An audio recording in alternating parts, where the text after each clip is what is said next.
Chen Zhu, a civil servant from the provincial government, unexpectedly found himself reborn into his senior year of high school. Thus, the once awkward and shy student, who would blush at the mere thought of speaking to a girl and was solely focused on his studies, suddenly transformed into a person well-versed in the intricacies of human relationships, adept at navigating conversations and actions with perfect timing. This metamorphosis not only altered the trajectory of his life, but also increasingly attracted the attention of young women. Female student, Chen Zhu, what are your strengths? Chen Zhu, I am honest and not very talkative. Childhood friend, I believe lying is wrong. You're not honest at all now. Chen Zhu, I am not lying. I'm just honest and don't say much. Chapter 1. An uncontrollable muscle reaction. The night in U City was bustling even at this late hour. Vehicles continuously traversed the streets, the inner ring road resembling a flowing ribbon, reflecting the splendor and vibrancy of urban life. With a sigh, Chen Zhu cracked open the window slightly, allowing the brisk night air to awaken his senses. While steering, he pondered the phrasing of the official document he had just completed. Suddenly, an urgent ringtone pierced the air. Glancing at the illuminated screen of his phone, he hesitated for 3 seconds before donning his Bluetooth headset and answering, "Good evening." He did not conceal the weariness in his voice. "Chen Zhu, I need to discuss something with you." On the other end was a woman, oblivious to the fatigue he expressed. She continued, "I received some news today. I heard that the Gongxin Bureau in Timid district is looking to hire a fresh graduate. Could you put in a good word for my brother?" A flicker of disappointment washed over Chen Zhu, feeling overlooked. However, he maintained a calm and agreeable tone. "You know that all positions in the system require examinations." "I understand." The woman raised her voice slightly, "but that applies to those without connections. You are the liaison from the provincial Gongxin department. Surely they would give you some face." "He is my only brother, and if we marry, he would be your brother too. You must help with this." Chen Zhu paused, wishing to express to her. "First, the Gongxin Bureau is not under my control. Who enters is not at my discretion. Second, the requirement to take exams is a national policy. Do you understand what that means? It cannot be swayed by mere connections. Third, I would rather not comment on your brother's qualifications. Can he even comprehend the exam's content? Most importantly, we are merely on a blind date. Marriage is still a distant prospect. Why must I leverage my connections for your brother now?" Yet, the words morphed into a gentle suggestion. "If your brother genuinely wishes to pursue a career in the civil service, I recommend he enroll in a preparatory class. We happen to have a newcomer in our office who could share some exam insights with him. In a way." The woman rejected him outright. "Enrolling in a class requires late-night study, and my brother has never endured hardship. Are you refusing to help?" At this moment, another voice chimed in on the call. "Sister, if he doesn't want to help, let's not bother. Why should we beg him?" This statement acted like a spark, igniting the woman's emotions. "Chen Zhu, outsiders see you as a glamorous deputy director in a provincial department. But do you truly grasp your own situation? You are merely a man in his 30s, driving a modest car, burdened by a mortgage, earning less than 20,000 a month, and still unmarried. I initially engaged with you because I thought your position might benefit my brother. Now, if you can't even assist with this minor issue, why should I continue this courtship?" The line went dead with an abrupt click, leaving Chen Zhu speechless, as much of what she said held truth. Am I truly in such a pitiful state? A sudden heaviness settled in his chest. During his studies, he excelled academically, graduating from Huagong, a prestigious 985 university. After completing his undergraduate and master's degrees, he successfully entered the civil service through provincial examinations. 6 years later, he ascended to a formal position as a department head. Though a deputy director lacks real power, his rank is genuinely that of a deputy division chief. Achieving this by 35, he often received compliments at meetings as a young leader. In recent years, witnessing the increasing gray in his parents' hair forced him onto the path of blind dates. Unfortunately, as he aged, many matchmakers presented him with divorced women with children, and he encountered numerous brother-sponsoring types like tonight's date. With a deep sigh, Chen Zhu reflected on his parents' joyful expressions upon seeing other children, feeling a wave of regret wash over him. Had I known, I would never have pursued a career in civil service. Once inside this enclosed system, many things become beyond my control. His thoughts began to drift, and during a sharp turn, a blinding white light suddenly flashed before him. With a loud crash, Chen Zhu lost consciousness. Chen Zhu, wake up, it's almost time for class. Uncertain of how long had passed, he felt someone nudging his arm. Did I get into an accident? I wonder if the other party is injured? Rubbing his sore arm and heavy head, he intended to assess the situation of the opposing vehicle. When he looked up, he was taken aback. This place did not seem like the inner ring, nor had an accident occurred. In fact, he was not even in a hospital, but rather in a classroom.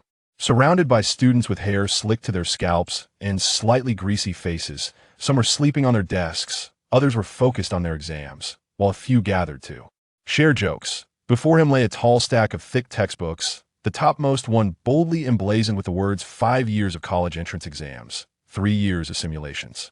The glass window was ajar, and the blue curtains billowed with the draft from the hallway. This appears to be my classroom for my senior year. As he gazed at the familiar yet strange scene, a realization dawned upon him, causing his throat to tighten. Am I reborn? Slowly turning around, he noticed the blackboard behind him, where a line written in red chalk proclaimed, 99 days until the college entrance exam. Incredible! He was indeed reborn. Suppressing the tumult within, he turned to his desk mate. Huang Bohan, there was no mistaking it, his high school desk mate was right there. The boy indeed resembled his high school self, sporting a ring of dark stubble on his lips, a few pimples on his face, and thick glasses smeared with oil, his nails gnawed down. From his study habits, Chen Zhu, why do you keep staring at me? Huang Bohan noticed Chen Zhu's unusually intense gaze and could not help but ask. Oh, nothing. Chen Zhu forced himself to regain composure, twirling a pen in his fingers, yet doubted this was merely a dream as he stumbled into the corridor outside the classroom. A group of students in uniforms passed by, their youthful faces alight with laughter. Looking down, he realized he was clad in the same uniform. Raising his head, the sky was a brilliant blue, and the golden rays of the setting sun poured lavishly over the nearby teaching building, while the worn tiles reflected a gentle glow. Taking a deep breath, he felt a refreshing sense of ease wash over him. I am truly reborn. Though his head still spun slightly, Chen Zhu gradually embraced this new reality. How unfortunate the money tree I bought during New Year's has withered just a month later. Does this mean I will be impoverished all year? 2 teachers stood nearby, engaged in casual conversation as it was still before class. One teacher chuckled in consolation. This type of tree is quite difficult to maintain. I had one that died too. Don't take it too seriously. This consolation lacks substance, and the teacher, who has just begun speaking, remained sullen. The 2 teachers simultaneously cast a surprised glance at Chen Zhu. Chen Zhu, too, is taken aback. This is indeed the muscle memory from years of working within the system. The appropriate words flow effortlessly, ingrained deep within him, even after a rebirth. Chapter 2. Can I attend Zhongda? Ding ling ling. After class, his desk mate, Huang Baihan, asked with a puzzled expression, you seemed absent-minded throughout the entire class. You can't ignore English just because you dislike it. It accounts for 150 points in the college entrance examination. Chen Zhu struggled to articulate an explanation, lowering his head in contemplation for a moment before he softly replied, Baihan, during the last break, I had an exceptionally long dream. The break is only 10 minutes. How long could the dream be? Huang Baihan scoffed dismissively. Chen Zhu glanced at Huang Baihan and, half-jokingly, said, I dreamt that you and your wife got divorced. Bullshit. Huang Baihan had never been in a relationship. The term marriage held a sacred significance in his mind, leaving no room for jest. You actually hit the nail on the head. Chen Zhu sighed, reflecting on his previous life where he not only remained unmarried, but also encountered a succession of unreliable blind dates. However, Huang Baihan and Chen Zhu shared a close friendship. After sulking for half a minute, he quickly approached Chen Zhu with a sheepish grin. Chen Zhu, was my wife pretty in your dream? Chen Zhu pondered seriously. She was somewhat attractive, but quite deceitful before the marriage. She ensnared you with her charms. Scram. Upon hearing Chen Zhu speak ill of his future wife, Huang Baihan turned away, unwilling to engage further. Chen Zhu chuckled, then silently twirled a pen before suddenly inquiring, any interesting happenings in class lately? Interesting happenings? Huang Baihan habitually bit his nails. Not much, but today, Song Shiwei fell ill in the afternoon, and several boys from other classes came to visit her. Who is Song Shiwei? Just as he was about to ask, Chen Zhu recalled who she was. Song Shiwei was the belle of their high school class, excelling academically, ultimately gaining admission to the prestigious Zhongshan University in Guangdong Province. Many boys had pursued her back in the day. One, named Li Jiaming, was said to have chased her from high school through university and into the working world.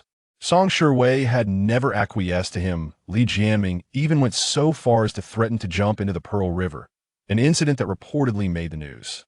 In the end, Song Shiwei's father, overwhelmed by the harassment, gave Li Jiaming a sum of money to disappear. In Chen Zhu's memory, Song Shiwei appeared to be a cool, ethereal beauty. She sat 2 rows in front of him, clad in a blue and white school uniform, engrossed in her studies. The curve of her neck and back formed a gentle silhouette, her long hair tied in a low ponytail, each strand meticulously gathered, resembling a soft, lustrous ribbon. Strangely enough, while school uniforms typically require a larger fit, making most students appear as if in costume with sleeves and pant legs trailing awkwardly, they seemed to fit those who were attractive perfectly. From Chen Zhu's perspective, he could not see Song Shiwei's face, only the wrist that was revealed when she rolled up her sleeves, fair as snow, resembling a glistening pen. Indeed, beautiful girls need not be seen hidden, even their silhouettes are captivating. Chen Zhu mused inwardly. Suddenly, a figure hurriedly appeared at the classroom door, not pausing to catch their breath before exclaiming, "Song Shiwei, I heard you caught a cold. I skipped class to buy you some medicine. You should take it quickly." Chen Zhu raised his head to see a boy of about 17 or 18 standing at the entrance. Not particularly tall, but possessing a handsome face, his hair slicked back, giving him an unexpectedly polished appearance for his age. He held a plastic bag containing the medicine, sweat glistening on his forehead as he looked towards Song Shiwei. "This is..." Chen Zhu was uncertain and asked Huang Baihan, "Li Jiaming? Who else could it be?" Huang Baihan scoffed. "This guy heard Song Shiwei was sick and has come 2 or 3 times this afternoon. I didn't expect him to go out of his way to buy medicine. He probably wouldn't show such devotion, even to his own mother." During Chen Zhu's school days, he rarely paid attention to the scandals involving the school's popular students. There existed a certain type of boy in high school. Their academic performance was decent, not outstanding, but within the top 20 of the class. If labeled as introverted, it wouldn't be entirely accurate. They could boast and banter with their male peers about everything from astronomy to geography to politics and economics, with no topic off limits. Both Chen Zhu and Huang Baihan belonged to this archetype of students. Despite Huang Baihan's current mockery of Li Jiaming, should he find himself in front of so many people, he would likely not dare to utter a sound. Standing at the classroom door, Li Jiaming continuously wiped the sweat from his forehead while taking deep breaths, creating an impression as if he had walked around the earth, just to procure cold medicine. Dahaha.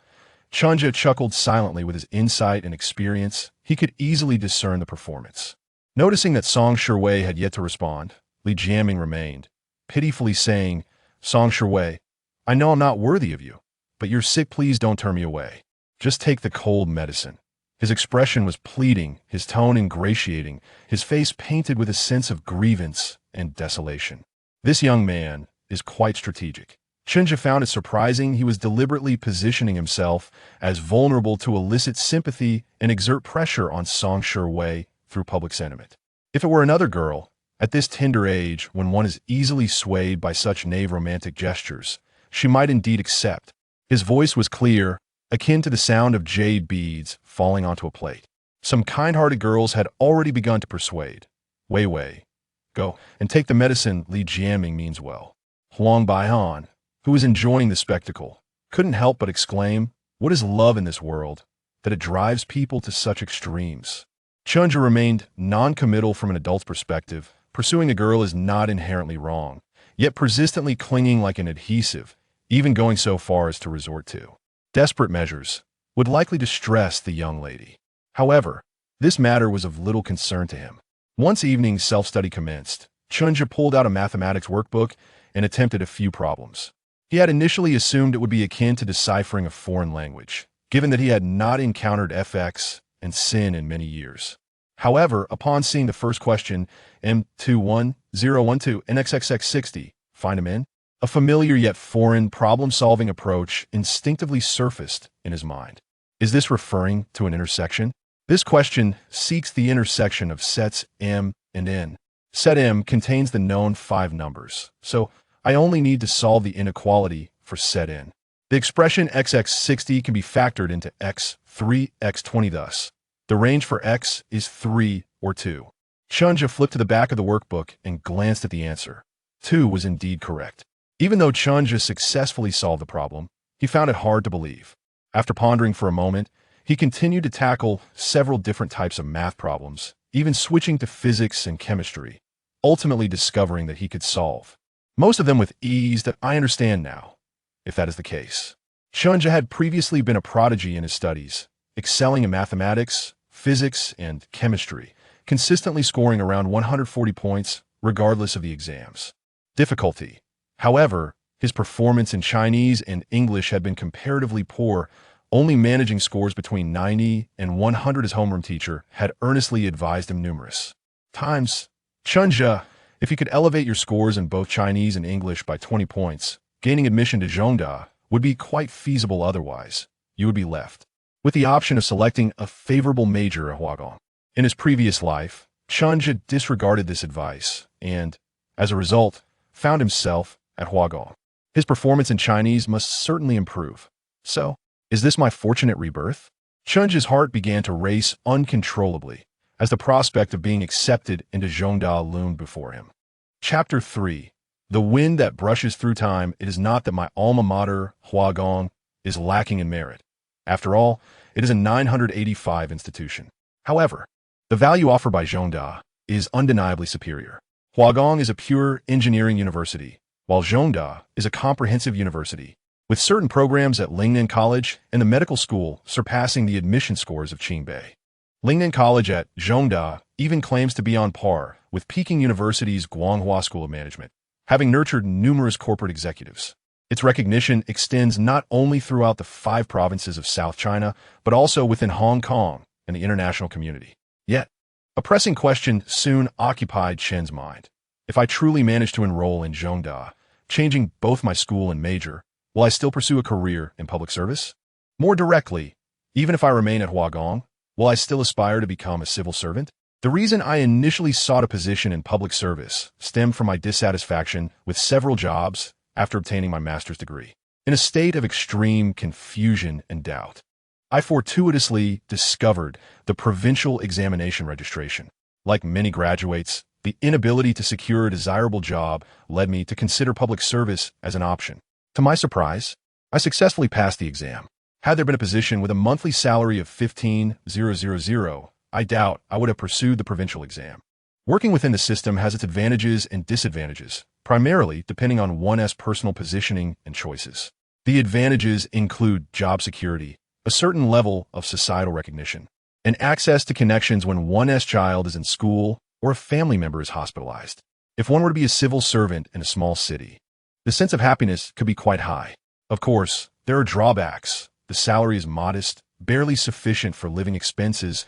Overtime is rampant without compensation, and often, within the confines of the system, one feels a lack of autonomy. As one's position ascends, so does the pressure. Sometimes, even a casual remark from a superior can lead to endless contemplation. Now, having unexpectedly been given a second chance at life, should I still aim for public service? With a furrowed brow, Chen twirled the pen in circles until it slipped from his grasp and fell to the ground, at which point he made a resolute decision. The first option would certainly not be public service. It is now 2007, and I am acutely aware of the societal development trends for the next several years. Having immersed myself in the system for so long, my ability to navigate challenges is unquestionable. Why should I continue to bide my time in a regimented manner? During my university years, I could already start strategizing my endeavors. Who would consider civil service after having been reborn? After years of treading carefully within the system, is it not time to enjoy the fruits of my labor? Moreover, even if my second choice isn't public service, it could be as a selected student. Becoming a civil servant is typically a competitive process, yet selected students can gain advantages through their performance in university, including relationships within the college and departments, such as human resources and student affairs, as well as connections within the student council. For an ordinary student, these may seem distant and challenging to navigate. However, for Director Chen, he could identify points of entry within the intricate web of relationships. Concurrently, I would embark on entrepreneurship. If, In 4 years, I become a successful entrepreneur, then I would transition into a business leader. If I continue to make modest progress, I can still pursue a position as a selected student. Chen made a significant decision regarding his life, regrettably without the opportunity to share it with his close friend Huang Baihan. Instead, he transformed his excitement into motivation and delved into his studies. After completing his mathematics, physics, and chemistry, he revisited the Chinese and English papers from the previous month's exam. As for English, there were still areas of confusion. However, upon examining the Chinese test, Chen's expression contorted in frustration. For instance, the line following 1,000 miles of sorrowful autumn often finds me a guest is well known among high school students to be 100 years of illness. I ascend the platform alone. How could I have forgotten that?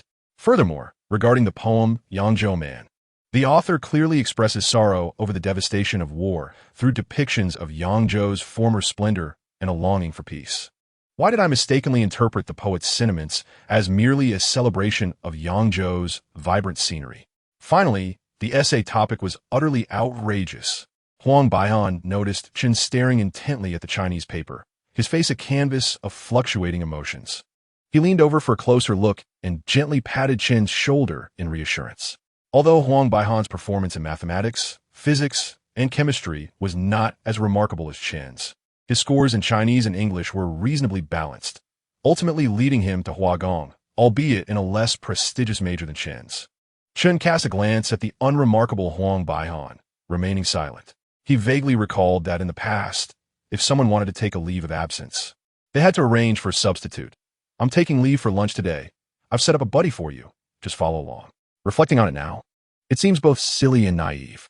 At this moment, under the gentle moonlight, the campus was bathed in a soft glow, with students either riding bicycles or carrying backpacks, strolling in small groups along the tree-lined paths.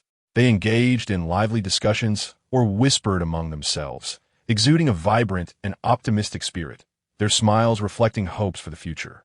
Perhaps this is the essence of youth.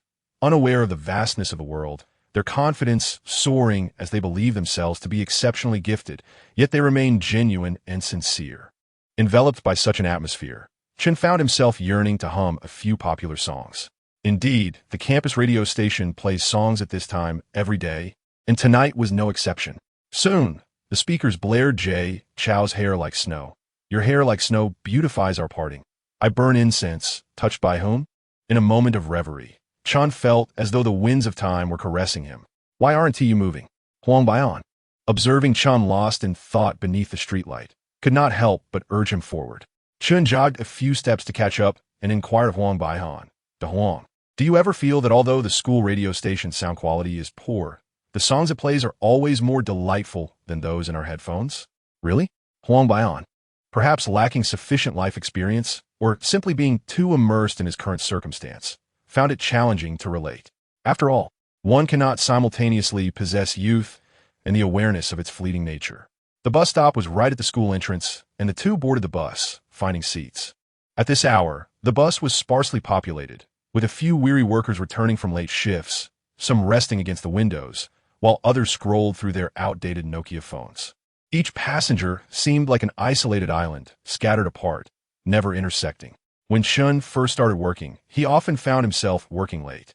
Acutely aware of the loneliness that comes with late-night buses, they traveled several stops in silence. Typically, they would chat about campus gossip, but tonight, Chen was preoccupied, gazing out at the neon lights lost in thought. What's bothering you? Huang Baihan chuckled. You seem off tonight, almost as if you've experienced a breakup. I mean, Yuxian isn't even dating anyone. In truth, during high school, Chen had harbored a secret crush on a girl. Not Song Shuwei, but an artistic student named Yuxian. She was not only stunningly beautiful, but also spirited and captivating, traits that deeply attracted Chen, a reserved and introverted young man. Huang Baihan was privy to this secret and, like any good friend, often teased Chen about it. Back then, Chen was shy, and whenever Huang Baihan mentioned Yuxian, a blush would creep across his face. Each time he saw Chen's reaction, Huang Baihan felt the satisfaction of a prank well executed. However, at this moment, observing Huang Baihan's exuberance, Chen sighed and extended his arm to help adjust Huang Baihan's collar with a thoughtful gesture. I haven't experienced a breakup. I'm just pondering some matters, one of which pertains to you. Pertaining to me? What is it? Huang Baihan, intrigued, blinked his eyes, puzzled by Chen's actions. I observed that Chen Zhu, while speaking, subtly lifted his backpack. As the bus arrived at the station, he suddenly delivered a light yet impactful slap to Huang Baihan's face, exclaiming, "You are a fool." Damn it. Huang Baihan stood up, ready to retaliate, but Chen Zhu had already anticipated the timing and jumped off the bus, which promptly locked its doors with a creak. Damn it. You better be ready for tomorrow. Huang Baihan had no choice but to threaten through the open window. Good night. The evening breeze stirred the open school uniform, and the silhouette of the youth stood tall under the streetlight. For a moment, Huang Baihan was taken aback. At that instant, he felt as if his friend had changed. Chapter 4. Home before disembarking. Chen Zhu had teased Huang Baihan, leaving him in high spirits. However, as he approached the familiar neighborhood, an involuntary sense of trepidation began to creep in. Would he find it difficult to face his parents, who were significantly younger? Standing at the doorstep, he hesitated, raising and lowering his arm several times before finally mustering the courage to knock on the door. Before long, a middle-aged woman appeared to open it. In her 40s, of average height, with faint crow's feet at the corners of her eyes, she could not help but smile upon seeing Chen Zhu, a smile that unfurled like a blossoming lotus. This was his mother, Mao Xiaoqin, who worked in the emergency department of the municipal hospital. In her younger years, she often had to take shifts, but now, with her professional title and a plethora of young doctors rotating in the emergency department, she only needed to work during the day, allowing her ample time to care for her high school graduate son. Mom, Chen Zhu mumbled, lowering his head as he stepped into the house. The living room remained as he remembered it. Not only had the furniture arrangement remained unchanged, but even the faint scent of cooking oil wafting from the kitchen was familiar. Have a glass of milk first, Mao Xiaoqin said, retrieving the freshly heated milk and bread she had prepared, timing it perfectly for before Chen Zhu's evening study session. As she brought out the cup of milk, Chen Zhu instinctively stood up to take it. Don't rush. Mao Xiaoqin gently tapped his hand. It's still hot. Wait for it to cool down. Okay. Chen Zhu rubbed his nose, feeling a slight sting in his eyes.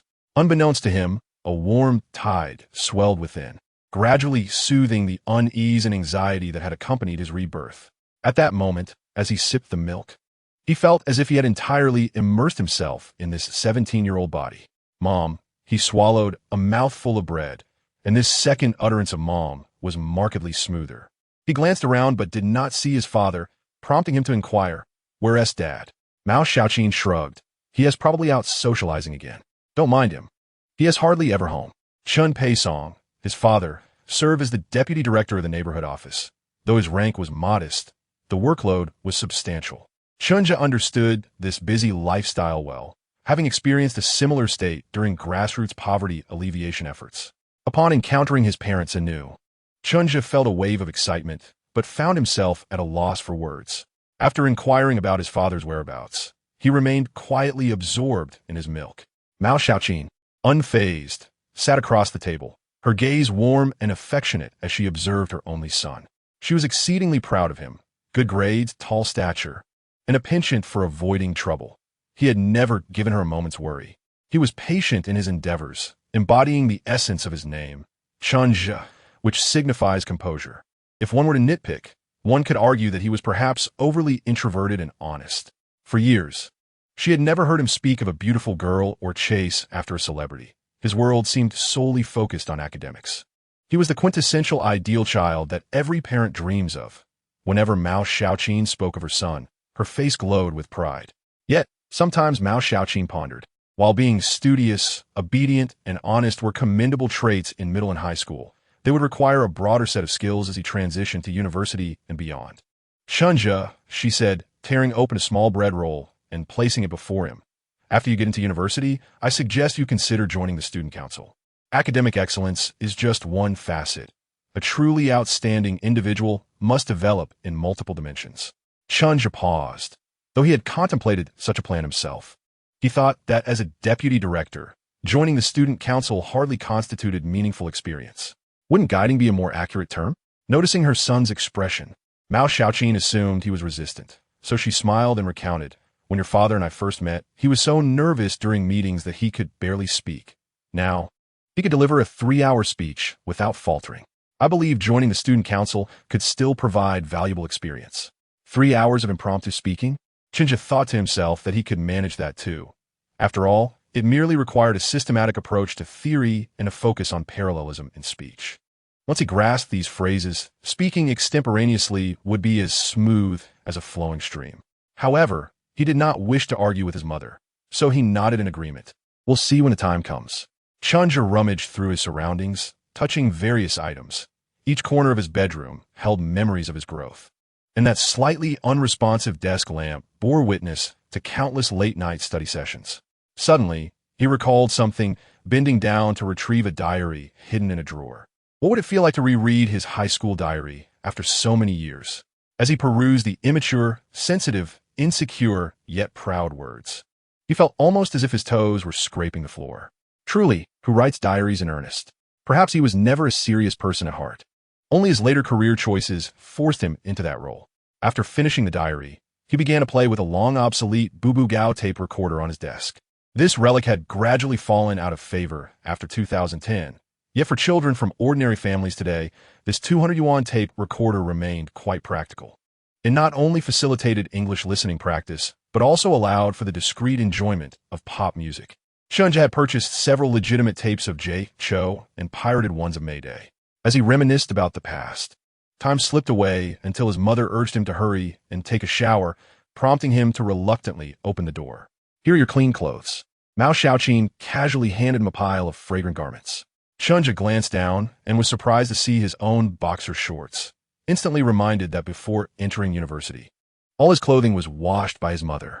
He had never thought anything of it before, but now it felt rather awkward. Mom, he called out, stopping Mao Xiaoqin. I'll wash my own underwear from now on. Mao Xiaoqin seemed a bit taken aback, but did not concede, with the college entrance exams approaching. You should spend your time studying instead of doing laundry. Household chores can wait. Chen Zhu let out a quiet sigh, perhaps in his mother's eyes. The son in high school and the one in elementary school were hardly different. Being bare-bottomed was no big deal. Once everything was settled and he lay in bed, although it was barely past 11, Chen Zhu felt waves of drowsiness wash over him. After starting work, he often found himself working late, burdened by stress. And even when he closed his eyes, thoughts of work would intrude, leading to severe neurosis and sleep disorders. This youthful body, however, was free from such concerns. He fell into a deep slumber the moment his head hit the pillow. Before long, in the depths of his sleep, Chen Zhu sensed the bedroom door creaking open, accompanied by a strong smell of alcohol. Old Chen stood silently at the door for a moment before tiptoeing away. The night had dimmed, but both parents lingered outside. This year, he was only 17. In this slumber, Chen Zhu experienced an unparalleled sense of peace. Chapter 5. The mock exam the following morning. Chen Zhu was jolted awake by the urgent sound of an alarm clock. Groggily, he glanced at the time. It was only 6:30. There was no choice. He had to be up for morning self-study at 7. After beginning his work, Chen Zhu still rises at this hour. He even harbors some doubts, pondering whether the school intended to impart any truly useful knowledge, or if its sole purpose was to habituate him to an early rise for future employment. After freshening up, Chen Zhu noticed a 5 yuan bill on the dining table, left by his parents for breakfast. In this era, a 5 yuan breakfast is quite sumptuous, likely also signifying a portion of his daily allowance. In reality, Chen Zhu need not spend money on breakfast, as Huang Baihan's family owns a small restaurant. Upon taking the bus to Huang Baihan's home, he found it much as he remembered.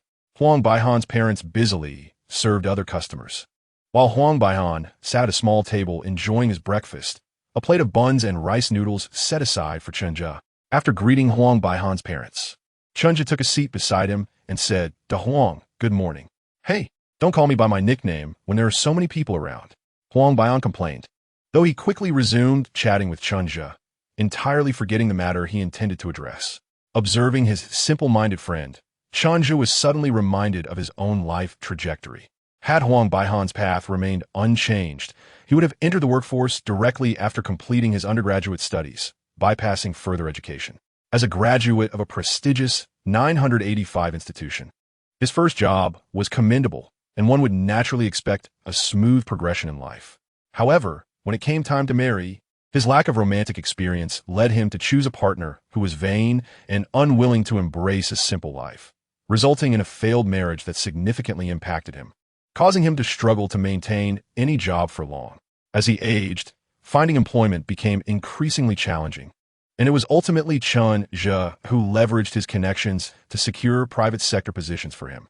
"Eat up, or it will get cold," Huang Baihan reminded him. Noticing Chen Zhu lost in thought, Chen Zhu picked up a dumpling and said, "De Huang, when you start dating and marry, it would be wise to heed our opinions." "Why should I listen to you?" Huang Baihan retorted defiantly, then chuckled awkwardly as he added, "Honestly, I don't even have time to think about these things right now. I just hope to place within the top 50 in this mock exam, perform adequately in the college entrance examination, and finally be liberated once I enter university." The beautiful anticipation of university life undoubtedly serves as a beacon for students in their final year of high school, grappling with immense pressure. However, for Chen Zhu, who has already traversed the university experience and entered the workforce, the reality is that university is not as idyllic as it seems, and senior year is not as arduous as it is often portrayed. After finishing their meal, the two arrived at school, where most classmates had already gathered. The classroom buzzed with the sounds of students engrossed in their studies, reciting English, reviewing Chinese, and solving problems, creating an atmosphere thick with academic fervor. Chen Zhu attended Yixinzhongshu, a venerable high school in the city, where the senior year comprised 11 classes, among which classes 10 and 11 were designated as experimental classes. Both Chen Zhu and Huang Baihan were students of the Yuanpei Experimental Class 11, which generally indicated a strong likelihood of gaining admission to a reputable university. As Huang Baihan approached the classroom door, his lively conversation with Chen Zhu abruptly ceased. His expression turned serious as he lowered his gaze to the floor and entered the classroom. Chen Zhu chuckled to himself, recalling that he used to act similarly, instinctively lowering his head and hastening to his seat when many classmates were present, feeling as if everyone was watching him, a classic symptom of social anxiety. In reality, the classmates were too preoccupied to pay him any mind. Following Huang Baihan, Chen Zhu glanced sideways as they passed Song Shiwei's seat. Just as he remembered, she was indeed stunning. She possessed the quintessential beauty of an oval face, flawless skin, and naturally long eyelashes that curved like delicate fans. Her clear, bright eyes were devoid of any impurities, complemented by a straight nose and well-defined rosy lips, with a round chin as smooth as jade, extending gracefully to the collar of her school uniform. Chen Zhu vaguely recalled that Song Shiwei's family seemed quite affluent, and with her striking beauty, it was no wonder that Li Jianming was so persistently enamored with her. Yin Yanxiu, in her 40s, often donned a conservative gray blazer paired with modest low-heeled shoes. Her demeanor serious and her gaze sharp. Her presence, accentuated by gold-rimmed glasses, commanded respect throughout the year, especially as the head teacher of the experimental class. Her mere appearance in the hallway could silence a classroom instantly. With a series of purposeful footsteps, Yin Yanxiu entered the classroom, surveying the room before speaking, causing everyone to breathe cautiously. "Before we begin class, I have 3 announcements to make. The first is regarding the recent fluctuations in temperature. Please take care of your health. Unlike subject teachers who merely focus on instruction and then depart, homeroom teachers like her bear the additional responsibility of overseeing the overall well-being of the class." The second announcement, Yin Yanxiu continued after clearing her throat, is that the oath-taking ceremony is approaching. "We will take photos to commemorate the occasion, so boys should trim their hair a bit and avoid sporting greasy hairstyles. Years from now, when you look back at those photos, you'll want to leave a good impression." This elicited laughter from the students. Though the term sissy did not exist back then, they were often teased as eunuchs. Nonetheless, her words resonated deeply with Chen Zhu. His hair was indeed on the thicker side, and no matter how often he showered, it would become unruly by morning. If he overexerted himself during the day, the oiliness would cause his hair to droop and sometimes even tangle. While he used to be indifferent to this matter, after his rebirth, he could no longer tolerate such a disheveled appearance and planned to make time for a haircut. As for the oath-taking ceremony, it felt akin to a lion-slaying event in the Heaven Sword and Dragon Saber, yet it merely served as a rallying point 3 months before the college entrance examination, reminding all candidates not to falter at the last moment. At the event, school leaders would offer impassioned encouragement, followed by student representatives shouting slogans, and finally, a group photo would conclude the proceedings, an event that many students found rather tedious. The third announcement, Yin Yanxiu's tone grew suddenly stern.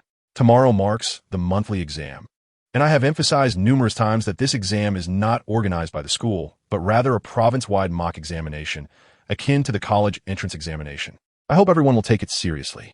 The senior year is rife with assessments, but the 3 mock exams in the following semester are paramount. These 3 exams not only mirror the difficulty of the college entrance examination, but also involve 550,000 senior students from 22 cities across Guangdong East. There is a saying that one can estimate a candidate's final college entrance examination score based on their average scores from the 3 mock exams, which typically align closely with the actual results. As Yin Yanxiu concluded her announcements, an invisible pressure regarding the impending exams settled heavily upon everyone's hearts. Chen Zhu reflected. If his memory served correctly, his score in the last mock exam had been 612, placing 9th in his class and 20th in the year.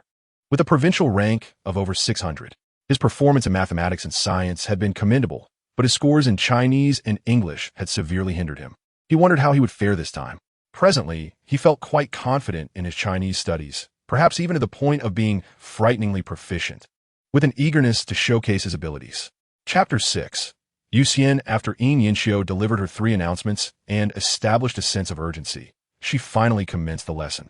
Typically, during such moments, students would feel lethargic and reluctant to engage.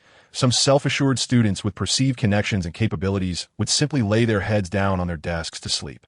If the duty student approached to urge them, they might even be met with a curt dismissal. However, when ignored, these self-assured students would foolishly lift their heads, grappling with the feeling of wanting to impress, but finding no outlet. After arranging themselves in orderly rows, the students followed the broadcast to perform their exercises. It was crucial that their movements appeared unsophisticated. Otherwise, they would become the subject of collective mockery. Chen Zhu, to this day, remains unaware of the reason behind this peculiar social norm. Yuxian, an art student from class 3-1 of the senior year, is situated at the head of the classes, perfectly aligned with Chen Zhu as class 3-11 at the tail. Standing in Chen Zhu's position, one could deliberately slow their movements while turning, allowing a discreet glance at her. Do not laugh. This is the essence of infatuation among high school students, characterized by a genuine yet bashful admiration for beautiful girls. Such a crush is innocent, sometimes even leading to a twinge of sadness when rain disrupts the morning exercises. As the count echoed, 1, 2, 3, 4, an elegant girl with a tall stature caught the eye as she turned gracefully. Yuxian and Song Shiwei represent 2 entirely different archetypes of young women. With her cascading long hair, highlighted with bold streaks of crimson, Yuxian embodies the liberties afforded to art students, whose school regulations are less stringent. Her wine-red locks danced upon her shoulders, swaying rhythmically with her movements. Glistening like flames under the sun, Yuxian possesses a delicately shaped face adorned with a subtle application of makeup. Beneath her long lashes, her bright apricot eyes flicker with a hint of rebellion and vivacity. Her high nose and luscious, rosy lips exude an enticing allure. Most strikingly, beneath her unbuttoned school uniform, she wears a fitted tank top. In early March, the weather in Guangzhou is not particularly cold, and typical students would usually layer their uniforms with long or short-sleeve shirts. Few, like Yuxian, would dare to dress so boldly. Her tank top, rather short, barely conceals her navel, leaving her fair waist and flat abdomen exposed without hesitation. Any boy in puberty would be enthralled by such a vision, both physically and psychologically. Consequently, the boys, keen to avoid embarrassment, often hesitate to pursue Yuxian. Chen Zhu and Huang Baihan intended to visit the small shop for a bottle of soda, but coincidentally encountered Yuxian mid-journey. She strolled ahead, arm in arm with a female classmate, her crescent-shaped eyes twinkling, occasionally erupting into peals of laughter. Huang Baihan nudged Chen Zhu, gesturing towards Yuxian. In high school, and even in university, it seems friends delight in this playful teasing. Expressing affection can lead to exaggerated reactions when encountering the object of one's affections on campus. Huang Baihan embodies this dynamic. Every time he spots Yuxian, he relishes teasing Chen Zhu. However, now that Chen Zhu has been reborn into this life, Yuxian has transformed into merely a symbol of youthful infatuation, devoid of the earlier flutter of emotions. Thus, he merely responded with a nonchalant grunt, betraying little reaction. Huang Baihan, puzzled, assumed Chen Zhu had not noticed and whispered, "Yuxian is right in front." Chen Zhu maintained his indifferent demeanor. Noticing his friend's flushed and awkward expression, Huang Baihan, unwilling to relent, raised his voice slightly. Chen Zhu, it's Yuxian. Perhaps the name of a beautiful girl is inherently sensitive within the school, for not only did the surrounding classmates overhear, but Yuxian herself turned to gaze at Chen Zhu. At this moment, the instigator Huang Baihan, typically brimming with bravado, fell silent, revealing his underlying social anxiety. However, Chen Zhu, now a transformed individual, was not one to flee in embarrassment. He observed the dazzling figure before him, internally chastising Huang Baihan for his meddling, and greeted Yuxian with a candid and friendly tone. Hello, Yuxian. Unexpectedly, Yuxian offered no courtesy in return. With her striking beauty, she was accustomed to being approached by several academically underperforming boys who fancied themselves above their station, leaving her feeling quite vexed. Just as she finally managed to converse with her friend, she found herself interrupted. Would you spend your time studying instead? Even if you can't get into a top-tier university, at least aim for a second-tier one to honor your parents. Stop acting like a fool, incessantly pursuing girls. Yuxian's petite mouth fired off this barrage of criticism before she turned and swayed away, leaving the boys around her smiling, some in mockery, others in consolation, as it was no surprise that many had faced rejection from her. In contrast, the girl accompanying Yuxian turned to Chen Zhu and offered an apology. Yuxian means no harm. She simply appreciates academically accomplished boys. Chen Zhu, having been misinterpreted, chose not to elaborate, thinking that Yuxian's fiery demeanor was indeed well-deserved. It was akin to the fiery Sichuan pepper, undeniably delicious and vibrant, yet capable of inflicting pain if one is not cautious. Huang Baihan, eager to placate his friend's embarrassment, lowered his stance. Can I call you big brother?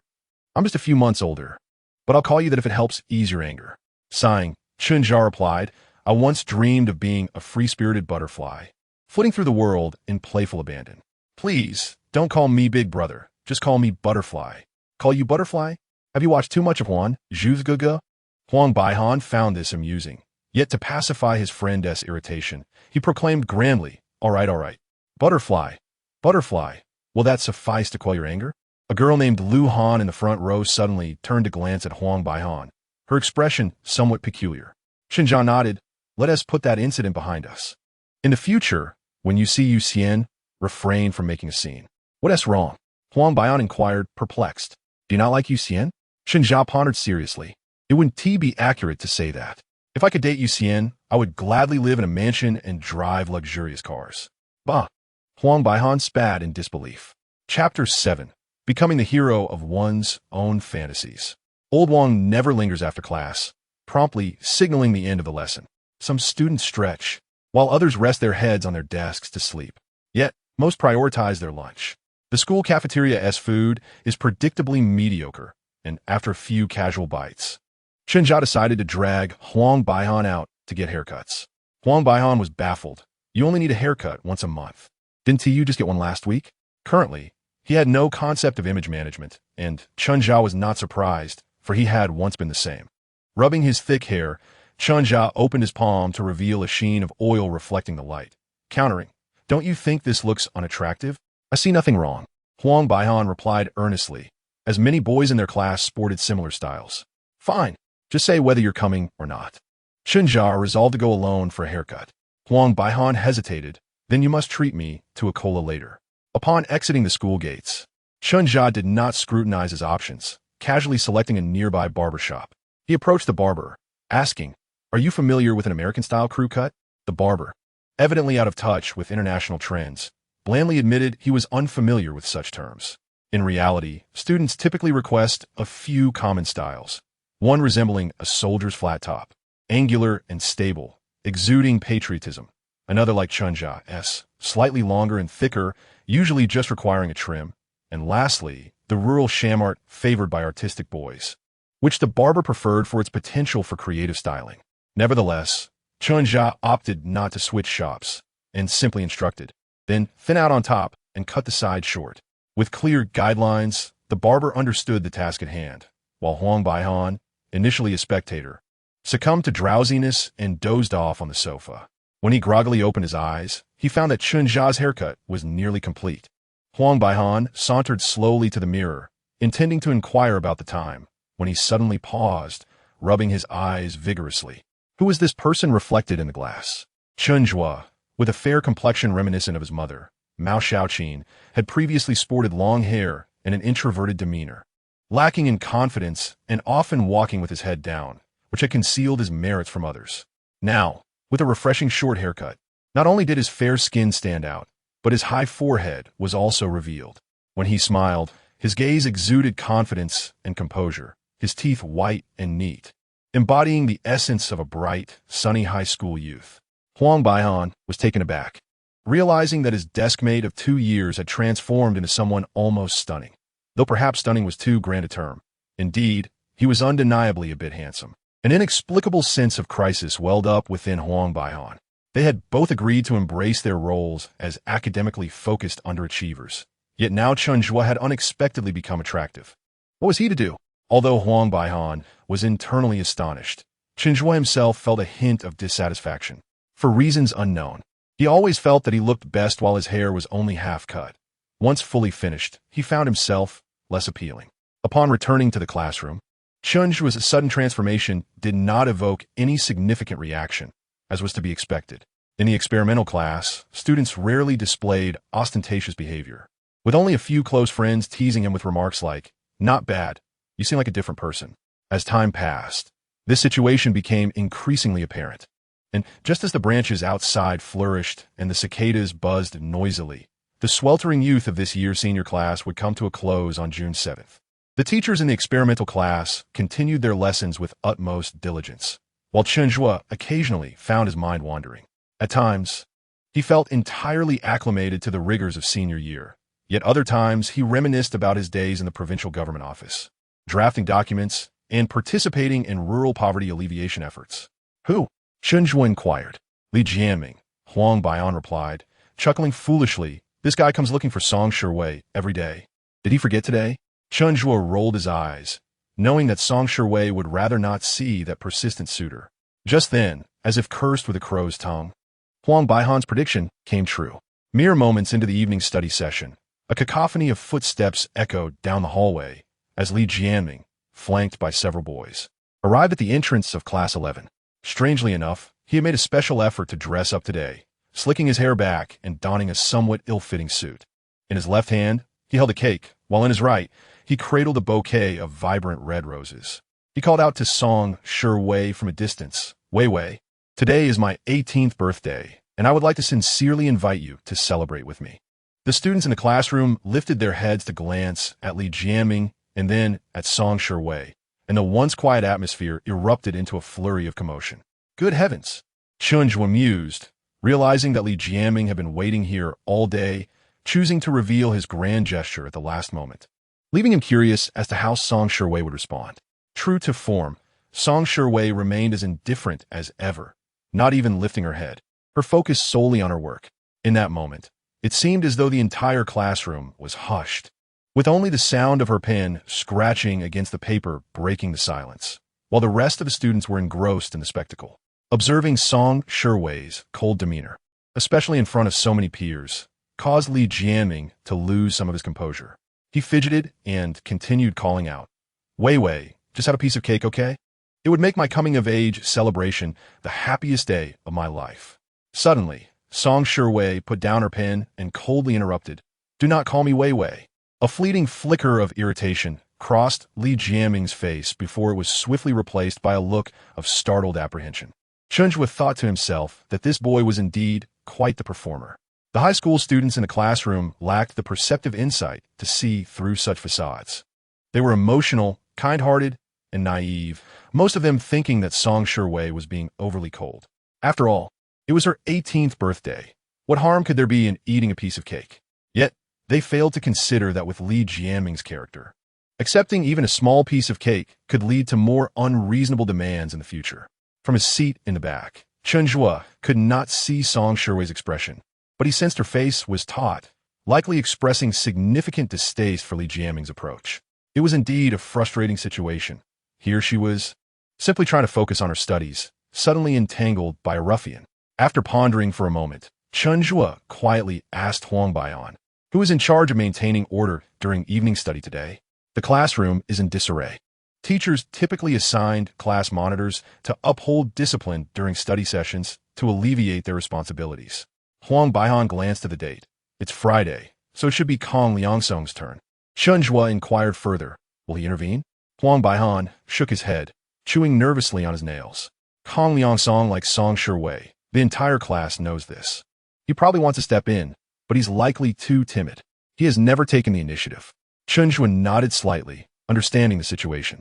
The top students were often sheltered by their parents and teachers, having never faced adversity beyond their studies. To stand up for Song Shiwei now would mean confronting a notorious troublemaker like Li Jiaming, a daunting task not everyone would dare undertake. He reflected on his past self, recognizing that he too had once been like that. 17 years ago, even if he had harbored disdain for someone like Li Jiaming, he would have remained silent. No different from Kong Liangsong. This was not cowardice. It was simply a lack of life experience and ignorance of the potential consequences of speaking out. In the instinctual drive to avoid harm, he chose to remain silent. Yet now, Chen Zhu had been reborn. He could confidently greet Yu Xian. He could undertake actions he had only dared to dream of in the past. Da Huang, Chen Zhu suddenly said, "What do you think about me going over to chase Li Jiaming away?" "You?" Huang Baihan's immediate response was disbelief. "What does this have to do with you?" "It has nothing to do with me," Chen Zhu replied calmly and sincerely.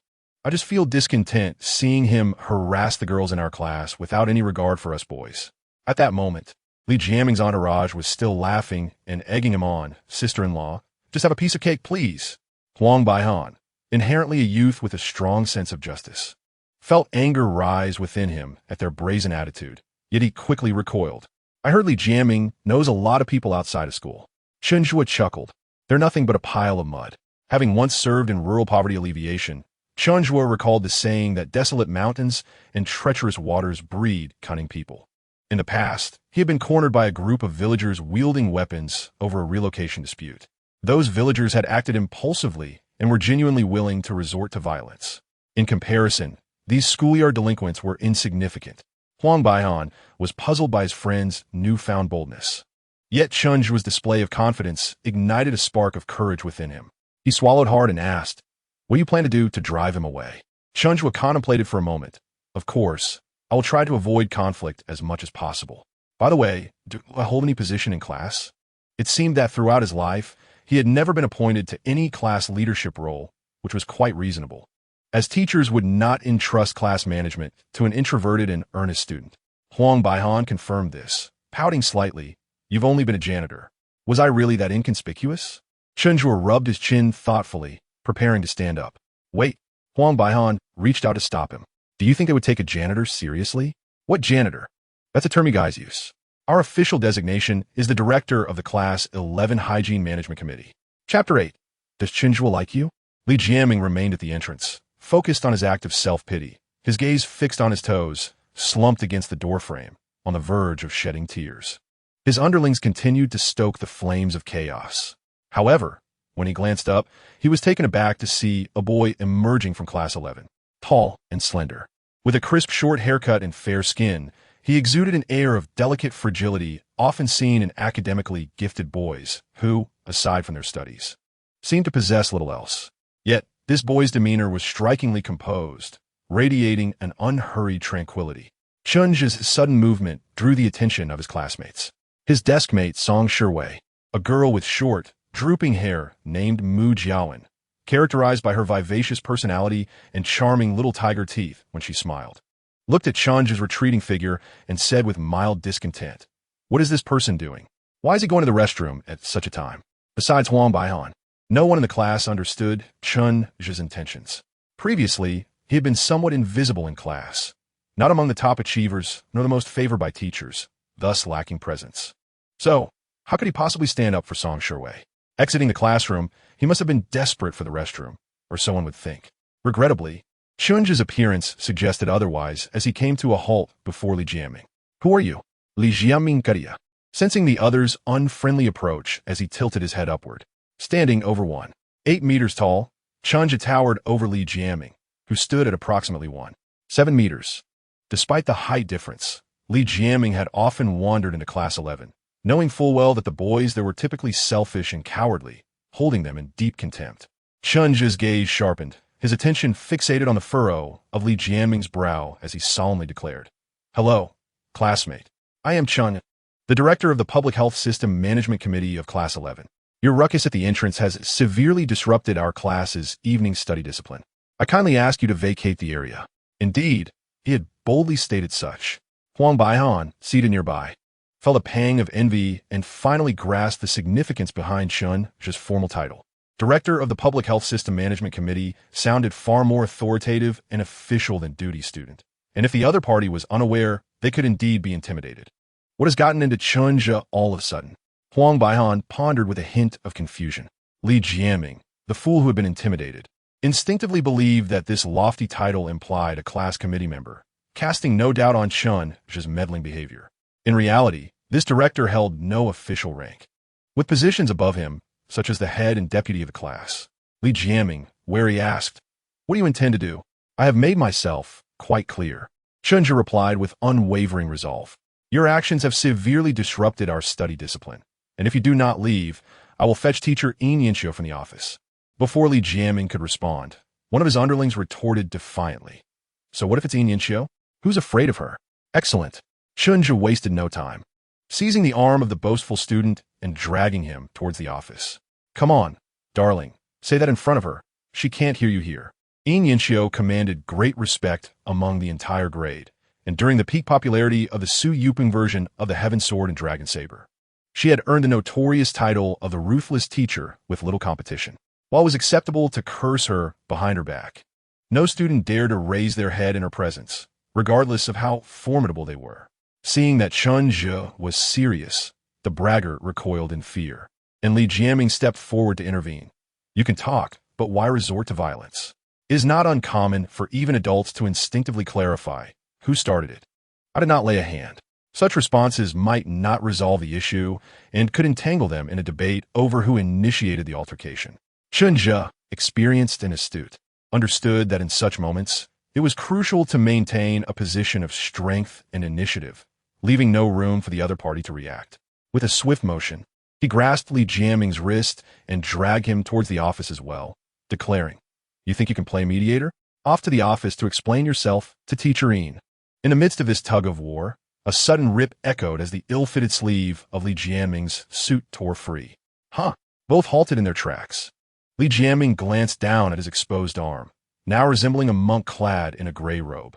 Chen Zhu, slightly embarrassed, politely handed over the torn sleeve, apologizing innocently. "I truly did not mean to." This scene was so comical that, amid the class, laughter erupted, igniting a wave of mirth. Li Jiaming's face burned with humiliation, and his immediate instinct was to flee. Yet, upon reaching the stairwell, he felt the need to salvage his pride, turning back to Chen Zhu and threatening, "Just wait. You'll regret this." Confronting the threat from a bully, Chen Zhu's response was far from that of a timid top student. Instead, he remained composed, unperturbed, and earnestly advised, "Feelings should be mutual. Why pursue a girl who does not reciprocate your affections?" Initially intent on retorting, "It's none of your business," Li Jiaming found himself at a loss for words as he observed Chen Zhu's relaxed expression and profound gaze.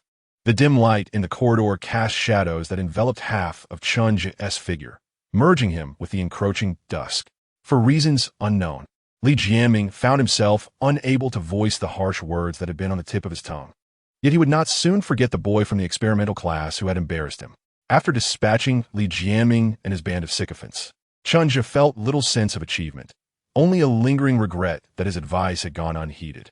Suddenly, he became aware of many eyes upon him, a type of attention he had never felt worthy of receiving. Was this the recognition he had long been deprived of? Chen Zhu mused to himself.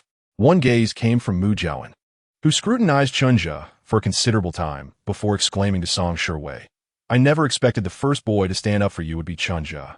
Song Shiwei was equally surprised. Throughout 3 years of high school, she had exchanged no more than 30 words with Chen Zhu, who, unlike other boys, never sought to initiate conversations.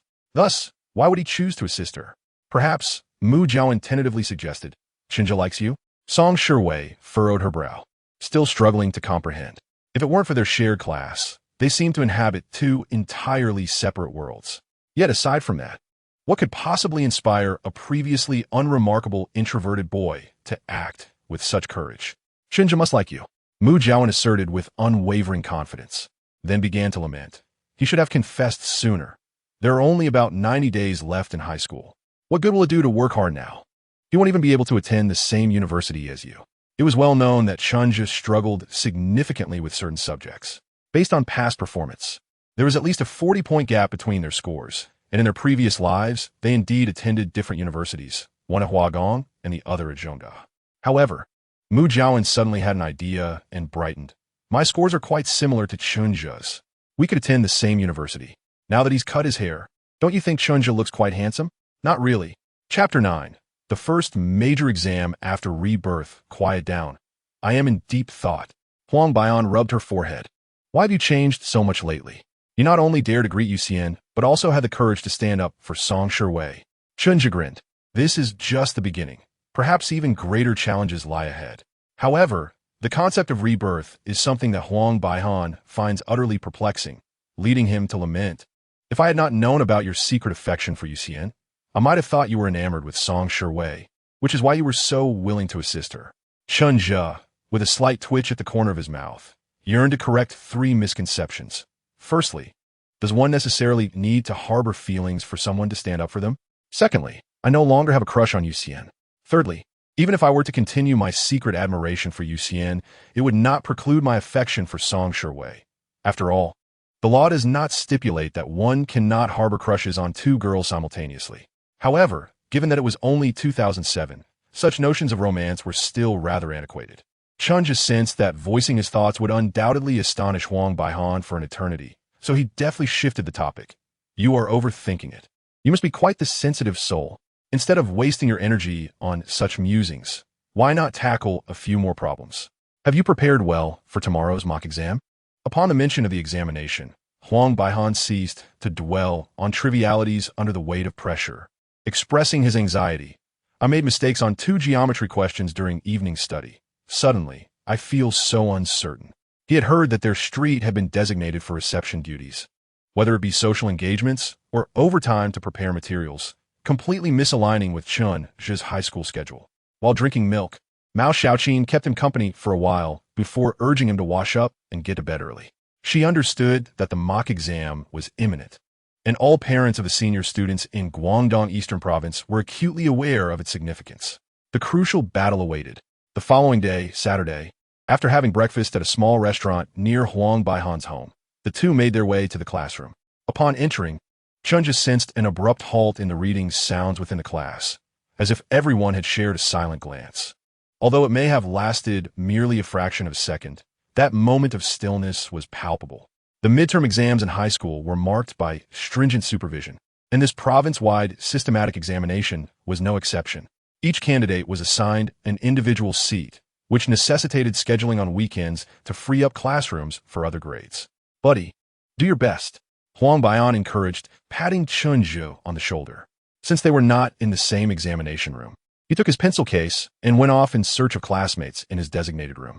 The arrangement of examination rooms was determined by the results of the previous month's test, with the top 20 students in the first room, the next 20 in the second, and so on. Chen Zhu was placed in the second examination room, while Huang Baihan was in the third. Generally speaking, the first room was where the exceptionally gifted students battled it out, often housing several who were capable of achieving top scores. The second room contained many who excelled in specific subjects, like Chen Zhu.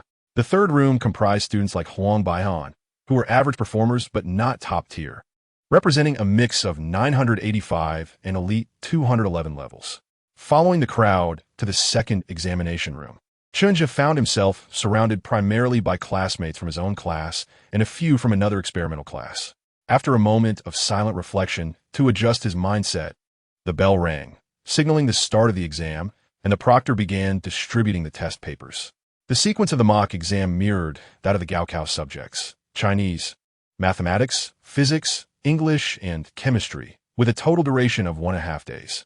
Upon receiving the freshly printed Chinese test paper, Chen Zhu felt a wave of calm wash over him as he absent-mindedly rubbed the smooth surface while scanning through its contents.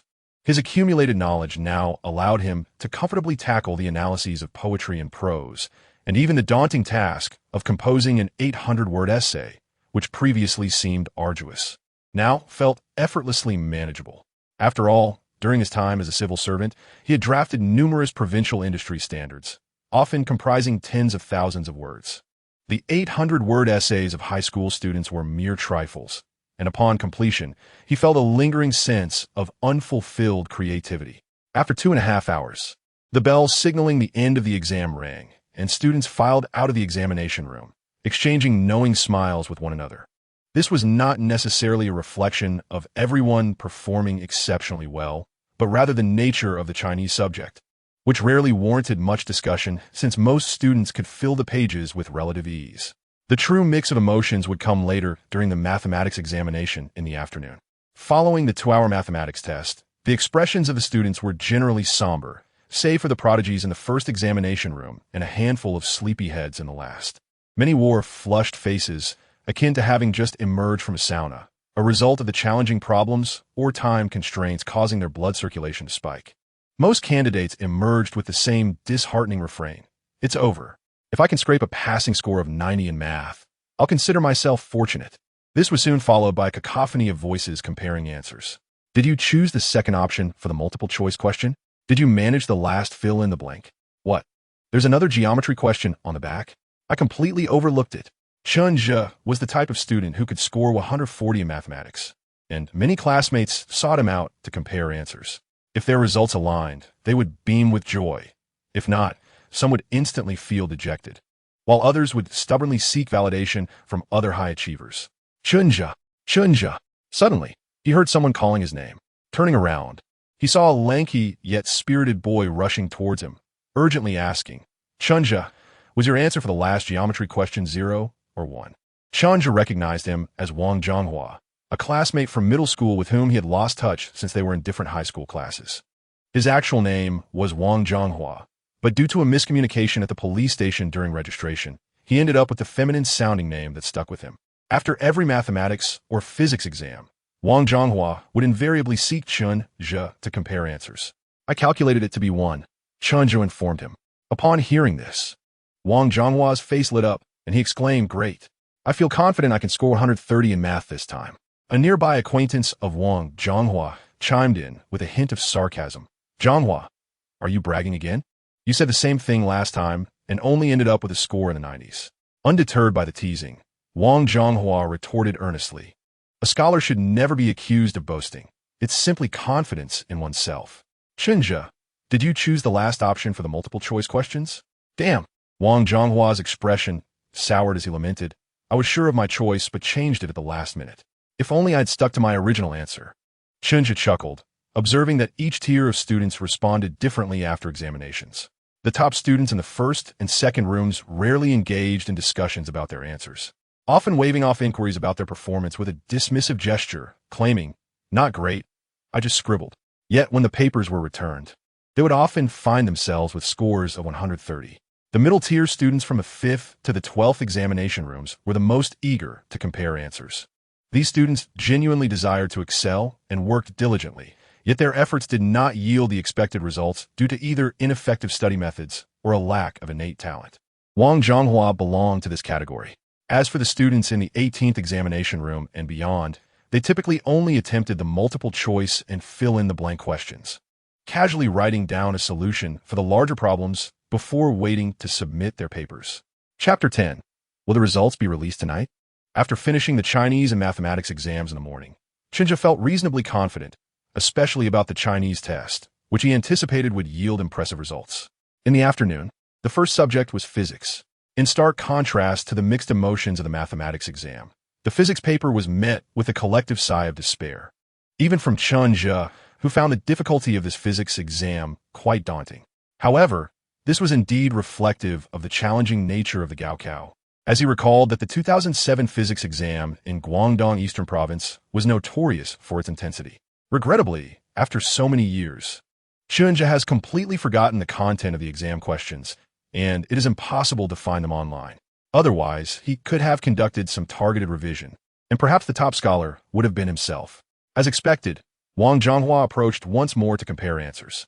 Chen Zhu nearly chuckled. He too had experienced such a situation, where his mind would automatically play songs during exams. Moreover, the more he wished for it to stop, the merrier the tunes became.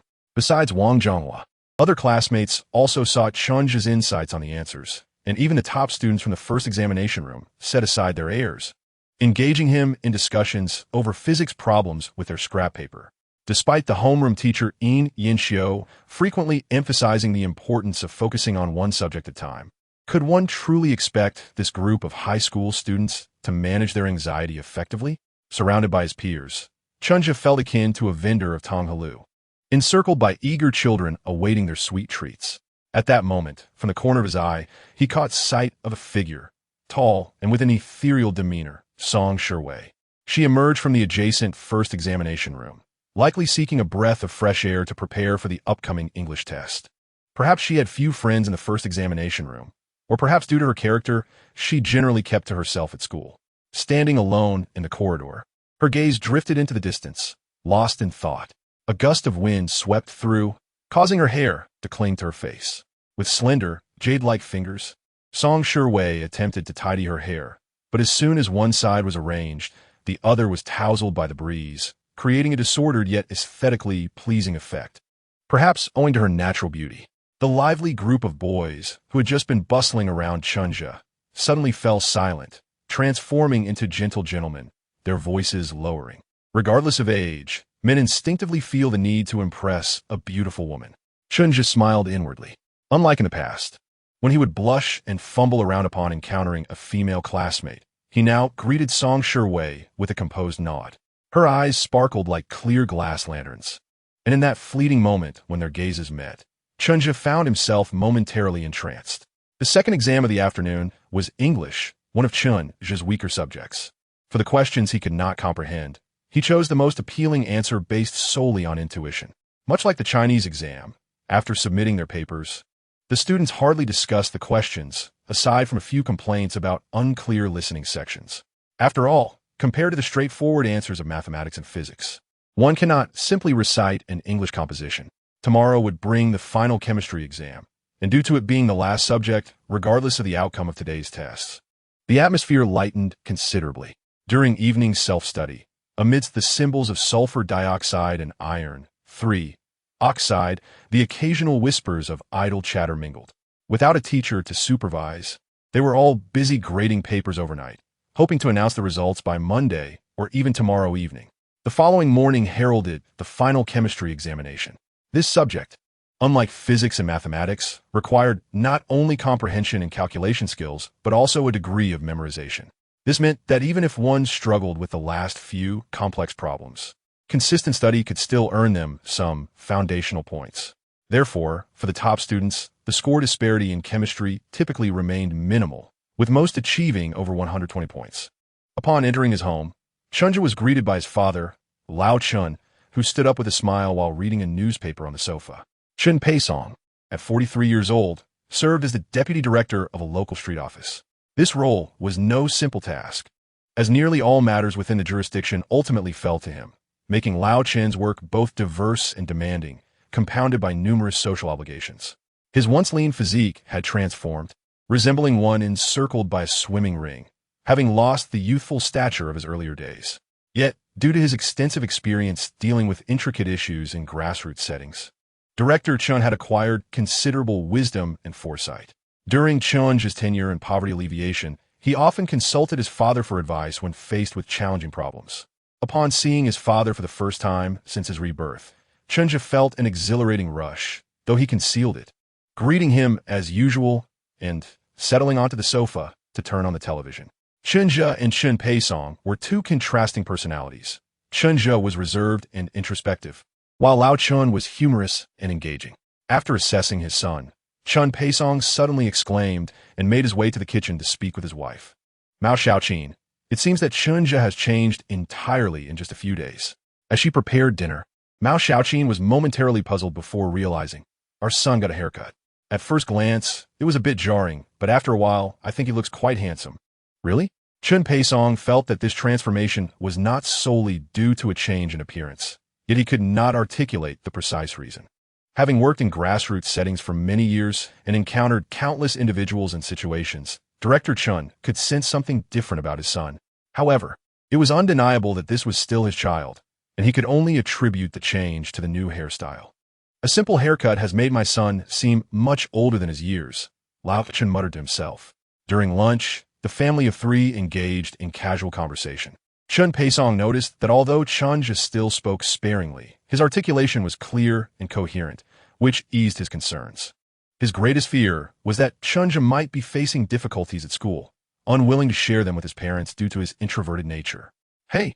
Chen Peisong waved his hand, interrupting his wife's inquiries. "The exams are over. What are you questioning him for?" Mrs. Mao shot her husband a disapproving glance. "I'm not prying. I'm just anxious.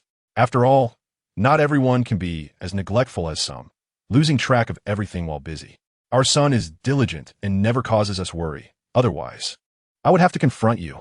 Chen Peisong was aware of his guilt regarding the family, grateful for his wife's sacrifices over the years. Thus, whenever Mao Xiaoqin furrowed her brow, he would smile apologetically, patiently waiting for her to calm down. This was the daily dynamic between Lao, Chen, and Mrs. Mao, a pattern that would persist for many years to come. Observing his parents' affectionate rapport uplifted Chen Zhu's spirits, though he maintained his composure, stating, "It should be about the same as usual." Upon hearing this, Mao Xiaoqin exchanged a glance with her husband, both feeling relieved. If it was indeed comparable to the norm, it suggested a score between 610 and 620, which, according to previous year's cutoffs, should secure admission to Huagong. Huagong, located near Yueking Road, would require 2 bus transfers to reach from their home. Mao Xiaoqin had already begun planning her route for when she would visit her son at university. The atmosphere in the house felt significantly more subdued than usual, evidently filled with apprehension over the impending exam results. Unsurprisingly, the evening's self-study session proceeded without any teachers in attendance, and there was no one even to patrol. They were either busy grading papers or ranking them, and at that moment, even the top students in the experimental class were engrossed in their studies with distracted minds. Whenever the sound of high heels echoed in the empty corridor, everyone would tense up, anticipating the arrival of homeroom teacher Yin Yinxiu to distribute the exam papers. If it turned out not to be her, the students visibly relaxed, clad in a gray blazer and thick glasses with gold rims. This time it truly was homeroom teacher Yin Yinxiu. Moreover, she bore a hefty stack of exam papers. Were the results truly going to be revealed tonight? A wave of hushed gasps swept through the classroom. Chapter 11. Your total score surpassed 650. Having served as a key educator for so many years, homeroom teacher Yin Yinxiu knew precisely how to navigate her students' emotions. Upon entering the classroom, she uttered not a single word, her expression grim as though it could drip water. Her stern gaze sweeping from the left side of the room to the right, then back again.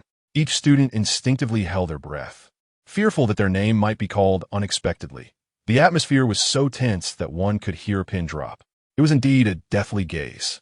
Despite Chen Zhu's current psychological fortitude, he still felt as though he were sitting on pins and needles.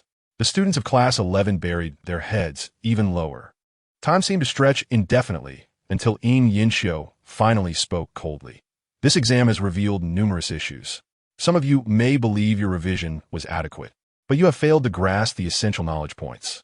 Do not presume that you are assured of a place in a prestigious university based on these results.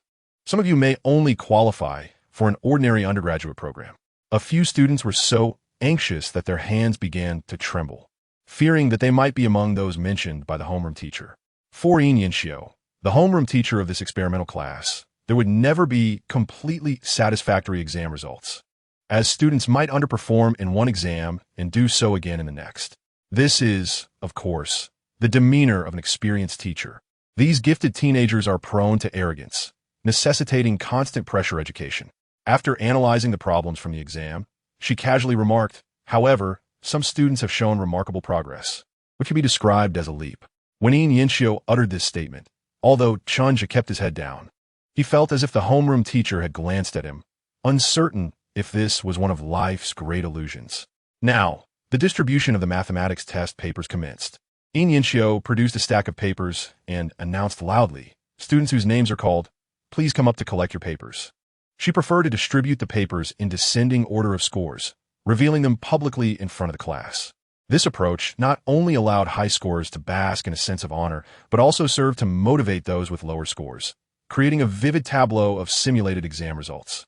Deng Xian 148, Chen Zhu 145, Kong Liangsong 144, Song Shiwei 138, Huang Bohan 127. Yinxiu read the scores like an emotionless robot, methodically announcing each one. When the students scoring 140 came up to collect their papers, those in the audience felt both envious and anxious, eagerly awaiting the mention of their names. Upon receiving his mathematics paper, Bo saw his score of 127 and felt a sense of relief. This was his standard level in mathematics, and he hoped to maintain it through the college entrance examination. The last few students who approached to collect their papers dared not lift their heads. Yet Yinxiu deliberately pronounced Ding, Liang, 102, Ban, Yun, Biao, 100. Ding Liang and Pan Yunbiao's faces flushed with shame. After distributing the mathematics papers, Yinxiu wasted no time and immediately picked up the physics test papers. Students whose names are called, please come and collect your papers. Kong Liangsong, 142, Fei Dingxian, 140. Chen Zhu, 140, Deng Qian, 139, Song Shiwei, 132, Huang Bohin, 118. This physics exam was indeed quite challenging, yet there were students capable of achieving high scores. Chen Zhu once again enjoyed the envy of his peers, while Huang Bohin felt a tinge of disappointment with his score of 118. He quickly compared his paper with Chen Zhu's to identify his mistakes. Next came the chemistry exam results, with Chen Zhu scoring 141, Huang Bohin 131, and Song Shiwei 138, revealing no significant discrepancies. Following that was the English exam. Relying solely on guesswork for the listening section, Chen Zhu unsurprisingly scored 92. Indeed, exams represent the fairest competition. The results do not perform for anyone. Huang Bohin scored 115, which was not particularly high, while the highest score in the class was Song Shiwei's 140.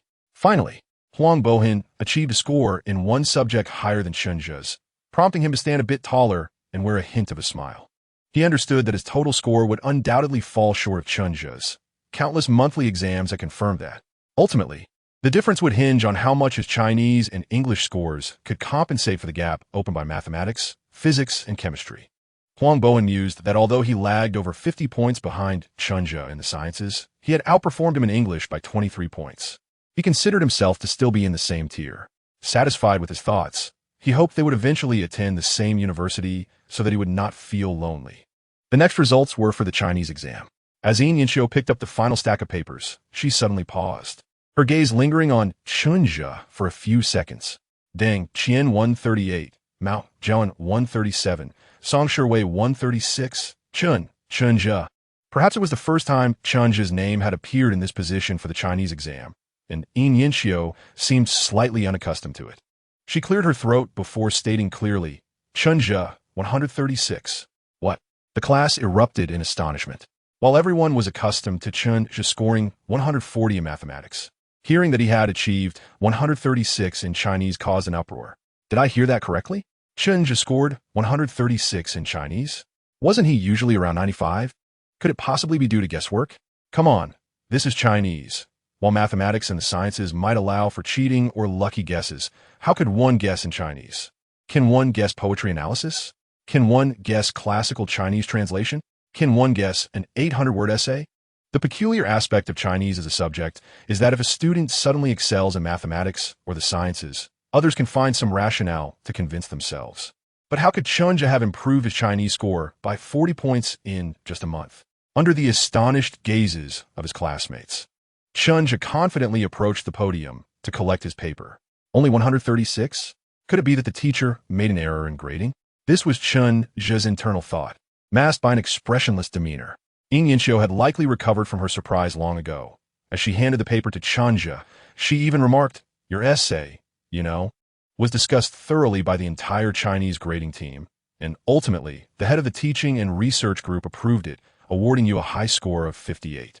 The essay had a maximum score of 60, so 58 was indeed commendable. Teacher Yin, what points did they discuss? Chen Zhu inquired curiously. He had criticized the phenomenon of all local television stations blindly following the trend of talent shows, using the most popular program, Happy Girls, as a reference. Yinxiu pondered for a moment. They seemed to think that your essay's themes were too elevated for high school students, often elevating the discussion to a national or provincial level. Chen Zhu nodded, understanding the crux of the issue. His previous writings had always been provincial-level industry documents, and he had approached topics with that level of height. His thinking had simply not adjusted in time. Huang Bohin, ignoring the teasing, appeared dazed. his voice hollow as he said to Chen Zhu, "Do you realize you've broken 650 in total?" Chen Zhu was taken aback. Indeed. Mathematics 145, Physics 140, Chemistry 141, English 92, Chinese 136, totaling 654. What does a score of 654 signify in this era? In 2007, the admission line for Peking University in Eastern Guangdong was 653. Chapter 12. No inappropriate thoughts, please. Although the 2007 college entrance examination model in Eastern Guangdong had undergone some adjustments, it essentially remained the 32 pattern, with each subject scored out of 150, culminating in a total of 750. The cutoff scores were straightforward.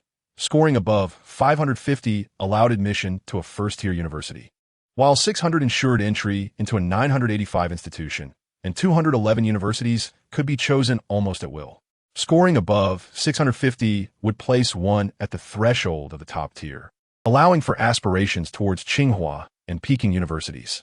With a score of 654 in the mock exam, Chen Zhu had transformed from merely aiming for the minimum at Huagong to striving for Zhongda, propelling himself into the realm of contenders for Peking University. No wonder De Huang felt as though he had inadvertently consumed something foul. The gap that had once been a mere 10 points between the two brothers had now widened into a significant disparity. While Huang Bohin had been beaming during the distribution of English papers, he now felt as if a stone weighed heavily on his chest and quietly said to Chen Zhu, "Let me see your Chinese paper." In truth, smiles do not vanish. They merely shift. However, Chen Zhu, unwilling to further provoke his close friend, obediently passed the examination paper over. Chen Zhu was not surprised. Such extraordinary progress indeed warranted some inquiry. The office was bustling, with nearly every teacher's desk occupied by a student, likely those who had faltered during the mock examinations. The mere fact that a student was summoned by a teacher indicated a chance for redemption, for such discussions require the teachers to sacrifice their own time and energy. If a student received a score of 0 without comment from the teacher, it essentially signified abandonment. Yin Yinxiu settled into her chair, leisurely sipping from her thermos filled with dried tangerine peel water, then methodically arranging her hair. Chen Zhu stood at the corner of the desk, observing that these seasoned middle-aged teachers not only understood the principles of health, but also habitually treated students as if they were invisible. Once the entire procedure was completed, Yin Yinxiu cleared her throat and remarked, "Chen Zhu, your Chinese score has seen a significant increase. Several Chinese teachers in the grade find it astonishing, yet they are baffled as to the reason." At this point, she chuckled lightly, adding, "Fortunately, it is Chinese. Had it been mathematics or physics, one might have suspected you of cheating." Chen Zhu pursed his lips, replying, "I assure you, I did not cheat, although I've been reborn. The knowledge in my mind is all self-acquired. How could that be termed cheating? I'm fully aware of that." To his surprise, Yin Yinxiu expressed greater confidence in him than he had in himself, stating unequivocally, "Having served as your homeroom teacher for 3 years, how could I not understand your character? I simply wish to inquire if you possess any effective methods for improving Chinese that you could share with your classmates during the motivational assembly." What? Chen Zhu felt that his homeroom teacher's words conveyed several layers of meaning, leaving him somewhat bewildered. Yin Yinxiu resumed, taking another sip from her thermos. "The motivational assembly is scheduled for next Sunday. The school plans to combine the summary meeting of the mock exams with it, and I intend to have you speak, primarily to discuss your experience in enhancing your Chinese skills." Chen Zhu was taken aback. Only those in the top 10 of the grade are allowed to share their learning experiences, right? Previously, his scores had hovered around the 20th position in the grade. While not dreadful, it certainly did not qualify him to address the crowd. Yin Yinxiu remained silent as she handed him a sheet detailing the mock exam rankings. Chen Zhu glanced at the results. A total score of 654, 4th in the class, 8th in the grade. The class leader, Deng Qian, was a petite girl who could have been directly admitted to Tsinghua or Beida, but had declined due to dissatisfaction with the offered majors, opting instead to take the entrance exams herself. As far as he recalled, she ultimately enrolled in Tsinghua. The second in the class was the class representative, Kong Liangsong, followed by Song Shiwei in 3rd, and then himself in 4th. Curious about Huang Baion's ranking, he realized the latter must be outside the top 15 of the class, as he could not spot him in the rankings.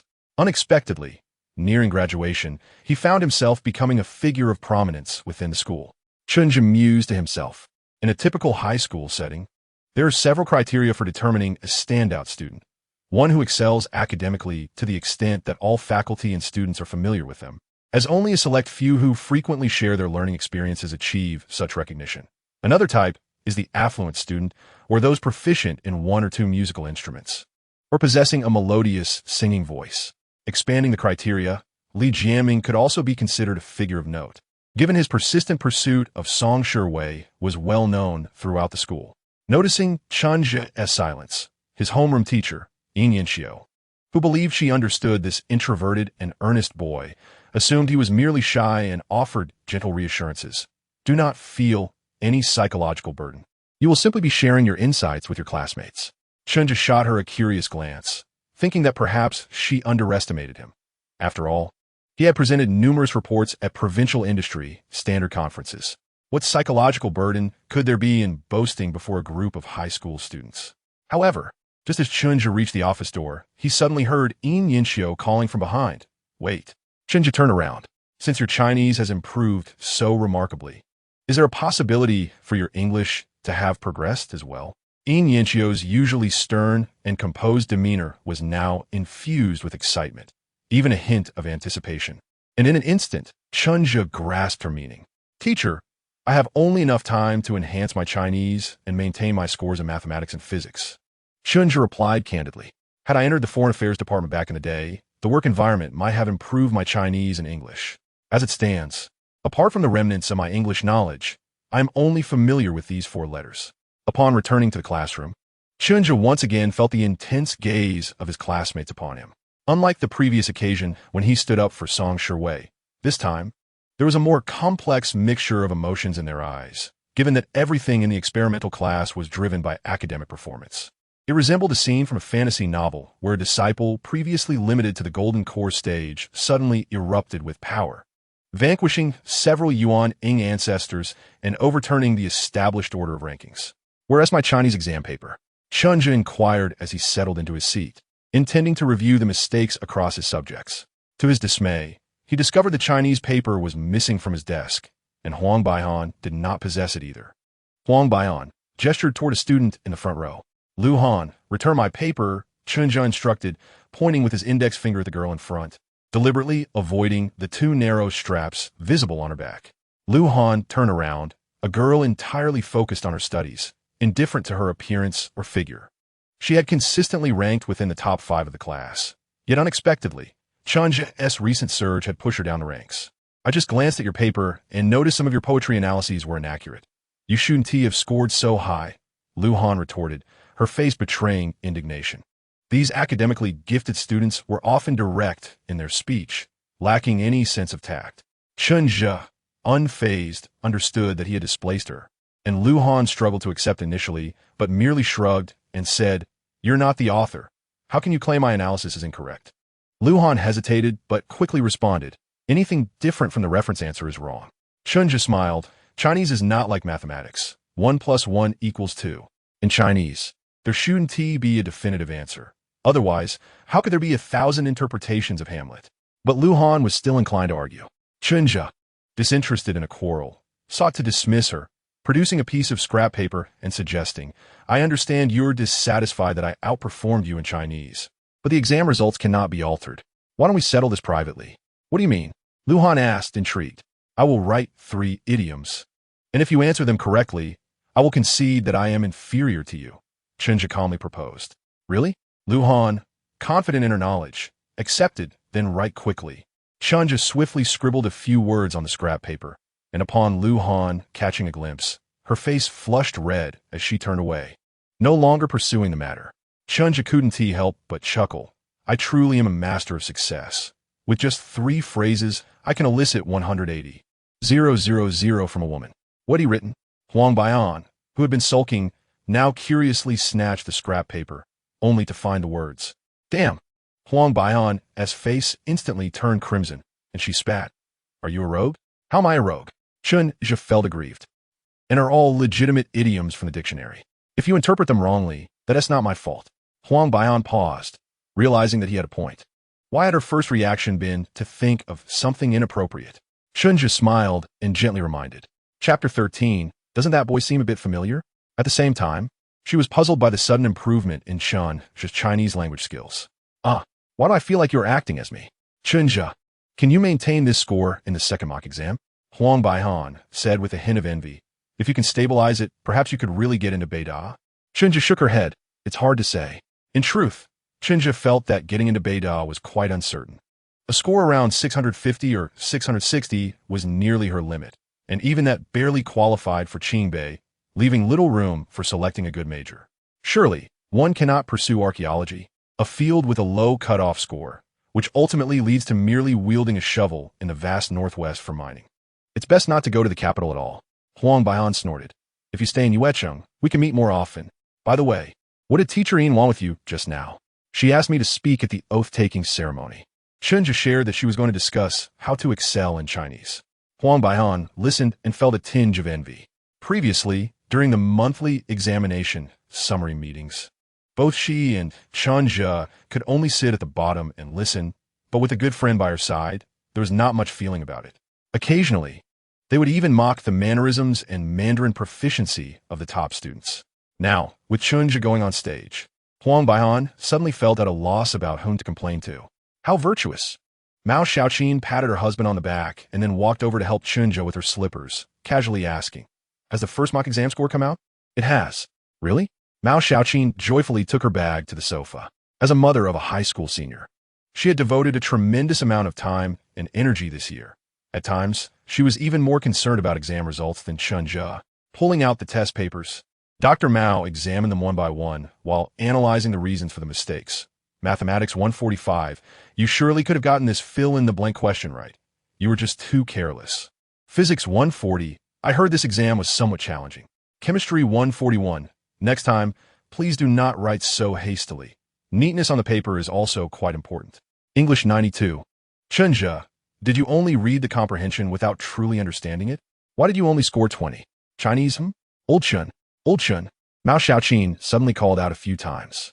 Chen Peisong, who was heating milk, hurried over, thinking that Chen Zhu had performed poorly again, thus causing his wife to be quite emotional. Without time to wipe his hands, he began to mediate. Well, you see, failing an exam is just a minor test, allowing Chen Zhu to recognize her shortcomings and areas for improvement. As parents, we need to provide our children with more love and support, helping them regain confidence from failures. Mao Xiaoqin interjected without hesitation. Our son has improved in Chinese. He scored 136. Zhao, Suo, and Old Chen worked in the same district, their positions similar, and their work often intersected. Additionally, Zhao had a daughter in her senior year at the provincial experimental high school, so their relationship was quite harmonious. The two families often dined together, and Chen Zhu had met Zhao's daughter, who was short and chubby, resembling a shot-put athlete. Her mother did not allow her to indulge in more than a couple pieces of braised pork during meals. Our son's grades are not a tool for you to gauge others. Mao Xiaoqin was displeased and urged Old Chen to get to work. Hurry and heat the milk. Chen Zhu has been hungry for quite a while. Rest assured, I shall do so immediately. Sister Zhang, good evening. How did your Zihan do in the first mock exam? As for Chen Zhu, he made a slight improvement, scoring over 650. The next day, Monday, Chen Zhu arrived at school as usual. Due to the recent conclusion of the monthly exam, the teachers spent the next 2 days discussing the papers, and life seemed to revert to the true nature of senior year. Tedious, sleep-deprived, with a sticky breeze, the beautiful evening glow would suddenly appear during a study session. Li Jiaming continued to bother Song Shiwei every day, though he was slightly more restrained, and Chen Zhu chose to ignore him, until Saturday evening study session, when the homeroom teacher Yin Yinxiu announced that the oath-taking mobilization and first mock exam summary meeting would be held the next afternoon, with Deng Qian representing the senior students to lead everyone in the oath. Chen Zhu would also take the stage to share her experiences in studying Chinese. This stirred a bit of commotion in the class.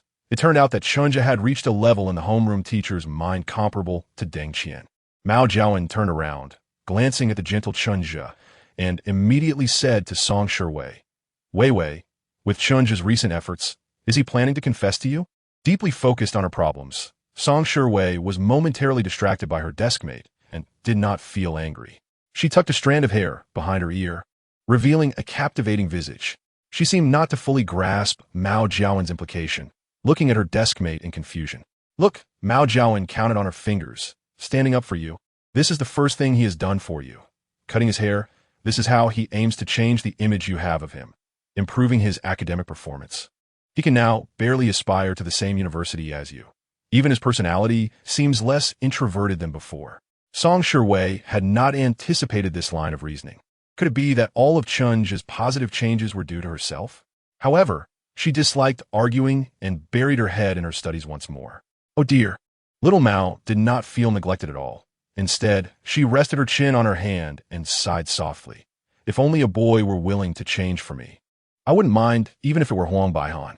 The young hearts of boys and girls, long suppressed, began to thaw gradually. The following day was Sunday, and the school was rather inconsiderate. To avoid disrupting normal classes, they scheduled the oath-taking ceremony for Sunday afternoon, the only half-day off for senior students during the week. Around 3 o'clock, the school loudspeaker called for everyone to gather on the playground, prompting over 500 senior students to descend reluctantly while cursing the foolish school.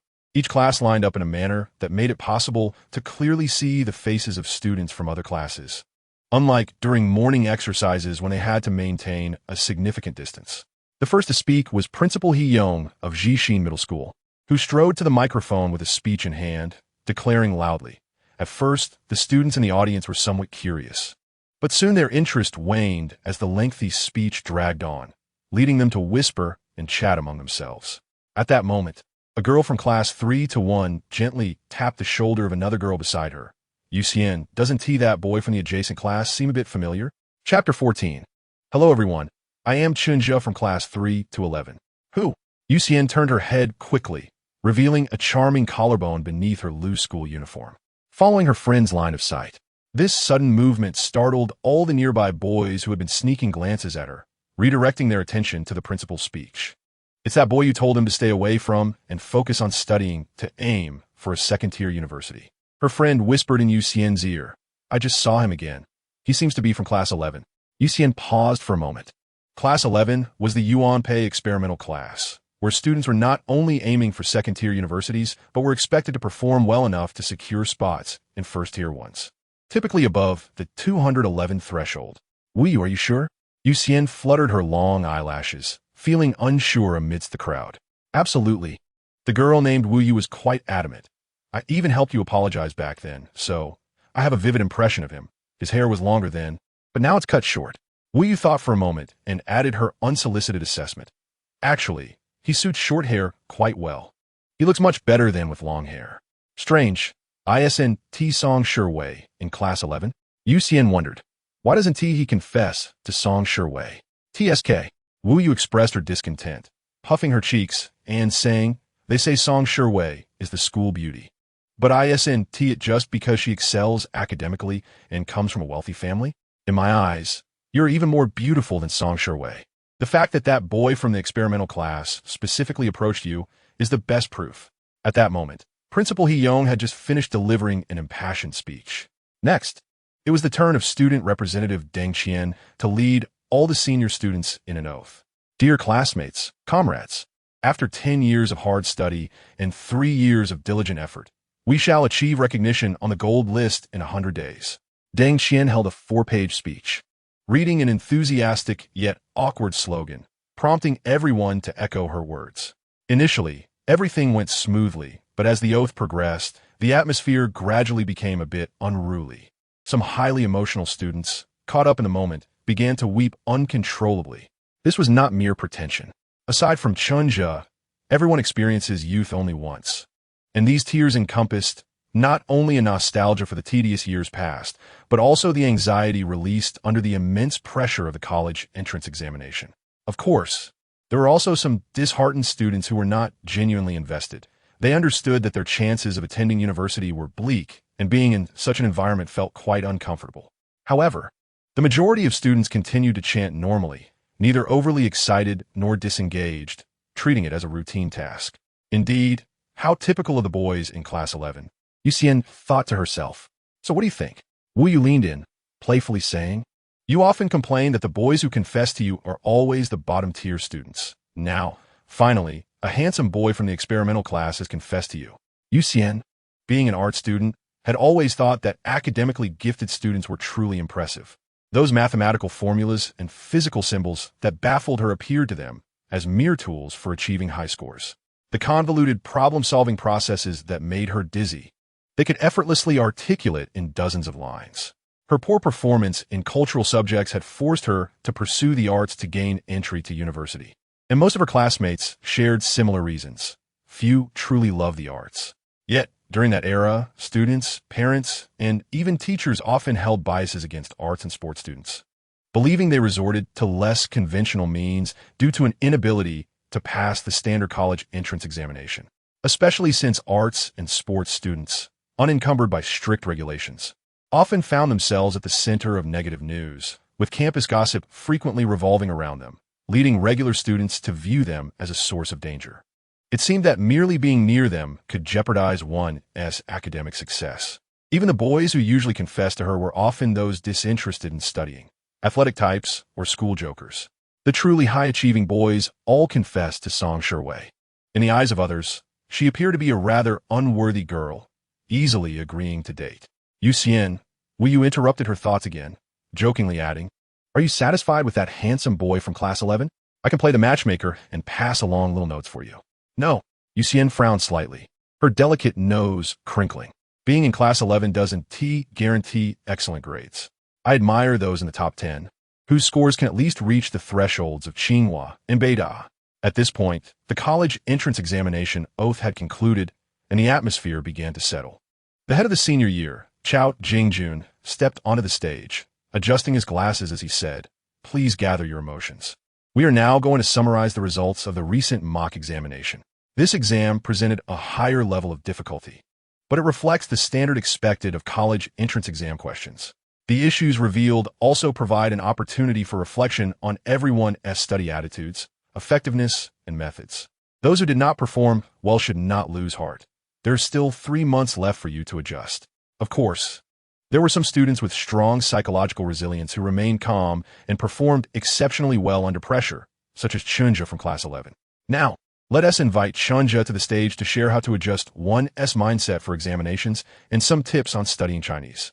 To emphasize Chen Zhu's importance as a first-time speaker, Chao Jingjun added, "Chen Zhu achieved a score of 654 in this mock exam, ranking 8th in the grade, which, according to past practices, may have already reached the admission line for Tsinghua and Beida." The initially sparse applause suddenly grew more enthusiastic. Thus, Yu and Yu witnessed the boy they had just been discussing rise from his seat, walking confidently to the microphone under the gaze of all the students, teachers, and school leaders. "Hello everyone, I am Chen Zhu from class 11. On that day, the sun was not glaring, and the wind was not noisy. The young man bowed slightly, as if paying homage to his youth. "Yu, I believe your wishes are quite effective right now." Yu, lost in thought, finally said, "You should quickly make a wish for me too, so that I can enjoy success without effort, reaping rewards effortlessly and soaring to greatness." Yu's previously bright and charming gaze now turned somewhat dreamy. She ignored her friend's request, instinctively biting her smooth, rosy lips as she fell into contemplation. Then, she suddenly remarked, "Why isn't he using a speech script?" Chapter 15. It turns out she is love-struck. Indeed, why isn't he using a speech script? Not only did Yu notice this, but the head of the grade, Chao Jingjun, and the homeroom teacher, Yin also recognized the issue. "Oh no, what?" Chao Jingjun responded anxiously. "What should we do? Several school leaders are seated at the front. Should we send the speech script to this student?" "But I don't even know where he left it," Yin said, rubbing her temples. Chen Zhu hadn't forgotten to bring a speech script. He simply hadn't written one at all. Is it a joke? Do high school students really need to prepare a report in advance? Chen Zhu started with a brief self-introduction and then habitually tapped the microphone, producing a loud, buzzing sound. He then adjusted the microphone to his height and calmly surveyed the playground before speaking clearly and loudly. "Respected leaders, guests, comrades, ahem, fellow students, good afternoon." At this point, Chen Zhu paused for a moment. Strange. Why is there no applause? He soon realized that this was merely high school, and one couldn't be too picky about applause. It was only when he noticed Principal He-Yong leading the applause that he felt satisfied, seeing him raise his bottom slightly, as if he wanted to stand and applaud. Chen Zhu then continued confidently, "It is an honor to stand here today and share my experience in studying Chinese. I believe that Chinese is not difficult. It mainly involves mastering the following points. First, grasp the key points and strengthen the accumulation of basic knowledge. Second, tackle the difficult points and enhance communication with teachers. Third, cover the blind spots and cultivate the habit of reading and writing more. Fourth, solidify the foundation and strengthen the belief in passing the exam. Speaking without a script. Chen Zhu elaborated eloquently, flowing like water without pause. Below, Chen Zhu had to stand up, slightly bending forward to ask Principal He Yong in the front row, "Sir, is the time too long? Should I go and interrupt?" "No need," He Yong smiled, waving his hand and turning to Inyenshio. "This student has a commanding presence." From the moment he tapped the microphone, I felt as though I was listening to directives from the Education Bureau. The usually stern and unyielding Inyenshio could only manage a bemused expression at that moment. At this moment, Principal He Yong suddenly recalled something and turned around to inquire, "Isn't there a student named Chen Zhu on our prestigious school S invitation list?" "No," came the reply. Chen Zhu's previous grades were insufficient. The 5 representatives from our school are Sun Shuiyong and Cheng Mingyi from Class 10, and Deng Qian, Kong Liangsong, and Song Shiwei from Class 11. The so-called prestigious school invitation is an event jointly organized by universities in the Guangdong East region and various provincial model high schools, inviting outstanding high school students for a half-day visit before the college entrance examination. This initiative serves 2 purposes. Firstly, to fulfill the task assigned by the Provincial Education Department regarding the implementation of a collaborative research activity between universities and high schools. Secondly, universities hope to showcase their facilities in order to retain exceptional students within the province.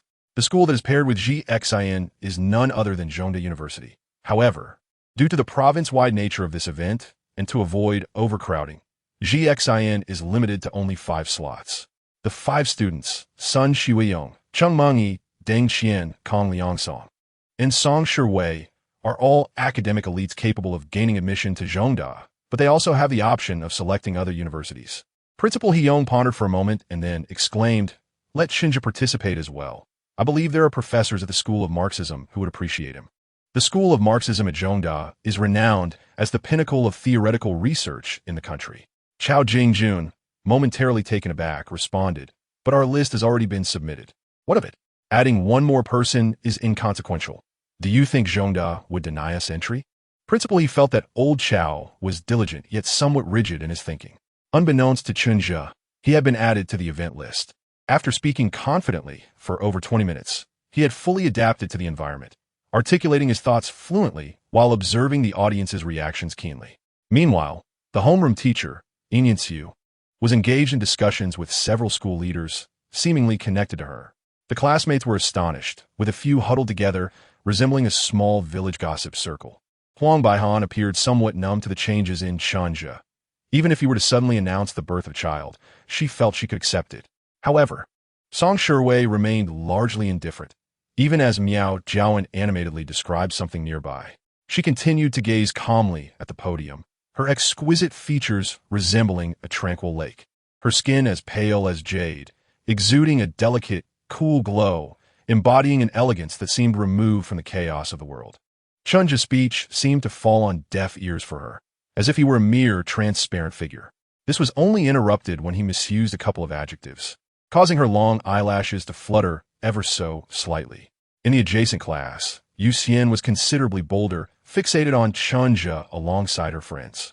Her dyed red hair was soft and lustrous, cascading loosely over her shoulders, and her delicate oval face glimmered like jade, slightly flushed from sun exposure. If one were to describe her, the term peach blossom complexion would suffice. During a fleeting moment of eye contact, Yu Xian shot Chen Zhu a challenging glare, raising her chin defiantly. "Wait a moment," interjected Wu Yu, unable to contain herself. "Are you two flirting?" "Who is flirting with him?" Yu Xian retorted quickly. "I just think he defies my expectations of a good student. I always assumed boys with such grades would be inarticulate. Yet he is so eloquent." "So, you have no feelings for him then?" Wu Yu teased. "Absolutely none." Yu Xian tilted her head.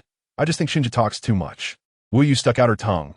"He is among the top 10 in the grade, capable of entering Qingbei, and you still find fault with him. Your standards are truly high. I take pride in it." Yu Xian proudly replied. The reason was simple. She noticed that some individuals were speaking about those two in a derogatory manner, feeling somewhat offended. Students do not concern themselves with the quality of your speech. If you waste my time, you are simply a fool. Ultimately, with less than 3 months remaining, Chen Zhu concluded his address. I hope everyone remembers. As the boat reaches midstream, we must strive forward. Remember, those who travel 100 miles must not underestimate the final 90. And deeply engrave in your hearts that even in the harsh winter, the plum blossoms bloom. As the stars shift, let our dreams be fulfilled. My speech is concluded. Thank you all. A sparse applause erupted from the audience. Yet Principal He Yong clapped the loudest. At that moment, Yu Xian planned to sneak out of school. Are you going to work at the convenience store again? Wu Yu asked from behind. Yes. Yu Xian turned around, her slender figure illuminated by the evening sun. I still haven't saved enough for my college tuition. Wu Yu sighed, feeling a pang of sympathy. When you start college, make sure to relax. No. In college, I'll be able to teach children how to paint. Yu Xian giggled. What if my future boyfriend wants to buy a car or a house? I'll give him all my savings. He'll be so lucky to have me. You little girl from Sichuan and Chongqing. Why is your best friend suffering so much? Wu Yu pretended to be angry as she playfully poked Yu Xian, only ceasing when Yu Xian laughed and begged for mercy. Wu Yu then linked her arm with Yu Xian's. Let us go. I'm just going to sleep at school anyway, so I might as well accompany you. Hee hee. Upon hearing her best friend would accompany her, Yu Xian beamed. Tonight, I'll treat you to dinner. Please don't let it be instant noodles again. Wu Yu pouted. Looking pitiful, I beg you, let us have bread instead. I'm about to throw up from all the noodles. Chapter 16. Pure-hearted Girls High School. As Chen Zhu ascended the stairs, he inadvertently caught sight of his middle school classmate, Wang Zhonghua. Remembering Wang's confident demeanor during their answer exchange, he couldn't help but stop him to ask, Zhonghua, how did you fare in the physics mock exam? Wang Zhonghua turned around, recognizing old classmate Chen Zhu, and replied with casual bravado, not bad, just a bit careless. If I had been more meticulous, I could have scored an additional 30 to 40 points. I could have achieved 130 in physics. In mathematics? Chen Zhu inquired as they walked. Let's not discuss that. The grading was unfair. Wang Zhonghua seemed somewhat annoyed. The penultimate question's correct answer is 0. 5. Yet someone wrote 1/2 and was deemed correct. Why was I marked wrong for writing 30? Chen Zhu nearly burst out laughing.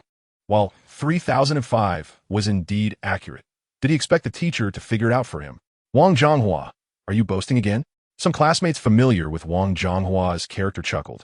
Exposing the truth, you left the last few questions blank. What are you pretending for? After deflating Wang Zhonghua's bravado, a stranger nodded amiably to Chen Zhu. It was as if everyone knew that the world's highest peak is Mount Everest, and perhaps they were also aware that the second highest is K2, even if they were not unfamiliar with the 3rd to 10th peaks. However, how many could name the 11th to 20th peaks? Previously, Chen Zhu had ranked around 20th in the grade, which was commendable, yet compared to sharing learning experiences on stage and being widely recognized by the faculty and students, he felt like an inconspicuous presence. Wang Zhonghua possessed commendable emotional resilience. Even when his boast was deflated, he remained unflustered, instead patting Chen Zhu on the shoulder, warmly inviting, let us grab a meal together sometime. Following this, he quickly departed the scene. This was somewhat akin to the customary phrases exchanged when planning to dine together in the future. Chen Zhu shrugged it off, as this fellow had always been a bit of a joker and unreliable since their middle school days. However, the suggestion of playing video games piqued Chen Zhu's interest. After graduating with a master's degree, he hadn't touched a gaming console since, and even when passing by an arcade, he instinctively felt that his age and status no longer suited such venues. Upon returning to the classroom, Chen Zhu shared the idea with Huang Baian, who immediately raised both hands in agreement. I have longed to unwind a bit. Let's go out next Sunday during the holiday. Sound good? Chen Zhu nodded, but you'll have to wait for me. My parents want to take me out for lunch that day. After we eat, we can find a place to meet. No problem. So where shall we go? Huang Baihan, habitually nibbling on her fingernails, suggested Shengxiaju, Capital Road, or Tianhe City. We'll decide then. Any commercial street will surely have an arcade. Chen Zhu had yet to settle on a plan. In the following week, the entire senior year fell into a monotonous cycle of students completing exam papers while teachers graded and discussed them. At this stage, teachers had little left to impart, and students could only solidify their grasp of knowledge and maintain mental agility through practice. However, the towering stacks of papers, the countless spent pen refills, and the pervasive scent of invigorating oil in the classroom were undeniably part of the senior experience. For Chen Zhu, there was little room for improvement in his mathematics, physics, chemistry, and language studies. Following the mock exams, his English teacher frequently offered him additional help. Yet, due to his weak foundation, any progress was hardly noticeable. This period was both tedious and fulfilling. Thankfully, Li Jiaming performed daily at the classroom door, allowing Chen Zhu a brief respite for his mind. Thus, Sunday arrived. After school, Chen Zhu took the bus directly to the restaurant, entering a private room occupied by 5 individuals. To his left were his parents, and to his right sat another family of 3, including Zhao Donghua, the deputy director of the police station, who had previously clashed with old Chen. Zhao Donghua, at over 40, appeared older than old Chen due to his frequent late-night shifts. His wife was a shopkeeper selling clothes, and the couple, both short and stout, had a daughter, Zhao Yuanyuan, who shared their physique. Zhao Yuanyuan, a senior at Shengshan High School, had previously outperformed her peers but was surprised to find herself trailing Chen Zhu in the provincial examination. Upon seeing Chen Zhu enter, Zhao Donghua boomed, "Chen Zhu, I hear you scored 654 on the mock exam, surpassing Yuanyuan by over 10 points. Your father has been quite boastful in my presence." Zhao Yuanyuan, initially engrossed in her cream cake, looked up and exclaimed, "Chen Zhu Gij, you look much more handsome than before." Chen Zhu felt a slight twitch at the corner of his mouth. While Zhao Yuanyuan was indeed a plump girl, her voice had a sweet, delicate quality that struck him as unexpectedly charming. "Uncle Zhao, Aunt Lu." Chen Zhu greeted Zhao Donghua and his wife politely before nodding courteously at Zhao Yuanyuan and quietly taking a seat beside his mother, Mao Xiaoqin. Mao Xiaoqin gazed at her only son, her face radiating warmth and satisfaction. "So, was the traffic manageable at lunchtime?"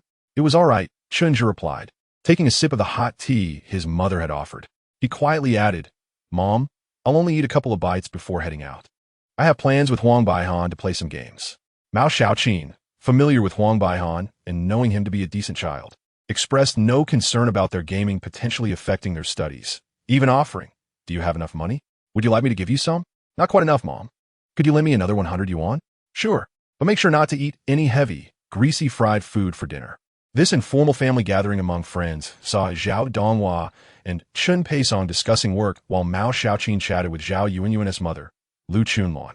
The 2 middle-aged women, sharing concerns about their children, engaged in conversation with great enthusiasm, especially given the context of the approaching college entrance examination. Chen Zhu quietly ate his meal.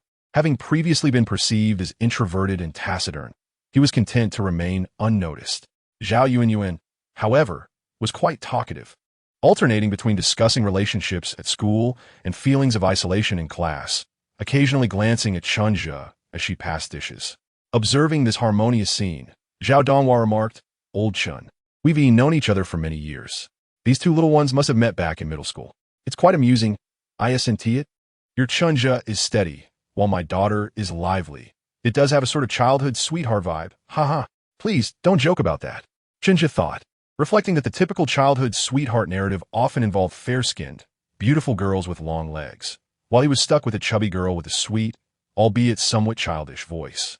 Just as he was about to respond, Mao Xiaoqin interjected, "Old Zhao, what are you saying? Chen Zhu and Yuanyuan still have the college entrance examination ahead of them." Chen Zhu exhaled softly, grateful for his mother's intervention. She likely did not wish to consider a daughter-in-law like the plump Yuanyuan. However, Chen Zhu felt it was best to excuse himself from the gathering before the banter escalated further. After hastily eating a few more bites, he stood to take his leave, with Mao Xiaoqin providing an explanation for their early departure. To his surprise, Zhao Yuanyuan stood as well, saying, "Chen Zhu Gij, can I come with you play games?" Just as Chen Zhu was about to find a polite reason to decline, her mother, Lu Chunlan, cheerfully encouraged, "Go ahead. We adults have things to discuss, and you want to be interested in that." Exiting the restaurant, Chen Zhu found a public phone to call Huang Baihan, resolute in his decision not to play with the chubby girl alone. "Wait until I finish this set of physics papers," Huang Baihan procrastinated. "Suit yourself," Chen Zhu scoffed, "but the 170-pound innocent girl beside me may not be as patient." "What?" There was a brief silence on Huang Baihan before he rationalized, "I'll just finish the last 2 questions during evening self-study. There's no rush." Merely 20 minutes later, Huang Baihan appeared, panting, and to Chen Zhu's astonishment, he had changed into a new school uniform. He bypassed Zhao Yuanyuan and leaned towards Chen Zhu, covering his mouth in mock seriousness. "Why haven't I seen the 170-pound innocent girl?" "That would be her," Chen Zhu said, gesturing toward Zhao Yuanyuan. "This is the 170-pound innocent girl?" Huang Baihan's expression morphed into one of disbelief, akin to an elderly person on the subway, staring at a smartphone. "Indeed," Chen Zhu replied leisurely, hand behind his back. "I never specified that 170 referred to height." Finally, Huang Baihan realized that the 170 referred to weight and promptly demanded the 8 yuan for the taxi fare. "A lesson learned. I should download an anti-fraud app," he muttered, though Chen Zhu knew Zhao Yuanyuan did not actually weigh 170 pounds. Nevertheless, for her height of less than 1.6 meters, her physique was indeed above average. Following this, the two boys discussed where to play games. Each had their preferences. Chen Zhu wanted to explore Tianhe City, being the most bustling area in the future, while Huang Baihan preferred Capital Road, where an anime-themed arcade was located, allowing them to enjoy comics once they tired of gaming. "I suggest we go to Shangxiaju," Zhao Yuanyuan interjected suddenly. "Why?" Chen Zhu inquired politely. "Is it because the arcade there is relatively new?" "No," Zhao Yuanyuan shook her head, "because there's a fantastic ice cream shop there." Ultimately, the three decided to follow Zhao Yuanyuan's suggestion to Shangxiaju, as neither Chen Zhu nor Huang Baihan could convince the other, and it was better to acquiesce to her opinion. After all, it was a vibrant commercial pedestrian street, promising a plethora of entertainment options. The atmosphere in Shangxiaju on that Sunday was exceptionally lively, bustling with not only local residents but also numerous tourists. Before online shopping became a norm, simply entering a physical store to purchase clothing required standing in line. Chen Zhu and Huang Baihan chose a bustling arcade, where Huang Baihan even pulled Chen Zhu aside at the entrance to lay down the rules. "We are brothers by blood, and we must settle accounts clearly. You're not allowed to choose to Shi, Feng Ba, or Feng Liana. If you become dizzy, you cannot attack, and during cornering, you must not kill naked." Zhao Yuanyuan, bubbling with excitement, interrupted. "Chen Zhu, Gij, Baihan Gij, let's go buy ice cream first." Huang Baihan glanced at Chen Zhu, who pondered for a moment and agreed. "Let's get ice cream first. Otherwise, it would be quite dull for her while we play." He then reassured Huang Baihan. Zhao Yuanyuan just finished eating, so she should be satisfied with some ice cream. Perhaps due to the exquisite flavor of the ice cream, there was a long queue of customers. After standing for about 10 minutes, it finally became Chen Zhu's turn. He ordered 3 strawberry-flavored ice creams and handed over the money at the counter. After another brief wait, he finally received the first little ice cream box and handed it to Zhao Yuanyuan. "Thank you, Chen Zhu Gij," Zhao Yuanyuan said sweetly. Huang Baihan made a gesture as if to vomit. "Don't you still have one?" Chen Zhu began, only to realize that Zhao Yuanyuan had already finished hers. "How about we give you the money, and you can buy your own?" Huang Baihan suggested. "But I'm afraid of the sun," Zhao Yuanyuan replied, looking pitiful. Chen Zhu found the situation troublesome, but considering the adults on both sides knew each other, he couldn't just leave her behind, although the sun outside was indeed quite scorching. He turned to Huang Baihan and said, "Why don't you go buy it? After all, you're darker than us." Although De Huang was honest, he was not foolish and shook his head vigorously. "What does that have to do with me? Just because I'm darker doesn't mean I'm not afraid of the sun. When we play the arcade later, aside from those conditions, I can choose not to use Kusanagi Kyo." Chen Zhu added another condition. Huang Baihan, being a true high school student, had a stronger desire to win than Chen Zhu. After a moment's hesitation, she replied, "Robert cannot be used either." "Deal." Chen Zhu handed the money to Huang Baihan. Once the lamb skewers arrived, Chen Zhu seriously told Zhao Yuanyuan, "This time, you must obediently play games with us." "MHM." The chubby girl nodded, her gaze drifting to a convenience store next door. Chen Zhu felt the weight of responsibility in taking care of a child, and wearily asked, "What else do you want to eat? Let's buy it together." "Fishball noodles," Zhao Yuanyuan exclaimed joyfully. Realizing she might be asking for too much, she quickly promised, "I'll be full after the fishball noodles." "Let us go. Let us buy fishball noodles," Huang Baihan said somewhat impatiently. Chen Zhu remained relatively calm, as he had dealt with far more annoying and pedantic superiors after starting work. However, the convenience store was rather peculiar, packed with customers at the checkout counter, all clamoring to pay. While Chen Zhu was puzzled, Huang Baihan suddenly poked him and whispered, "Yuxian, where?" Chen Zhu thought she meant outside and stood on tiptoe to look. Not outside, but inside. Huang Baihan pointed to the cashier. Chen Zhu then realized that the cashier was indeed Yuxian. Today, she wasn't in her school uniform, but was wearing a white long-sleeve shirt and indigo blue jeans. The simple white shirt contrasted with the fitted pants, accentuating her long, slender legs, making one unable to resist the urge to touch them. Her dyed, wine-red hair cascaded down to her waist, naturally curling at the ends, and her delicate oval face wore little makeup, her fair skin almost reflecting light. Her red lips were as vibrant as a flower, creating a striking contrast. Chen Zhu suddenly understood why so many people surrounded her. They were merely drawn by her beauty. However, Yuxian was not one to be trifled with. Sure enough, as someone drew near, they could hear her crisp admonitions. Sir, if you want to buy, buy. If not, put it down. Don't squeeze the cigarette box so hard. You'll ruin it for the next customer. $100? No change. Just go to the bank next door and exchange it yourself. Don't ask me for directions. I'm just here working part-time. A male college student, looking rather hesitant with a red bean bun in hand, finally mustered the courage to ask at the checkout, can I have your number? Yuxian raised her finely arched brows, her expression unyielding. Sorry, no, I don't have a mobile phone. My landline is out of service. And I live under a bridge. Oh, okay, the bespectacled boy said, crestfallen, leaving behind the bun and even forgetting to ask for his change. Yuxian rubbed her weary head, having faced such inquiries countless times in a single day. Couldn't they simply buy something without complications? Hello. A voice broke through her thoughts, sounding somewhat familiar. Yuxian forced herself to look up and was surprised to see the boy from class 11 who had spoken last week. She remembered Chen Zhu's name, and noticing that they were 3 in number, assumed they were out shopping together. What would you like? Yuxian asked directly, as she was not the type to feel inferior about working part-time in front of her classmates. Why should she feel ashamed for earning money through her own efforts? 3 bowls of fishball noodles, Chen Zhu replied, pretending not to recognize Yuxian, although there was no need for pretense since they were not very familiar. For bowls, Zhao Yuanyuan beside him suddenly extended 4 chubby fingers. Why? Huang Baihan pointed out that there were only 3 of them. Because I want to eat 2 bowls. Zhao Yuanyuan exclaimed, her voice firm. Chen Zhu twitched his lips, feeling somewhat defeated, and told Yuxian, let us stick with 3 bowls. I want to eat. Just grab a bottle of cola. Yuxian glanced at Chen Zhu, but said nothing more. In this convenience store, the fishball noodles were made by the cashier herself, and situated in a bustling pedestrian street. With a captivating cashier like Yuxian, it took almost a quarter of an hour for her to deliver the noodles. Chen Zhu glanced at them and suddenly asked, why is there 1 extra bowl? We only ordered 3. You waited too long. This bowl is on the house. Yuxian replied casually, her hair brushing lightly against Chen Zhu as she turned. Is it because you're giving us an extra bowl since we're schoolmates? Huang Baihan asked with a smile. I'm not sure, Yuxian said, as Chen Zhu took a bite and found the noodles to be chewy and well-seasoned. Quite delightful indeed. Yuxian must know how to cook. As Chen Zhu sipped his cola, he pondered while watching the bustling crowd through the store's glass wall. Until a tall, robust figure appeared at the entrance of the convenience store, his impressive physique making it hard not to notice him. Although his looks were average, he stood at a height of nearly 6 feet 3 inches, dressed in loose-fitting shorts and a short-sleeve shirt.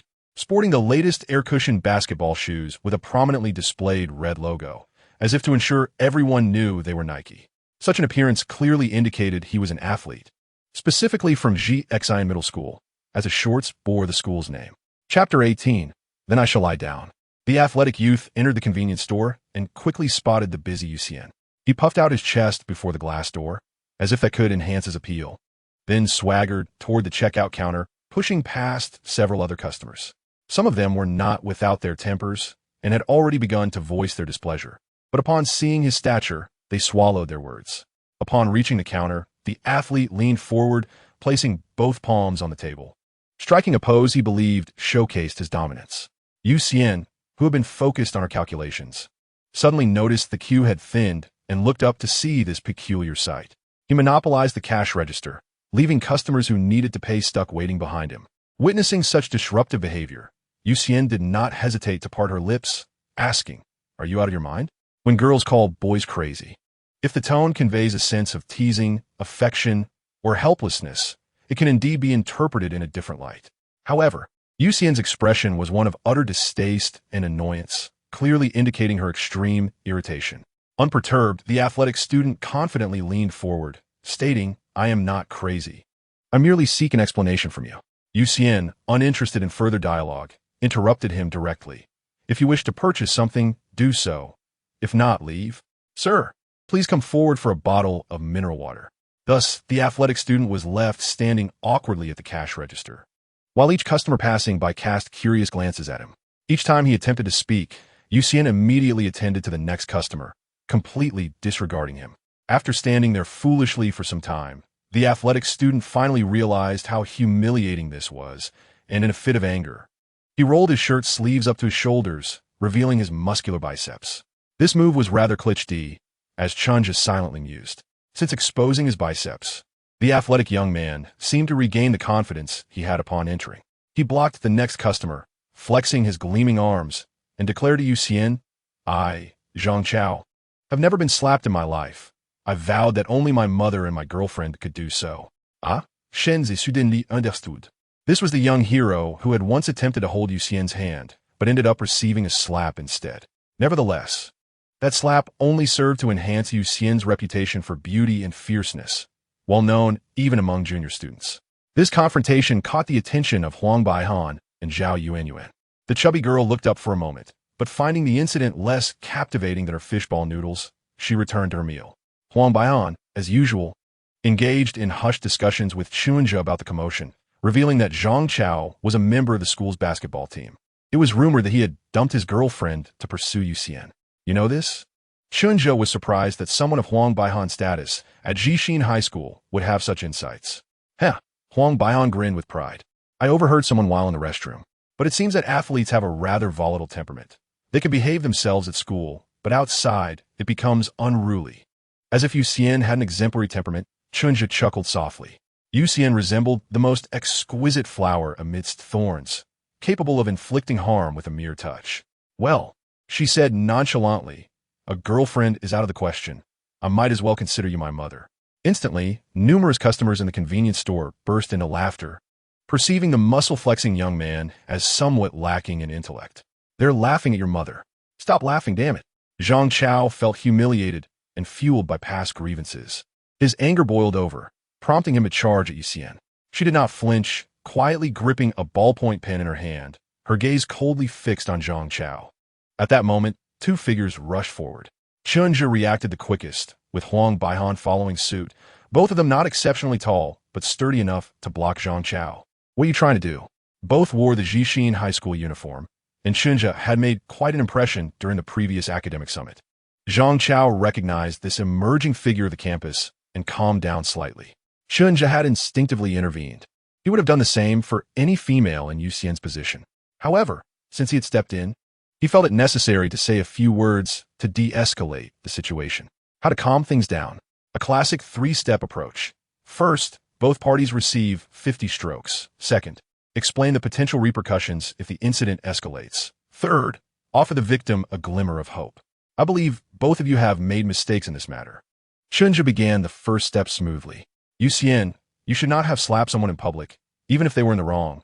Zhang Chao, you should not cause a scene in a convenience store, as this disrupts public order. We are all preparing for the college entrance exams, a significant milestone in our lives. What if something goes wrong? This was the second step, elucidating the dangers of escalating the incident. Zhang Chao, how about this? Chen Zhu's words momentarily stunned Zhang Chao, who obediently took 2 steps toward the door before abruptly asking, "How long will this take?" "About 90 working days." Chen Zhu calculated the days. "What?" Zhang Chao immediately protested. 90 days later, the college entrance exams would be over. Would he even see Yu again? Absolutely not. Zhang Chao stubbornly declared, "If Yu won't be my girlfriend, then she must kiss me today." Yu would not tolerate such indignity and coldly retorted, "Dream on. I would to even kiss a dog like you." Such blatant disdain further wounded Zhang Chao's pride. To demonstrate his fury, he rolled his shirt sleeves up to his shoulders once more. It was unclear what compelled him, as if he could not live without displaying his biceps. Chen Zhu felt a headache coming on. The 3-step approach was a practical method for resolving grassroots disputes.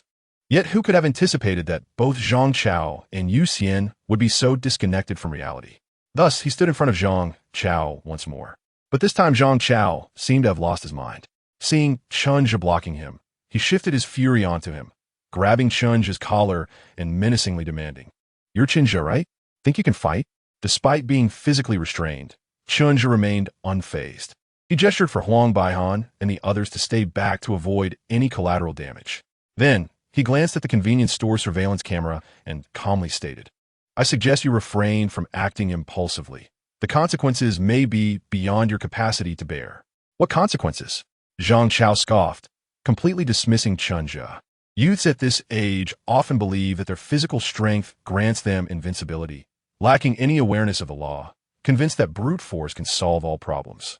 It is only when something truly goes wrong that they learn why the flowers bloom so red. "You might regret the consequences, Zhang Chao. This matter cannot simply be brushed aside, correct?" Chen Zhu slowly stepped back, gradually moving out of the camera's view. "Absolutely not." Zhang Chao felt this was a matter of pride and could not yield. "Very well." Chen Zhu suddenly smiled faintly. "Then I shall lie down." Chapter 19. Helping you shed the thorns, Chen Zhu declared he would lie down, and in the next moment his body seemed to have ingested a tranquilizer, softly resting against the convenience store shelf. Observing this scene, Zhang Chao stared blankly at his palms, mistakenly believing he had mastered some esoteric technique that could incapacitate others with a mere grip. Chen Zhu ignored his reaction and directly told Huang Baihan, "Call the police." Huang Baihan experienced such a situation for the first time in her life, standing in place, momentarily stunned. Zhao Yuanyuan had already dashed off to grab the phone. "Hello? Is this 110? Someone is causing a disturbance here. The address is..." It seemed that the police lineage was indeed a significant factor. Chen Zhu suddenly felt as if all the snacks he had consumed had not been in vain. The Shangxiaju pedestrian street was replete with police presence. Any situation could be addressed within minutes. While waiting for the police to arrive, Chen Zhu waved to Huang Baihan and Zhao Yuanyuan, signaling them to draw closer. They obediently squatted beside him. Only Yuxian remained standing at the cash register, her originally charming figure now appearing stubborn and isolated. Chen Zhu couldn't help but shake his head and called out to her, "Come over here." "Me?" Yuxian pursed her lips, seemingly unaccustomed to such a commanding tone. However, she eventually approached, awkwardly half-squatting, her graphite blue jeans hugging her waist and hips, forming a graceful curve. In stark contrast to Zhao Yuanyuan's squatting posture, it almost seemed as if she were being offered a toilet seat. "Hand it over," Chen Zhu suddenly said to Yuxian. "What?" Yuxian blinked, a bit perplexed. Chen Zhu remained silent, attempting to retrieve the ballpoint pen from her grasp. He had witnessed everything unfold. Yuxian had picked up the pen for self-defense, yet its sharpness could easily inflict harm upon herself. Unexpectedly, she held on tightly. Chen Zhu tugged, but she remained resolute. He exerted a bit more force, yet the pen did not yield. Observing her curiously, Chen Zhu noticed that Yuxian, after a moment of silence, slowly opened her palm. The ordinary ballpoint pen, typically used for jotting notes, had become slick with sweat in her hand. Chen Zhu felt an inexplicable twinge in his heart when Zhang Chao had lost control earlier. This outwardly bold and beautiful girl must have been anxious and frightened as well. Yet, she had no other means of protection, resorting to clutching the pen for safety. "It's all right," Chen Zhu smiled. "The police will be here soon." He paused slightly, "And I will be here too." After taking the pen, he casually set it aside, as it was merely an inconsequential item. However, Yuxian seemed unsettled, as if that ballpoint pen had been a thorny shield she had wrapped around herself for years. Now gently peeled away. Unable to suppress her urge, Yuxian lifted her gaze. The tall, slender young man in his school uniform stood before her. The golden rays of the setting sun streamed into the convenience store, casting a warm glow upon Chen Zhu's face, accentuating his calm and gentle demeanor. A sudden wave of safety surged within Yuxian's heart, fortifying her previously vulnerable spirit with a new, sturdier bastion. She stared at him for a while, then slowly lowered her head. Chen Zhu remained oblivious to this subtle shift. He was busy instructing Huang Baihan and Zhao Yuanyuan. When the police arrive, "Do not speak out of turn. Leave everything to me." "Got it," Huang Baihan replied nervously, clearly anxious about interacting with the police. "Understood, brother Chen Zhu." Zhao Yuanyuan seemed the least affected. As her father was a policeman, she was already accustomed to the sight of a uniform and badge. "Hey," Chen Zhu couldn't help but remind her, "Are you listening?" Typically, anyone addressing Yuxian in such a tone would receive a barrage of eye rolls. Yet this time, she merely nodded in silence. 10 minutes later, a third-level police inspector arrived with 2 auxiliary officers. Initially, they had anticipated a serious brawl, but upon seeing the school uniforms, they realized both parties were merely high school students. The middle-aged inspector suddenly felt as if he had made an unnecessary trip. After a brief inquiry, he addressed Chen Zhu and Zhang Chao. I believe both of you have some responsibility in this matter. You are preparing for the college entrance examination. This is a significant event in your lives. You are Chen Zhu, correct? We will conduct a detailed investigation and provide you with a response within 3 working days. However, Chen Zhu was not there to receive a lecture. He straightened in his seat, clearly stating his demands. First, Zhang Chao initially intended to harm the female cashier at the convenience store, and when I and my classmates intervened, he turned his aggression toward me. Second, the convenience store has surveillance cameras that will corroborate my account. Throughout the incident, I did not retaliate. Third, my 2 friends can attest to the cashier's testimony. Fourth, I believe I was struck in the back of my head. I am currently experiencing dizziness and nausea and require a medical examination. Upon hearing this, the inspector recognized that he was dealing with someone knowledgeable. This is a young expert, likely due to his family background in law enforcement, which has made him familiar with procedural matters. Unable to handle the situation frivolously, the inspector instructed Chen Zhu and Zhang Chao, please present your identification. Requesting identification rather than student IDs indicated a formal procedure was underway. However, neither Chen Zhu nor Zhang Chao had their IDs on them, so they could only provide their ID numbers. Upon verification, the police confirmed that both were high school students. However, Zhang Chao was 19, while Chen Zhu was only 17. At 19, you were considered an adult. Even if you were in elementary school, you would still be held accountable for civil and criminal responsibilities. The inspector remained silent as he reviewed the convenience store surveillance footage. What a boastful fool. Zhang Chao did not believe it, thinking, what do you think you are? Soon, the inspector returned from reviewing the footage, and his demeanor had noticeably shifted. He first asked Chen Zhu, do you need to contact your parents? You'll need to go to the hospital for an examination. No need, Chen Zhu replied, not wanting to worry his parents. I can handle it myself. The inspector then turned to Zhang Chao, his tone less friendly, adopting a voice typically reserved for addressing social troublemakers. Call your parents. You've knocked someone out. They are requesting a medical examination. Huh? Zhang Chao was momentarily bewildered. I didn't hit him on the head. Didn't you see the surveillance footage, officer? There are some blind spots in the footage.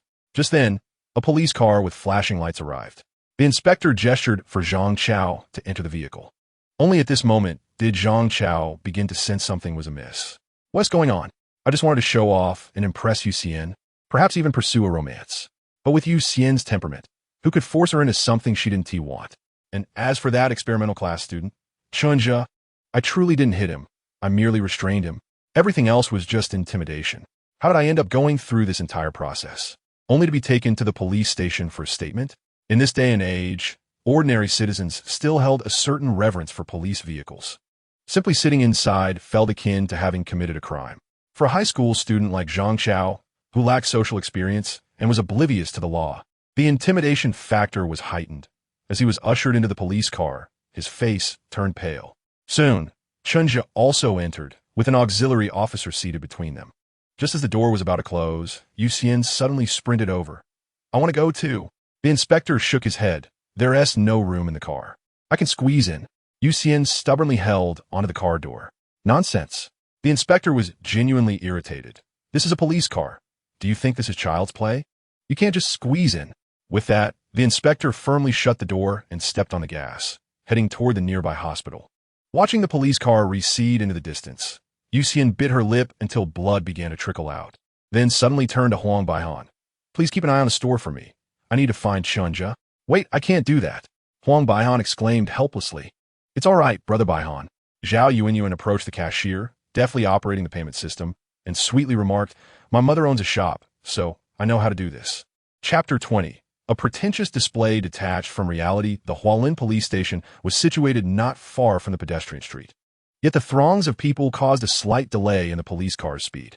The middle-aged police chief occasionally glanced in the rearview mirror and suddenly commented, that girl from the convenience store has been following us. What? Chen turned in surprise, and indeed, Yu Xian was trailing behind the vehicle.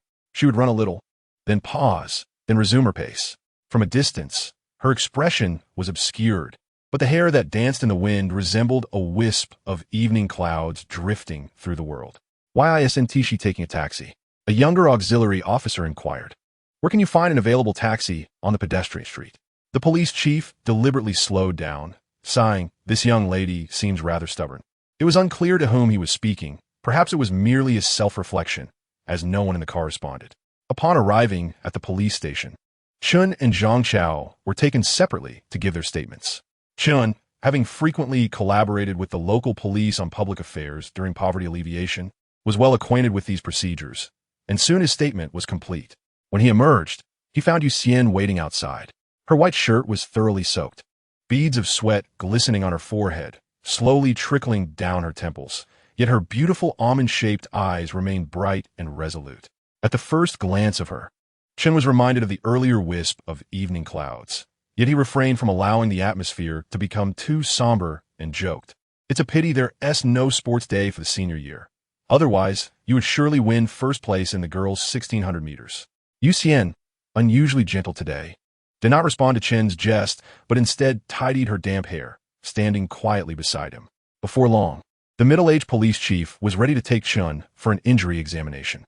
Noticing that Yuxian stood up as well, the chief waved his hand, saying, "We're just going to the nearby Guangyi 3rd Hospital.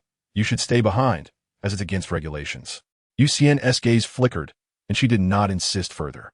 After leaving the police station, the chief chatted casually with Chen. "Your young friend is quite gentle."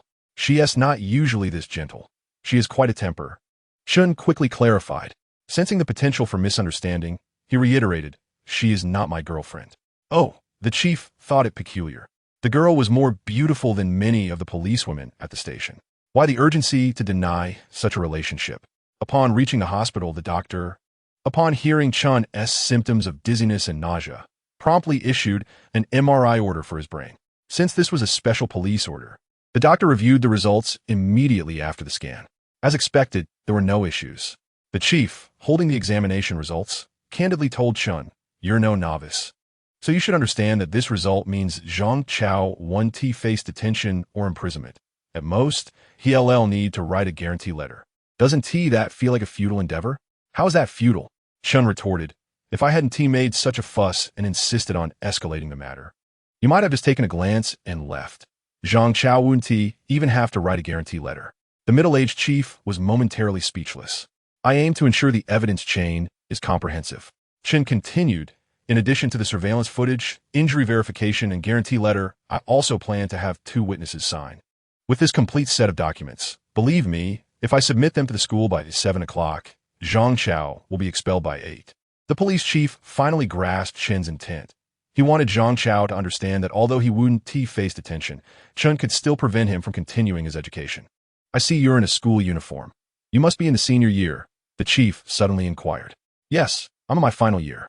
Approaching the college entrance examination, I see." The chief patted Chen on the shoulder, half jokingly and half seriously. "Would you be interested in attending a police academy? I think you'd be quite suited for this line of work." The chief's expression darkened, not wishing to engage further with this seemingly juvenile acquaintance. The police briefly reported the situation. "Your son assaulted another individual, which is an undeniable fact. Since the other party did not sustain significant injuries, we recommend both parties negotiate. If negotiation fails, they will proceed to court." However, the chief added, "A lawsuit stemming from a fight could potentially affect academic pursuits. You may consider your options." Zhang Chao's mother was not naive. She understood that resolving the issue through negotiation was the simplest and least troublesome path. In truth, she had never anticipated that a dispute among high school students would escalate to the police station. Perhaps Chen's school uniform gave off an impression of being easily influenced. As soon as Zhang Chao's mother sat down, she began to weave excuses for her son. "This girl must be Yuxian. Oh, she is truly beautiful." Zhang Chao's mother remarked with a smile. "Zhang Chao has mentioned how much he likes you. I believe that even if romance doesn't blossom, friendship can still thrive. There is no need to let things become so tense." This was a delicate evasion, downplaying Zhang Chao's harassment of Yuxian. "Your name is Chen Zhu. Isn't it?" Zhang Chao's mother continued. "I've heard from my son that you have excellent grades. I know Director Chao Jingjun from your school. We often dine together." This was an attempt to exert pressure, invoking an individual whom she believed held influence. At this point, Zhang Chao's mother felt she had been quite generous. Standing up to declare, "Since there are no major issues, let us all take our leave. The police station is not a pleasant place, and it's best to avoid it when possible." Her few words entirely absolved her son of responsibility, even subtly blaming Chen for escalating the matter. Although Chen did not heed her words, he patiently waited for her to finish speaking before adjusting his collar and calmly stating, "Madam, you wouldn't want your son to drop out during his senior year, would you?" Chen furrowed his brow, sensing something odd about his statement. "What I mean is," Chen rephrased in simpler terms, "I can overlook this, considering we both attend the same school. But Zhang Chao must write a guarantee letter promising not to harass Yuxian again." "Must there be a guarantee letter?" Zhang Chao's mother attempted to haggle. "Would a verbal promise suffice? After all, it yields the same effect." "That is not sufficient." Chen shook his head. "It must be a handwritten written apology and guarantee. Otherwise, I will burn the surveillance footage of Zhang Chao's assault onto a disk and submit it to both the school and the District Education Bureau." Seeing no way to evade the situation, Zhang Chao's mother attempted one last time to deflect Zhang Chao struggles with language. "You and T be able to write something here in 2 hours." "Ha!" Chen smiled radiantly, having stumbled into an area where he excelled. In high school, aside from essays, there is little need for formal writing skills. Once in university, one would be expected to participate in student government or higher-level school organizations. "I can draft the document. Zhang Chao simply needs to copy it," Chen stated methodically. At this point, Zhang Chao's mother had no reason to obstruct the process, and she smacked her son on the head, scolding, "You're always causing trouble. Look at how composed he is." It was unclear whether the he referred to Chen. Zhang Chao had long since lost his initial bravado and resembled a timid chick, nodding in agreement even after receiving a slap. As Chen drafted the guarantee letter, Yuxian quietly turned her head, watching Chen's profile with admiration. How is he so capable? And his emotions so stable? Chen seemed to sense her gaze and smiled at Yuxian. He was quite satisfied with the resolution of this matter, gradually taking control based on the identity of a high school student while utilizing existing social rules. This was neither exaggerated nor absurd, remaining grounded in reality. So much so that any ordinary person encountering a similar situation could easily replicate it. This was indeed the correct way for a capable individual to navigate life after being reborn. Before long, Zhang Chao had completed the transcription of the guarantee letter. Observing the crooked signature, Chen Zhu expressed his satisfaction, saying, "I hope that classmate Zhang Chao understands that muscles cannot bring love and brute force can never replace knowledge." Zhang Chao's mother snorted coldly and turned to leave, but as she reached the door, she heard Chen Zhu's gentle voice, "Auntie, the examination just now cost 460 yuan, and according to regulations, you are required to cover this expense."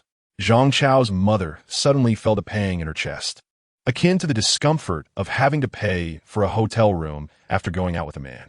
Chapter 21. A qualified team must have foodies. When Chen Zhu and Yu Xian emerged from the police station, having gone through both statements and injury assessments. It was already past 7 in the evening. The once cold and unyielding skyscrapers seemed to awaken to a vibrant side under the glow of lights, with neon flickering and crowds flowing, painting a picture of the bustling nightlife in Yueqing. Yu Xian appeared to be in a good mood, yet she ignored Chen Zhu, seemingly lost in thought as she hummed a tune while walking ahead. However, when she sensed that her pace was too quick, she deliberately slowed down, as if waiting for Chen Zhu. What does this mean? Why wait for me without speaking? Chen Zhu pondered, finding the thoughts of these 17 or 18-year-old girls even more elusive than those of 56-year-old leaders. "Lu Jia, I am sorry. I had something to attend to this afternoon." Yu Xian rushed to apologize. She now felt that leaving the shop to Huang Baihan and Zhao Yuan was quite irresponsible, but in the heat of the moment, she believed she could not let Chen Zhu go to the police station alone after he had helped her. It's all right.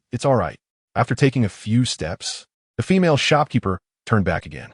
"I heard from those 2 classmates that you went to the police station, and I was somewhat concerned about you.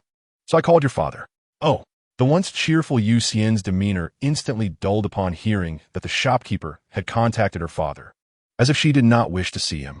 Chen Zhu found it strange. In fact, he had been surprised to see Yu Xian working at the convenience store that afternoon. Although art students might not receive mainstream societal validation, it is undeniably a noble choice. Whether in music, dance, fine arts, or broadcasting. The initial training incurs significant expenses that most families cannot afford, let alone the meager earnings Yu Xian made at the convenience store. Chen just speculated that something must have gone awry in her circumstances. Was it truly a manifestation of the saying, a gambling father, a mahjong-playing mother, a sick brother, and her working? How is it? Is there any outcome? At that moment, the anxious Huang Baihan rushed over, brimming with excitement. Chen Zhu raised the guarantee letter in his hand, and Huang Baihan took it for a quick glance. Wow, such a profound attitude of admitting fault. How did you manage to get Zhang Chao to write it so obediently? I beg him on my knees.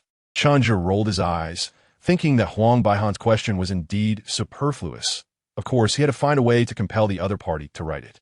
Huang Baihan chuckled, realizing that he could sense a change in his friend's demeanor. Not merely in terms of the monthly exam results, but also in his manner of speaking and overall temperament. Coupled with the events of the afternoon, Huang Baihan felt that Chen Zhu had acquired an additional capability. This newfound ability was hard to articulate. Sometimes, Huang Baihan could grasp a hint of it, while at other times, it seemed as elusive as the horns of deer. Da Huang, Chen Zhu reminded, you need to help draft 2 statements. I have prepared a draft. Just copy it and sign. I will go make a disk of the surveillance footage. With that, Chen Zhu left with the recording. With this evidence, if he encountered Zhang Chao at school, he could easily demand an apology. Clarity. Huang Baihan observed how Chen Zhu systematically compiled all the evidence for future reference, and suddenly he found the word to describe this ability. Ever since Chen Zhu first appointed a class monitor as the head of the hygiene committee, he had managed every task with remarkable order, resolving each matter seamlessly. Huang Baihan was uncertain why his friend had become suddenly impressive, but one thing he was sure of, the bond between them would never be tainted by such changes. As he thought of this, Huang Baihan felt a surge of emotion in his chest, looking at Chen Zhu while silently affirming, "We will always be." Da Huang. Chen Zhu noticed his friend's peculiar gaze and inquired, "Why do you keep staring at me? Go away." Huang Baihan instantly broke character, having realized that butterfly referred to father, thus allowing Chen Zhu to tease him for several days. As they were joking, a middle-aged man suddenly entered the convenience store. At first glance, Chen Zhu thought he resembled a Hong Kong celebrity standing over one. 78 meters tall, impeccably dressed, and exuding charm. Most importantly, he shared the same naturally alluring eye shape as Yu Xian. "Is that Yu Xian's father?" Huang Baihan questioned discreetly. "Most likely," Chen Zhu nodded, feeling that such eye shapes were better suited to women. On a man, an overly attractive appearance seemed lacking in masculinity. Chen Zhu's assessment was soon validated when Yu Xian's father spoke, revealing a somewhat feeble demeanor. "Are you all right? Why did you go to the police station? Just playing hide-and-seek with friends, I suppose." "Child." Yu Xian's father seemed to understand his daughter's temperament, or perhaps felt a tinge of guilt. In any case, he did not dwell on it. After surveying his daughter and finding no significant issues, he produced an envelope from his pocket. Chen Zhu glanced over.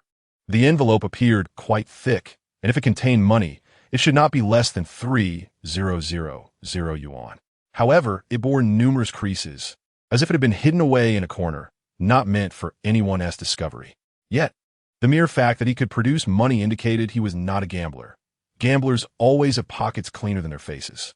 With great care, Yu Xian's father extended the envelope, whispering, with the college entrance examination approaching, "You should stop working here. This is some living expenses. It should suffice until after the exam." Yu Xian did not accept it. Instead, she retorted sarcastically, "What if my mother finds out you gave me money?" "Huh?" Chen Zhu, Huang Baihan, and even the chubby Zhao Yuanyuan were all taken aback. "You are your father's daughter. Shouldn't your mother be your mother? Does a father need to hide giving his daughter living expenses from her mother?" "Quiet. I feel like I'm growing a brain. This is my own savings." "Aunt Lu doesn't know," Yu Xian's father replied, his tone still feeble. "I don't want it. Take your money and leave." A flicker of disdain flashed in Yu Xian's eyes, clearly unimpressed by her father's actions. With just a few words, she had already dismissed him, declaring, "I need to continue working. Moreover, I have nearly saved enough for my university tuition, so don't come around unless necessary. Then give it to your grandmother." Yu Xian's father insisted, seemingly determined to do something for his daughter to ease his conscience. Yu Xian frowned and shot back, "You can give it to her yourself." All right. Yu Xian's father stood there for a few minutes, but upon seeing his daughter continually ignore him, he finally took the envelope and slowly pushed the door open to leave. Chen Zhu felt that this was a rather fitting exercise in reading comprehension. However, within the convenience store, the atmosphere had become somewhat oppressive due to the discordant family interaction. Yuxian seemed to be harboring some frustration, her delicate face displaying a sulky expression as she rearranged items, causing the shelves to clatter. Zhao Yuanyuan glanced at Huang Baihan, who in turn looked at Chen Zhu, who then exchanged glances with Zhao Yuanyuan. Suddenly inspired, Chen Zhu deliberately raised his voice. After a long day, I'm feeling a bit hungry. Yuanyuan, would you like to have fishball noodles? At the mention of food, Zhao Yuanyuan instantly forgot everything, excitedly exclaiming, I want to eat. Chen Zhu snapped his fingers stylishly at Yuxian, saying, 3 bowls of fishball noodles. No fish, no balls, no noodles, thank you. Then you could just have 1 bowl. Cast a glance at Chen Zhu, and even in her state of anger, the glance retained an alluring charm. However, the topic of food gradually thawed the atmosphere in the convenience store. Chen Zhu sighed lightly. It appeared that in a capable team, a foodie was indeed indispensable. In Chapter 22, the question arose, you wouldn't want to be a dog, would you? Perhaps it was due to Yu Xian's oversight in restocking the convenience store that when she intended to prepare fishball noodles for everyone, she discovered only 3 pieces of noodle cakes remained. Thus, the situation morphed into a riddle. 3 cakes for 4 individuals. How should they be distributed? Surely, one could not simply eliminate someone at random. The crux of the matter was that Zhao Yuanyuan raised her hand, eagerly exclaiming, I want 2 bowls. Well, now it seemed 2 people would need to be randomly eliminated. Then I want to eat, Chen Zhu remarked, rubbing his slightly hungry stomach. Indeed. The afternoon had been mentally exhausting, but he couldn't possibly compete with Zhao Yuanyuan for food. Yuxian shot him a look, you won't starve. Upon returning to the convenience store, Yuxian seemed to have come to some understanding, and her attitude towards Chen Zhu gradually normalized. However, her notion of normal did not equate to becoming gentle or amiable. She continued to glare directly at anything that annoyed her, even at Chen Zhu. Subsequently, Yuxian first prepared noodles for Huang Baihan and Zhao Yuanyuan, and by the time they were satiated, it was already 8:30 p.m. Huang Baihan glanced at Chen Zhu, feeling that he was the most suitable to suggest something, yet he had not eaten. As for Zhao Yuanyuan, goodness, she even wanted to drink the noodle soup. Huang Baihan did not expect the other party to be of Yuxian or Song Shiwei's caliber, nor could it be this innocent girl from a pure high school. Bohai Gu, their essay place at the turning point that serves delicious fried skewers. I'm not hungry, really, but it's truly delicious. All right, let us go take a look. After the 2 departed, the convenience store was left with only Chen Zhu and Yuxian, along with a store manager who occasionally vanished without a trace. Make sure to keep that brown paper bag for storing evidence. Don't lose it. Chen Zhu felt the need to say something. Otherwise, sitting in silence until mealtime would be rather dull. Yuxian replied, retrieving 2 boxes of instant noodles from the shelf, her focus on tearing the packaging, finding Chen Zhu somewhat verbose to need reminding over such trivial matters. Little did Yuxian know, for someone like Chen Zhu, the latter part of the statement often required attention. The first part was likely just a means to initiate conversation and enliven the atmosphere. Was it your dad earlier? Chen Zhu inquired, this being the true crux of the discussion. Yuxian paused, nodding slightly. Though it was the same the tone was distinctly different, conveying a sense of reluctant acknowledgement. After your parents divorced, did your father remarry? Chen Zhu probed further. After a moment, she replied calmly, yes, he remarried. Her voice seemed to carry a hint of misty vapor. Your stepmother doesn't allow your father to give you money, not even for living expenses, which is why you're working part-time. Chen Zhu continued, and you're living with your grandmother now. Suddenly, there was a noise as if something had toppled over, and Yuxian hurried out, wielding a spatula, and angrily questioned Chen Zhu. Tell me, when did you start inquiring about my family situation? No, Chen Zhu quickly denied. That conversation you had with your father was something any reasonable person could analyze. Is that so? Yuxian seemed skeptical, feeling she could not analyze it herself. With your intelligence, could I deceive you? Chen Zhu subtly flattered her. That is true. Only then did Yuxian display a satisfied smile, though it soon faded. Her voice taking on a somber tone tinged with nostalgia. However, my parents did not divorce. My mother passed away. I'm sorry. Chen Zhu felt a pang of regret, but also struggled to comprehend. If that is the case, your father has the obligation to support you. So why don't you accept money? Every time I receive living expenses, that woman argues with my father, and she scolds me and my mother, Yuxian declared defiantly. Tilting her chin, my mother left me some money before she passed. If I save up, I can teach children to paint when I go to college. I don't want my mother to be blamed after her death. Chen Zhu finally grasped the situation. After spending the afternoon together, he realized that beneath Yuxian's stunning and fiery exterior lay an independent, strong-willed character, unafraid to love or hate. Perhaps her fieriness was merely a means of self-defense due to her striking appearance. After all, a stepmother is not much different from a stepfather. So she had gradually grown accustomed to relying solely on herself, even in dire circumstances, only wielding a ballpoint pen for protection. Yuxian emerged to confirm whether Chen Zhu had been secretly prying into her family circumstances. Upon his denial, she accepted it. Afterward, she hurriedly dashed off to catch the bus. What about turning off the lights? Chen Zhu pondered when suddenly, a loud snap plunged the convenience store into darkness. Not far from him, Yuxian's voice resonated. To save electricity, we are connected to the nearby building's power supply. They finish work at 9:30 p.m., and we will also cut off power on time. You can sit by the window. There's light there, and dinner will be ready soon. Got it. Outside, the lights were still bright and lively, whereas the dim convenience store felt like a small stone embedded in a pearl, appearing out of place and somewhat forlorn. Before long, Yuxian had managed to prepare 2 plates of fried egg noodles. Chen Zhu sampled a bite and found the flavor surprisingly delightful, especially considering it was made in darkness. Do you want some? Yuxian scooped a spoonful and placed it next to Chen Zhu's plate. It's spicy. Chen Zhu shook his head. You don't appreciate the delicacies of life. Yuxian teased Chen Zhu, mixing all the chili into her noodles. After just a couple of bites, she fanned her mouth, then hurriedly fetched a cup of mineral water while also handing Chen Zhu the orange juice. Why aren't you drinking the orange juice? Chen Zhu inquired. Yuxian huffed. Do you think orange juice is free? These things are deducted from my salary. All right.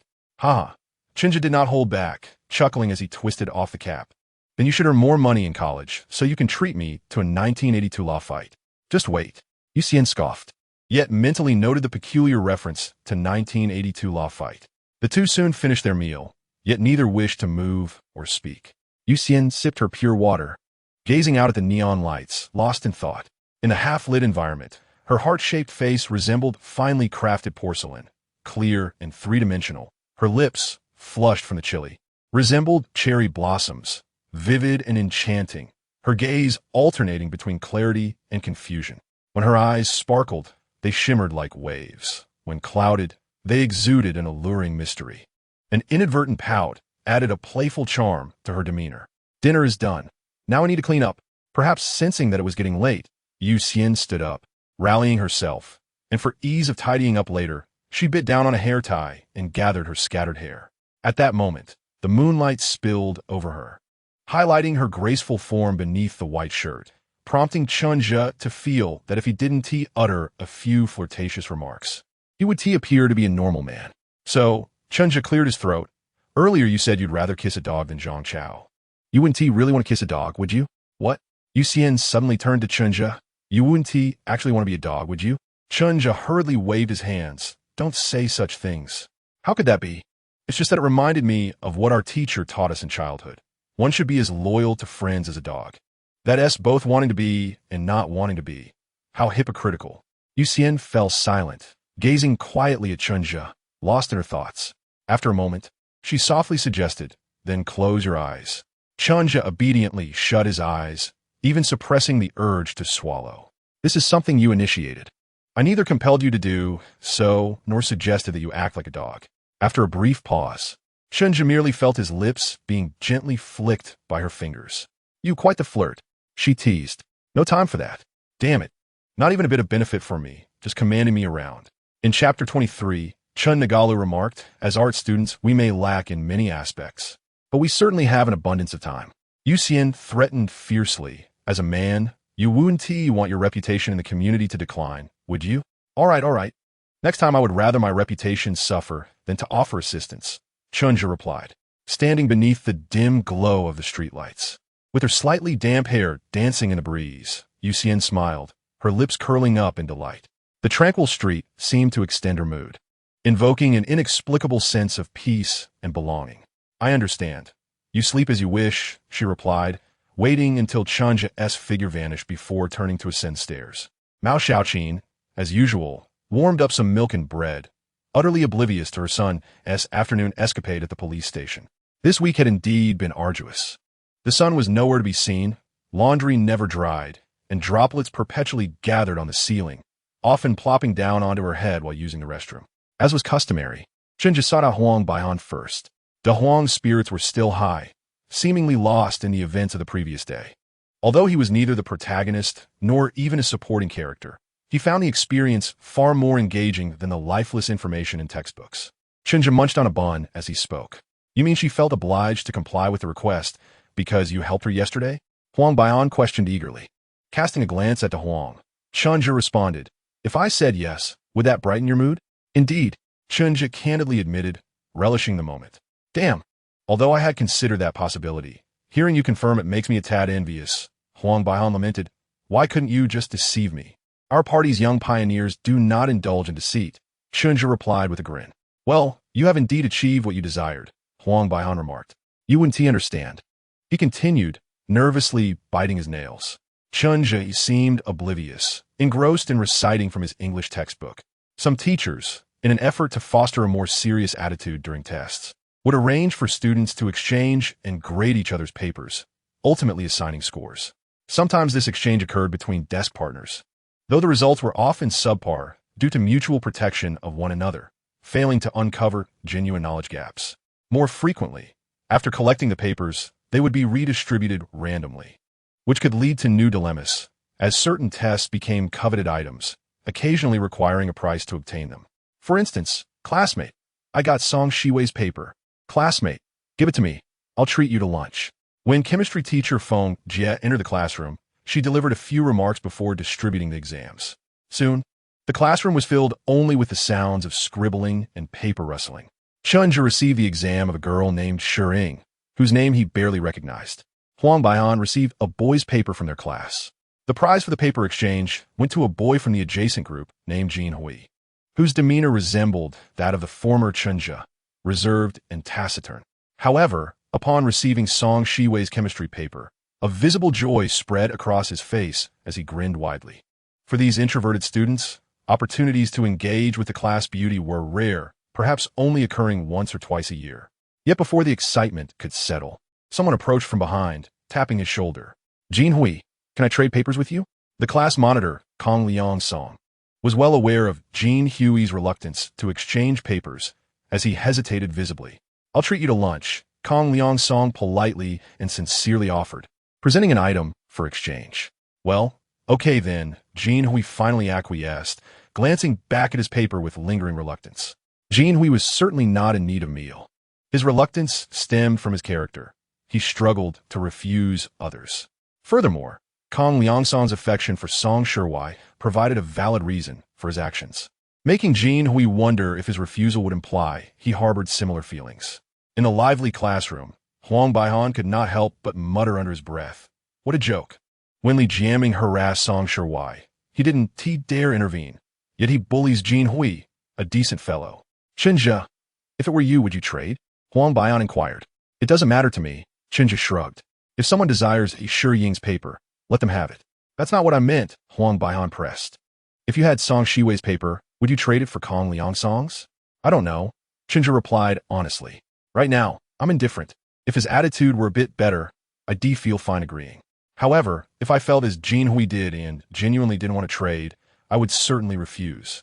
If it were me, I wouldn't trade, Huang Baihan asserted confidently. Chen Zhu smiled softly. De Huang was all bluster, yet ultimately unable to refuse, often regretting his words after arguments or being compelled to acquiesce to others' requests. However, Chen Zhu was also curious about who currently possessed his paper. Oh my! Just 2 rows ahead, Miao Jiawen suddenly exclaimed incredulously. Chen Zhu's paper is with me. Ever since Chen Zhu stood up for Song Shiwei, he had garnered some attention in the class. Later, he continued to excel, ranking in the top 10 of his year, and his speeches at the pledge rally resembled broadcasts from news networks. Recently, it was rumored that he was also selected for the prestigious university event list next month. This small surge of excitement came in waves. In everyone's minds, he was no longer the Chen Zhu of a month ago. He had transformed into Chen Negalu. Thus, Miao Jiawen was quite thrilled to possess Chen Zhu's test paper, finally providing her with a reason to initiate conversation.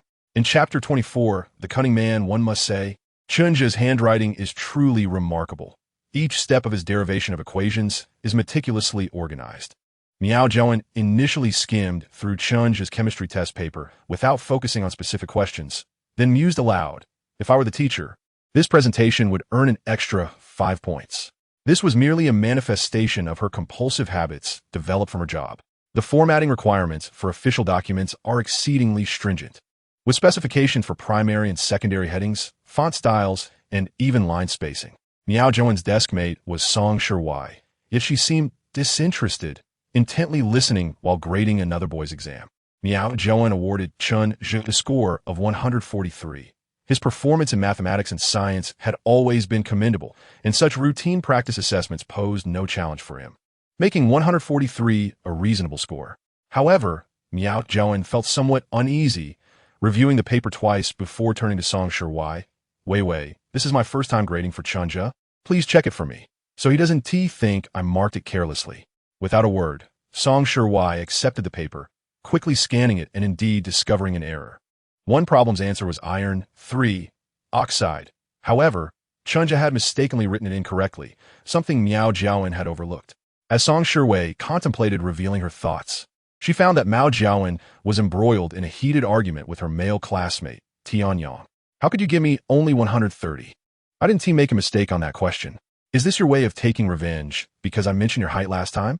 After waiting for a while, as the bell signaling the end of class approached, Song Shiwei noted that Miao Zhaowen was still embroiled in her quarrel.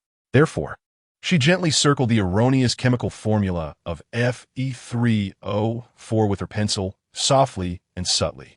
Suddenly, the bell rang, and it was only then that Miao Zhaowen realized the time. Without a second thought for her score, she grabbed her paper and rushed towards Chen Zhu.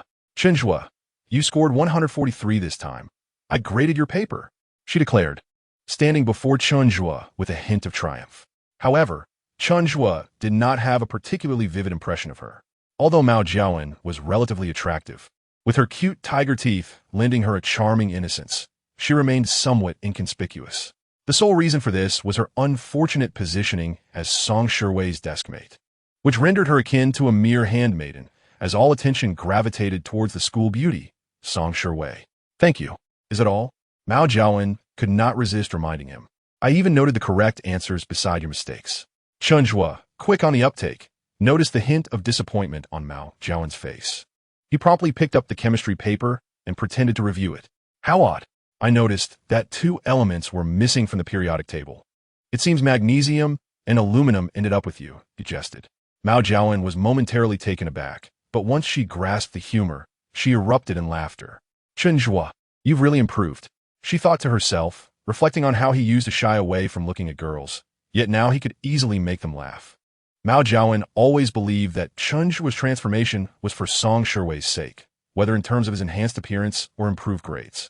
However, she found it peculiar that despite over a month having passed since he last stood up for Song Shiwei, there had been no signs of him confessing his feelings. With only a little over 2 months until the college entrance examination, she pondered if she had misjudged him. Had all those romance novels been for naught? Due to Miao Zhaowen's conversation, most students had already left the classroom, leaving just Chen Zhu and a few others, including Huang Baian. At that moment, the class representative, Kong Liangsong, approached Song Shiwei with her graded paper in hand. Song Shiwei, you scored 135 this time. I may have been a bit strict while grading, so I hope you don't take it to heart. It's fine, Song Shiwei replied coolly as she accepted her paper. For those questions you got wrong, I not only marked the correct answers but also provided the entire solution process beside them. As Chen Zhu and Huang Baian prepared to leave for lunch, they couldn't help but glance over when they heard Kong Liangsong's words. Wow, the empty spaces on Song Shiwei's chemistry paper are densely filled with notes. Kong Liangsong truly did write down numerous similar problems beside them. Chen Zhu mused that if there were levels to being a sycophant, then Li Jiaming was undoubtedly the lowest form, akin to those who incessantly inundate their crushes with trivial messages about waking up and eating properly. In contrast, Kong Liangsong was a true admirer, striving for a mutual elevation of intellect and ambition. How impressive, Huang Baian whispered, clearly taken aback. Kong Liangsong adjusted his glasses, feeling a sense of pride. Li Jianming was insignificant, He regarded him as nothing but a jester, unworthy of his attention. Song Shiwei would eventually realize that he was the most suitable boyfriend for her, and with their academic prowess. A leisurely stroll by the Weiming Lake at Peking University in September was not merely a dream. Regarding the final question, Kang Liangsong seized the opportunity to add, I have two other analyses. Song Shiwei, would you care to listen? He glanced cautiously at Chen Zhu and Huang Baihan, clearly wishing to keep their conversation private. Chen Zhu quickly understood, wrapping an arm around Huang Baihan. Let us go grab lunch and see what the school has prepared for us today. Once the room was clear of outsiders, Kang Liangsong felt entirely at ease, ready to impart his secret methods, when Song Shiwei calmly declined. Sorry, Zhaoan and I are heading to lunch as well. Zhaoan stuck out her tongue and made a face. Brother Kang, less off this time. You can tell us during evening study. Kang Liangsong felt a twinge of displeasure. These solutions were his closely guarded secrets, and it was disheartening that someone would refuse to hear them. Nonetheless, he maintained a cheerful demeanor and replied, All right. Once outside the classroom, Zhaoan could no longer contain her irritation towards Song Shiwei. Kang Liangsong is perpetually flaunting his grades and intelligence, as if everyone else is inferior to him. I cannot stand his childish arrogance. His tone was so nauseating when he said, You only scored 135 this time. I may have been a bit strict while grading. She mimicked his tone with an exaggerated expression. Song Shiwei remained silent, but Zhaoan could sense her discontent, although she herself was not one to gossip behind others' backs. There are no lovable boys in our class 11. After making this statement, Zhaoan suddenly recalled Chen Zhu's earlier compliment and quickly amended. There weren't before, but now Chen Zhu counts as one. I heard he is also participating in the prestigious school event, so be careful. Be careful of what? Song Shiwei asked, puzzled. Zhaoan, with a tone that suggested she had seen the world's complexities, replied, Those cunning men always seize every opportunity. While they chatted, they glanced over the mistakes on the chemistry paper. Zhaoan used a red pen for grading. A wrong answer was marked in glaring red, easily noticeable. However, as they reviewed, Chen Zhu suddenly spotted a circled erroneous chemical formula in an inconspicuous spot. Gentle, subtle, and understated, it contrasted starkly with Zhaoan's grading style. It was as if a refreshing breeze had brushed past. If one did not pay close attention, they would hardly notice its presence. Chen Zhu lifted his gaze to a vacant seat in the front row. This grading style was indeed reminiscent of her demeanor. Chapter 25. Yuxian is the true school beauty in my heart on the way to school during the morning self-study. The sensation of walking through the mist felt almost celestial. Is it still raining? When the announcement from the classroom speaker declared that the morning exercises were canceled once again, Yuxian sulked over her desk, her wine-red hair cascading irregularly. Wu Yu, seated in front, turned around, puzzled. Rain is great. It's the perfect time for a nap. Weren't you the one who disliked going downstairs for morning exercises? Yuxian continued to rest her head on her desk, her voice muffled as she replied. That was in the past. Now, I love morning exercises. I want to do them every day during every break. How neurotic, Wu Yu scoffed, playfully ruffling her friend's hair. She couldn't help but express her envy. I want to get my hair done, and you just used a bit of leftover dye for some highlights. Yet yours looks so much better than mine. It's almost as if I paid for you to get your hair dyed. Yuxian remained silent, but the slight rise of her shoulders indicated that she was secretly amused. You silly girl, don't laugh, Wu Yu teased, reaching out to pinch her friend's ear. Come with me to the convenience store. I won't.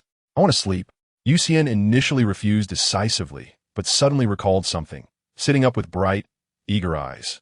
If we go to the convenience store via the south staircase, we have to pass by the experimental classes? Let us go, she exclaimed. Are you okay? Isn't it faster to go down the north staircase? Wu Yu was inexplicably ushered out of the classroom, utterly perplexed as to the reason for this detour.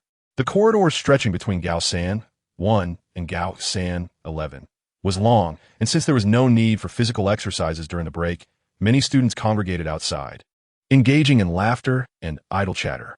As Yuxian and Wu Yu, two tall and beautiful girls, strolled hand in hand through the bustling corridor. The wind playfully lifted their long hair, drawing the attention of youthful boys behind them, who stole glances yet refrained from gazing too long. It must be said that from high school to university, girls studying the arts invariably stand out as a picturesque sight on campus, especially when walking side by side. Upon reaching the corridor outside the two experimental classes, fewer students were present, Most were either resting or working on exercises within their classrooms. Occasionally, a couple of students would step out for fresh air, engaging in amiable conversations without any rowdiness. Yuxian, what on earth are you doing here? Wu inquired, hurrying to keep pace with her friend. Yuxian remained silent, but as they passed by class 11, she noticeably slowed her pace, peering through the window into the classroom. Yuxian was no ordinary girl in the grade, and her mere glance caused several students in class 11 to look up. The girls, after a fleeting glance, quickly dropped their eyes, feeling inadequate compared to Yuxian's beauty. The boys, too, momentarily gazed before hastily averting their eyes, pretending to organize their books while sneaking furtive looks. However, it seemed that what Yuxian sought was not within the classroom. With a dismissive pout, she sauntered away. Are you looking for someone? Wu finally sensed a hint of mystery and, filled with curiosity, pressed, spill it. Who are you searching for? Could it be Song Shiwei? Are you planning to snatch the title of school beauty from her? Why would I want that? Yuxian retorted, somewhat irritated. I don't care about such things. I'm here to find.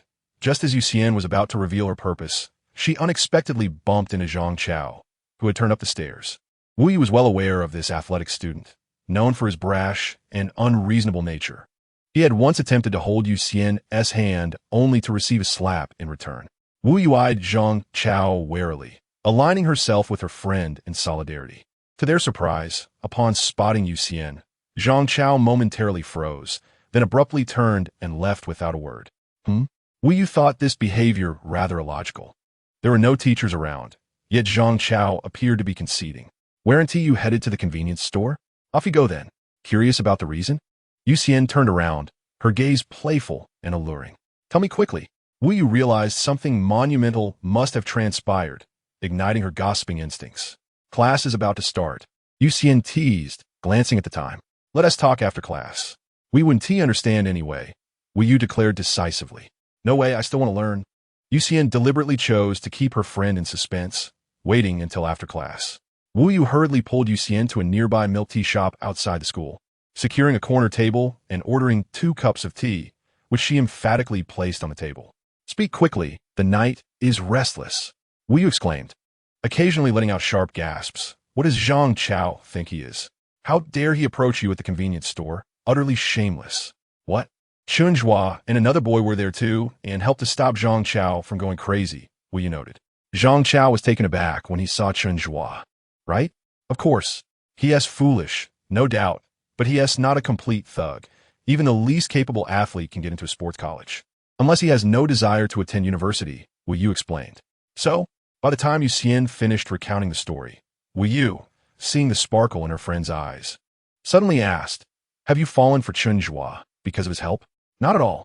Yuxian took a sip of her tea to soothe her dry throat from talking too much. Even without him, I could handle it myself. I'm not the type to be bullied. When she said this, Yuxian still embodied the fierce and beautiful girl from Sichuan. Yet in the next moment, her delicate face softened with warmth. However, when Chen Zhu stubbornly tried to take the pen from me, I felt my heart race.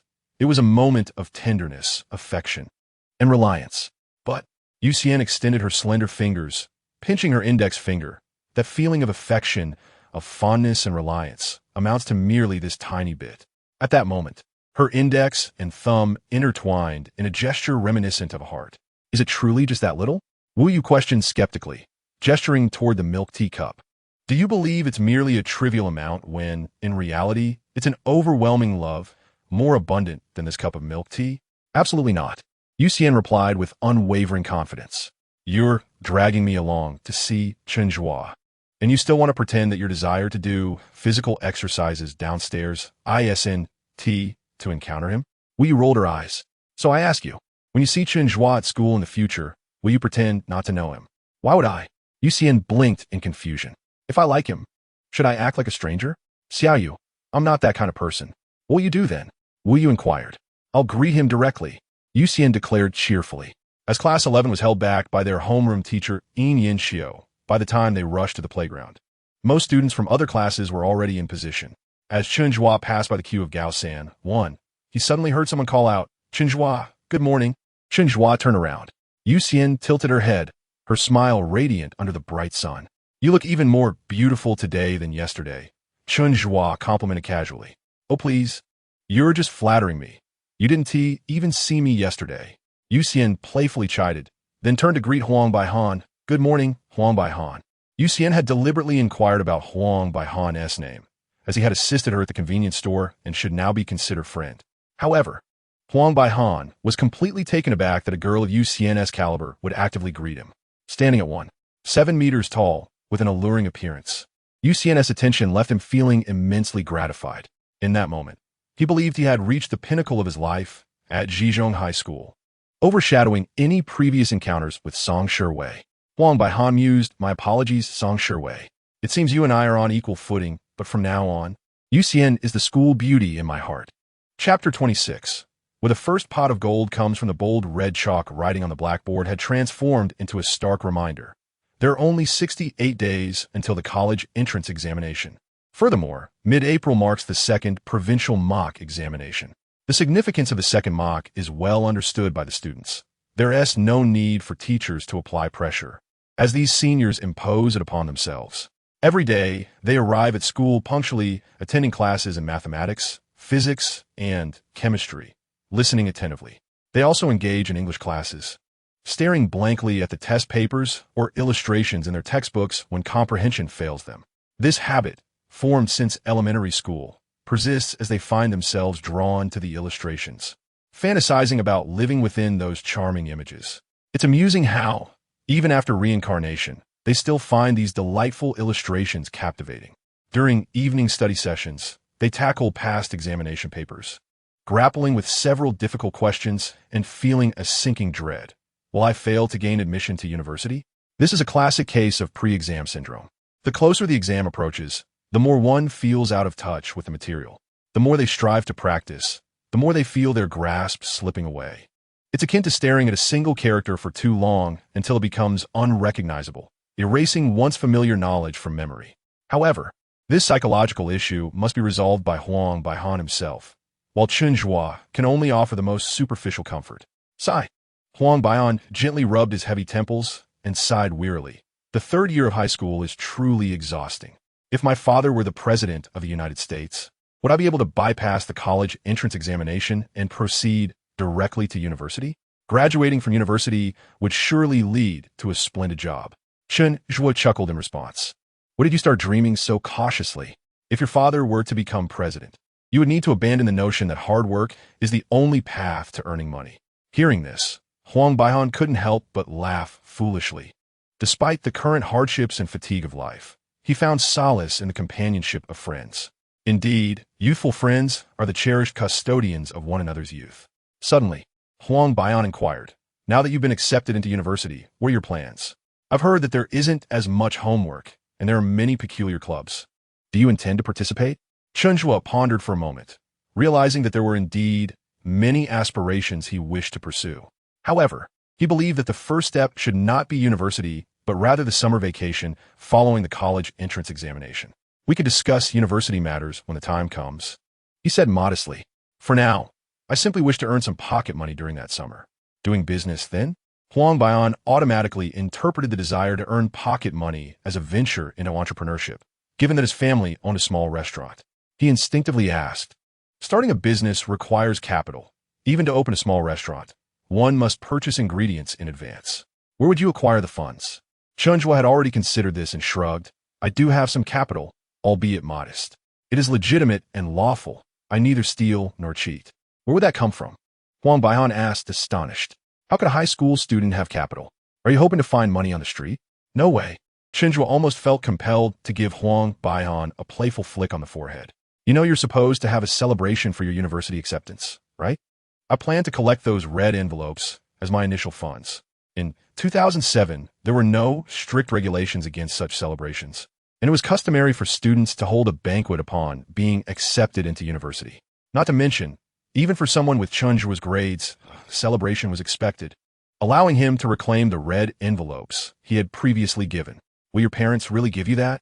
Huang Baihan was somewhat skeptical, recalling how the red envelopes he received growing up were swiftly taken by his parents, who claimed they were saving them for his future wedding. They have no choice. Chen Zhu replied confidently. I will negotiate with them before the exams. The red envelopes from the celebration must be mine, or they can consider a loan. If they refuse, I'll deliberately aim for a vocational college to embarrass them at work. Impressive. You're quite bold, Huang Bian exclaimed, giving a thumbs up. He occasionally visited Chen Zhu's home and knew that Aunt Mao Xiaoqin took great pride in her son's academic achievements. If Chen Zhu threatened her, there was a high likelihood she would acquiesce. You should try the same with your parents, Chen Zhu suggested, believing that his own red envelopes would not suffice. You should bring your red envelopes from your celebration too. We can partner up and do something together. What do you plan to do? Is it profitable? Huang Bian felt a flicker of interest. He was not necessarily driven by the desire to make a fortune, but rather eager to experience a world different from high school. Don't you believe me? Chen Zhu said, somewhat displeased.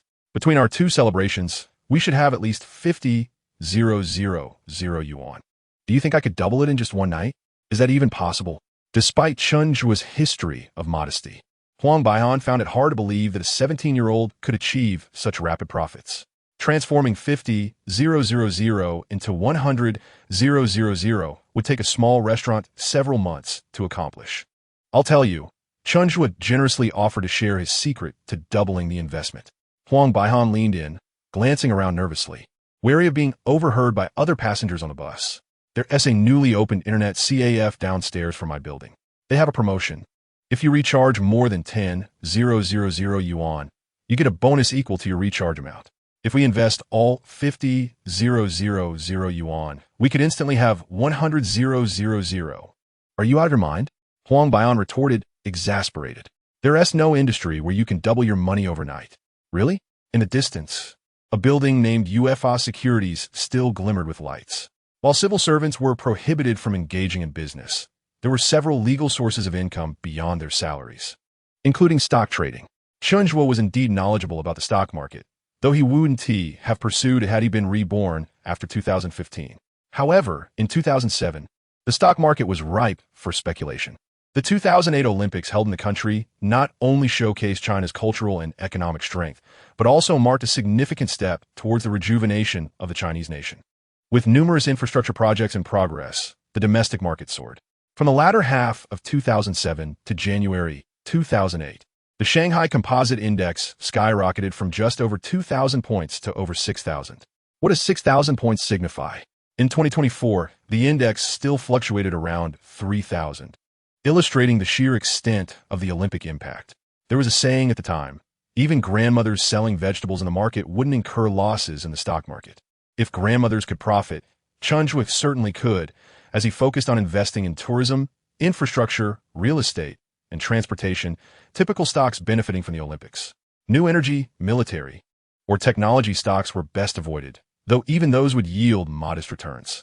However, just as everyone became infatuated with the stock market, even proclaiming a rise to 10,000 points, the subprime mortgage crisis in the United States erupted, ushering in a second global economic crisis. The profits amassed in 2007 were met with severe losses in 2008. This was the stark contrast to the stock market during those years, a reality known to nearly every investor. Yet for Chen Zhu, the stock market was a realm of fire, devoid of ice, as he knew precisely when to sell. Even if obstacles arose, the subprime crisis would ultimately vindicate him. Thus, Chen Zhu envisioned utilizing the red envelopes from his celebration as his initial capital to invest in stocks, aiming to earn his first pot of gold.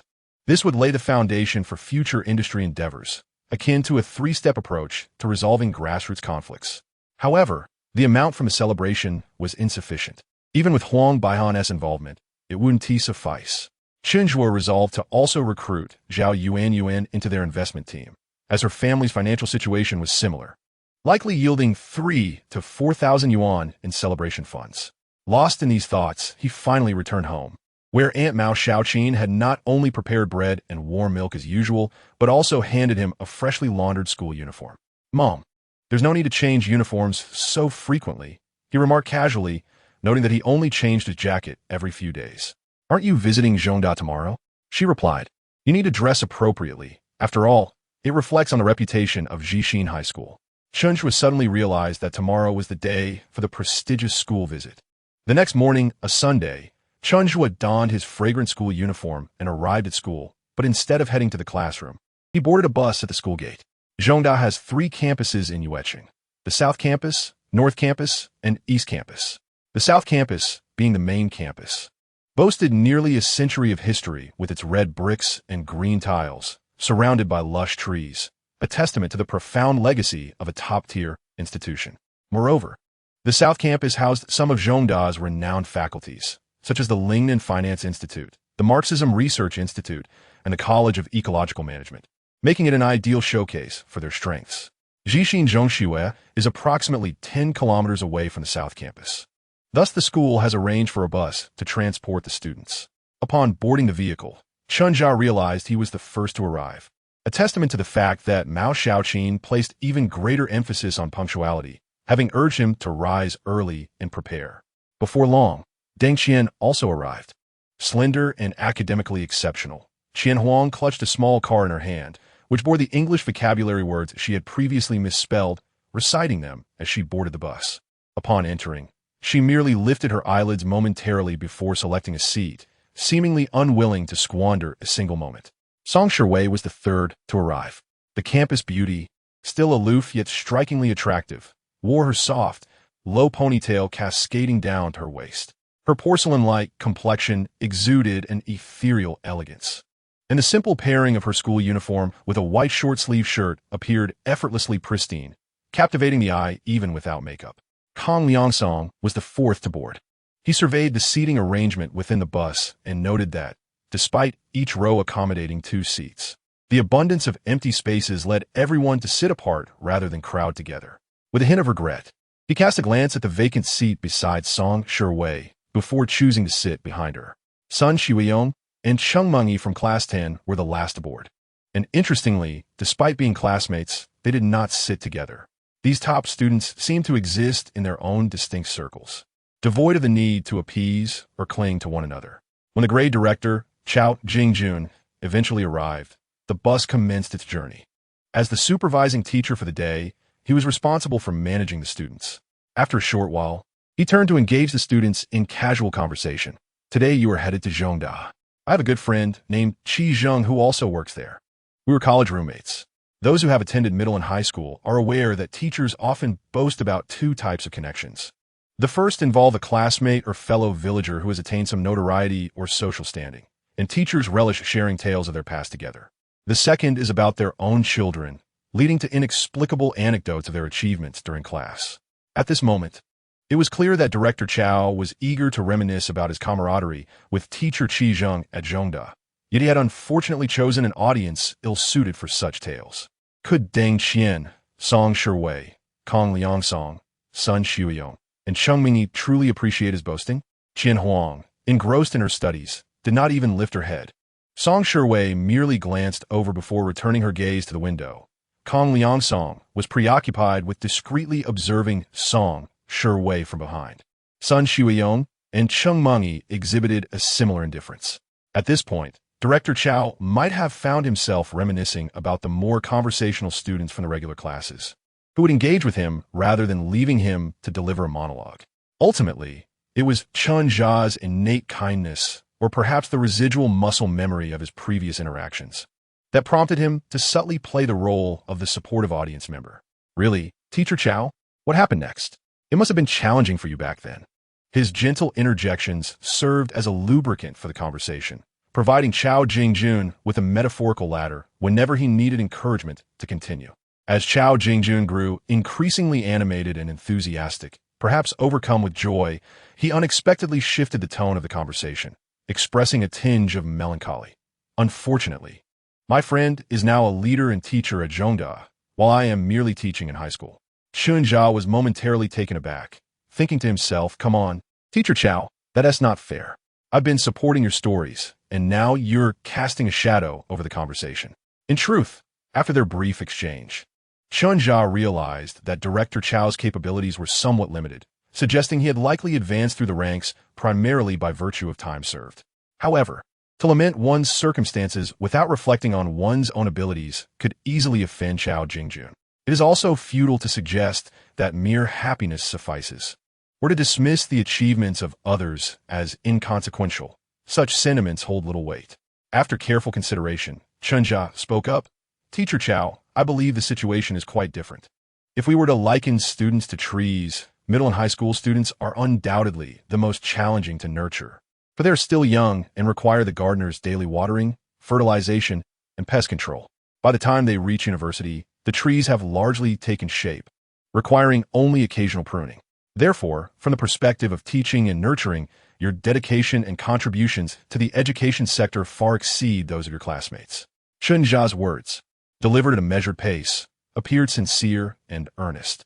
Chao Jingjun had inadvertently expressed a middle-aged man's lament regarding his current life, perhaps tinged with regret for choices made in the past that might have led him to a different path, potentially as an educator at Zhongda. Yet, he never anticipated that Chen Zhu would offer such warmth in response. His heart swelled with comfort from the student's perspective. Ahem, he cleared his throat, seemingly conceding that university professors merely engage in trimming branches and leaves, far less impactful than his own contributions to education. The conversation between Chen Zhu and Chao Jingjun grew increasingly harmonious as the bus approached the entrance of Zhongda South Campus. Due to the prestigious school's scheduled events, the roads were lined with buses, and numerous high school seniors adorned in various uniforms were milling about. Once Chen Zhu disembarked, he surveyed the scene. Aside from his own group of youthful high school students, the campus was bustling with university students. They observed the prospective juniors with curiosity and kindness, smiles gracing their faces. Nearby, couples dressed in wedding attire were capturing their special moments, while tourists pointed and snapped photographs. By the edge of Donghu Lake, a girl played the violin, her skirt billowing gently in the breeze as students closed their eyes in appreciation. A sense of freedom, comfort, and sophistication permeated the verdant campus. Ah, how delightful it must be to be a university student in 2007, Chen Zhu mused. In 2024, universities have restricted access for safety and health reasons, transforming what should be the freest place in the world into a fortified enclosure. Old Chao, we've been waiting for you. A middle-aged man in a jacket approached and shook hands with Chao Jingjun, presumably the old college friend, Qizheng. A mere glance at him revealed he was not a true educator, but rather an administrative figure, exuding a distinct bureaucratic aura that Chen Zhu recognized all too well. Qizheng invited Chao Jingjun to his office, but Chao appeared hesitant, considering the presence of 6 students. What are you worried about? Can you really lose them at Zhongda? Qizheng reassured him. They will be touring shortly, so your presence is unnecessary. Compared to the other students, Chen Zhu emanated a slightly more mature and organized demeanor. With that, Chao Jingjun decided to follow his old friend to the office. Wait, we haven't clarified the time and place yet. Chen Zhu quickly called out to him. Teacher Chao, just as you arranged upon arrival, if we all disperse, let us meet back here at 11:30 for lunch. Chao Jingjun paused momentarily before nodding in agreement. Yes, that's the plan. Chen Zhu's companion, Kong Liangsong, adjusted his glasses and furrowed his brow, inquiring, when did teacher Chao make such arrangements? I wasn't informed. In truth, Chao Jingjun had not made any arrangements. He had originally planned to stay close to several students, but he did not expect such enthusiastic invitations from old classmates. However, Chen Zhu could not directly inquire, as it would imply that Director Chao was somewhat negligent, particularly in front of his successful former classmates. Thus, Chen Zhu added a question, asking if it was as per the previous arrangements, which would confirm the time and place while subtly preserving Director Chao's dignity. Once Chao Jingjun and Qizheng had walked away, Chen Zhu cheerfully explained to Kong Liangsong that the arrangements were made by Teacher Chao when he got off the car, and Kong Liangsong, who had been standing far away, had not heard. Oh, Kong Liangsong suddenly understood, realizing why he hadn't caught in the car. Song Shiwei and a girl from the neighboring class, named Cheng Mengi, exchanged glances at Chen Zhu. Director Chao had immediately engaged in pleasantries with his old classmates upon disembarking without uttering a single word to Chen Zhu. However, for Chen Zhu, this was merely a trifling matter, like a breeze that need not be dwelled upon. Before long, a few young teachers from the Academic Affairs Department and the Youth League Committee emerged, appearing to be recent graduates, and called for all senior students to gather for a tour. Clad in school uniforms, they strolled through the park-like campus. From the Grand Bell Tower and Huaishir Hall to Yongfang Hall, East Garden Lake, Bamboo Root Specimen Garden, and Martin Hall, evoking a sense of elementary school students on a spring outing. It seemed that whether Chao Jingjun was present or not made little difference, as the leading teachers from other schools did not accompany them either. Thus, they casually wandered through the South Campus, and, eventually, the The group of over 100 arrived at the school's grand auditorium. According to the event schedule, the leader from the admissions office was to deliver a welcome speech. Soon, a short, stout, middle-aged man stepped up, holding a speech draft, and loudly began. Dear students, good morning. Welcome to our school for a visit. I am Tang Xiaohua from the admissions office. After listening for 2 minutes, Chen Zhu frowned several times, finding the quality of the speech poorly written. Just as he was yearning for the previously relaxed atmosphere, he remarked to a few classmates, sitting here listening to a speech is rather dull. Should we take a walk? What's worth seeing at Zhongda? Kang Liangsong pushed up his glasses, unimpressed. Although Chao Jingjun had entrusted the leadership of the group to Chen Zhu before departing, Kang Liangsong did not take it to heart, believing such trivial matters should be handled by ordinary individuals, as they were meant to serve the students. Chen Zhu smiled without replying, turning instead to Song Shiwei, but phrased it differently. We only took a cursory glance earlier. We haven't thoroughly explored the library and teaching buildings, which are essential to truly understand a university. Cut it out. Kang Liangsong scoffed, finding it somewhat amusing. Who was Song Shiwei? How could she possibly? Wait, she nodded? All right, Song Shiwei replied nonchalantly. Kang Liangsong's eyes widened, thinking he had misheard. Chen Zhu mused that it was rather foolish. Although he was uncertain of the reason, Song Shiwei had chosen Zhongda, with the library and teaching buildings as her future study and class venues. How could she not wish to learn more about them? However, Chen Zhu did not only invite Song Shiwei, but also inquired of the other three. Sun Shuiyong from class 10 expressed disinterest, while Cheng Mengyi indicated her desire to explore. To Chen Zhu's surprise, Deng Qian also wished to join. It's too noisy here to study, Qian Huang remarked. At that moment, Kang Liangsong intentionally shifted his posture, as if he had seen Song Shiwei moving, contemplating a change of mind. His lips twitched, but he ultimately succumbed to his reservations and settled back down. Chen Zhu smiled slightly, contemplating how to maintain an air of superiority while pursuing Song Shiwei, potentially believing that all girls should be chasing after him in the eyes of boys like Kang Liangsong, whose aspirations exceeded reality. Once all was arranged, the quartet of escapees formed spontaneously, creating a rather amusing sight. Chen Zhu led the way, with Song Shiwei and Cheng Mengyi in the middle, but due to their unfamiliarity, no one spoke to one another. Finally, the petite Deng Qian remained focused, memorizing her notes, oblivious to her surroundings.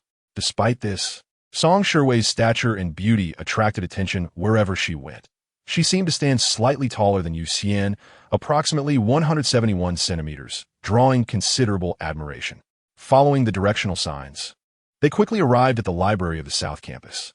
The 5-story library, though not grand, was an aged structure of several decades, nestled amid lush greenery. The weathered walls, worn by countless rainfalls, evoked the image of a learned scholar from ancient times, concealing boundless wisdom and history within each page. Standing on the steps, with the serene and dignified library behind her, Song Shiwei gazed down at several university students reading on the grass. Sunlight filtered through the sparse clouds, casting gentle illumination on the campus and upon her face and figure. Her beautiful visage sparkled under the light, and even in this less than flattering angle, her skin revealed no blemishes. Her eyes were calm and bright, reminiscent of a gentle breeze across a lake, complemented by a straight nose, rosy lips, and a delicately sculpted chin, forming a flawless countenance. The light breeze clung the thin school jacket to her waist, accentuating her slender and graceful form. Several male university students, intending to study in the library, were unable to tear their gazes away after a mere glance. One young man even ventured inside, silently observing through the glass door. Truly, she was the campus beauty, Chen Zhu thought to himself. Noticing that Song Shiwei seemed quite pleased with the environment, Chen Zhu, feigning ignorance, asked, "It looks like you plan to attend Zhongda in the future?" Song Shiwei hesitated briefly before finally nodding. Your grades are sufficient for Qingbei. Why not go? Chen Zhu had long been curious about her decision to remain in Yudong. Song Shiwei appeared not to have heard the question, pouting her rosy lips as she gazed at the verdant trees swaying gently in the breeze. Were it not for her occasional blinking, one might think she was in a trance. All right, Chen Zhu pouted, choosing not to press further. Zhongda is great. I also plan to choose Zhongda. Why? Song Shiwei asked, somewhat surprised. With your grades, you should be able to get into Huawu. When speaking normally, Song Shiwei's voice was soft yet tinged with a hint of coolness, yet it was melodious.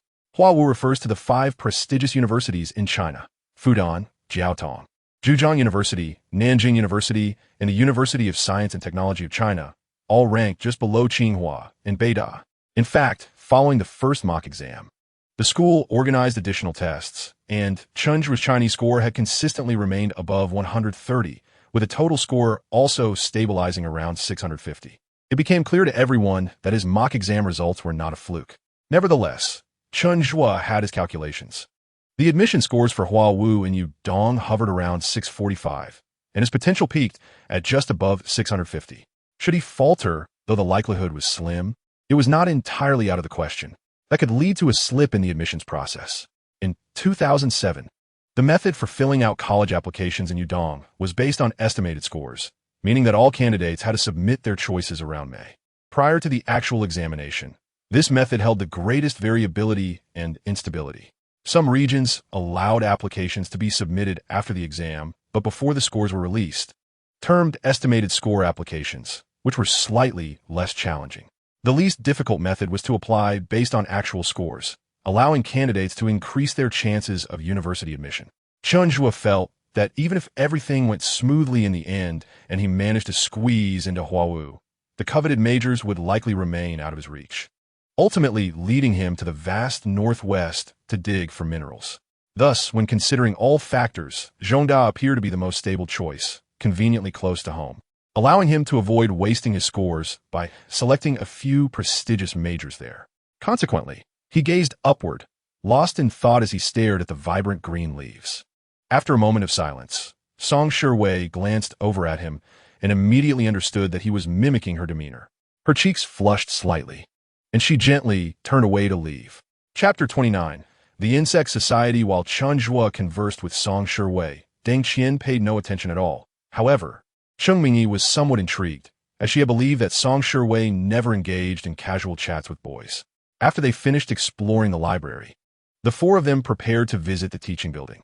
As they wandered through the Zhongda teaching building, they distinctly felt the difference compared to their high school campus.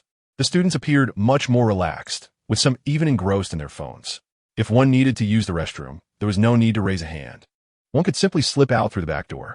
Suddenly, Chen Zhu recalled a humorous remark about the differences between high school and university. In high school, one would say, "I can't chat anymore, I have class." In university, the phrase changes to, "I can't chat anymore, class is over." Besides the classrooms for lectures, there are also some empty classrooms. Inside, a few scattered university students sat, either preparing for graduate examinations or civil service tests, their only commonality being the oversized water bottles they had purchased. Some rooms hosted meetings for clubs or student unions, while on a large platform around the corner, a group of stylishly dressed boys and girls practiced their dance routines. As Chen Zhu and his companions passed by, they heard laughter and teasing from behind. "Don't stare. The girl is still wearing her high school uniform. How shameless of you." The words were spoken thoughtlessly, yet they struck a chord with Chen Zhu, recalling his impulsive desire to kiss Yu Xian, causing his face to flush. Just as they were about to descend to the lower floor, a loud voice erupted from a nearby classroom. "This is utterly meaningless. I no longer wish to be the president of this club." Yi Xiaofeng wanted to build a portal website. Meng Fong aimed to learn how to create a gaming platform. Ding Guanghua sought to secure a recommendation for graduate school. And Lian Li hoped to study abroad. Ultimately, with 9 members in the club, more than half were ready to leave. "All the honors we've earned together might just seem like a pile of waste paper in your eyes. That's fine. Let's raise our hands to vote. Who agrees to dissolve the Insect Society?" Chen Zhu leaned forward to catch a glimpse, noticing that the speaker was a girl in her early 20s. Her hair was short, and her features were unremarkable. She had thick eyebrows that lent her a somewhat rugged appearance, dressed in dark clothing and wide-legged pants. If she hadn't spoken, Chen Zhu might have mistaken her for a boy. On the podium before her lay several red award certificates and 2 trophies, which from a distance appeared to be for first place in university programming competitions. Seated below were 7 boys and 1 girl, although they differed in height and appearance. They had all coincidentally donned checkered shirts. There were red, yellow, and purple checkered shirts, as if this were the only style available in the world. If not for the 2 shirts sharing colors, they could have easily formed a complete set of Halua Calabash Brothers. It was evident that this group was a bunch of prospective programmers, likely from the Mathematics and Computer Science Institute. However, it seemed their interests and aspirations differed, leading to the imminent dissolution of the insect society. Unlike student unions, clubs are formed purely out of shared interests, lacking strict discipline. Entry and exit rules are quite relaxed, making the formation and dissolution of clubs a common occurrence in universities. At that moment, all 8 individuals slowly raised their hands. The short-haired girl, witnessing this, was overtaken by a deep sense of sadness and reluctance. Yet she resolutely stated, "All right, from this moment on, the insect society is officially dissolved." She then addressed Chen Zhu, who had been standing at the back of the classroom, asking, "Classmate, do you have something to say?" The 7 boys in checkered shirts and the other girl turned to glance at Chen Zhu, then shifted their focus to Song Shiwei. Chen Zhu, undaunted, expressed his regret. It's not easy to form a circle based on shared interests, and disbanding it so easily may lead to regret. Can't we sit down and discuss any issues?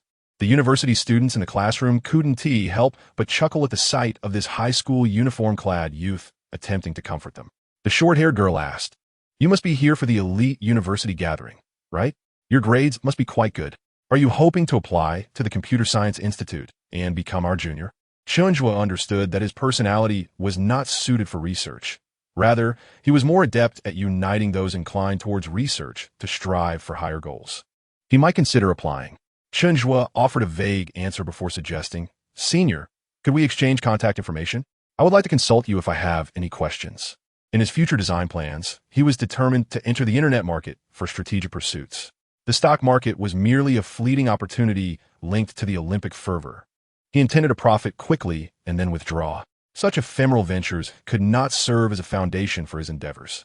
However, entering the internet market required a niche, capital, and a team. Though he currently had none, the Insect Society represented a promising embryonic technical team. Being affiliated with the Computer Science Institute of Zhongda indicated that their intelligence and professional capabilities were sound. Winning several awards suggested that these individuals had collaborated on numerous occasions, fostering a mutual understanding, a mature foundation of cooperation. Most importantly, they were university students, characterized by youthful fervor, impulsiveness, and a willingness to take risks, often enticed by financial incentives. This short-haired girl possessed a certain charisma, and Chen Zhu felt that even if the Insect Society were to disband, capturing her would allow for the formation of a new team. The girl, with a lively disposition, nodded and took out her phone. "No problem. What is your number?" Chen Zhu hesitated for a moment. "I don't have a phone right now." "Really?" The short-haired girl inquired again. "I do. It's 793. Chen Zhu suddenly remembered that his number was one he had applied for only after entering university, rendering it inactive. "Apologies. Please wait a moment," he said to the short-haired girl, glancing at Deng Qian, who shook her head, indicating she also had no phone. "That's quite normal. It's unusual for you to have one," she remarked. Cheng Mingyi from class 10 was not very familiar with the situation. Eventually, Chen Zhu turned to Song Shiwei and asked, "Do you have a phone? Could you let the senior add you, and then you can pass it to me?" Song Shiwei remained silent, blinking at Chen Zhu. "What is wrong?" Chen Zhu felt a rush of anxiety, thinking that Song Shiwei likely had a phone and could assist him. Unbeknownst to him, Song Shiwei recalled some words spoken by Mu Jiaowen a few days prior. "I heard Chen Zhu is also attending the elite university gathering. Be cautious, Wei Wei. These cunning men always seem to seize every opportunity." Was this merely a pretext to ask for her number? To others, Chen Zhu's actions appeared somewhat peculiar.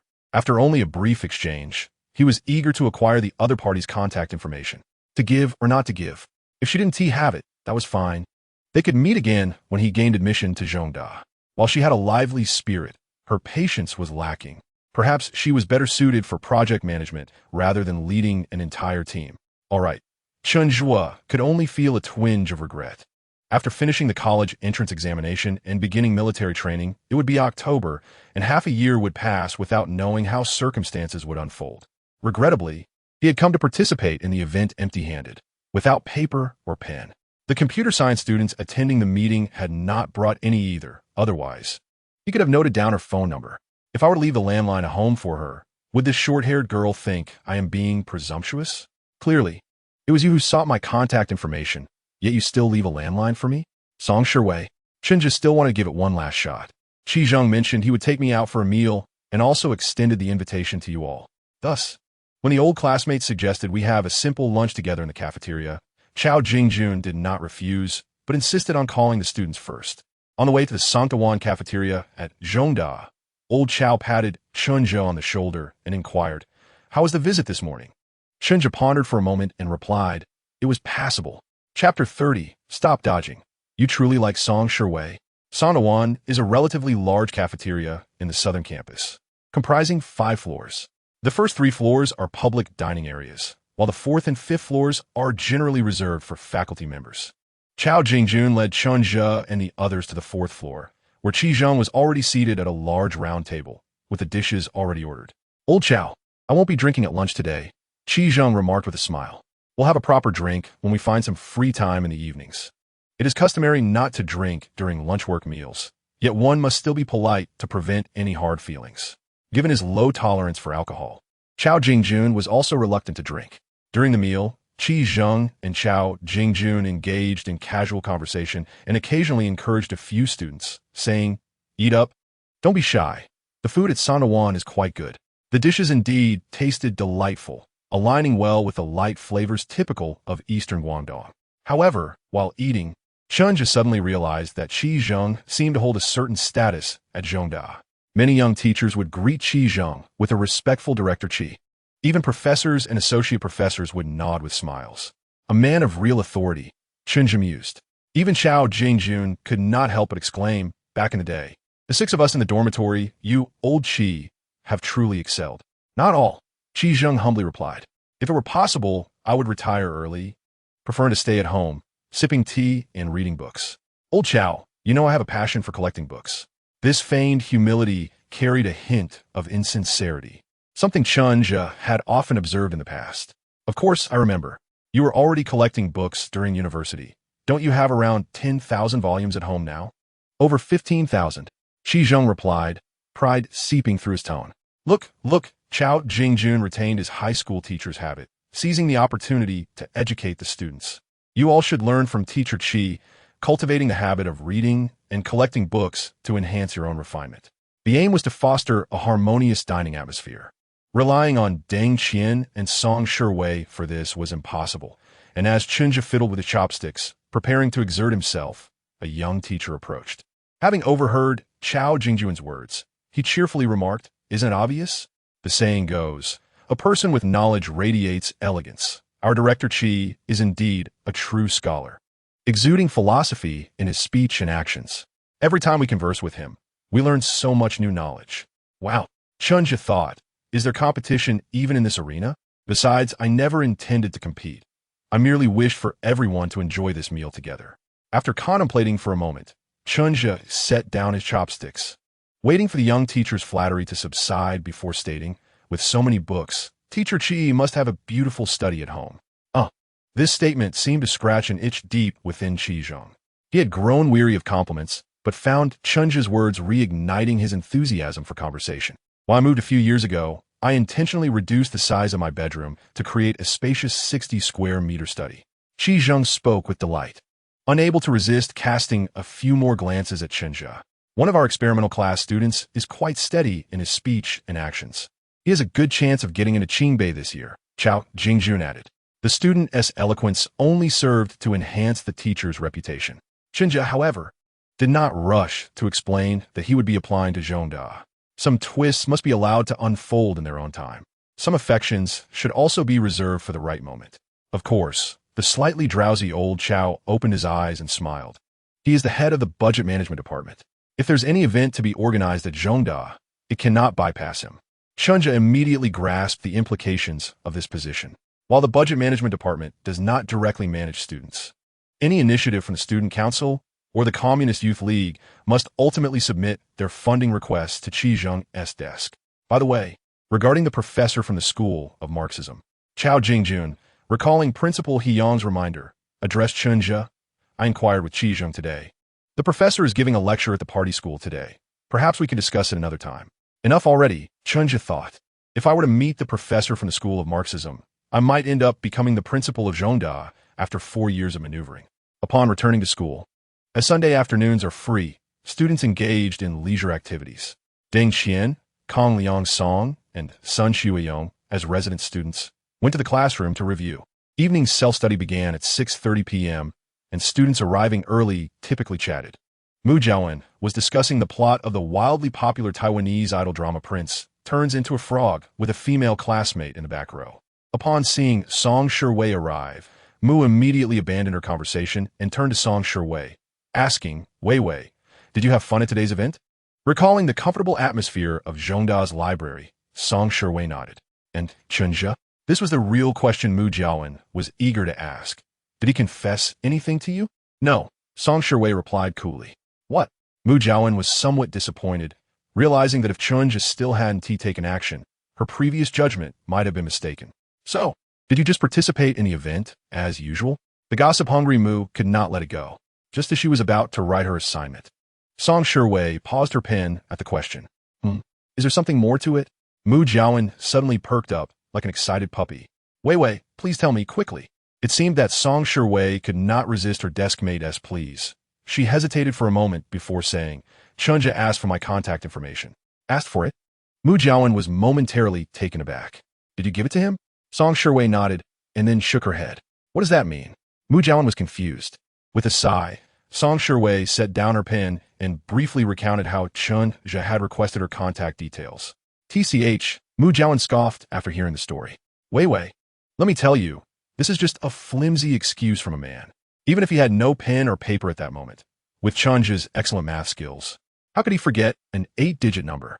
His first reaction was to act weak, but he had already decided he wanted your contact information. Mu Jiawen raised her eyebrows playfully. I told you before, didn't I? Chen Zhu likes you. It's only a matter of time before he makes a move. Uncharacteristically, Song Shiwei did not refute this. She too believed that Chen Zhu's actions were indeed rather outrageous. Aside from wanting her contact information, what other reason could there be? In fact, I sensed it from the very moment he stood up for you. The subsequent events are merely corroborative evidence. But if he also wants to... Just as Mu Jiawen was chattering away, Chen Zhu arrived in the classroom. Remembering something important, he leaned slightly towards Song Shiwei's desk and asked, Did that senior sister add you this morning? Song Shiwei took a sticky note from her pencil case, on which a series of numbers were written, and said, This is the senior sister's number. Thank you. Chen Zhu expressed his gratitude and grabbed the sticky note, preparing to leave. Unexpectedly, Mu Jiawen, who was nearby, teased him, saying, Chen Zhu, your method is not very clever, you know. What? Chen Zhu looked bewildered. Enough. Stop pretending. I don't believe you can't remember these few numbers. Mu Jiawen wore a knowing expression, beckoning Chen Zhu to come closer. Once he approached, Mu Jiawen discreetly glanced at Song Shiwei and whispered, Next time, just ask boldly and directly. Why go around in circles? Boys should be a bit more confident. I know Wei Wei. She doesn't dislike you at all. What on earth are you talking about?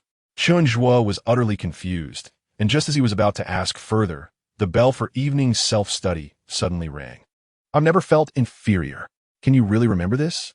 Chen Zhu looked at the 7-digit number on the sticky note, then playfully nudged Huang Baihan, waving the note in front of him. Can you remember these 7 digits? Of course, Huang Baihan replied. If you take time to eat and chat, will you still recall them hours later? Chen Zhu pressed on. Huang Baihan pondered for a moment, biting his nails. It shouldn't be a big problem. So impressive? Chen Zhu was puzzled, reflecting on why his first instinct was to think he couldn't remember. Why is that? Huang Baihan seemed equally confused. Only those middle-aged men over 35 would react like that. Their minds have rusted, but we're fine. Now made sense. Chen Zhu appeared to grasp something, sitting in silence for a moment before suddenly smacking Huang Baihan on the back of the head. Damn it, don't scold me. What did I scold you? Huang Baihan defended himself, rubbing the back of his head, feeling wronged. Chapter 31. Who do you intend to pursue? After the prestigious school event concluded, there were less than 10 days until the second mock exam. The significance of the second mock is self-evident, as its questions closely resemble the difficulty of the college entrance examination, while the third mock tends to be somewhat easier, focusing on foundational knowledge. Another reason is that by May, with only a month remaining until the actual exam, overly difficult papers might dampen students' confidence. The teachers also found it challenging, reviewing the mistakes on the papers repeatedly, fearing they might overlook some critical points. The homeroom teacher, Yin Yinxiu, visibly appeared thinner, her voice often hoarse one moment and back to normal the next. Huang Baihan often stared blankly out the window at the sparrows. When Chen Zhu inquired about it, he expressed a desire to escape the school like the sparrows, stating it was exhausting here. Chen Zhu laughed at this, noting that leaving school merely leads to entering society. Wouldn't that be tiring as well?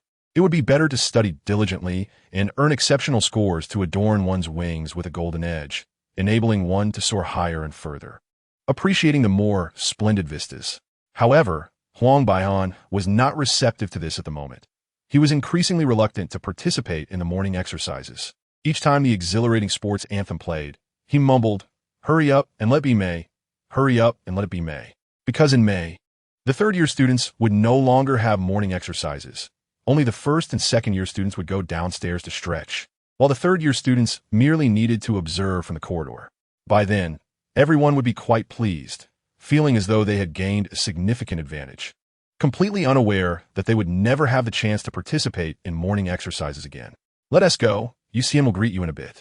Chen Zhu casually offered a reason to coax the lethargic Huang Baihan. "I'm just a promotional gift." Huang Baihan grumbled. "When UCN greets you, her eyes are on you. When she greets me, her eyes are also on you. Do you really think I don't know?"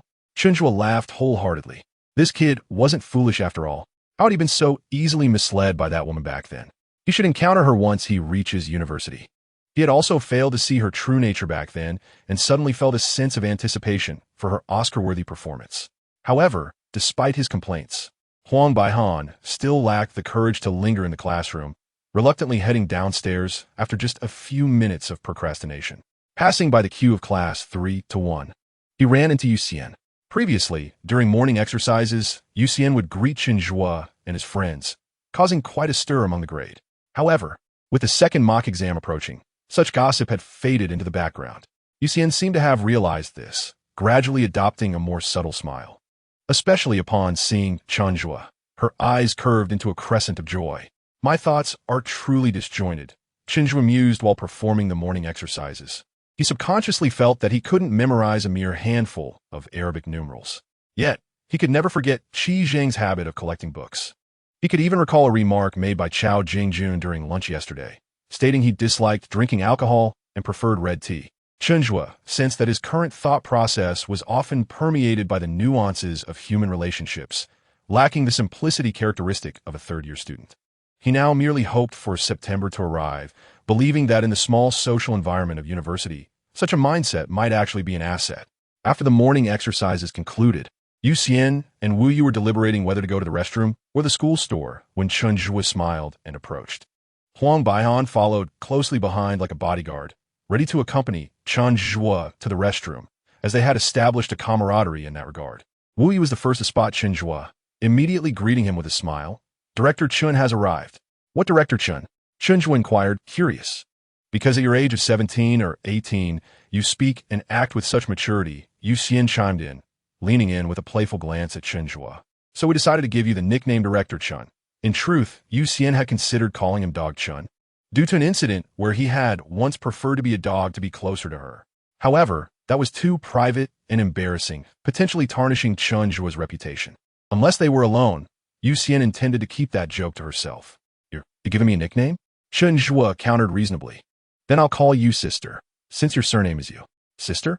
Wu Yu repeated, suddenly delighting in the title. "I think that nickname sounds lovely and quite stylish." "Director Chen, I'm Wu Yu. You can also call me Xiao Yu." Wu Yu formally introduced herself and shared her nickname.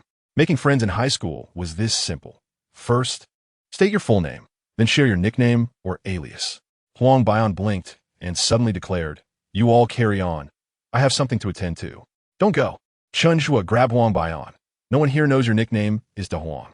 "Goose, goose, goose." UCN and Wu Yu giggled, while Huang Baihan turned red, feeling frustrated at Chen Zhu's teasing. "Does Director Chen have something for me?" UCN tilted her face, looking at Chen Zhu inquiringly. In such matters, a leader might not necessarily regard subordinates who share a meal during the Mid-Autumn Festival as confidants. However, they would certainly consider those who accompany them to pay respects to their parents as trusted allies. "If it weren't for the fact that we have class on Qingming, I would have accompanied you to the tomb." Chen Zhu instinctively offered a polite remark. Normally, no one would ask another to skip class to accompany them. Yet, after expressing his courtesy, Chen Zhu sensed something was amiss, as Yuxian's eyes suddenly lit up. It won't be a problem, Yuxian exclaimed. We can head over early. It won't affect your early self-study. Indeed, Chen Zhu realized he should have simply left after a brief inquiry. In front of someone like Yuxian, one could never casually proclaim, I'll cover the bill, for she would indeed hold you to it. However, upon witnessing Yuxian's expectant gaze, even Wu Yu seemed to be moved. Chen Zhu sighed internally and said, It's perfectly fine to be a bit late for morning self-study. I can wait for you downstairs at your place at 5. Upon returning to the classroom, Huang Baihan, who had observed the entire exchange, half-jokingly remarked, If you and Yuxian continue to develop like this, becoming a couple is merely a matter of time. You'll probably solidify your relationship by freshman year. The Huang patted Chen Zhu's shoulder, expressing both envy and encouragement. That Yuxian we're talking about. Beautiful and with a great figure. Being with a school beauty in university will surely bring you prestige. We're just friends, Chen Zhu asserted. It's perfectly normal to accompany a friend to her mother's grave. Huang Baihan was about to counter when they suddenly heard a commotion from the front row. It seemed that Mao Jiawen was involved.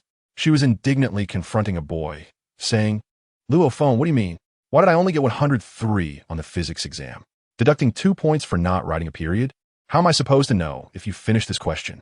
The boy, Luo Feng, blushed as he defended himself, since there's a dispute to observe. Huang Baihan and Chen Zhu ceased their discussion about whether Yuxian was Chen Zhu's girlfriend. The reason for the argument was quite simple. The class had swapped papers for grading, and Mao Jiawen felt that someone was deliberately giving her a low score. She was furious, as this was not the first time it had happened. Am I not aware of your sordid thoughts? She shouted at Luo Feng and the other boys in the class. You can't get Wei Wei's exam paper. So you purposely gave me a low score to attract her attention. Hearing Mao Jiawen's words, Chen Zhu couldn't help but empathize. I'm all too familiar with this. In middle school, I was short, but my desk mate was quite pretty, and boys would come over to bully me just to pursue her. Is that even a matter? Huang Baihan rolled his eyes at Chen Zhu. In first grade, a girl in the front row had an accident in her pants, and because she was so cute, everyone said it was actually me. Chen Zhu laughed heartily, carefree. Perhaps the countless injustices led Mao Jiawen to the brink of emotional collapse. Suddenly, she crumpled her exam paper and threw it on the ground, exclaiming with a slight crack in her voice, Is this amusing to you? I'll tell you. In Wei Wei's heart, none of you collectively amount to Chen Zhu. At this proclamation, the classroom of Class 11 fell into immediate silence. The smile on Chen Zhu's face abruptly vanished. Huang Baihan looked on in confusion. You added Song Shiwei? Aren't you planning to pursue Yuxian? Who exactly are you chasing? Chapter 32. If you can't win, seek the teacher. Chasing whom? Chen Zhu mused. Is it the time to choose a concubine? Can't you see that I am nearly the target of everyone's disdain? This group of high school students is quite amusing. It seems that adding someone equates to a romantic relationship, almost like procreation. Their logic is truly baffling. Nonetheless, for the sake of Song Shiwei and my own integrity, I plan to clarify things. Clearing my throat, Chen Zhu called out, loud enough to attract attention. There's a misunderstanding here. I did not add Song Shiwei. I merely asked her to connect with a senior. At this moment, Mao Jiawen was in a fit of rage. For 3 years, every time there was paper grading, this sort of thing happened, but this time it was simply too outrageous for her to endure. Hearing Chen Zhu still attempting to argue, she retorted sharply, Then why doesn't Wei Wei help other boys? I just want to ask which boy in the class has ever added Wei Wei. Damn, Chen Zhu thought. This girl is utterly unreasonable. However, given her current temper, even a passing dog would likely receive a kick. I should find a time to explain things to Song Shiwei properly. Chen Zhu glanced at the school beauty, who seemed to notice Mao Jiawen's distress. Tears began to fall from her eyes, and she gently set down her pen, rising silently. She handed a tissue to Mao Jiawen.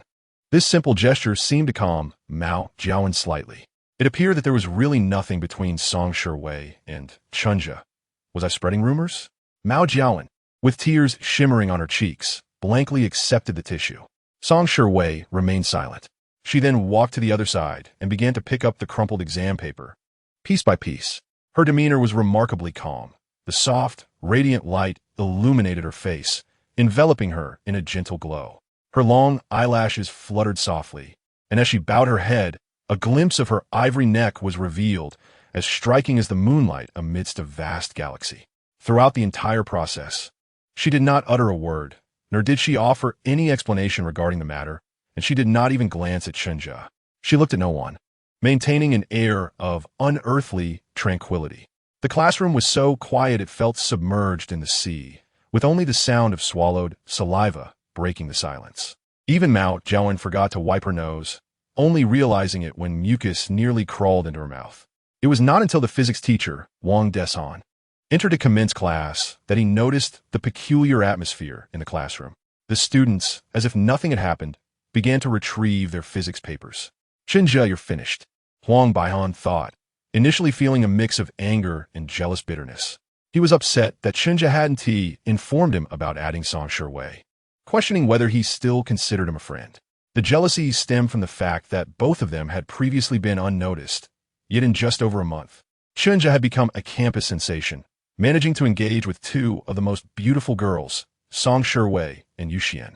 Yet, upon witnessing Song Shiwei's resolute demeanor as she gathered her belongings, and recalling Yu Xian's bold, passionate nature, De Huang couldn't help but begin to worry for his friend.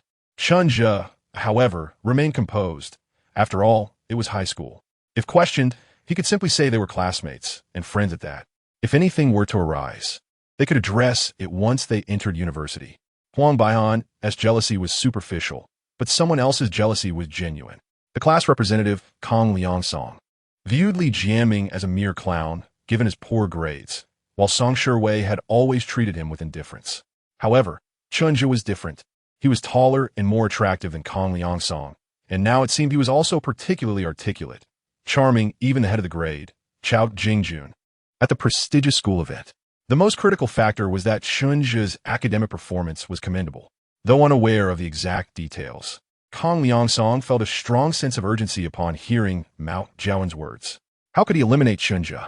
There was no choice but to proceed this way. Kang Liangsong, what's wrong? Yin Yinxiu observed the class representative gasping for breath, fearing something grave had occurred. Teacher Yin, Kang Liangsong patted his chest. I have something I wish to report to you.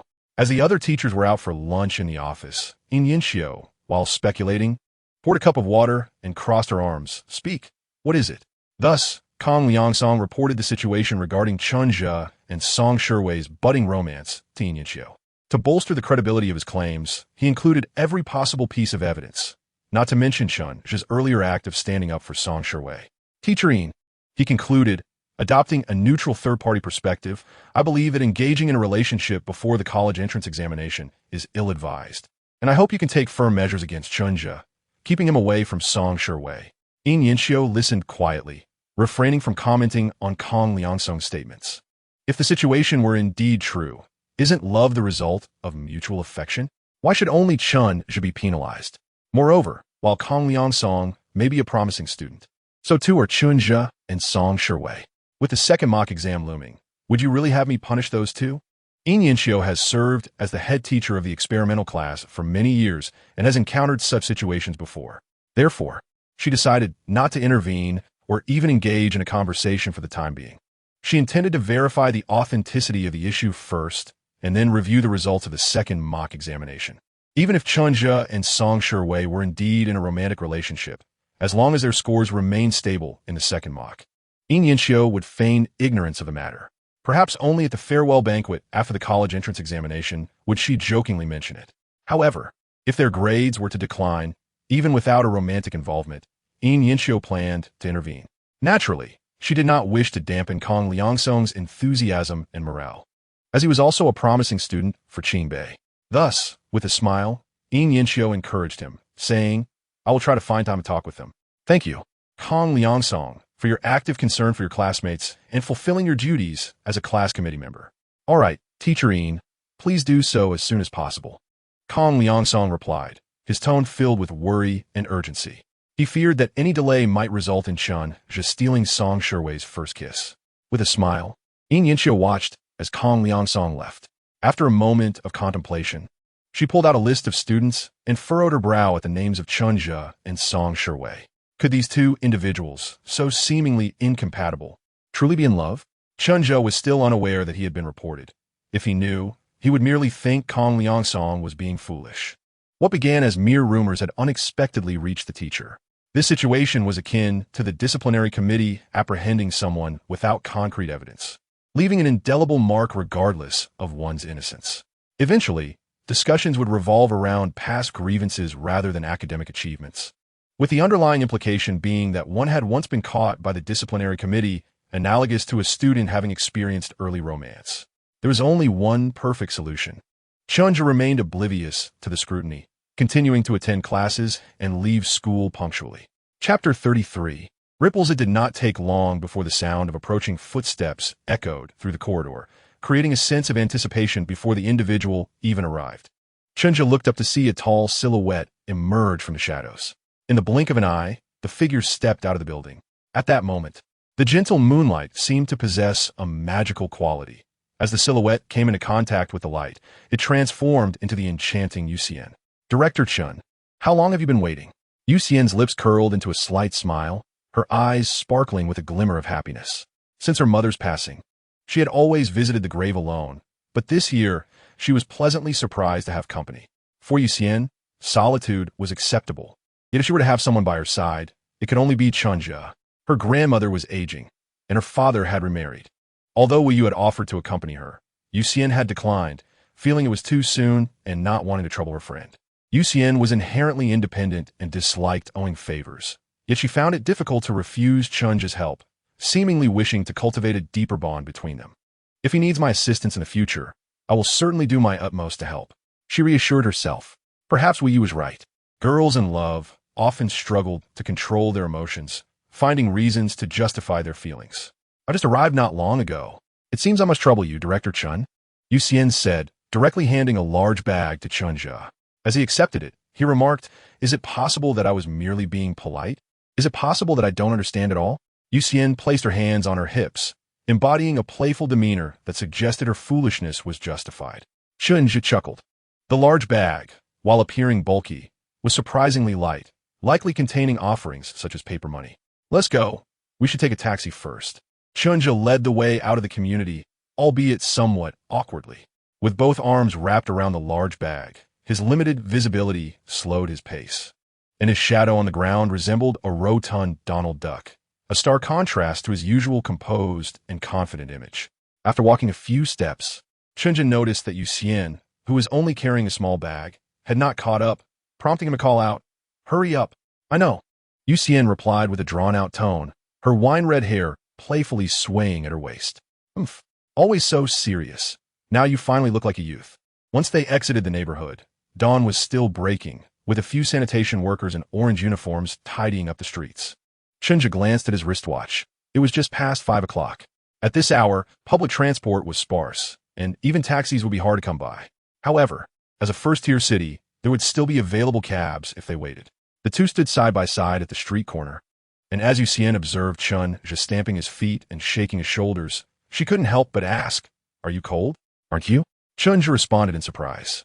The fabric of their school uniforms was indeed thin, and even the slightest breeze made him feel as though he were wearing nothing at all. Yet, Yuxian seemed genuinely unfazed by the cold. Although they both wore the same uniform, she casually left her collar open to reveal her collarbone, while he wished he could hide his head inside his zipper. "You boys really can't handle the chill," she remarked, pouting. "I can wear a short skirt that reveals my calves in winter, and this isn't even the winter of Guangdong. It's the winter of our Chuan and your region." Chen Zhu, not pleased by her comment, set down the large bag and moved to take off Yuxian's coat. "Come on, show off your style, and take off your jacket so I can wear it." Naturally, Yuxian refused to comply in public, but their playful banter made the moment enjoyable. And soon enough, a taxi arrived. Once seated in the back, Yuxian opened her small bag, revealing breakfast items such as eggs, corn, and soy milk. She worried that if opened outside, they would get cold. "Where did you buy breakfast?" Chen Zhu inquired, puzzled. "I made it myself." Yuxian rolled her eyes, handing Chen Zhu a piece of corn. Chen Zhu suddenly recalled that Yuxian could cook exceptionally well, and he realized he should not be misled by her delicate appearance. Feeling genuinely hungry, he took the corn and began to eat. After finishing it in a few bites, he noticed Yuxian holding a peeled egg, yet she had not eaten it. "Why aren't you eating?" Chen Zhu asked, gesturing with his chin. "Oh, that's for you," she replied casually. She seemed to see nothing unusual about it, as if within her mindset or upbringing, it was entirely normal to peel eggs for a boy she had a close relationship with. Chen Zhu paused momentarily before seizing the opportunity. "Then feed me." "Don't you have hands?" Yuxian initially declined, as Chen Zhu was clearly capable. Chen Zhu raised his right hand, indicating he was holding the soy milk, then raised his left hand, showing he had the corn, and leaned forward, opening his mouth toward Yuxian while exclaiming, "I really can't stand you."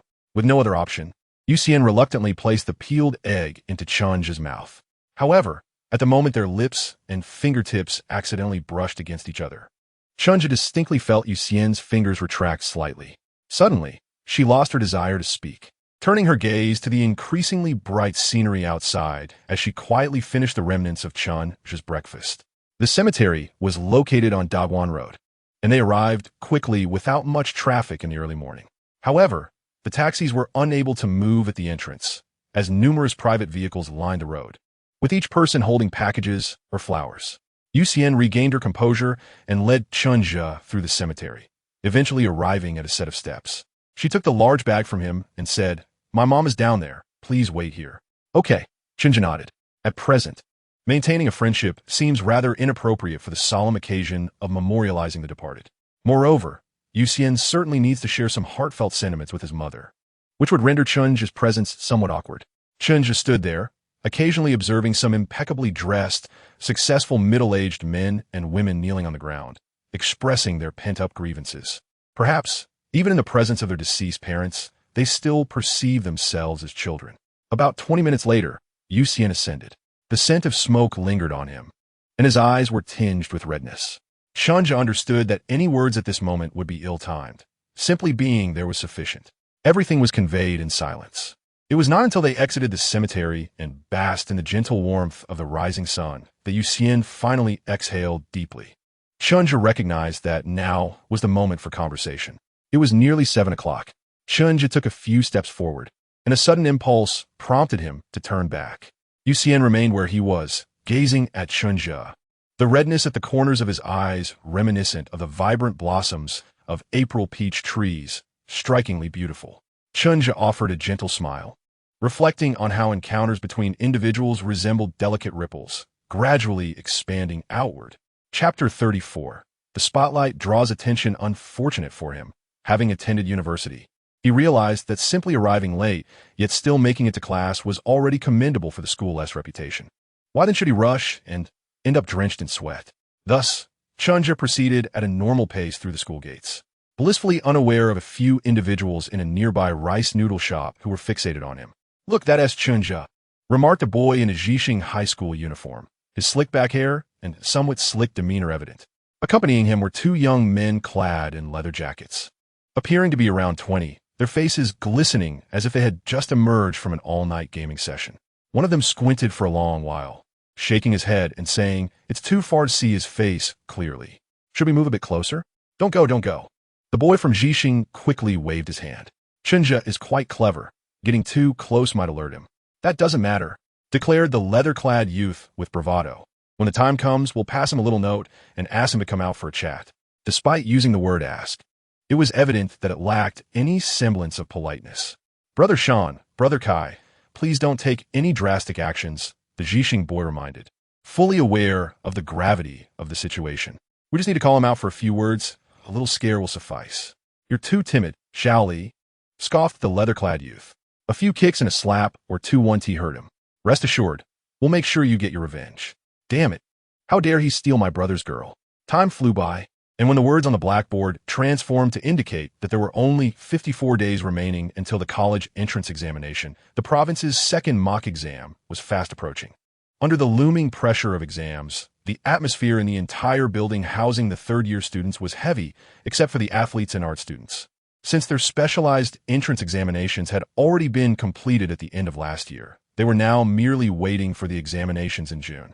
Attaining a score of over 300 in culture subjects would allow them to enter university as long as no mishaps occurred. "Found any money?" Your grin could reach the back of your head. Zhang Chao's mother glanced at her son and casually revealed a tile. 9 of circles.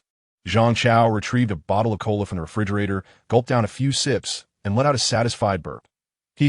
Mainly because I recently heard some good news. Someone outside is planning to teach Chen Zhu a lesson. Who is Chen Zhu? What a nuisance. Zhang Chao's mother inquired while discarding her tile. He's that idiot who made me write a guarantee at the police station, Zhang Chao replied, squinting. It seems he stole someone's girlfriend. And now that person wants to send some guys to deal with him. Who? Zhang Chao's mother suddenly turned her head, staring at her son for a moment before finally recalling who Chen Zhu was. Quick, play your tiles, urged the other 3 players nearby. Zhang Chao's mother discarded her tile while pondering. How do you know this? I have friends among those guys outside, Zhang Chao replied. However, his mother did not share his enthusiasm. After playing a couple of tiles, she abruptly scolded, "Stop associating with those ruffians. They're the scum of society. You were once such a good child, and now you've become unruly thanks to their influence." Athletes often have more free time and energy being tall and strong, allowing them to easily mingle with outside delinquents. Some of these delinquents were even former dropout athletes. However, Zhang Chao's mother viewed her son through a filter. Perhaps all mothers were the same, instinctively believing that their child's essence was good and that any deviation was due to bad influences. Even after marriage, if there were arguments, it would invariably be the daughter-in-law's fault. Suddenly, she shouted, "Zhang Chao, come here." "What is it?" Zhang Chao reluctantly approached. "What do you plan to do about this Chen Zhu situation?" his mother inquired. "What should I do?" Zhang Chao was taken aback, thinking, "What does this have to do with me?" He then replied, "I'm just here for the spectacle. It would be great if that idiot got beaten to a pulp." Zhang Chao's mother remained silent, continuing to play mahjong, her double chin accentuated under the light. Zhang Chao sensed something was amiss and couldn't help but ask, "Mom, what's wrong?" "That student from the experimental class named Chen Zhu," his mother stated with disdain. "I can tell from the last incident that he is reasonable yet unwilling to suffer losses. Those delinquents who don't study don't possess any brains. Don't let the situation turn out like yours." "Mom." Zhang Chao didn't want to bring up his past bravado in front of so many people. "Don't argue." Zhang Chao's mother frowned, her focus ostensibly on the tiles while she was actually speaking to him. "Mom, what exactly do you mean?" Zhang Chao felt that his mother viewed issues from a different perspective. "This is how I see it," she continued, turning to him. "You should inform Chen Zhu about the plans to harm him and discuss whether he can ensure that the guarantee materials are returned to us." "Mom." Zhang Chao's eyes widened in disbelief. "Are you suggesting I betray my friend? Those ruffians who loiter in internet cafes are friends?" His mother, realizing her son still did not grasp the gravity of the situation, became increasingly frustrated. "Can't you make friends with a few top students instead? Or are you planning to leave them evidence against you for life? Those experimental class students are pretentious and hypocritical. Who would want to be friends with them?" Zhang Chao scoffed. "I want to say more. You should just do as I say." Seeing that reasoning was futile, Zhang Chao's mother resorted to her trump card. "If you don't listen, I will tell your father. He doesn't even know you've been to the police station. If he finds out, he will surely beat you to death." Upon hearing the mention of his father, a flicker of fear crossed Zhang Chao's face, and his expression began to falter. The other players, witnessing the escalating argument between mother and son, urged, forget it. "Chao Chao, you should listen to your mom. Some things you don't see clearly enough. Our own, calm down and continue playing." Zhang Chao's mother, fuming, picked up a tile, only to reveal a winning hand. "East wind. I win this round." Sometimes life might hinge on a single tile. Adults perceive issues with a depth that high school students, who have yet to enter society, cannot fathom. Zhang Chao's mother believed this was a multifaceted solution. Moreover, it would help to draw a clear line between Zhang Chao and those outside delinquents. "My son, after training in sports, will bring glory to the nation and province. If all else fails, he could even become a physical education teacher at school. No delinquents should interfere with my son's future." Zhang Chao's mother envisioned the situation quite well, and Zhang Chao had no intention of defying her. However, he took it upon himself to alter the timing. Originally, he was supposed to approach Chen Zhu the following day. Yet he chose to wait until the second mock exam before informing Chen Zhu. "If your mindset is affected and you fall from the top 10 in your grade, that is of no concern to me."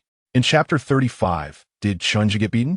Last time, Chen Zhu ranked 8th in his exam, so it was only natural that he sat in the first examination hall during the second mock. After the morning's mathematics exam, many approached him to compare answers, among whom was his middle school classmate Wang Zhonghua, whose voice was the loudest. Chen Zhu was the maximum and minimum value of the second last question 2 and 2. Wang Zhonghua accompanied his inquiry with his classic gesture of excitement, raising his fist and cheerfully adding, "The second mock feels significantly easier than the first. I'm certain to score 130 in math this time. I wonder what the teacher who set the paper was thinking." Wang Zhonghua, can you not show off for once? A classmate nearby remarked with annoyance. Every time after an exam, you boast, and when the papers are released, you act all coy. When have you ever scored over 120 in math, physics, or chemistry? Are you looking down on me? Wang Zhonghua retorted defiantly. I'll show you that I can break 120 this time. If I do, you must call me Brother Hua. Some individuals may not be inherently bad-natured, but they possess an innate tendency to boast, hoping to become the center of attention. Wang Zhonghua exhibited such traits, having once publicly invited Chen Zhu to play video games, only to vanish for an entire month. Enough, let's not argue, Chen Zhu interjected with a smile, attempting to mediate. It was then that Chen Zhu noticed Zhang Chao approaching, causing him to furrow his brow. This building housed the 1st to 5th examination halls, and even Wang Zhonghua had rushed up from downstairs to compare answers. Zhang Chao, being a sports student, should have been napping in the last examination hall. In terms of academic performance, Zhang Chao was akin to a novice cultivator who had inadvertently wandered into the gathering of accomplished practitioners. However, upon realizing that Zhang Chao's gaze was fixed upon him, Chen Zhu inferred that he had something important to discuss. What is it? Chen Zhu inquired calmly. Zhang Chao glanced at Wang Zhonghua and gestured for Chen Zhu to step away for a private conversation. Chen Zhu followed him, leaving behind Wang Zhonghua, who was eager for excitement, yet unable to join in, watching from a distance with keen interest. I received some information, Zhang Chao said, his hands in his pockets, peering into the distance, striving to appear enigmatic. Someone will meet you tomorrow night at 8 in a nearby abandoned parking lot to discuss something. Indeed, there was an abandoned parking lot nearby, which was intended for redevelopment into residential buildings, but it remained unused as it was piled high with materials. Discuss something? Chen Zhu was momentarily taken aback before realizing that, for a high school student, such a discussion might imply a reprimand. Who wants to talk to me? Chen Zhu asked instinctively. Humph, Zhang Chao scoffed. Have you offended so many people at school that you cannot recall who might want to confront you? Zhang Chao believed that his coming to give a heads-up was already a courtesy, considering his mother, but he could not disclose the instigator, as that would be too disloyal. Chen Zhu's mind briefly flashed with a couple of faces, though he remained uncertain. Thus, he looked at Zhang Chao and feigned innocence. I am quite an honest person, not one for many words, and during my 3 years of high school, I have never had conflict with classmates. If I have offended anyone, it must be you. Are you accusing me of being a thief while crying out thief? Chen Zhu questioned, his expression skeptical.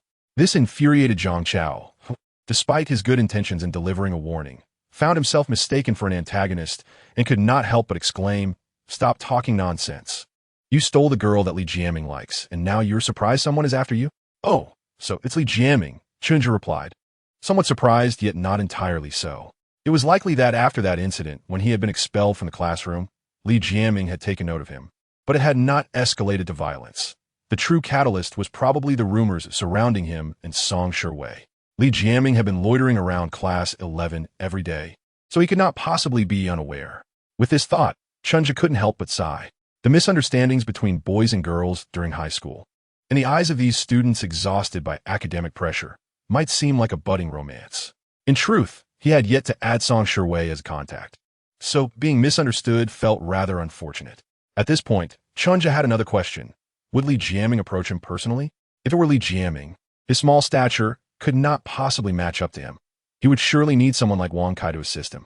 Indeed, Zhang Chao muttered, "His friends outside want to talk to you." Chen Zhu nodded, uncertain of the veracity of this information, yet he knew that the second mock exam took precedence. However, if it were true, Li Jiaming was certainly selective about timing. Tomorrow night coincided with the conclusion of the second mock exam, during which the teachers would be preoccupied with grading and ranking, certainly not present in the classroom. "I understand. Thank you," Chen Zhu replied, grateful towards Zhang Chao regardless. At that moment, Zhang Chao suddenly cleared his throat. Chen Zhu observed his hesitant demeanor and immediately comprehended that he had a request. Otherwise, why would he act as an intermediary? He encouraged him to continue with a look. "My mother asked if he could return the apology letter and the medical examination report as evidence." Zhang Chao felt embarrassed to state this outright, as it was a matter of betraying a friend in exchange. So he shifted the responsibility to his mother, claiming it was entirely her idea. Those items held little value to Chen Zhu, and since the other party had expressed goodwill, It was likely that they would not continue to harass UCN in the future. After pondering for a moment, Chen Zhu replied, "You can come to collect them from me in 3 working days." Huh? Zhang Chao was taken aback. Why is it 3 working days again? After Zhang Chao departed, Chen just silently contemplated how to respond. He could use rules to manage Zhang Chao, as the latter intended to attend university. But this approach would not work with small-time delinquents. Thus, the best course of action would be to report it to the school. With Chen Peisong's many years of grassroots experience and connections with local police stations, especially in 2007, they would certainly have ways to handle these aimless delinquents who lacked connections or background. As his thoughts gradually clarified, Chen Zhu did not dwell on the matter. Considering that whether it was true or not remained uncertain, he decided to focus on completing the second mock exam. At that moment, his middle school classmate Wang Zhonghua approached, curiously inquiring, "What did he want from you?" Zhang Chao had always been a prominent figure at school, being an excellent basketball player. And Chen Zhu was currently enjoying a surge of popularity as well. So Wang Zhonghua was eager to know how their paths had crossed. Nothing. Chen Zhu naturally could not divulge to Wang Zhonghua. However, he had overheard something about a meeting at the abandoned parking lot at 8 p.m. tomorrow, and Wang Zhonghua, having caught the first part of Zhang Chao's statement, pursued Chen Zhu for answers. "Oh," Chen Zhu casually joked. "A girl who practices track and field invited me to meet her there tomorrow night to confess. I'm considering whether to accept. Is that so?" Wang Zhonghua responded, somewhat skeptical, but knowing Chen Zhu's honest nature, he found it hard to believe he would lie, especially since Zhang Chao was also an athlete, making it plausible that he would relay messages. "Which girl is it? Yu Lily or Gong Yinyan?" The afternoon's 2 exams were physics and English, and Chen Zhu completed them without any distraction. This remained true for the chemistry exam the following day, and soon, Chen Zhu was on the verge of forgetting about the entire matter, until the evening's self-study session began, when classmates anxiously awaited their exam results. Someone suddenly called from the doorway, "Chen Zhu, come out for a moment." Everyone turned to see it was Li Jiaming. What would he want? Huang Baian wondered aloud. Who knows? Chen Zhu smiled slightly and glanced at the time, which read 7:45. This group of ruffians was surprisingly punctual. Li Jiaming, who stood at a height of less than 1.7 meters, felt a flicker of excitement in his eyes upon seeing Chen Zhu emerge. With a stoic expression, he said, "A few friends wish to meet you at the nearby abandoned parking lot for a discussion. If you choose not to attend," Li Jiaming slightly intensified his tone, "you may need to be cautious on your way to and from school in the future." Chen Zhu dismissed the threat, retorting, "Are you certain? Can you manage this situation?" His reaction was so distinct from that of other students that Li Jianming, for a fleeting moment, felt as though he were the one being threatened. He averted his gaze, not daring to meet Chen Zhu's eyes. They merely wish to talk. They won't do anything. All right. Chen Zhu refrained from further persuasion. He had already offered an opportunity. Instead, he inquired, "Will you attend?" "I won't be going. I'm merely passing along a message," Li Jiaming replied before departing, feeling a significant psychological pressure in Chen Zhu's presence. As if his words and actions were restricted, Chen Zhu did not dwell on it. As previously decided, he headed directly to the teacher's office. The homeroom teacher, Yin Yinxiu, was reviewing the class rankings. Upon seeing Chen Zhu, she immediately beamed. "Chen Zhu, you performed admirably in the second mock exam. You should be first in physics for the grade." In this second mock exam, both Chen Zhu and Song Shiwei not only maintained their scores, but also made slight improvements. In Yin Yinxiu's eyes, if early romance could yield such results, she would wish for even more couples like them in the class. It seemed that Chen Zhu and Song Shiwei were just a final examination away from becoming a cherished tale at Jizhong. Thanks to teacher Yin's strict guidance, we were able to achieve such results. Even at this juncture, Chen Zhu did not forget to flatter her before stating, "Teacher Yin, I have something to report."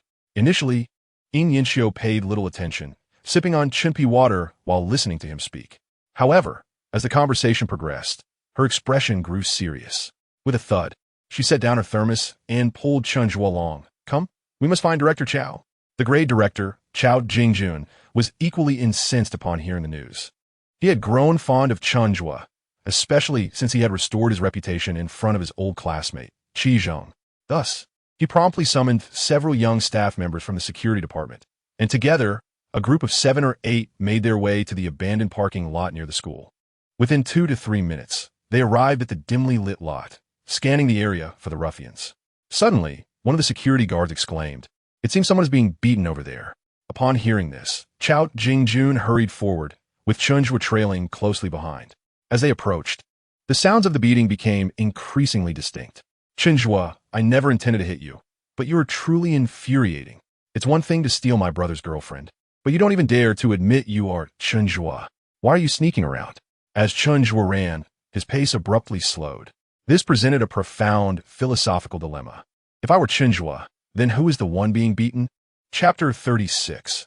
Escalation of events. The ruffians were thoroughly engrossed in their assault when they suddenly noticed someone approaching with a flashlight, prompting them to abandon Chen Zhu and flee in all directions. At this moment, the real Chen Zhu approached and helped the boy lying on the ground. He was taken aback. Wang Zhonghua, is that you? Yes, it's me. Wang Zhonghua's eyes were swollen, and his face bore multiple bruises as he tearfully explained. You mentioned a girl who practices track and confessed to you. I thought I'd sneak a peek since I was bored after exams, and then they inexplicably started beating me, insisting I acknowledge that I am Chen Zhu. Those brutes. For a moment, Chen Zhu was at a loss, unsure whether to blame himself for joking around or to chastise Wang Zhonghua for his excessive curiosity.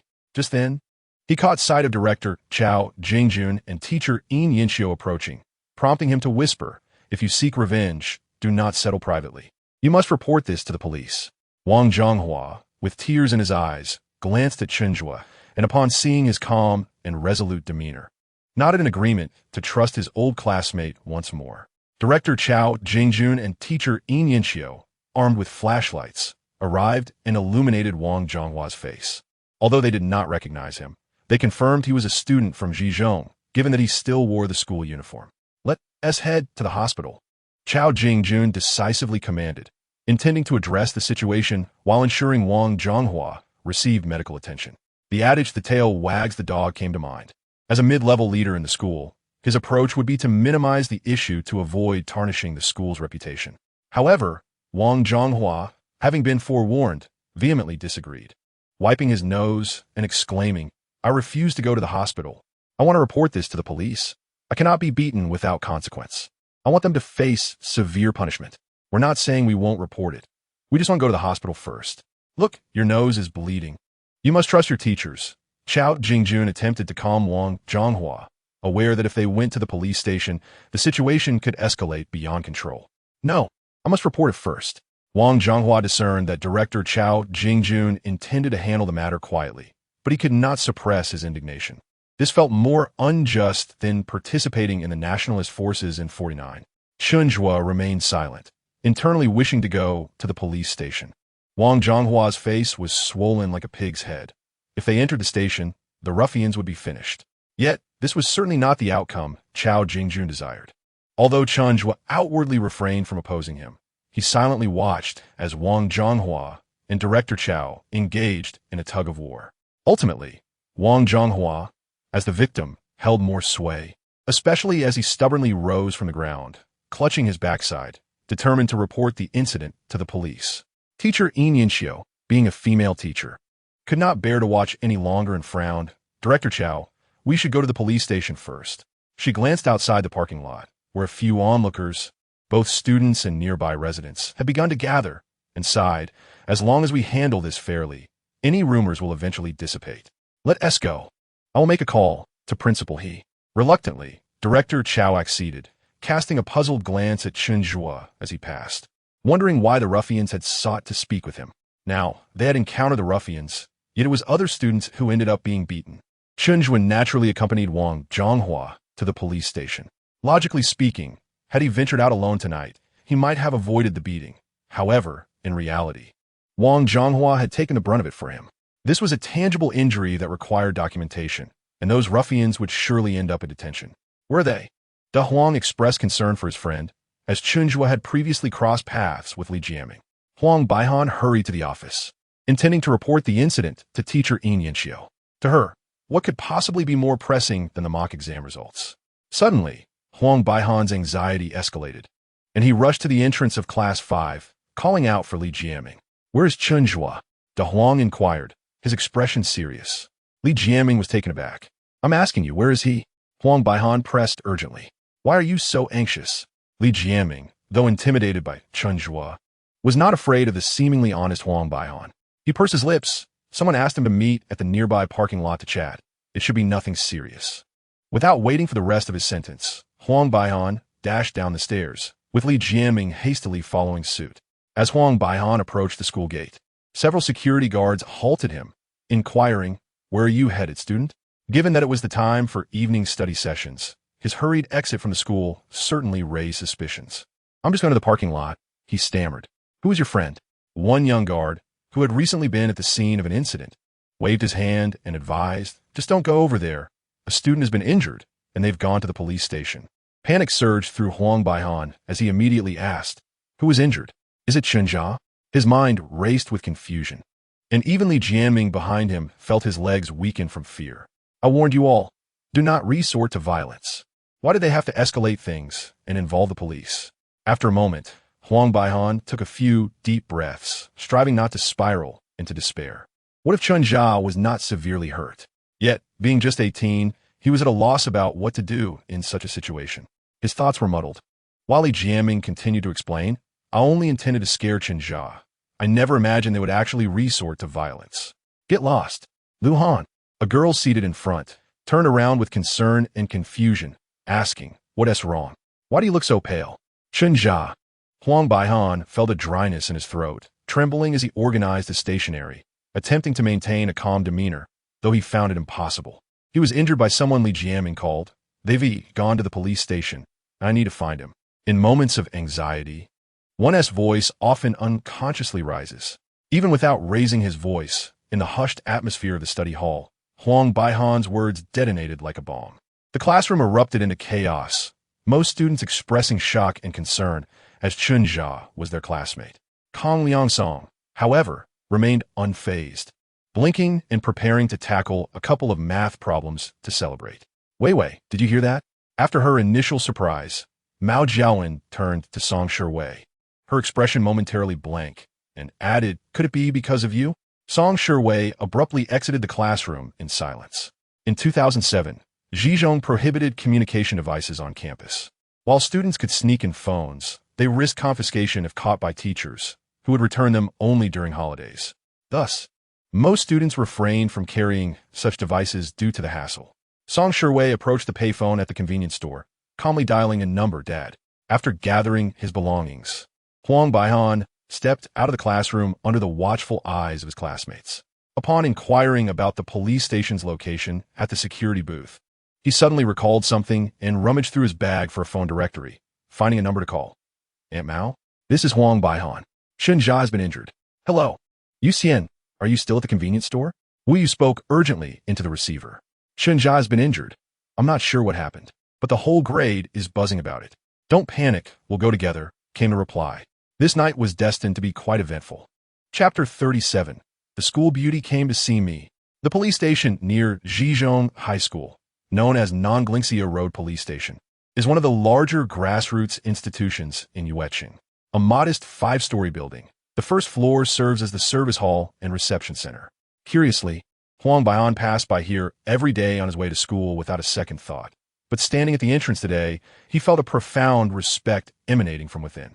Taking a deep breath, Huang Baihan bravely stepped inside, where he immediately witnessed 2 disputes unfolding. One appeared to involve 2 inebriated individuals in a brawl, while the other was a domestic conflict between a quarreling couple that escalated to physical confrontation, with several officers mediating the situation. Huang Baihan quickly glanced at the scene before making his way into the service hall, soon spotting the grade director, Chao Jingjun, the homeroom teacher, Yin Yanxiu, and a furious middle-aged couple. "Where's Chen Zhu?" Huang Baihan's first thought was that he had been taken to the hospital due to severe injuries, which made him anxious. Yin Yanxiu noticed Huang Baihan and beckoned him over, asking, "Why aren't you in evening study?" The homeroom teacher always seemed to possess an instinctive need to oversee her students. "I heard that Chen Zhu was injured, so I came to check," Huang Baihan replied somewhat awkwardly. "Chen Zhu?" Turning around, he was relieved to see his friend emerging from the restroom. Chen Zhu bore no visible injuries and seemed otherwise unscathed, even shaking off water from his hands. "Baihan, what brings you here?" Chen Zhu, oblivious to the turmoil and rumors circulating in the grade, joked, "Are you here to mediate a romantic dispute or a mother-in-law conflict?" Huang Baihan ignored the jest and asked anxiously, "Weren't you injured by someone Li Jiamin called?" "Well, it's a bit complicated." Chen Zhu scratched his head, somewhat embarrassed. "I was indeed called out, but while I was looking for a teacher, my middle school classmate Wang Zhonghua sneaked over and was mistaken for me, leading to the altercation." Just as Chen Zhu was explaining, Wang Zhonghua, bruised and battered, emerged from the interrogation room. Huang Baihan felt utterly bewildered. The situation was already perplexing. However, upon seeing Wang Zhonghua's disheveled state, the sequence of events became clearer.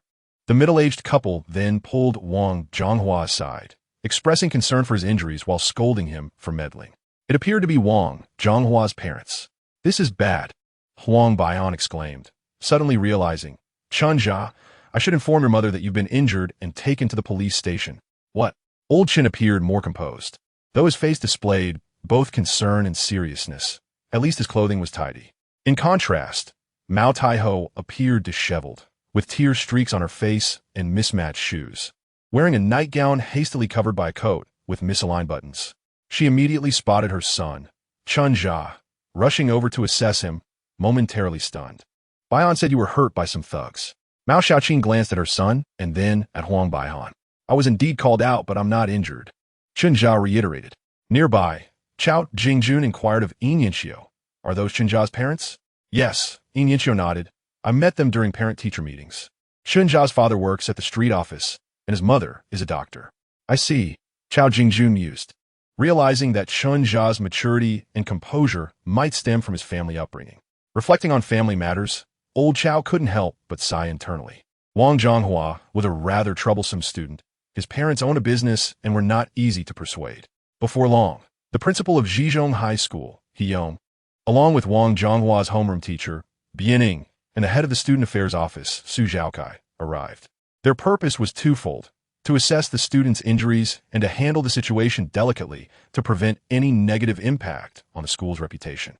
However, as old Chao anticipated, Wang Zhonghua's parents were not amenable to negotiation. Before Hiyong could say much, Wang Zhonghua's mother slammed her hand on the chair, exclaiming, "Why should we be the ones to calm down? Can't you see how severely my son has been hurt? He came here to study, not to be beaten. Your school has utterly failed in its duty of care." Having grasped the situation, Oshi and couldn't help but furrow her brow upon hearing those words. "Does this imply something about us?" CHNP calmly waved his hand and remarked, "If CHH were mistakenly beaten up, would you not feel a surge of anger? As parents, surely one can empathize with such feelings. So let us pretend we did not overhear." LOCHN's original concerns and anxieties were no less than his wife's, though he masked them well. Upon seeing that it was not CHO who was injured, he dismissed the minor offenses in words entirely. In truth, CHNgu was quite loyal. When his parents criticized the school, he remained silent. However, upon hearing his mother drag CHO into the conversation, he interrupted with a pouting face, "Ma, please do not speak carelessly. What does this have to do with CHNZHO?" The ruckus was loud, yet the police officers at the station barely spared a glance, as though they had grown accustomed to such disturbances. At that moment, 3 individuals unexpectedly entered the police station. One was a middle-aged man in his 40s, tall and well-dressed. Despite the wrinkles at his temples and forehead, he still exuded the charm of a handsome youth. His sharp gaze was penetrating, the kind of person whose words held weight in his domain. Following him was a subordinate dressed formally, resembling a driver or secretary. Lastly, there was a girl in a middle school uniform. Upon sighting this girl, Oshi couldn't help but exclaim, "LOCHN, this girl is stunning. Not only is her face beautiful, but she is also tall, and her skin is so delicate." Since it was not her own son who was injured, MOTIHU had developed an inquisitive mind. CHO gazed at the girl for a while, before suddenly asking Huingbi IHN, "Did you summon her as well?" Huingbi IHN rolled her eyes. "Do you think I could possibly summon her?" Indeed, CHO was still puzzled as to why she had come. The refined middle-aged gentleman scanned the room and quickly spotted the injured CHNgu. He approached with purposeful strides and leaned down to kindly inquire, "Hello, I am SHWI's father. How are you feeling after your injury?" As these 3 entered the police station, their outstanding demeanor and striking appearance captivated the attention of nearly everyone in the hall. Naturally, Chen Zhu recognized the girl. It was the campus belle, Chen Shwi. What is she doing here? When Chen Shwi's father approached with concern, Chen Zhu felt as though he were dreaming. What does this mean? Could it be that Chen Shwi has been secretly watching me all along, and I was completely oblivious? Upon hearing that I had been beaten and taken to the police station, did she finally succumb to her suppressed emotions and come to visit me with her father? My goodness, those wretched little ruffians, I do not even wish for you to be executed. In fact, I should thank you. The happiness struck Chen Zhu so suddenly that he felt as if his throat had been constricted, leaving him at a loss for words. His parents exchanged glances, each reflecting surprise and a hint of joy in the other's eyes. Is my son truly this remarkable? They made a special trip to offer their condolences, and feeling embarrassed to stand there, Chen Zhu's father extended his right hand. Chen Shwi's father, too, graciously shook it, expressing his gratitude while also conveying a sense of guilt. I am usually too busy with work, and I seldom shares matters from school with me. It was only today that I learned she has been troubled by someone at school. Fa Nzitao. Thank you for standing up for WI that time. I assure you that this matter will not be left unresolved. As Chen Shwi's father spoke, he suddenly noticed that the smile had vanished from Chou's face. At that moment, Chen Zhu comprehended the meaning of dual blows to both body and spirit. Being physically assaulted was one thing, but to be misidentified was another. Nevertheless, he wiped his nose and pointed to a boy in a school uniform not far away, saying with a hint of grievance, SHJ. I am not CHNZHO. He is the one. Huh? SHWI's father glanced at the unharmed CHO, momentarily taken aback. It turned out that I had often been harassed by a delinquent named LGNMing at school. Eventually, a boy named CHNZHO could no longer tolerate it and intervened to drive LGNMing away, which led to resentment. That night, LGNMing arranged for someone to teach CHZHO a lesson. It was said that he had sustained injuries. Thus, WI, who typically did not flaunt her family background, had taken the initiative to approach her father, indicating that she was truly upset. So, when SHWI's father entered and saw the bruised Chen, he mistakenly thought he was CHO and profusely thanked him. Even though SHWI's father was quick-witted, he was momentarily at a loss and turned to his daughter for confirmation. SHW, I had not misidentified him. She had entered and immediately recognized so, yet upon seeing the lively figure of the actual individual, her clear eyes turned momentarily bewildered. Ultimately, it was CHNP Zing who stepped forward to break the eerie silence. Ing Ding, do you know him? Meoxi Okyune inquired curiously. Ing Zhu Mn, the executive director of ZHNGX and ZHNCO, frequently appears in the newspapers. CHNP Zing quietly informed his wife. So it is he. CHNHO was also surprised. He had not expected Ing Shwi's father to be Ing Zhu Mn. This individual seemed quite renowned in the financial industry of Uding, although their peak moments had perfectly diverged. By the time CHNHO began his career in stock trading, it was a decade later, by which time Ing Zhu Mn had already retreated from the front lines, only making appearances at high-level economic conferences within the country and province, rarely in the public eye. When he did occasionally appear in a frame, he resembled an elderly expert with graying hair, far from the spirited demeanor he exhibited now. With the latter extended by LOCHN, Ing Zhu Mn approached to shake hands. Is CHN your child? My son. LOCHN humbly deflected with a few words, sharing the truth of the matter amidst their pleasantries. Upon hearing it, Ing Zhu Mn was also taken aback. While the cause was clear, who would have anticipated a deviation in the process leading to this mix-up? Regardless, I must express my gratitude to your CHNZHO. Ing Zhu Mn appeared to be conversing with CHNP Zing. Yet his gaze was fixed on CHNZHO, scrutinizing him earnestly. Ing Zhu Mn considered this a display of CHNZHO's humility, further enhancing his initial impression. Moshioqn was not idle either. Her row originally had 3 seats. with CH and ZHO, and Huingby IH in beside her. However, noticing that S-ing SHW, I remained standing. MOTIHU patted the shoulders of the two boys and said, "You two should go sit in the back." Oh, CH and HO and Huingby IH and said nothing and obediently vacated their seats. MOSHI OQ and adjusted her position, took S-ing SHWI's hand gently, and cheerfully remarked, "You are called WIWI, right? Are you tired of standing? Come sit with Annie here." Given S-ing SHWI's personality, she was not accustomed to such sudden intimacy from strangers. However, MOTIHU's smile was genuine and warm, with even the crow's feet at the corners of her eyes exuding the kindness typical of middle-aged women. S-ing SHW, I could likely sense this goodwill. After a moment of hesitation, she ultimately sat down beside MOSHI OQ. OTIHU gazed at the radiant S-ing SHWI, seemingly oblivious to her cool distance, and cheerfully asked, "Your nickname is WIWI. What is your full name?" "That is a lovely name, very elegant. Who gave it to you?" After offering her compliment, MOSHI OQN seamlessly continued her inquiry. "Grandfather." S-ing SHW, I clearly felt uncomfortable with this style of conversation, her face devoid of expression, though her palms subtly clenched the edge of her uniform. The older generation indeed had a knack for naming. Our CHO's name was also given by his grandfather, hoping he would be composed in both work and life. Perhaps middle-aged women possess a unique ability to effortlessly dismantle social barriers during casual conversations. As the conversation flowed, Song Shiwei suddenly turned her head to glance at Chen Zhu. From that fleeting gaze, Chen Zhu inexplicably sensed an air of entreaty. "Your mother is quite impressive," remarked Huang Bohin with a silly grin, adding, "I bet Song Xiaohua hasn't uttered this much trivial chatter in a week. Isn't that typical of middle-aged mothers?" Chen Zhu scoffed, recalling his first visit to Huang's home when her mother had inquired about his age and residence.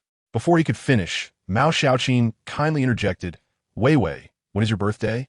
Chen Zhu and Huang Bohin exchanged a glance, suddenly feeling as if all words had been exhausted. At that moment, Principal He Yong of Zhizhong approached and exchanged polite greetings with Song Zhumin. With a stern expression, Song Zhumin cut directly to the chase, asking, "Principal He, I have but one question. How do you intend to handle this matter regarding the student Li Jiaming?" He Yong found himself in a quandary. He was not seeking to shield Li Jiaming, but expelling him would necessitate reporting to the Education Bureau, marking a blemish on Zhizhong's record. Nonetheless, he understood Song Zhumin's fury as a father. How could the school and teachers have remained oblivious to a male student harassing his daughter for so long? In truth, He Yong felt wronged himself. Was Song's daughter not aware of her own allure?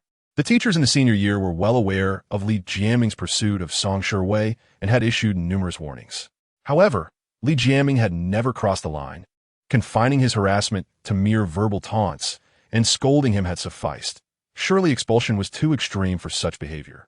Yet, these thoughts were best left unspoken, for they would only serve to further incite Song Zhumin's anger. In fact, upon first receiving the news, Song Zhumin had already made arrangements and had taken several calls. He then informed He Yong, "I have already spoken with Lao Qi at the Municipal Bureau. He will be reaching out to you shortly." He Yong felt a wave of anxiety wash over him. Lao Qi was the executive deputy director of the Municipal Education Bureau, overseeing all high schools in Yuanqing. If he was already aware of the situation, there was no need for further indecision. The life of a high school teacher is fraught with challenges. Some students' parents wield significant social influence and can bypass the school to expedite matters, while a group of people engaged in casual conversation and negotiations. Wang Zhonghua's family sat isolated in the corner. Zhonghua, his mother pondered, why is it that despite being the one injured, everyone else is gathered around Chen Zhu? Don't you have any classmates checking on you? Of course I do, Wang Zhonghua retorted stubbornly.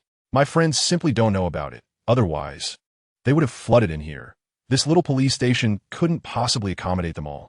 His mother, familiar with her son's penchant for exaggeration, scoffed, I don't need many. If you can manage to find just one girl similar to that young lady, I would consider your 3 years of high school worthwhile. Earlier, she had mistakenly believed that Song Shiwei had come to visit her son, leading to an embarrassing misunderstanding. In truth, Song Shiwei was not exceptionally beautiful. Wang Zhonghua frantically attempted to salvage the situation. There is also a girl named Yu Xian at our school. Mom, let me tell you, she looks, after a pause. His mother couldn't help but ask, what does she look like? Wang Zhonghua swallowed hard, gesturing towards the entrance of the service hall. She looks like that. His mother glanced over and spotted two high school girls in uniform at the entrance. One of them was particularly stunning, standing over 7 meters tall, though she seemed to be in a hurry, leaning against the door frame as she struggled to catch her breath. Her wine-red hair, damp with sweat, appeared slightly disheveled, with a few strands stuck to her temples. As she pushed her hair aside, her exquisitely shaped face, flushed with perspiration, radiated a healthy glow, adding a touch of alluring softness. Is she here to see you? Wang Zhonghua's mother inquired, somewhat doubtful. Yes, replied his father, unable to contain himself, nudging his wife. She is here to find Chen Zhu.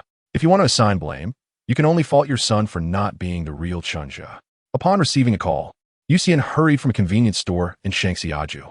After exiting the inner ring road, she encountered a traffic jam.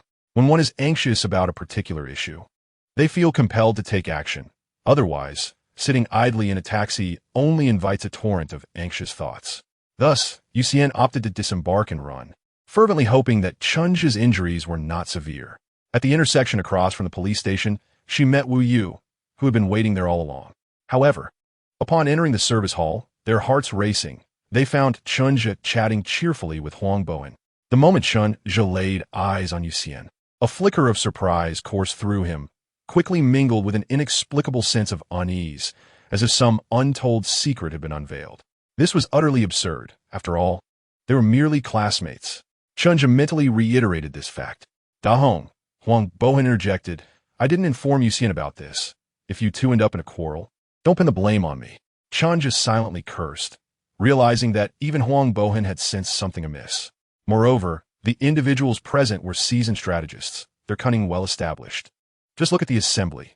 Song Zhumin, Chen Peisong, Hiyong, Chao Jingjun, Mao Xiaoqin, Ying Yinxiu, Bianing, Su Zhaokai, and Wang Zhonghua's parents. The first three alone must have 100 schemes between them. Chen Zhu felt compelled to take action, although the situation had not escalated to that extent yet. He sensed that if Yuxian were to speak first, he might lose control of the situation. Thus, he resolved to be more proactive. Ahem, Daddy coughed lightly, calling out to Chen Peisong. Chen Peisong turned his head, quietly observing his son. Ignoring the scrutiny in his father's gaze, Chen Zhu continued, That girl is Yuxian, the one I mentioned before. She works at the convenience store to save for college tuition. One day, I happened to be there when someone harassed her, so I intervened. Oh, Bowen was there too, he added. Chen Peisong initially remained silent, contemplating for a couple of seconds.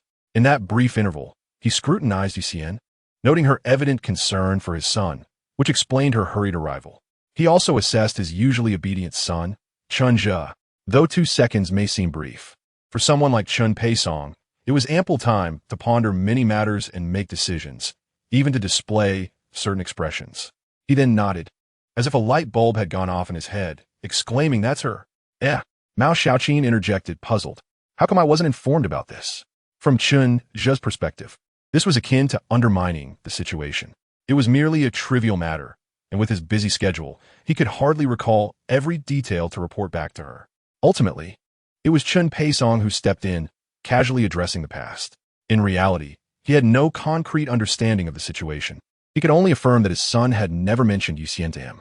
Chen Zhu's approach seemed to suggest he was concerned that Yuxian's sudden appearance might be too abrupt. Hence, he sought to provide a preemptive introduction to establish context, essentially a makeshift cover.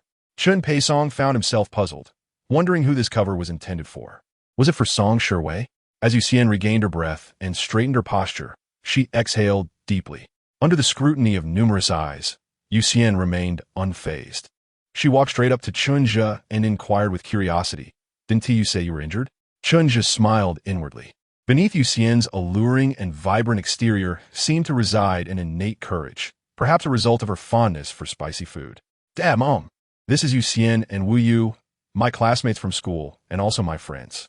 Yuxian, having just arrived and not having heard earlier, was taken aback to discover Chen Zhu's parents were present. She shyly stuck out her little tongue and promptly greeted, Hello, uncle and aunt. Hello. Mao Xiaoqian was somewhat taken aback. Song Shiwei was already quite beautiful, and now another girl, equally stunning yet possessing an entirely different style and aura, had appeared. What does Chen Zhu usually do at school? Mao Tai Ho began to ponder. Chen Pei Song remained composed and gently inquired. Did you encounter traffic? The transportation planning in Yucheng does have its issues. Not really. I usually take the subway. Yu Xian beamed with her eyes, crinkling in delight. Occasionally I jog a bit, just for exercise. Through this subtle and gentle conversation, everyone accepted the notion that Yu Xian was indeed a friend of Chen Zhu. Initially, when Yu Xian appeared anxious, several adults speculated that Chen Zhu and she shared a special bond. Even Song's women held this belief, surprised that this girl was only slightly less enchanting than his own daughter. However, after Chen Zhu provided some context and confidently introduced her, Song Dong felt there might have been a misunderstanding. At that moment, Chen Zhu thought it prudent to separate Song Shiwei and Yu Xian, recognizing that top-tier beauties naturally radiate a distinct magnetism, which could lead to friction if placed together. Though no one taught him this, he instinctively felt it was the right course of action. You all look quite sweaty from your run. Let me fetch you some water. No need, Yu Xian pouted immediately. Let us go buy water together. You can talk while we walk. All right then. Thus, Chen Zhu, Huang Baihan, Yu Xian, and Wu Yu, 4 high school students clad in their uniforms, exited the administrative hall. Song Shiwei did not join them. She and Yu Xian had seen each other at school and had even brushed past one another in the cafeteria. They were aware of the ongoing debate among classmates regarding who was more beautiful, yet they had never exchanged a word. Successfully separating Yu Xian from Song Shiwei, Chen Zhu narrated the events leading to his altercation as they walked. When he had explained to his parents, he emphasized that Wang Changhua had approached out of curiosity and inadvertently became embroiled in his conflict. However, while explaining to Yu Xian, he focused more on how he had provoked Li Jianming. This served as an indirect explanation for why Song Shiwei was present at the scene that evening. That night, during self-study, Li Jianming was causing a ruckus outside the classroom for his 18th birthday. I was trying to concentrate on my work, but his noise was quite bothersome, so I discussed with Huang Baihan whether we should go and drive him away. Right, Huang? Oh yes. Huang Baihan felt that his role in the evening seemed excessive, as Chen Zhu had repeatedly sought his validation. After discussing it with Huang, he also felt quite irritated. Chen Zhu continued, so I stood up and sent Li Jianming away. Unintentionally, he had dragged Huang Baihan into his narrative as a supporting character. Huang Baihan remained silent, acknowledging the general sequence of events, but feeling that Chen Zhu hadn't truly consulted him, as he had merely assumed the title of the class as Public Health Committee Director. No wonder rumors about you and Song Shiwei are circulating at school. Wu Yu suddenly realized. Chen Zhu shot her a glance. In those rumors, did it mention that we have already connected? Yes. Wu Yu nodded eagerly. It was said that no one from Song Shiwei's class added her, only accepted your friend request. Nonsense. Chen Zhu led the other 3 to a nearby internet CAF. In 2007, some internet CAFs did not require ID verification. A simple access card sufficed. Chen Zhu purchased a 5 yuan card and, in front of Huang Baihan, Yu Xian, and Wu Yu, logged into a new account he had recently created. His friend list displayed only one avatar. Without speaking, he opened the profile, and every post pertained to the Insect Fly Computer Club, clearly indicating it belonged to a university student, a senior from Zhongda. I met them during a prestigious school event. I'm quite interested in their club, Chen Zhu explained. Wu Yu felt entirely reassured. Yu Xian had not even heard the rumors and felt no pressure. Huang Baihan thought Chen Zhu was being overly cautious. He was unaware that after tonight's incident, Chen Zhu would inevitably be associated with Song Shiwei at school. At this moment, clearing his name was crucial, for even if Yu Xian heard any rumors at school later, she would not believe them. By the way, you should add me now, Yu Xian suddenly suggested. You have an account? Chen Zhu asked, astonished. Of course, Yu Xian replied with a smile. There are computers at the convenience store, and I sometimes hang out there to level up. All right. After adding her by number, Chen Zhu discovered Yu Xian's nickname was Yu Bai Bai. What does that mean? He inquired curiously. Yu Xian playfully tossed her long hair and replied in a regional dialect. It's a local expression from my hometown. Song's women's intentions during this visit were straightforward. First, to see the injured Chen Zhu, and since Chen Zhu was unharmed, the focus shifted to exerting pressure on the school to address Li Jianming. It appeared they had succeeded. As Song's women shook hands with Chen Pei Song to bid farewell, a brand new 600 sedan parked in the precinct of the police station. The driver had already started the engine, the bright white headlights cutting through the night like the fierce eyes of a beast, bestowing an air of grandeur upon the 600. Let us go. Mao Xiaoqian felt a twinge of reluctance as she turned to Song Shi, advising, Wei, do come to Annie's house for a meal when you have a chance. In the night, Song Shi seemed to revert to her cool and distant demeanor, merely whispering a goodbye to Mao Xiaoqian before entering the car without glancing back. Once the luxurious car had sped away, Chen Peisong's furrowed brow gradually relaxed.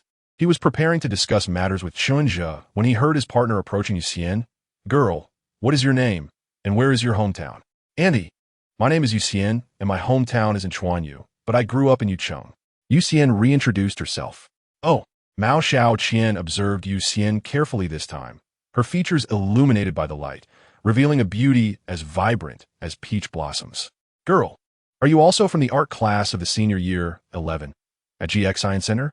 Mao Xiaoqian asked with curiosity, having noticed the wine-red tips of Yuxian's hair. Yuxian hesitated for a moment, but candidly replied, Annie, I'm in the art class of senior year 1.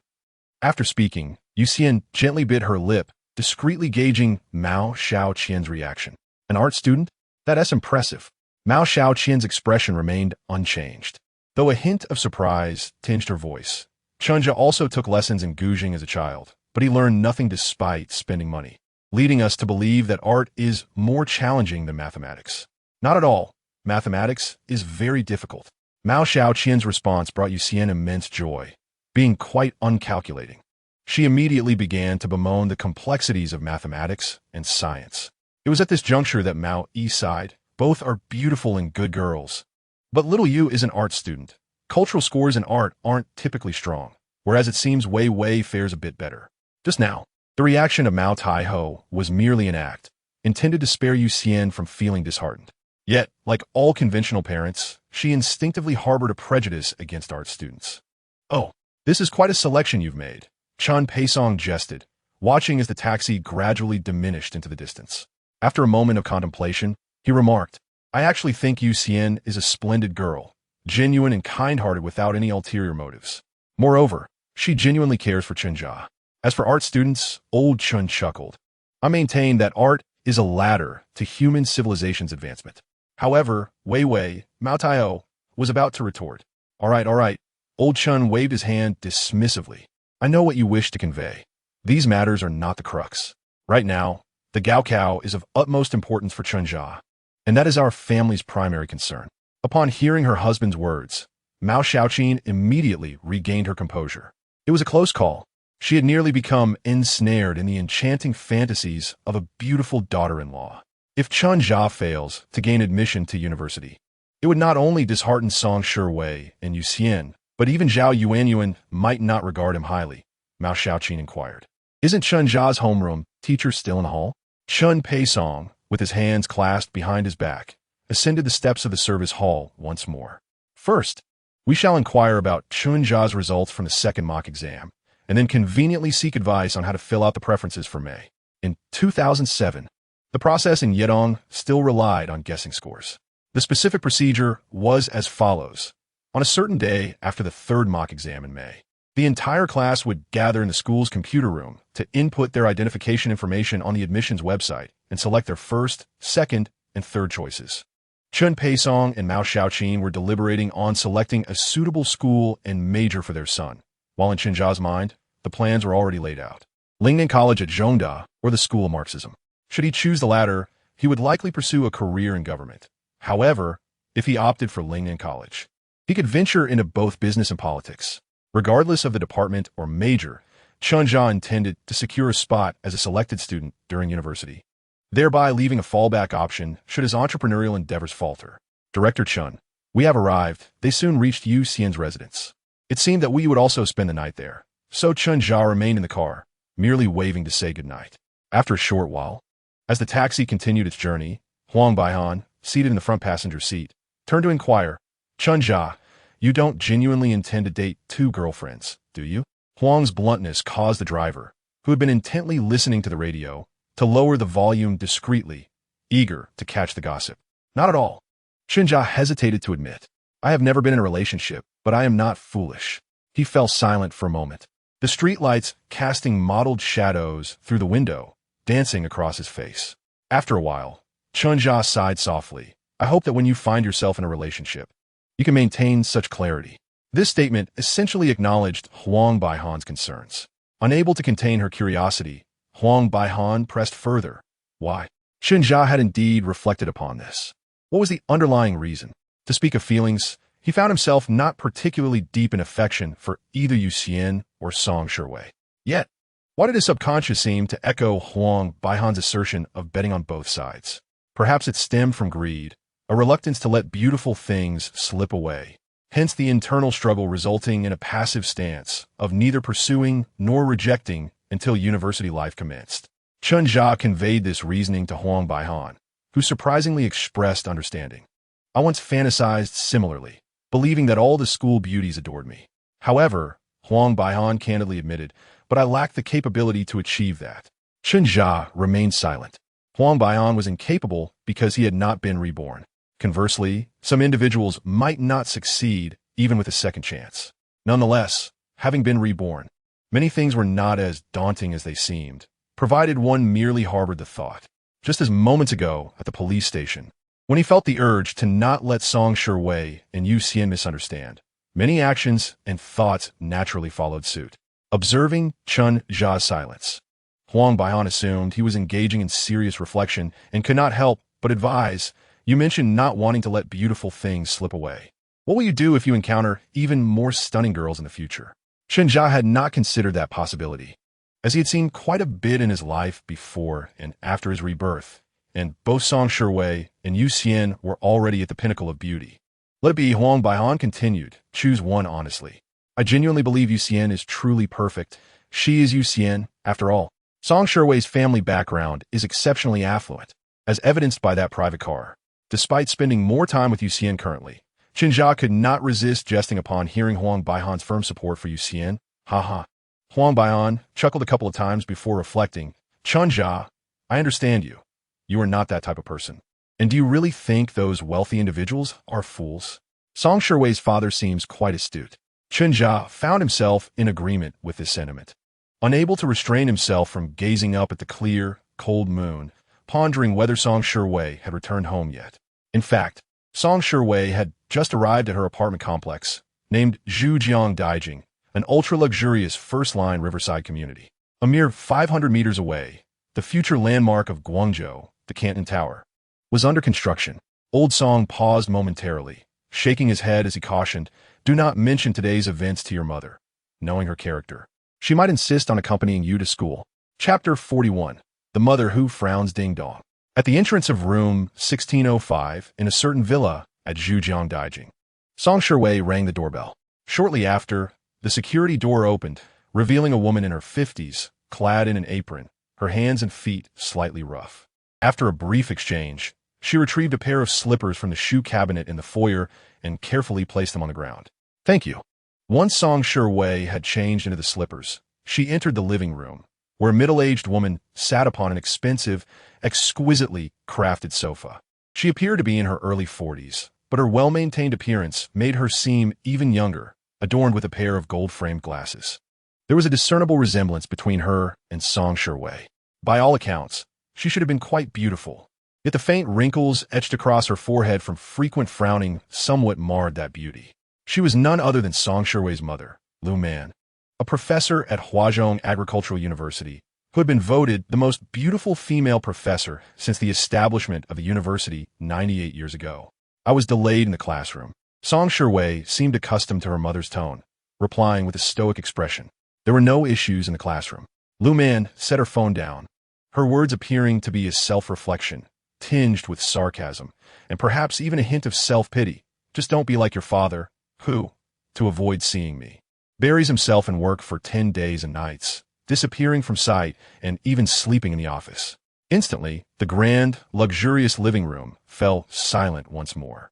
After a moment of sitting on the sofa, Lu Man instinctively furrowed her brow again, a trace of regret crossing her face, as if she were reflecting on her earlier words to her daughter, until another housekeeper emerged from the kitchen, respectfully announcing, Professor Lu.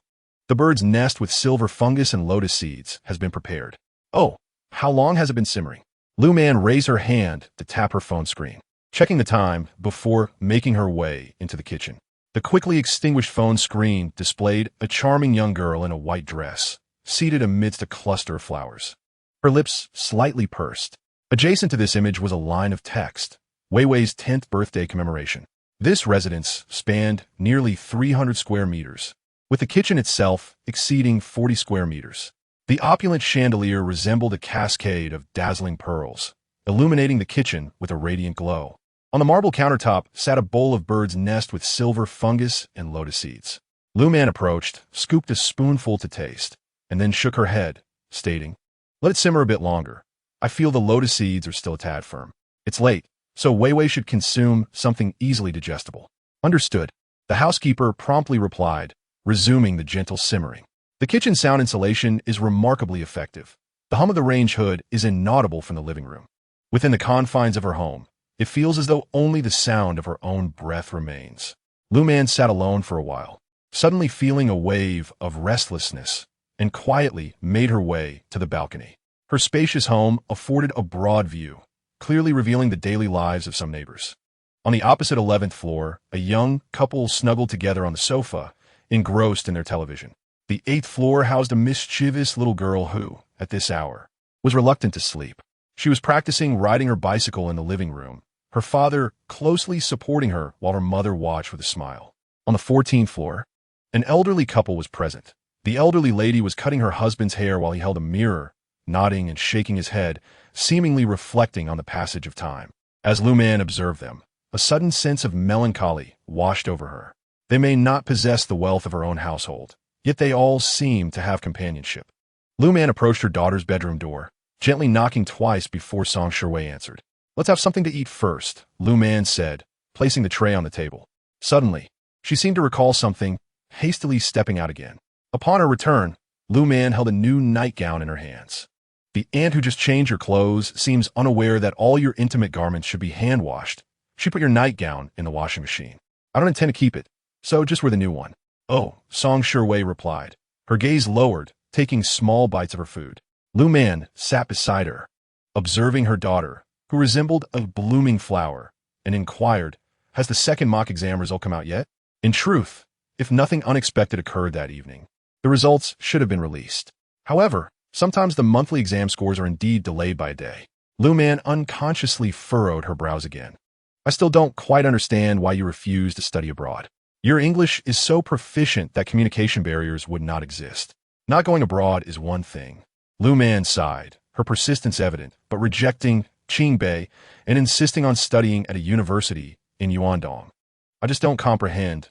What is it that holds such nostalgic significance for you in this place?" "I'm done eating." Song Shiwei suddenly set down her soup spoon and spoke softly. "You and Dad are the same, always trying to frustrate me." Lu Man picked up the tray, ready to leave, but couldn't he resist reminding her, "No staying up late tonight. You must be in bed by midnight." "I got it." Once Lu Man departed, Song Shiwei buried herself in her practice questions again. Unbeknownst to her, the clock struck midnight, and a familiar knock echoed from outside, prompting Lu Man to say, "It's about time to rest." "Just a little longer," Song Shiwei replied, as she had yet to finish one final question. "Only 15 more minutes." Lu Man's voice hinted at irritation. Her brows likely knitted once more. "In 15 minutes, I want to see you turn off the lights," she asserted. This time, Song Shiwei remained silent. A table lamp cast its glow upon her delicate features. One side illuminated while the other remained in shadow, creating a graceful profile. Only after her mother's footsteps faded did Song Shiwei lift her head, glancing at the family portrait on the table. "Regarding your relationship with Dad, I am unsure of the right and wrong. But if I leave Yuandong, wouldn't that leave you all alone at home? You often say you don't understand what's so special about Yuancheng that keeps me here. Have you ever considered that it is you, yourself?" In the photograph, her beautiful mother rested her arm on her daughter's shoulder, both smiling radiantly. The next morning, when Song Shiwei awoke, the aunt had already prepared breakfast, and her mother, Lu Man, was also up, albeit 5 minutes later than usual. Lu Man checked the time and frowned again. Song Shiwei remained silent, sitting at the dining table to eat her breakfast. After finishing her meal, Lu Man went into Song Shiwei's room to tidy her backpack. While grabbing her shoes, she noticed a corner of her daughter's white sneakers was somewhat soiled. The aunt was busy cleaning the kitchen, so Lu Man found a tissue and knelt down to wipe it clean. Once she finished, she exhaled softly and glanced at Song Shiwei, saying, "I'll head down to start the car. And by the way," she added, inadvertently furrowing her brows again, "don't rush your meal. You woke up 5 minutes late. I'm not asking you to eat faster. I could drive a bit quicker instead." Chapter 42. The Thrill of Heartstrings, an unavoidable glance from childhood. Song Shiwei had always been driven to school by her mother, Lu Man. In fact, it wasn't just school. Her mother had been there for piano practice at the youth center, visits to the hospital when she fell ill, and outings to the park. Her father was often too busy, frequently away on business trips, sometimes for months without a trace. Initially, Lu Man would occasionally frown and let out quiet sighs, even educating Song Shiwei to understand her father's busyness. But as time passed, her father gained more and more respect, and Lu Man's sighs became more frequent, with her frowns turning into a habit. Such a beautiful face had long ceased to smile. After a series of arguments and disputes between her parents, Lu Man realized that these conflicts did not improve their relationship. Consequently, she poured all her love and energy into her only daughter. However, this excessive attention sometimes became a burden. A professor is not unaware of this. Yet, as a mother, she struggled to change the situation. At the entrance of Jixin High School, Lu Man glanced at her daughter in the back seat through the rearview mirror. Song Shiwei opened the car door and walked away silently. Lu Man leaned out to remind her, but suddenly hesitated, unable to voice her concern of not wanting to worry. She felt that her daughter had grown distant from her, and uttering those words felt somewhat embarrassing. Nevertheless, Lu Man continued to watch her daughter enter the school gate before putting on her sunglasses and pressing the accelerator. As she drove her daughter to school, the speed of her car remained as steady as before. Ironically, on her own way to work, in her hurry, she unconsciously accelerated. The remark she made at breakfast about driving faster was, in fact, directed at herself. Such a highbrow motherly love felt like a drenched cotton coat, heavy to wear, yet not something Song Shiwei intended to shed. She could still recall the moment she decided not to attend Qingbei and instead stay in Guangzhou for university. Her mother's anger and confusion were tinged with a hint of relief. She might have thought, if her daughter went abroad, the empty home would leave her all alone. Sun Yat-sen University was quite good, allowing her to see her mother frequently, and if there were even a few interesting people and events during her university years to dry off this layer of damp cotton coat, that would be even better. Just then, a few senior high school girls approached, pausing momentarily upon seeing Song Shiwei. After they walked a little farther, they couldn't help but start whispering, "Did you hear about what happened last night? It was such a big deal. Who doesn't know? Li Jiaming beat up another boy who was pursuing Song Shiwei. That boy seems to be Chen Zhu from class 11, who spoke on stage last time. I heard he is hospitalized. I have a friend in class 11. He said Song, the school beauty, and Chen Zhu might have been dating for a long time. Li Jiaming is just a pure clown." Listening to these unfounded rumors, Song Shiwei subtly pressed her lips together. It seemed rather interesting at the moment. Upon reaching the classroom door, her classmates, who were busy with their morning self-study, collectively turned their gaze toward her. It was as if they desperately wished to possess X-ray vision to discern all that had transpired from her expression. Still, Song Shiwei walked to her seat with her usual indifferent demeanor. Her consistently cool attitude left everyone unable to decipher any clues. Herr Deskmate, Muliagen, could hardly contain her curiosity, having stayed with Song Shiwei until Song Zhumin arrived the previous night. However, Xiao Mao, being a boarding student, is subject to the dormitory's curfew. Otherwise, she would have long since rushed out to witness the commotion. Is Chen Zhu's injury serious enough to impede his participation in the college entrance examination? Mu Jiawen, with her characteristic boldness, immediately inquired about Chen Zhu's condition, initially assuming he was severely injured. Upon hearing Song Shiwei's remarks, she suddenly realized that perhaps it was not as grave as she thought. What a relief! She patted her flat chest, as if exhaling a sigh of relief. A fellow student who witnessed the incident mentioned that after being beaten, Chen Zhu stumbled, bloodied and unsteady, requiring the assistance of a kind-hearted boy clad in a school uniform. At the mention of this benevolent boy, Song Shiwei cast a sudden glance at her deskmate. "What is it, Huang Baihan?" It was solely Huang Baihan. Mu Jiawen sighed softly. For everyone knew that Huang Baihan was not only Chen Zhu's deskmate, but also his close friend.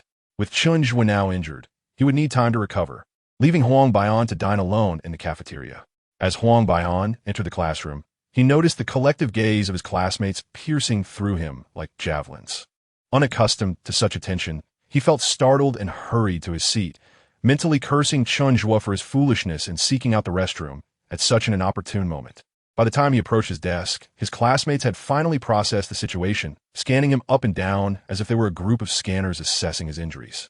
Fortunately, being an elite class, the top students maintained a sense of decorum and discipline, refraining from approaching him during morning self-study to inquire.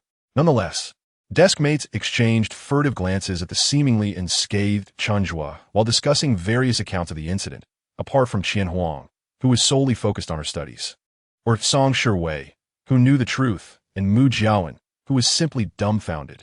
It was not until their homeroom teacher, Yin entered the classroom with several stacks of examination papers that everyone suddenly remembered. Oh no, we almost forgot the second mock exam results are announced today.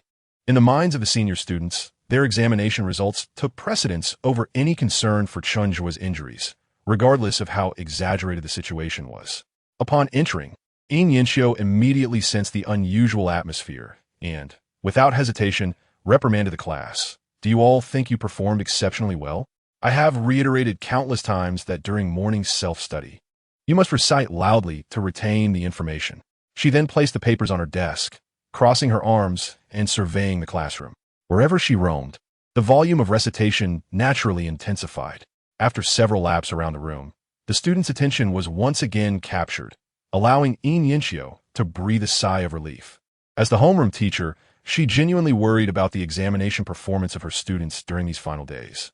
Did they truly believe everyone could be like Chen Zhu and Song Shiwei, thriving in their studies while in a romantic relationship? Initially skeptical when Kong Liangsong reported on the couple's relationship, Yin Yanxiu's doubts began to dissipate after last night's incident. What else could have motivated Li Jiaming to orchestrate an attack on Chen Zhu? Rumors had spread throughout the school that Song Shiwei and Chen Zhu had indeed become close, indicating their private communications were quite frequent. Thus, when Chen Zhu's father and Song Shiwei's father chatted amiably, Yin Yanxiu, believing she understood everything, feared their excitement might lead to discussions about betrothal gifts. All right, just like that, the atmosphere shifted from gossip to the calculations of the second mock exam results.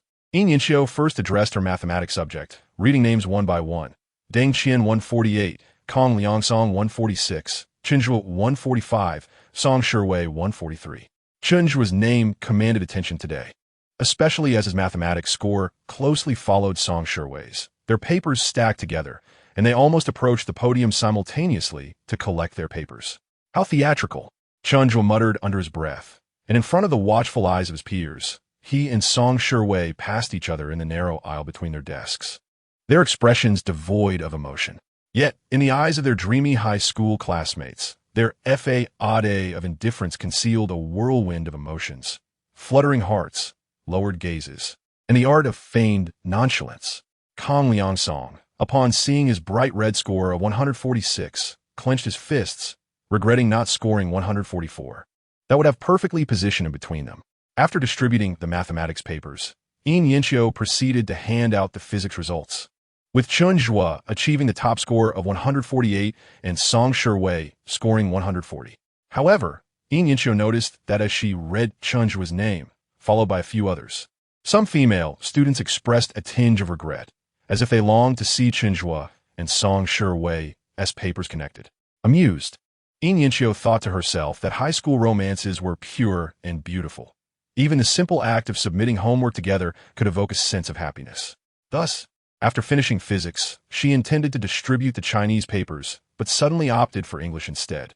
Song Shiwei's English score hovered around 140, while Chen Zhu's lingered around 90, creating a stark divide between them. Humph, Yin Yanxiu silently scoffed. If you desire romance, wait until after the college entrance examination. For now, I shall draw a line between you two. The teacher is wise, Kong Liangsong praised. Ultimately, Chen Zhu's total score for the second mock exam was 658, an improvement from the first mock, yet amusingly, his class and grade rankings remained unchanged. In the following days, the focus shifted to the analysis of the second mock exam papers, but within GXIN High School, the names of Song Shiwei and Chen Zhu were inevitably intertwined. Little did anyone realize that Li Jiaming had long ceased to frequent Class 11. Chapter 43. Chen Zhu's small circle after rebirth. Generally speaking, the handling of students like Li Jiaming can lead to two outcomes. The first involves a public reprimand, followed by a sincere apology during the assembly, culminating in a warning of moderate severity. The loud thunder precedes a gentle rain. The punishment is raised high, yet falls lightly. The second outcome resembles the current scenario, where no one in his class even registered his silent expulsion. Such situations typically arise from strong figures operating behind the scenes. The few delinquents who had attacked him fared no better. Within days, they were all apprehended, and under the influence of the major memory recovery technique. Some even revealed their involvement in burglary. Consequently, what might have resulted in a mere 6-month sentence escalated to a minimum of 2 years. However, for the school, this was a matter damaging to its reputation, especially with the impending college entrance examination, prompting the administration to decide on a discreet handling approach. The grade supervisor, Chao Jingjun, specifically summoned both the involved party, Chen Zhu, and the unwilling participant, Wang Zhonghua, to his office for a discussion. He hoped both would consider the greater good and uphold the hard-earned image of the school, refraining from disclosing the true events to any classmates. Chen Zhu promptly affirmed his commitment to treating the school as a family, declaring, "The school's honor is my honor, and its shame is my shame. I shall adhere to the confidentiality requirement." Chao Jingjun praised Chen Zhu's high level of awareness and proactive stance. Wang Zhonghua, feeling discontented, agreed but did so rather reluctantly. After all, he was the one who was assaulted, yet the burden of secrecy fell entirely on Chen Zhu. Exiting the office, Chen Zhu noticed Wang Zhonghua's sour mood and offered a comforting pat on the shoulder, suggesting, "How about I treat you to fishball noodles at the convenience store one Sunday afternoon when we have a break?" "What is so special about fishball noodles?" Wang Zhonghua replied, still lacking enthusiasm. "Haha," Chen Zhu chuckled. "I could invite a pure-hearted girl from the 170 class." Wang Zhonghua's footsteps abruptly halted as she cast a skeptical glance at Chen Zhu, seemingly doubting his capabilities.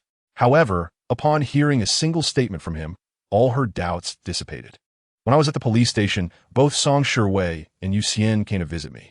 That day, I covered the entire cost of the fishball noodles." After the conclusion of the second mock examination, time seemed to spring forward, and before they knew it, May had arrived. For the third-year students, the Gaokao loomed just over 30 days away. The break exercises ceased, and the weather grew increasingly sweltering. Sometimes, after sitting for too long, not only did sweat accumulate in the palms, making the pens slippery, but one also had to stand up and tug at their trousers to prevent their underwear from sticking uncomfortably. Despite the presence of fans in the classroom, their creaking often drowned out the teacher's voice. Yet, they could not compare to the refreshing natural breeze that occasionally swept in through the window. The number of students strolling on the playground surged. Some sought to alleviate their stress, while others, both boys and girls, worried that they might never see each other again after graduation and wished to express their affections during the remaining time. At such a beautiful yet nerve-wracking juncture, the third mock examination quietly approached. This examination was solely designed to bolster confidence, particularly for students whose usual grades were merely average. For Chen Zhu, the improvement was modest. He scored approximately 10 points higher in English than in the second mock, finally surpassing a total of 670 points. Following the release of the third mock results, the most crucial task was to fill out the university application forms.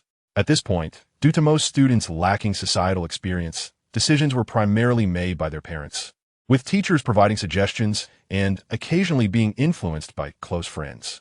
On the afternoon of May 13th, less than a month before the Gaokao and just 2 days away from application deadlines, Chen Zhu arranged to meet Huang Baihan for a casual outing at the convenience store on Shangxiaju, before embarking on their university journey. This place seemed to have transformed into a natural gathering spot for Chen Zhu and his friends, as it was situated in a bustling commercial area and stocked with food and drinks. Most importantly, Yu Xian would not rush them out and would even treat them soda. "Chen Zhu," Huang Baihan exclaimed as soon as he sat down. "My parents want me to apply to the School of Computer Science and Engineering at Huagong, but I find it quite daunting. What should I do?" The School of Computer Science and Engineering, one of Huagong's flagship programs, especially in this era where computer science remains a highly coveted field, demands exceptionally high scores. As far as he recalled, the minimum score required for admission was around 620, while Huang Baihan's scores from the 3 mock exams were 600, 598, and 613, making admission to the program nearly impossible. After pondering for a moment, Chen Zhu suggested, "What about the School of Telecommunications? Has your family considered it?" The School of Telecommunications, formerly known as the School of Electronic Information, focuses on research in electromagnetic waves, communication electronic circuits, and digital signal processing. Although not as popular as the School of Computer Science, graduates often find numerous job opportunities, particularly in state-owned enterprises. Chen Zhu had once belonged to this program, but later rejected offers from state-owned enterprises due to their low salaries and lack of freedom, only to find himself in an even lower-paying, more restrictive civil service position. The School of Telecommunications? Huang Baihan scratched his head. My parents don't really understand that field. What do you think about law? Law is also one of Hua Gong's established programs, and its admission scores are significantly lower than those of the School of Computer Science. However, Chen Zhu opposed this idea. If Huang Baihan were to pursue a degree in law, it would be a repeat of his own path, as he had chosen law himself and encountered a woman who nearly derailed his entire life. While the law school is commendable and with your study habits, passing the judicial examination is certainly achievable. What about after graduation? Chen Zhu countered. This profession requires communication and even debate to articulate viewpoints. Do you think that suits you? Huang Baihan hesitated once again. When it comes to filling out applications, many students like Huang Baihan, who come from average backgrounds but excel academically, often lack information and guidance, leading them to select a major that their parents believe will secure employment. Yet, upon graduation, they discover they are ill-suited for their chosen careers, with no opportunity for regret, resulting in a lifetime of dissatisfaction. Therefore, selecting a major must be a rational and scientific process, while job prospects can be one reason. Personal temperament and family background's influence on future careers must also be considered. Just as Huang Baihan was wavering, Zhao Yuanyuan entered with an adorable yellow backpack. Yuanyuan was exceedingly polite, greeting everyone as she stepped in. "Good afternoon, Chen Zhu, Baihan Ji, Yuxian Jia, and that beautiful Jia." The beautiful Jia referred to Wu Yu, who was also helping out at the convenience store that day. What month was Zhao Yuanyuan born in? Huang Baihan whispered. Why does she call everyone Ji and Jia? She just turned 17 after finishing the Gaokao, Chen Zhu explained, as they had known each other since childhood. She skipped 2 grades in elementary school. Impressive. Baihan regarded Zhao Yuanyuan with newfound admiration. Academically successful students held a higher status within their social circles during high school. Yuxian Jia, Zhao Yuanyuan said sweetly as she settled down, "Could I please have 2 servings of fishball noodles?" Hearing this, Huang Baihan also felt a bit hungry and prepared to order as well, asking Chen Zhu if he wanted anything to eat. Chen Zhu shook his head, saying, "I'll wait for Wang Zhonghua to arrive. I want to eat with him." Chen Zhu, Zhao Yuanyuan, overhearing, curiously inquired, "Who is Wang Zhonghua? Is he a boy or a girl? How pretentious can one be?" Zhao Yuanyuan popped a fishball into her mouth, making her already round face appear even fuller. "How should I put it?" Chen Zhu pondered before responding. "When we discover a flaw, we might say, 'I found a flaw,' while Zhonghua would say, 'I found a flaw,' which captures the essence of his character." Although Chen Zhu did not explicitly describe Zhonghua's personality, Zhao Yuanyuan immediately grasped the essence, understanding that Wang Zhonghua was someone who prided himself on being impressive, yet often missed the mark. Chapter 44. To buy osmanthus and drink wine, yet not like a youthful journey. After hearing Chen Zhu's description, Zhao Yuanyuan deemed Wang Zhonghua rather uninteresting and turned to Chen Zhu and Huang Baihan, asking, "What are you 2 planning to apply for?" Huang Baihan responded honestly, "As for me, Chen Zhu initially intended to keep a secret, but then heard Yu Xian's teasing voice from behind. Is Director Chen waiting for someone else's decision before making his own?" "Baihan Ji," Zhao Yuanyuan whispered to Huang Baihan. "Why does it sound like there's a hint of jealousy in her tone?" Huang Baihan chuckled. "You should ask your Chen Zhu about that." That evening, Chen Zhu had shown Yu Xian his social media friends list, confirming that he had not added Song Shiwei, believing he had cleared his name. However, the rumors circulating within the school were ludicrous. Wherever Chen Zhu's name appeared, there was always the question, what about Song Shiwei?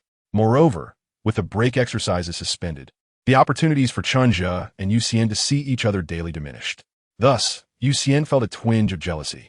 She did not hide her feelings, as they were clearly written on her delicate face, and she would occasionally come over to tease Chen Zhu. Chen Zhu, unfazed, looked at Yu Xian half-jokingly and half-seriously, saying, "What if I just follow your lead? Whatever major you choose, I'll enroll in the same. Great. Then let's both attend Guangmei. Yu Xian raised her head, her eyes shimmering like water as they briefly met Chen Zhu's gaze, appearing both assertive and charmingly sweet. Guangmei refers to the Guangzhou Academy of Fine Arts, one of the 8 prestigious art academies in the country, and have successfully passed the professional joint examination of this school. And they only need to wait for their college entrance examination scores to meet the cutoff to receive their admission notices, thus alleviating any concerns about filling out their preferences. What job will you do? Huang Baian inquired curiously. I will persuade my parents, Chen Zhu replied. Cut it out, Huang Baihan and Zhao Yuanyuan dismissed, waving their hands in disdain. The two exchanged glances, while Yu Xian remained resolute and unwavering. Chen Zhu smiled gently, choosing not to pursue the topic further. Coward, Yu Xian muttered under her breath, then asked with a hint of irritation, are your parents planning to send you to the capital for university? Chen Zhu, having scored 654, 658, and 671 in the first, second, and third mock exams respectively, only needed to maintain this level to barely reach the threshold for Qingshan University and Beida. The status of Tsinghua and Peking University in the hearts of Chinese people is unparalleled. Most students would disregard their chosen majors and rush to these prestigious institutions, only to consider switching majors later. Thus, his first choice remained the economics program at Zhongdalingen College, a field that offers both entrepreneurial opportunities and pathways to civil service. However, upon hearing Yu Xian's question, Chen Zhu teasingly replied, yes, I'm going to the capital. Oh, Yu Xian responded, seemingly unperturbed, as she lowered her head to operate the cash register, swiftly processing payments for several customers. This elicited a curious reaction from Chen Zhu, who could not resist asking, if I go to the capital for university, will you come to see me? Of course, Yu Xian exclaimed, lifting her head with a bright tone. But you must take me to eat delicious food. Chen Zhu pouted. The airfare from Yuecheng to the capital is exorbitant. Silly. Yu Xian flicked her wine-red hair, exuding an air of pride as she declared, we can take the train. It only takes a little over a day, and one plane ticket could buy several train tickets. Ah, Wu Yu sighed from the side. There's no saving you, truly. Really? Yu Xian suddenly looked up, her eyes shimmering with incredulity and delight. Chen Zhu nodded. My family has discussed it and consulted with teacher Yin, who lamented that this year, Qingshan and Beida will miss out on one student. Aside from the 2 students who secured guaranteed admissions through competitions, only Deng Qian, Kong Liangsong, and Song Shiwei remained eligible for Qingshan and Beida. Chen Zhu casually added this remark, fully aware that Song Shiwei would choose Zhongda, but he intended to distance himself from the situation in front of Yu Xian. In truth, Yu Xian paid little attention to this detail. She was simply pleased that Chen Zhu would remain within the province. With a lively wave of her hand, she cheerfully suggested, let us not leave tonight. After work, we'll go eat hot pot. Yu Xian was wearing a fitted waist apron today, and her gestures not only accentuated her slender waist, but also subtly enhanced the curves of her bosom. It's no wonder that there exists a style of lingerie resembling an apron. Chen Zhu mused that it allows a woman's physical attributes to be fully displayed. At that moment, Wang Zhonghua arrived with a guitar case. Huang Baihan, glancing outside through the glass, could not help but tease from a distance. It looks like he's carrying a whole guitar. What? I didn't think of that. Chen Zhu, mistakenly believing that Huang Baihan had uncovered his thoughts, quickly denied it. Who brought it up? Huang Baihan asked, utterly perplexed. Oh, nothing. Where's Zhonghua? Chen Zhu replied nonchalantly, shaking his head. He then noticed Wang Zhonghua had donned a trendy outfit of short sleeves and shorts, with frog sunglasses perched on his face, carrying a guitar case on his back. Even in the bustling pedestrian street, his ensemble was striking enough to turn heads. If only he had been born a decade later. Chen Zhu suddenly felt that Zhonghua was somewhat out of sync with the times. Had it been post-2020, such a look would surely attract female admirers. Xiao Yu, a friend of mine has arrived. Could you please grab a bottle of cola? Chen Zhu turned to Wu Yu. Unfortunately, it was still 2007, and even Wu Yu, upon first laying eyes on Wang Zhonghua as he entered, silently muttered an insult. Attention-seeking. No wonder he gets into trouble. That evening, they had seen the injured Wang Zhonghua at the police station and listened to Chen Zhu recount the events, leaving them feeling as though sharing a high school with him mirrored their own failures in the entrance exams. Wang Zhonghua, unaware of the girl's impressions of him, reveled in the attention he garnered, boldly sitting across from Chen Zhu and deliberately placing his guitar case on his lap. Zhanghua, why did you bring a guitar? Chen Zhu began to inquire. Zhanghua promptly interrupted. Chen Zhu, how do you know I can play Jie Chou's Calixiang, Dong Fengpo, and Xinli Zhuai? He rattled off a dozen songs in one breath before pausing. Chen Zhu shook his head, speechless. Zhanghua, in an overly simplistic display, was in high spirits. Pushing his sunglasses up and scanning the room, then curiously asked, has the 170 centimeters innocent girl from class 3-1 not arrived yet? Bang! Wu Yu placed the soda on the table, glaring at Zhanghua. I wear shoes that make me 170 centimeters. Is that not enough? Zhanghua, taken aback by her retort, obediently sipped his cola, casting a glance at Wu Yu's lovely face, and could not help but inquire, who is this beauty? She looks somewhat familiar. She is from the art class in grade 3-1. Chen Zhu kindly informed him, but she has witnessed your most embarrassing moments. So I suggest you engage in a straightforward conversation. Such remarks are common. Who hasn't he experienced low points in life? Zhanghua confidently declared with my talent. Once I get into college, I will easily date a few campus beauties. Chen Zhu chose not to indulge in his bravado and curiously asked, which university do you plan to attend? Zhongda. Next to Zhongda is Huashi, and beside that is Guangzhou University. Guangda, Chen Zhu understood. In 2007, Guangda was still a mediocre second-tier institution, one that even locals were reluctant to attend. However, this university later made considerable progress and gradually became a first-tier institution, though it still lagged behind the prestigious 985 and 211 universities. Nevertheless, it was evident that since Chen Zhu had invited Zhanghua to the convenience store, he intended to include him. Brother Hua must not suffer in silence, enduring pain and tears alone. Throughout the afternoon, Chen Zhu, Huang Baihan, Zhao Yuanyuan, and Zhanghua engaged in light-hearted conversation at the convenience store, discussing teachers, classmates, and their aspirations for the future. Yu Xian and Wu Yu frequently joined the conversation. Although they all faced the pressures of the college entrance examination, they occasionally furrowed their brows or sighed deeply when reminded of it. However, chatting with friends was undeniably a great way to relieve stress. Laughter and warmth filled the air, creating an ambience akin to a candle named youth, extinguished in the rain, yet continuing to burn despite being drenched. At 7 p.m., when the store manager came in for a shift change, Chen Zhu and the others headed to a nearby hot pot restaurant for dinner. The base of the pot simmered with fragrant, spicy oil, releasing an irresistible aroma. The group raised their glasses of orange juice together, proclaiming, in a month, let us give it our all. We're closer to our dreams than ever. With dreams as our steed, let's not waste our youth. Cheers! Chapter 45. See you at Lingnan College. With the strong scent of hot pot clinging to him, it seemed unlikely that he would attend evening study sessions. Chen Peisong and Mao Xiaoqin said nothing. The couple had long agreed to prioritize examinations as the college entrance exams approached, not to sweat the small stuff, especially since Chen Zhu's grades were currently very stable. Initially, they thought Chen Zhu's score of 654 in the first mock exam was a stroke of luck, but the second and third mock exams, along with numerous smaller tests in between, confirmed that their son consistently hovered around the 650 mark, astonishing even the teachers with his remarkable progress.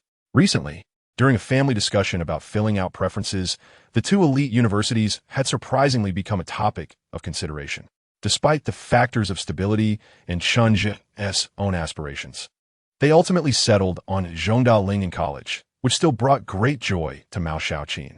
In the eyes of many in the eastern region of Guangdong, Zhongda is akin to their own Tsinghua University.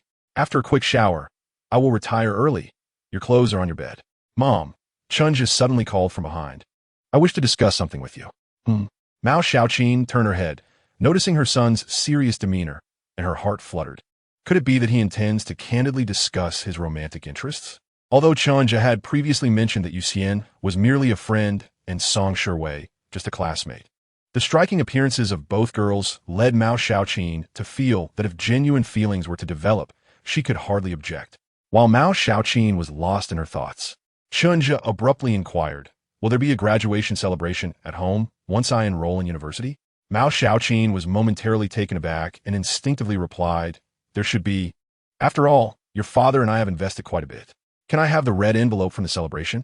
Chen Zhu finally revealed his true intention. Goodness. Mao Xiaoqin now understood that her son's solemn demeanor was not for matters of the heart, but rather for financial gain. However, the red envelope for the graduation celebration would likely amount to several tens of thousands. Chen Zhu was still just a child. With composure, she asked, "What do you intend to do with this money?"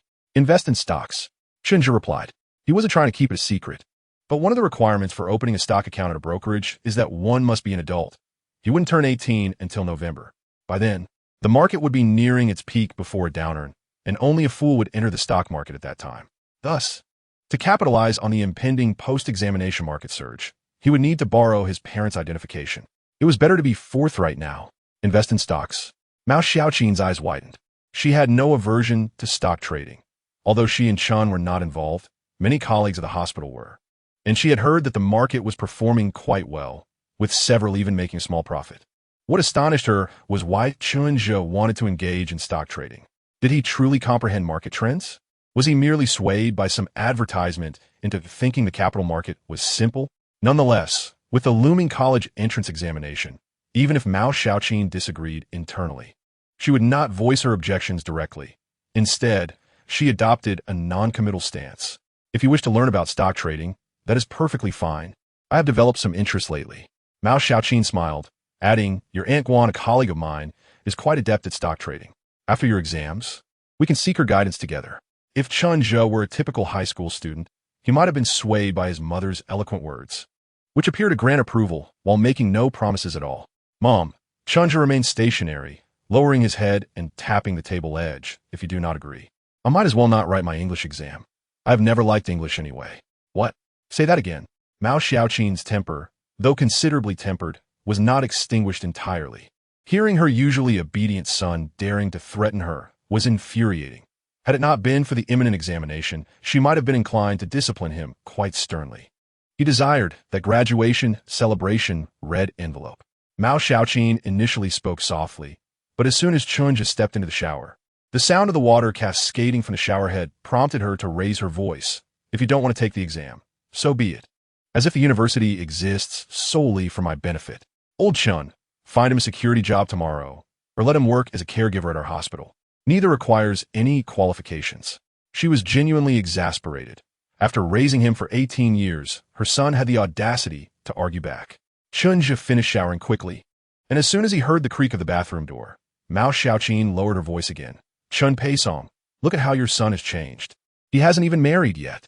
Observing his wife's cautious demeanor, fearful of affecting Chen Zhu's mindset, Chen Peisong felt both amused and pained. After a moment's contemplation, he remarked, "We may need to adjust our perspective. Our son is growing up, and you should be able to sense that." Mao Xiaoqin grunted affirmatively. She was indeed aware of the changes in her son. However, she viewed this as a positive development, as Chen Zhu had previously been overly introverted, a fact that had caused her some concern. And then, Chen Peisong continued, "Since Chen Zhu has proactively informed us of his desire to invest this money in stocks, it indicates he still respects our opinions. But several tens of thousands. What if he loses it all?" Mao Xiaoqin remained skeptical about the whole idea. Chen Peisong suddenly smiled mysteriously. "Have you considered what Song Shiwei's father does?" "CITIC Securities," Mao Xiaoqin realized. "Are you suggesting that Song Dong could provide guidance?" Old Chen shook his head.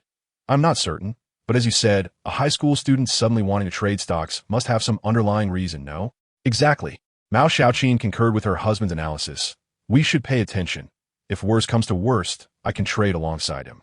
If he incurs losses, it will simply be a dowry for Wei. Chen Peisong hastily waved his hands. "Don't speak carelessly. If he does incur losses, it will be a loss to the capital market, and Wei won't see a penny. CITIC is merely a platform." Chen Peisong and Mao Xiaoqin ventured further into their absurd yet rational reasoning, and the following morning, they consented to allow Chen Zhu to keep the graduation celebration red envelope, provided he used it under his mother's supervision. All Chen Zhu needed was to acquire the funds for stock trading. The method was inconsequential. 2 days later, it was time to fill out the university applications. Students in the senior year entered the computer lab class by class, accessing the admissions website to complete their applications. The homeroom teacher, Yin Yinxiu, repeatedly emphasized, ensure that the website information is entered correctly. Be certain to confirm your first and second choices before clicking submit. The computer lab was buzzing with activity. Some students, fearing they might forget, had jotted down their families' pre-discussed schools and programs on small slips of paper. Others leaned close to their screens, scrutinizing their entries, for this was one of the most significant decisions of their lives. They could not afford to make mistakes. Some students whispered to one another, even standing to discuss what institutions their friends had chosen. Meanwhile, those who had completed their applications and clicked the confirmation button released long sighs of relief, as if a heavy burden had been lifted. Chen Zhu, however, was not particularly anxious. He leisurely opened the admissions website, verified his identity information, and directly located the economics program at Zhongda College, clicking the box beside it. After a final check revealed no issues, he clicked the mouse to confirm submission. "You two have chosen Zhongda College." A voice suddenly came from behind him. Chen Zhu turned to see Mao Jiawen standing there. After a moment's thought, he recalled that her grades barely qualified for Zhongda, let alone this prestigious college, and thus asked, "Did Song Shiwei also apply to Lingnan?" If Song Shiwei were to attend Zhongda, only Lingnan and the medical school would be a fitting use of her scores. "Yes," Mao Jiawen confirmed, "but Wei is applying for finance at Lingnan." "Well then," Mao Jiawen remarked with a hint of nostalgia, "you have certainly realized your wish. After all your efforts, you will finally spend 4 years with Wei." Chen Zhu smiled. From his initial disdain for Li Jianming to standing up for Song Shiwei, people had often assumed he harbored feelings for the campus beauty. In truth, many of those assumptions were misunderstandings. Song Shiwei probably regarded him no differently than she did other boys. Even his desire to hold on to something beautiful was merely his one-sided yearning. However, by some fortunate coincidence, they were now attending the same university, even the same college. "See you at Lingnan," Chen Zhu said. Song Shiwei paused briefly before comprehending. "See you at Lingnan." Chapter 46, High School Life, officially concludes. With the completion of the application process, less than a month remained until the college entrance examination. For those who find themselves unable to solve the fill-in-the-blank questions on a mathematics paper, it is imperative not to leave them blank. Rather, one should select a number between 0 and 1 to fill in. Based on past experience, the more complex a question appears, the simpler its answer tends to be. As for the physics multiple-choice questions, they generally dominate the paper. If one truly cannot comprehend a question, it is advisable to make a guess rather than abstain from answering. In the English closed test and reading comprehension sections, it is best not to alter a chosen answer, as it reflects one's instinct at that moment. The glitch of selecting the longest answer when presented with 3 short options, or vice versa, has been reiterated by teachers to the point of exhaustion. Such strategies should not be emphasized too early, lest they undermine the student's commitment to thorough revision. With merely 10 days remaining, these insights can be imparted to the students, as even a single additional point can prove invaluable. Among over 550,000 candidates in the province, a solitary point could elevate one's rank by 1,000 places. Yin Xiao, the homeroom teacher, has noticeably let her hair lose its luster, as she not only lectures but also continuously encourages her students to maintain a positive mindset. Often hoarse, she remarks, "Unbeknownst to us, time has swiftly arrived at early June. At this juncture, there remains less than a week until the college entrance examination, and the ominous red letters on the blackboard proclaiming 6 days until the exam evoke a palpable anxiety." On June 1st, Children's Day, the school distributed the examination admission tickets, which included not only personal identification, but also the examination room and location. "Wow, my room 116 is at Guanya Middle School. How about you, Chen Zhu?" Huang Bohan hopes to be with her good friends, as it would alleviate her nerves. Chen Zhu shrugs, revealing his admission ticket for room 177 at the Provincial Experimental Middle School. These students are among the less fortunate. Typically, the luckier ones are assigned to their own school, as the prevailing belief is that familiarity with the environment mitigates performance anxiety. There are classmates assigned to the Provincial Experimental Middle School, but Chen Zhu maintains only a casual relationship with them. He later learns that Song Shiwei is at the second high school, and Yu Xian is at the foreign language school, with most of them not being in the same institution. However, these are trifles, as the third-year students have been rigorously practicing exam papers almost daily. The moment they grasp their pens, muscle memory kicks in, rendering the external environment less significant. They will no longer need to return to the classroom. Boarding students will review in their dormitories, while day students will study at home. The school has adopted a highly considerate approach delegating responsibilities entirely to the homeroom teacher. As usual, Yinxiu enters the classroom with a triangle ruler, only to discover a bouquet of flowers and a cake on the podium. Having served as a homeroom teacher for numerous graduating classes, she anticipated such tokens. Nonetheless, humans are inherently sentimental. The time she has spent with her class over the past 3 years far exceeds that with her husband and children. Thus, the thought of never seeing these familiar faces again elicits an emotional response. She initially asserts, with the time spent preparing these gifts, it would have been better, but trails off, turning away to remove her glasses and quietly wipe away her tears. Yinxiu's tears flow freely, akin to the opening of a dam, inciting a wave of sobs throughout the classroom. Those with strong bonds embrace one another, vowing to reunite annually. Even those with moderate connections exchange red-eyed nods. Indeed, friendships formed in high school resemble a binding relationship, where individuals unconsciously form groups within the collective, fearing isolation. Yet, what does it matter? After all, they have shared countless experiences as companions in meals, restroom breaks, and hair washing. There are, of course, friendships like that of Chen Zhu and old, where their bond remains unchanged despite their evolving identities. Such friends are rare, and even one is a source of great satisfaction. Before long, Yinxiu regains her composure, sniffling as she claps her hands and declares, "Students, I am honored to accompany you through the most significant 3 years of your lives." From the 100-day countdown, I knew this farewell would eventually arrive. She chokes back tears again, takes a deep breath, and states with a heavy nasal tone, "I feel quite guilty, for I have often suppressed your true natures. In truth, my sole wish has been for you all to gain admission to esteemed universities, to justify the hardships endured over these 3 years. In just 3 months, you will don new identities. I hope you carry my vision with you as you venture toward greater horizons, becoming individuals of value to society, the nation, and your families. Lastly, I have a few more words to impart. Until the day of the actual examination arrives, Yinxiu cannot truly set her mind at ease. Unconsciously, she adds, if you encounter particularly challenging questions during the exam, do not squander time fixating on them. Furthermore, absolutely do not submit your paper early. Chen Zhu senses that, if possible, Yinxiu would impart every possible strategy to enhance her student scores. Throughout our growth, it is likely that the homeroom teacher is the only individual without blood ties who still wishes for us to excel. Ding, ding, ding. Soon, the school bell rings. The once eagerly anticipated sound now prompt a collective wish for it to delay. Students, I wish you all the best in your endeavors, and may you achieve great success.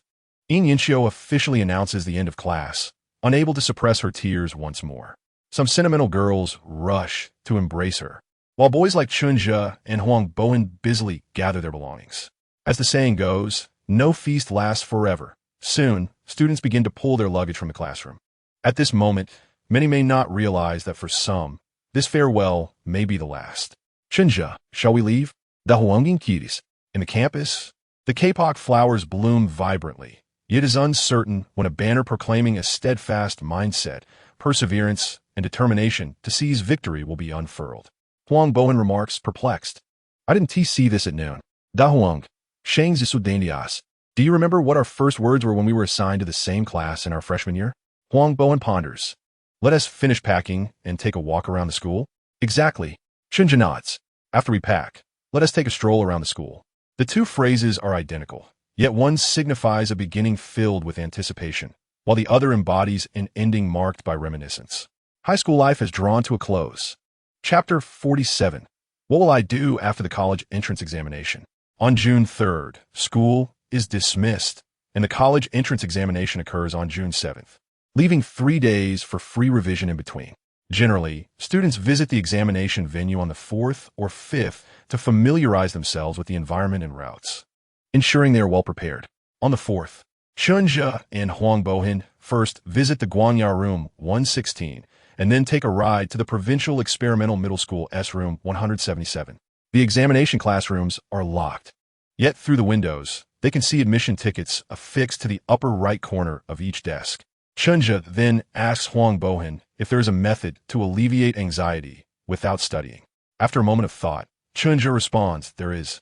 Half an hour later, Chen Zhu and old find themselves at the foot of Baiyun Mountain. Baiyun Mountain, though not high, is renowned as the most beautiful peak in Yangcheng and the foremost mountain in southern China, boasting scenic spots like Pujian Linshuan and Baiyun Wanwan.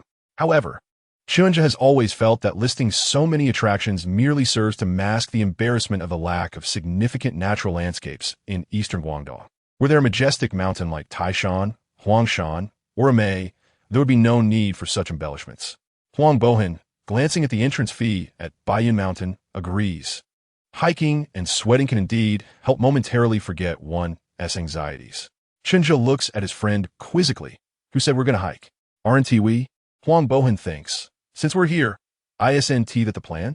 Remained silent as he walked along the mountain path with De Huang, eventually arriving at a temple bustling with worshippers. "Let us enter and pay our respects," Chen Zhu suggested.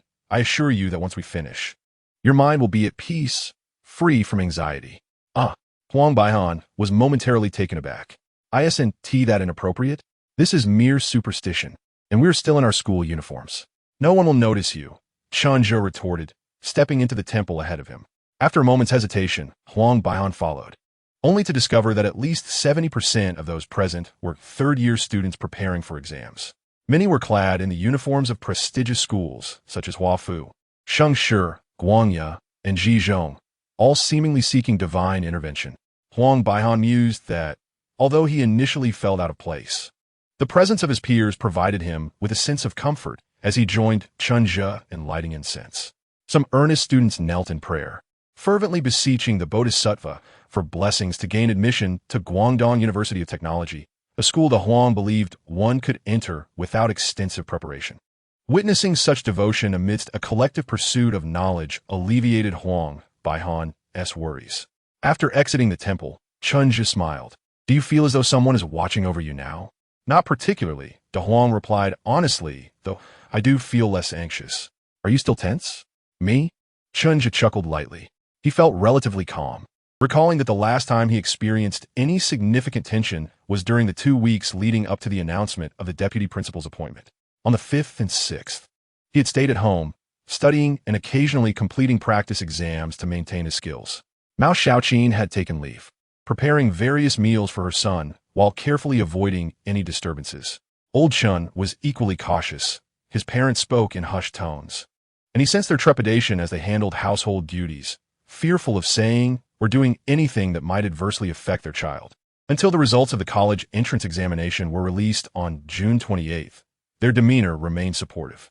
Regardless of whether he chose to repeat the year or adjust his college preferences, he would spend the entire summer wrestling with feelings of guilt towards his parents.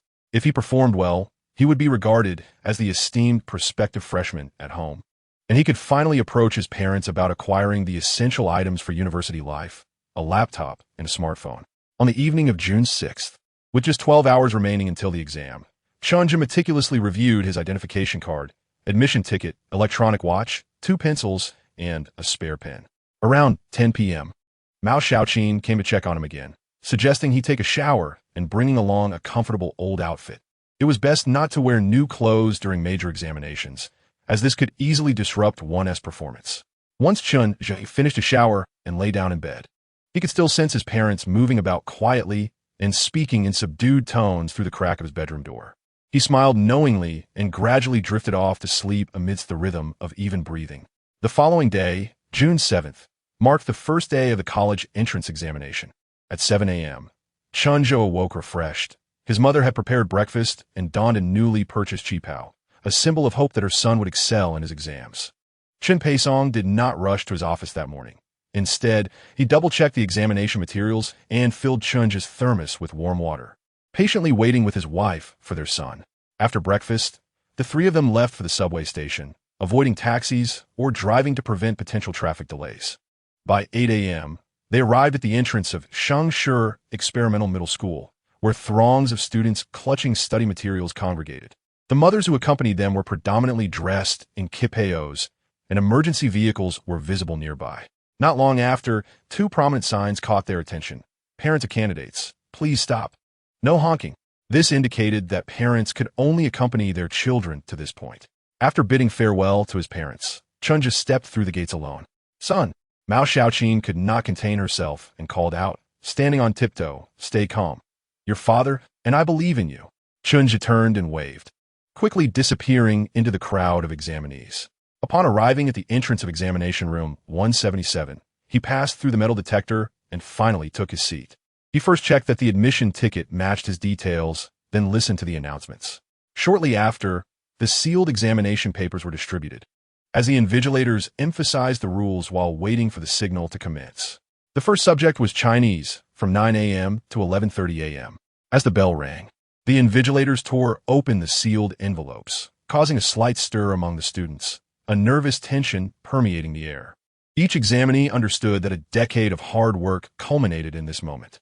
When the bell rang a second time, the invigilators began distributing the papers. The exam sheets were thicker than those used in regular monthly tests, reminiscent of a book, and felt pleasant to the touch. Upon receiving his paper, Chen Zhu glanced at the essay prompt. While answering the preceding questions, he began to mentally craft his essay, considering the angle from which he could achieve a high score. He understood that essays lacking a sense of contemporary relevance could not be deemed exceptional. Realism would forever be the historical mission of the college entrance examination. The most prominent topic at the time was undoubtedly the 2008 Olympics. So he centered his essay around conveying the spirit of Chinese civilization through the Olympic ethos to the world.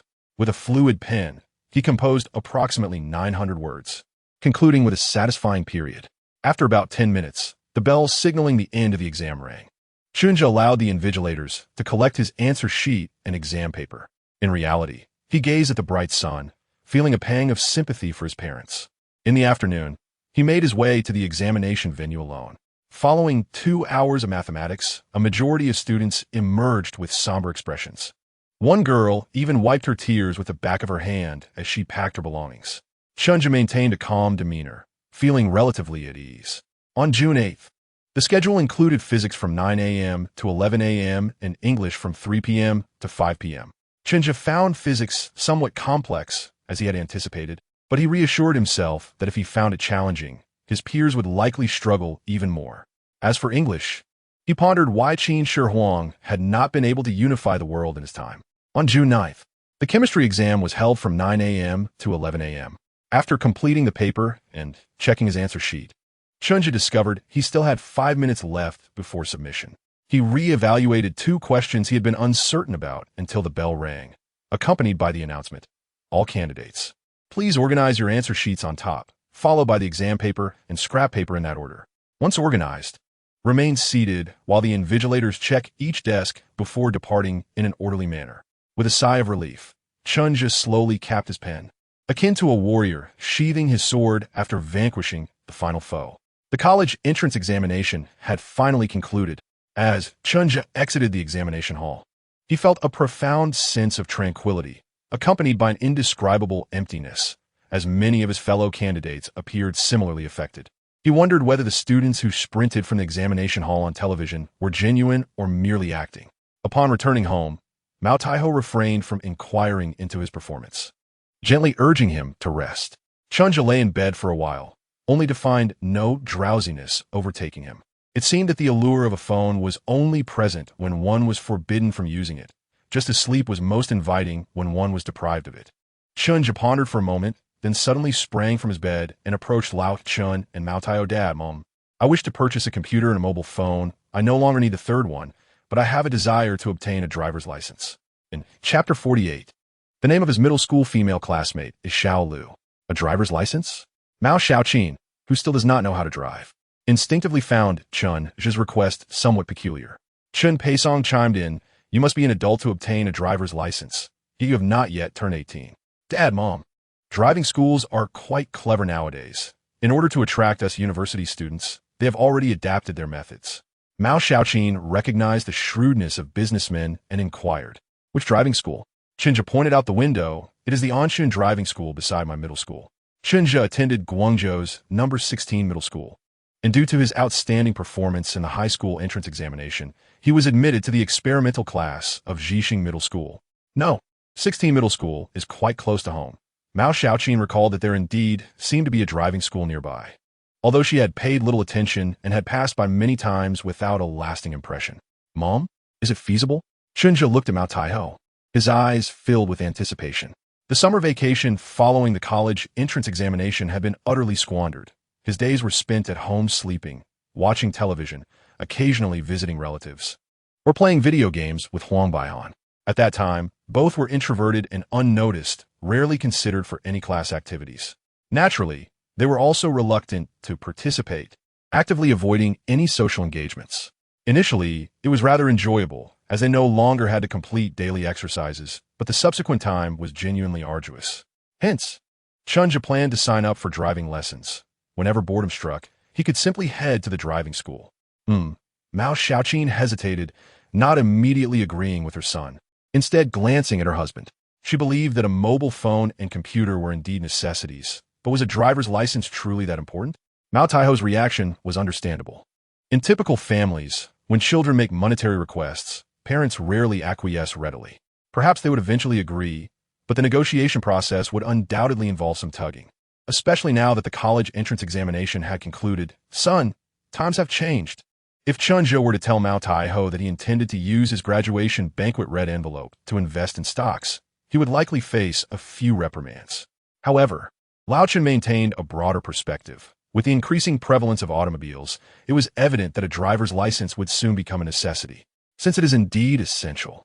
The sooner one obtains it, the better. I will come by this afternoon to take a look with you, Chen Peisong remarked with a smile. If the driving school poses no issues, practicing a bit is perfectly acceptable. In the future, if I have too much to drink at social gatherings, I will have you come and pick me up. Seeing her husband acquiesce, Mao Xiaoqin rolled her eyes and said, "You two are just teaming up to swindle money from me. Come eat first." While Mao Taiho went to the kitchen to serve dinner, Chen Zhu quietly expressed his gratitude to Lao Chen. "Thank you, Dad." "Oh, what were we even discussing?" Chen Peisong replied kindly. However, Chen Zhu continued, "Learning to drive is one thing, but I also need to purchase a computer and a phone." Lao Chen's lips twitched, feigning ignorance. In the afternoon, Chen Peisong and Chen Zhu arrived at the Anshun driving school, which was indeed located directly across from number 16 middle school. Lao Chen took a stroll around and found it quite legitimate, so he paid the tuition fee, and since Chen Zhu possessed a senior high school student ID, he received a 12% discount. While registering his name, Chen Zhu glanced at the list and was surprised to see a significant number of high school graduates learning to drive. There was an entire page of names. He decided not to hesitate, thinking it best to enjoy the first day of vacation. However, when they gathered at the convenience store in their usual spot, the store manager informed them that Yu Xian was having lunch with family and had taken a day off. At that moment, Chen Zhu suddenly realized that he and Yu Xian had only the school contact information. They had seen each other daily at school, so it had never felt significant. Now, having left the school environment, the once strong connection seemed severed. Yu Xian did not own a mobile phone. Should he buy her one? But he considered his funds to be of utmost importance.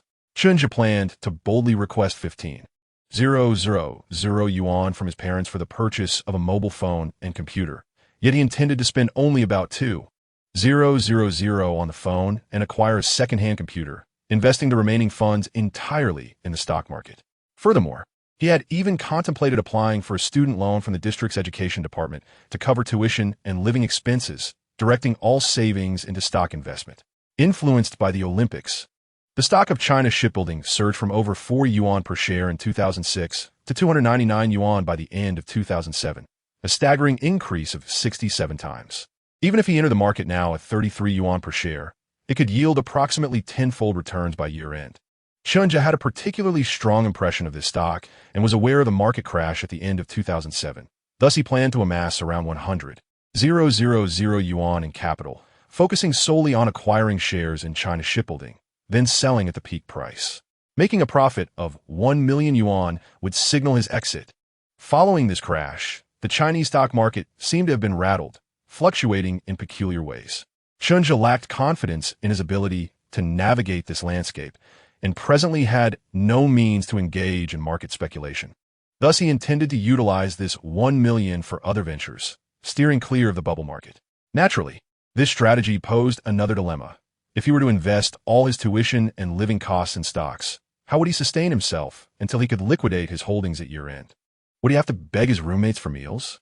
Yet, those were concerns for another day. If worst came to worst, he could always scavenge from the cafeteria's food waste. Thus, in the afternoon, Chen Zhu and Huang Baihan thoroughly indulged in the gaming console, relishing their time. This little controller, Today I shall show you the might of our big hands, pressing you down to select different characters and operate with force. They played until past 9 p.m. when Huang Baihan, still unsatisfied, said, "Come over early tomorrow. I plan to bring a glove." "What?" Chen Zhu furrowed his brow. "A glove for my hand." Huang Baihan spread open his palm. "I haven't played in a while, and I gripped the controller too hard earlier. My palm is sore. I won't have time tomorrow. I need to practice driving," Chen Zhu replied, rejecting the notion of returning to such a frivolous place. "Practice driving?" Huang Baihan asked curiously. "You're still so young. Planning to drive already?" "I'm 17. I'm not so young anymore." Chen Zhu then shared his concerns about boredom and his intentions to obtain a driver's license with his friend. Huang Baihan showed no awareness of the situation and did not agree with Chen Zhu's description of boredom. After all, the two of them had just enjoyed a wonderful time together with the computer. Chen Zhu chose not to elaborate, trusting that Huang Baihan would seek him out once boredom set in. Chen Zhu sighed, not realizing that adapting to laziness also required time. Before long, Mao Taiho awoke as well. She had no time to prepare breakfast for Chen, reminding him to take care of himself before heading off to work at the hospital. Chen just sluggishly dressed, brushed his teeth, washed his face, and made his way downstairs for breakfast, playfully interacting with the little dog owned by the breakfast shop owner, experiencing a fleeting sense of time's luxurious abundance. After much delay, he finally made it to Anshuan driving school by 9 a.m. The person in charge assigned him a driving instructor in his 40s. Likely due to his prolonged exposure to the outdoors, the instructor's skin was dark, his voice loud, and he had a tendency to scold harshly. The instructor had 8 students under him, 2 of whom were also high school graduates like Chen Zhu, while the others were working adults, the eldest being a middle-aged woman nearing grandmotherhood. Due to the limited space in each vehicle, while others practiced driving, the remaining students had to wait under an open-air canopy.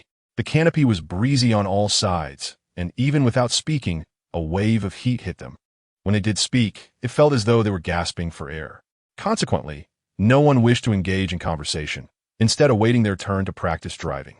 At this moment, a boy and a girl approached the entrance of the driving school. The boy was just an ordinary boy. The girl was approximately 165 meters tall, dressed in a lake blue short-sleeved shirt and cropped 3/4 pants, which revealed her fair calves that glistened under the bright sunlight, captivating the attention of passers-by. Chen Zhu cast a glance at the girl and suddenly froze. It was not because of her striking beauty. By all accounts, the girl's looks were on par with Wu Yu, but far from the level of Yu Xian and Song Shiwei. At most, she could be considered delicate. However, in the sweltering heat, even a girl of modest beauty could alleviate the surrounding discomfort. What puzzled Chen Zhu was that she looked somewhat familiar. Where had he seen her before? He felt as though her name lingered on the tip of his tongue, yet he could not recall it. Unexpectedly, the girl recognized Chen Zhu first.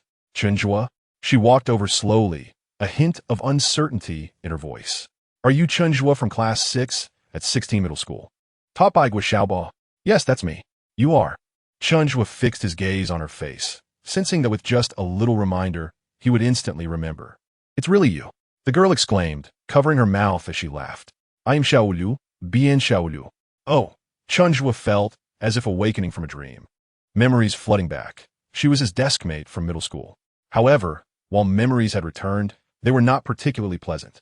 During middle school, he had not grown tall and was rather short, while Bien Xiaolu had been quite adorable, often drawing the attention of boys who would bully him to gain her favor. How could they meet here? Chen Zhu slapped his forehead, realizing that Anshuan driving school was quite close to 16 middle school, so running into a former classmate was not entirely unexpected. "Xiaolu, who is this?" At that moment, the boy approached, casting a wary glance at Chen Zhu. He is a classmate from middle school. Bien Xiaolu turned her head, smiling as she shared a few words with the boy, seemingly introducing Chen Zhu. However, Chen Zhu could vaguely hear her mention. "Remember I told you about a desk mate who was often bullied in middle school?" Chen Zhu curled his lips in disdain, thinking to himself, what kind of good person is named Xiaolu? How klitsch. Chapter 49.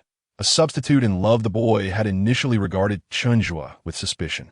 However, upon hearing Bien Xiaolu's words about her timid and easily bullied deskmate, his demeanor softened, perhaps believing that such a pushover posed no threat to his status. Chen Zhu, adept at reading people's expressions, understood the boy's thoughts just from his change in gaze. Chen Zhu remained expressionless, yet he found the boy unimpressive. Just because we were docile during our student years does not mean we will remain inconspicuous in the future. Chen Zhu, when did you cut your hair? I almost didn't recognize you, Bian Xiaolu remarked with a laugh. I remember your hair was thick and long back in middle school, almost like a pot lid. I cut it a long time ago, Chen Zhu replied casually, then turned to the boy, asking indifferently, is he your boyfriend? Bian Xiaolu hesitated for a moment, weighing whether to acknowledge their relationship in public. Finally, perhaps realizing that there were no particularly outstanding boys around, she decided that admitting the truth would not impact her image. We just confirmed our relationship yesterday, after the college entrance examination. His name is Ji Haixing, and he has a year ahead of us. He'll be a sophomore at Guangxi University after the summer. Chen Zhu observed the subtle hesitance revealed by his old classmate and nodded without speaking. Some individuals, despite having a boyfriend or girlfriend, may not feel entirely satisfied with their partner, often subconsciously pretending to be single, especially in the presence of particularly outstanding members of the opposite sex. This is a typical case of seeking better options. Once a superior choice presents itself, they would readily move on. Bian Xiaolu might be experiencing her first romance, yet this subconscious tendency is dictated by personality. However, considering this, Chen Zhu felt a twinge of sympathy for her boyfriend. How'd you do this year? Bian Xiaolu asked as she sat down next to Chen Zhu, perhaps feeling tired from standing for too long. There was nothing wrong with sitting beside an old classmate. However, Ji Haixing, upon seeing his girlfriend sitting next to a boy, wore a somewhat stiff expression. He felt that speaking up to object would make him seem less magnanimous, so he opted to sulk silently at a distance. Chen Zhu discreetly shifted to create more space. Ji Haixing was likely just a placeholder until someone better came along.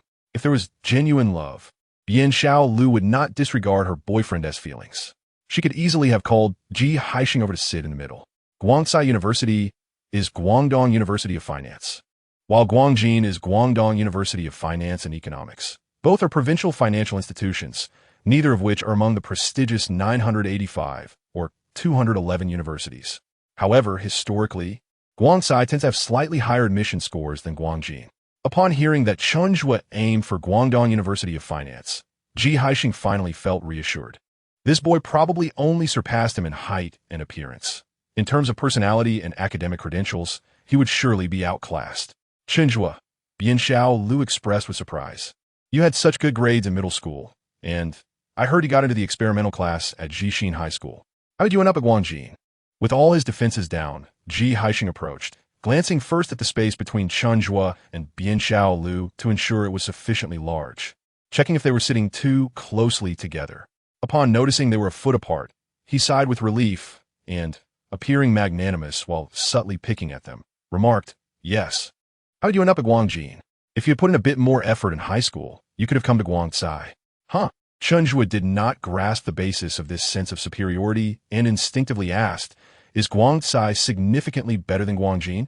This question revealed Chen Zhu's unfamiliarity with lesser-known universities.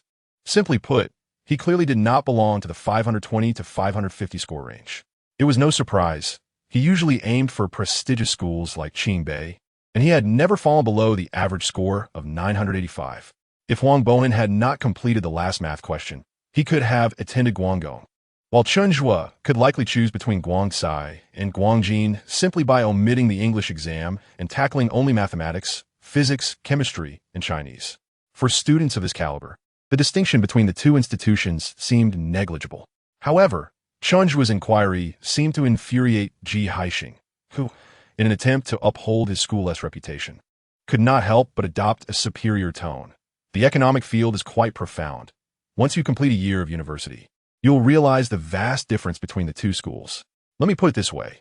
Nearly all the teachers at Guangxi graduated from Zhongda Lingyuan. Chen Zhu instantly felt disinterested. This was akin to two people arguing, where one suddenly declared, just because you're beautiful doesn't mean you can insult me. How could the argument continue from there?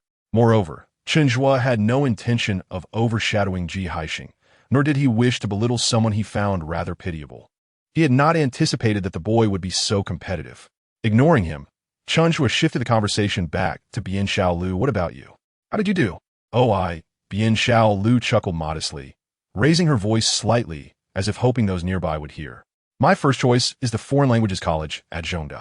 Historically, The admission score for this major is just slightly above the cutoff for Zhongda. It should be fine this year, right? After finishing, Bian Xiaolu humbly added, I just hope to get into the cutoff. I can't even dare to dream of the flagship majors. In that moment, Chen Zhu thought that these two truly made a perfect pair. It would be best if they were locked together and never separated. However, this seems rather implausible. With my old classmates entering Zhongda and encountering so many superior young men, would Ji Haixing not become Yuan Hua? Do not make any calls. I fear misunderstandings. Chen Zhu no longer desires to converse with them. At that moment, Coach He approached, pointed at Chen Zhu, and said, It's your turn. Begin practicing reversing into the parking space. I shall go practice driving now.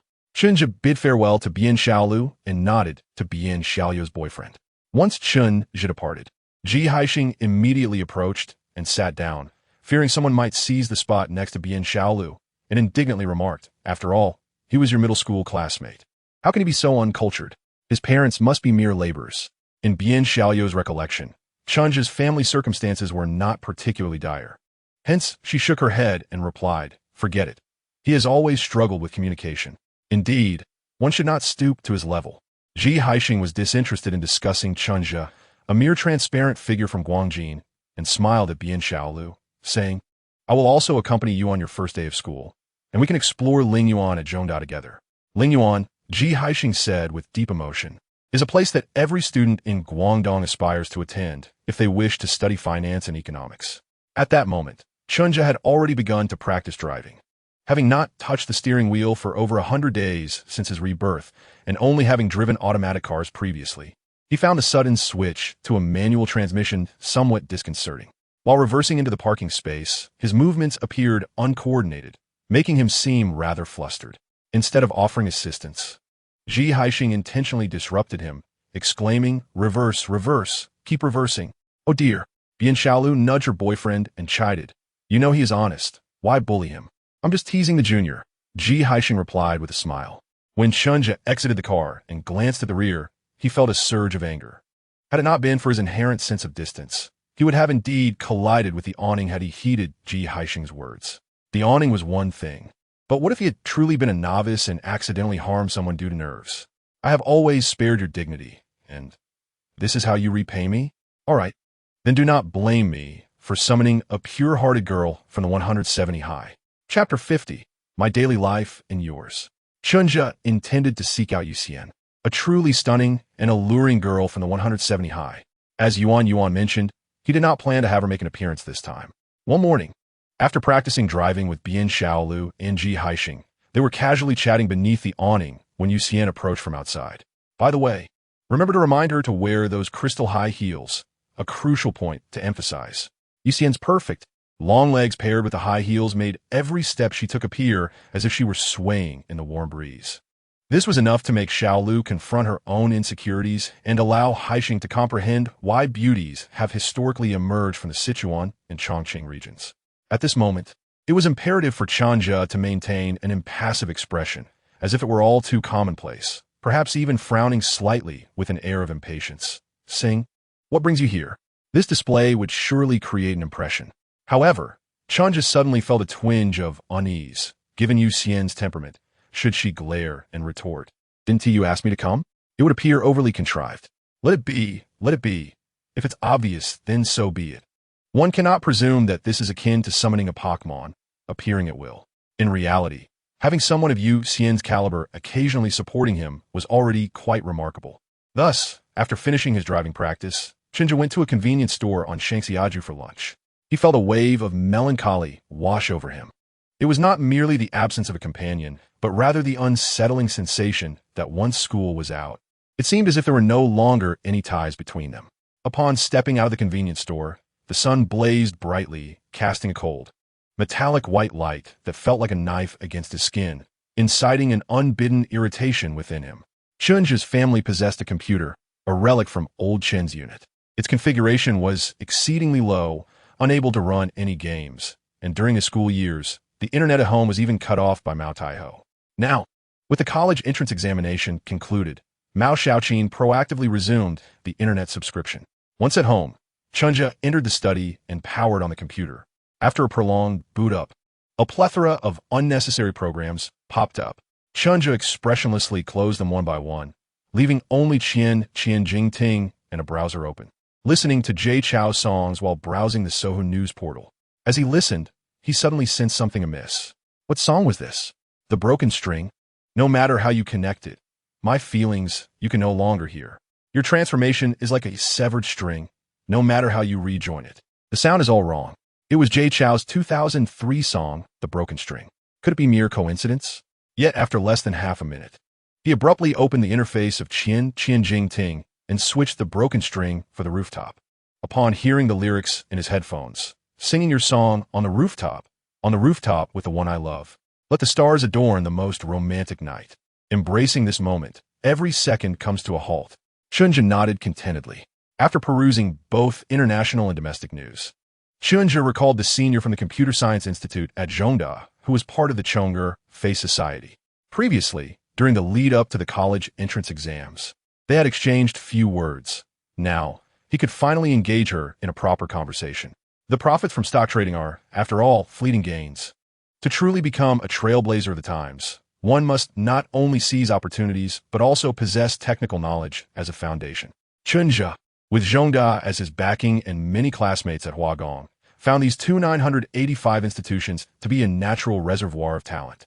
Failing to utilize them would be a tremendous waste.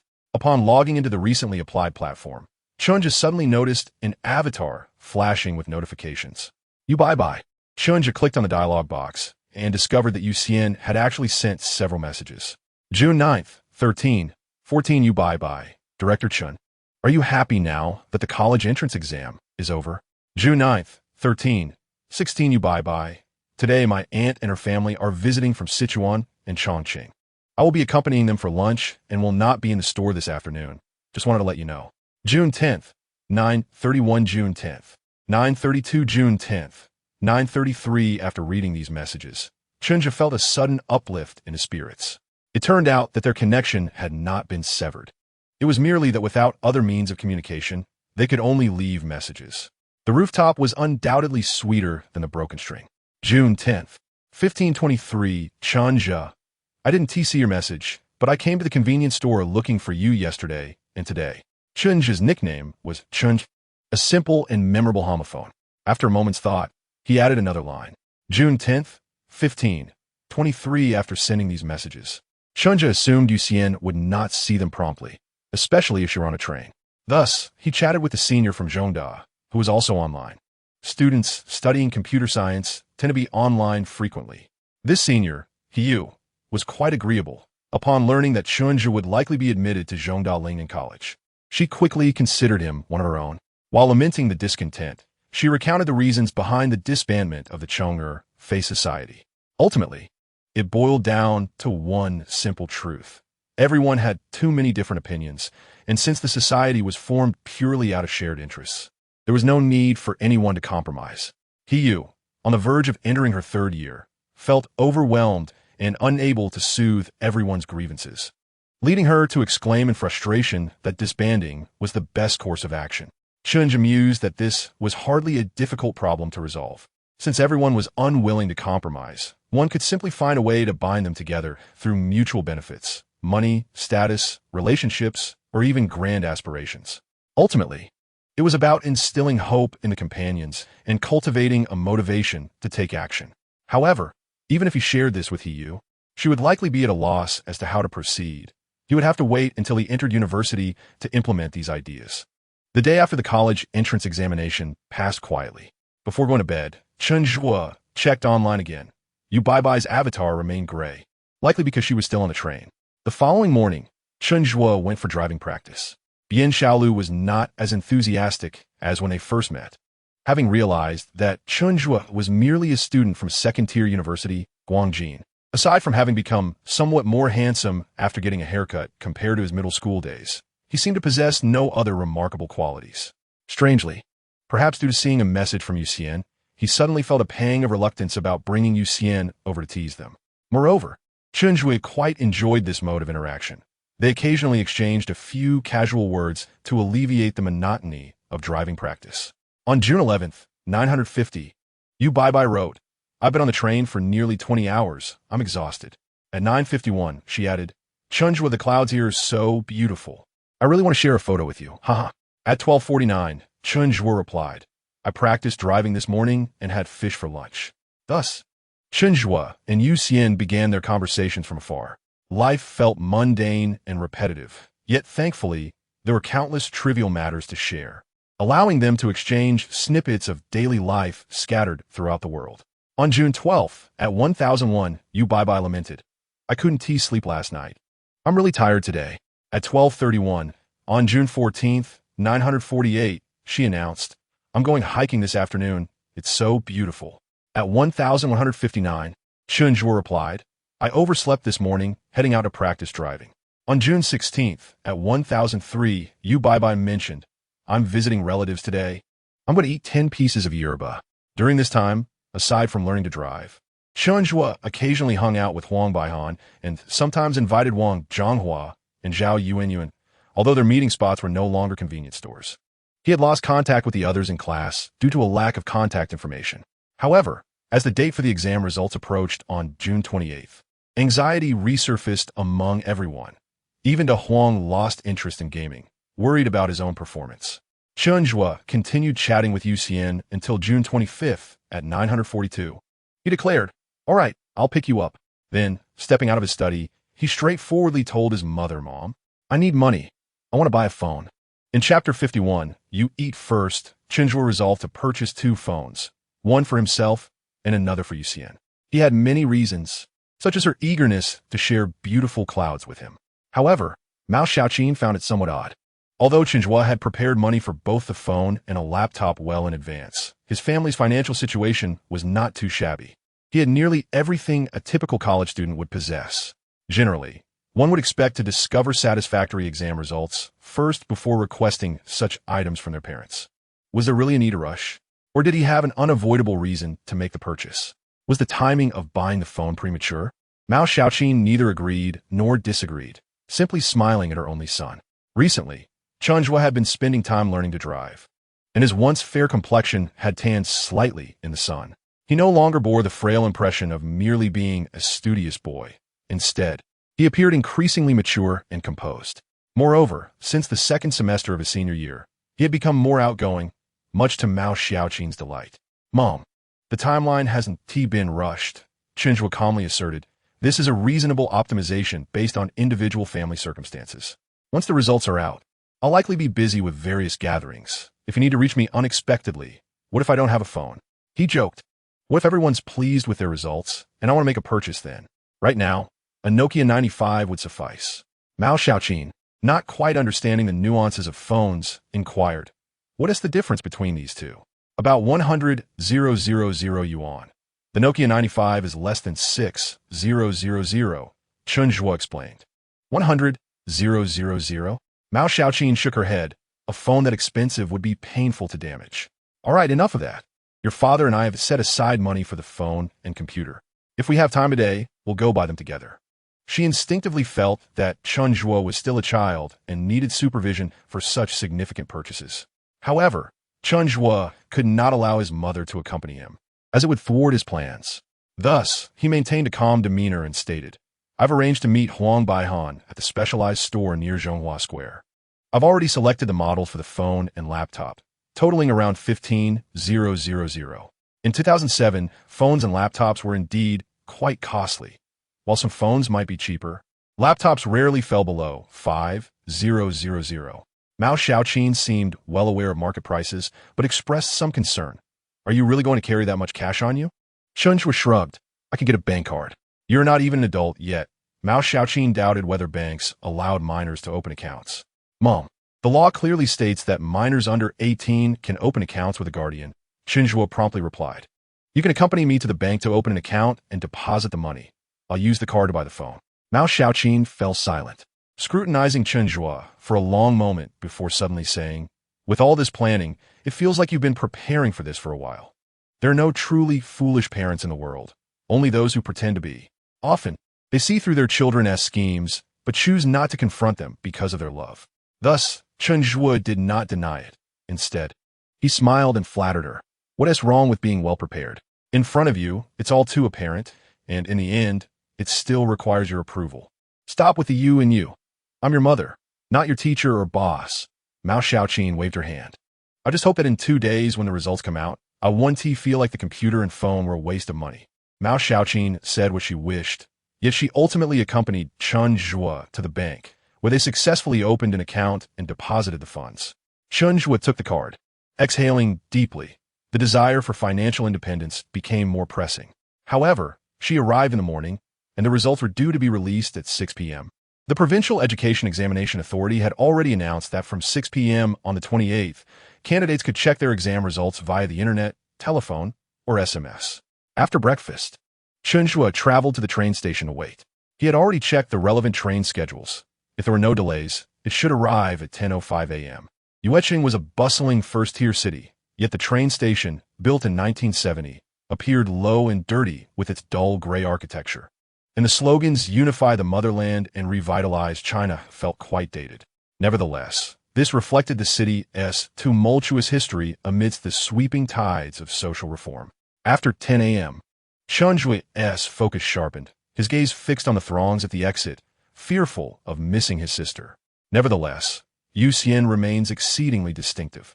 Her tall and slender figure stands out remarkably amidst the crowd, capturing attention effortlessly wherever she goes. One might romantically assert that, despite everyone donning identical school uniforms, I could still recognize you at a glance.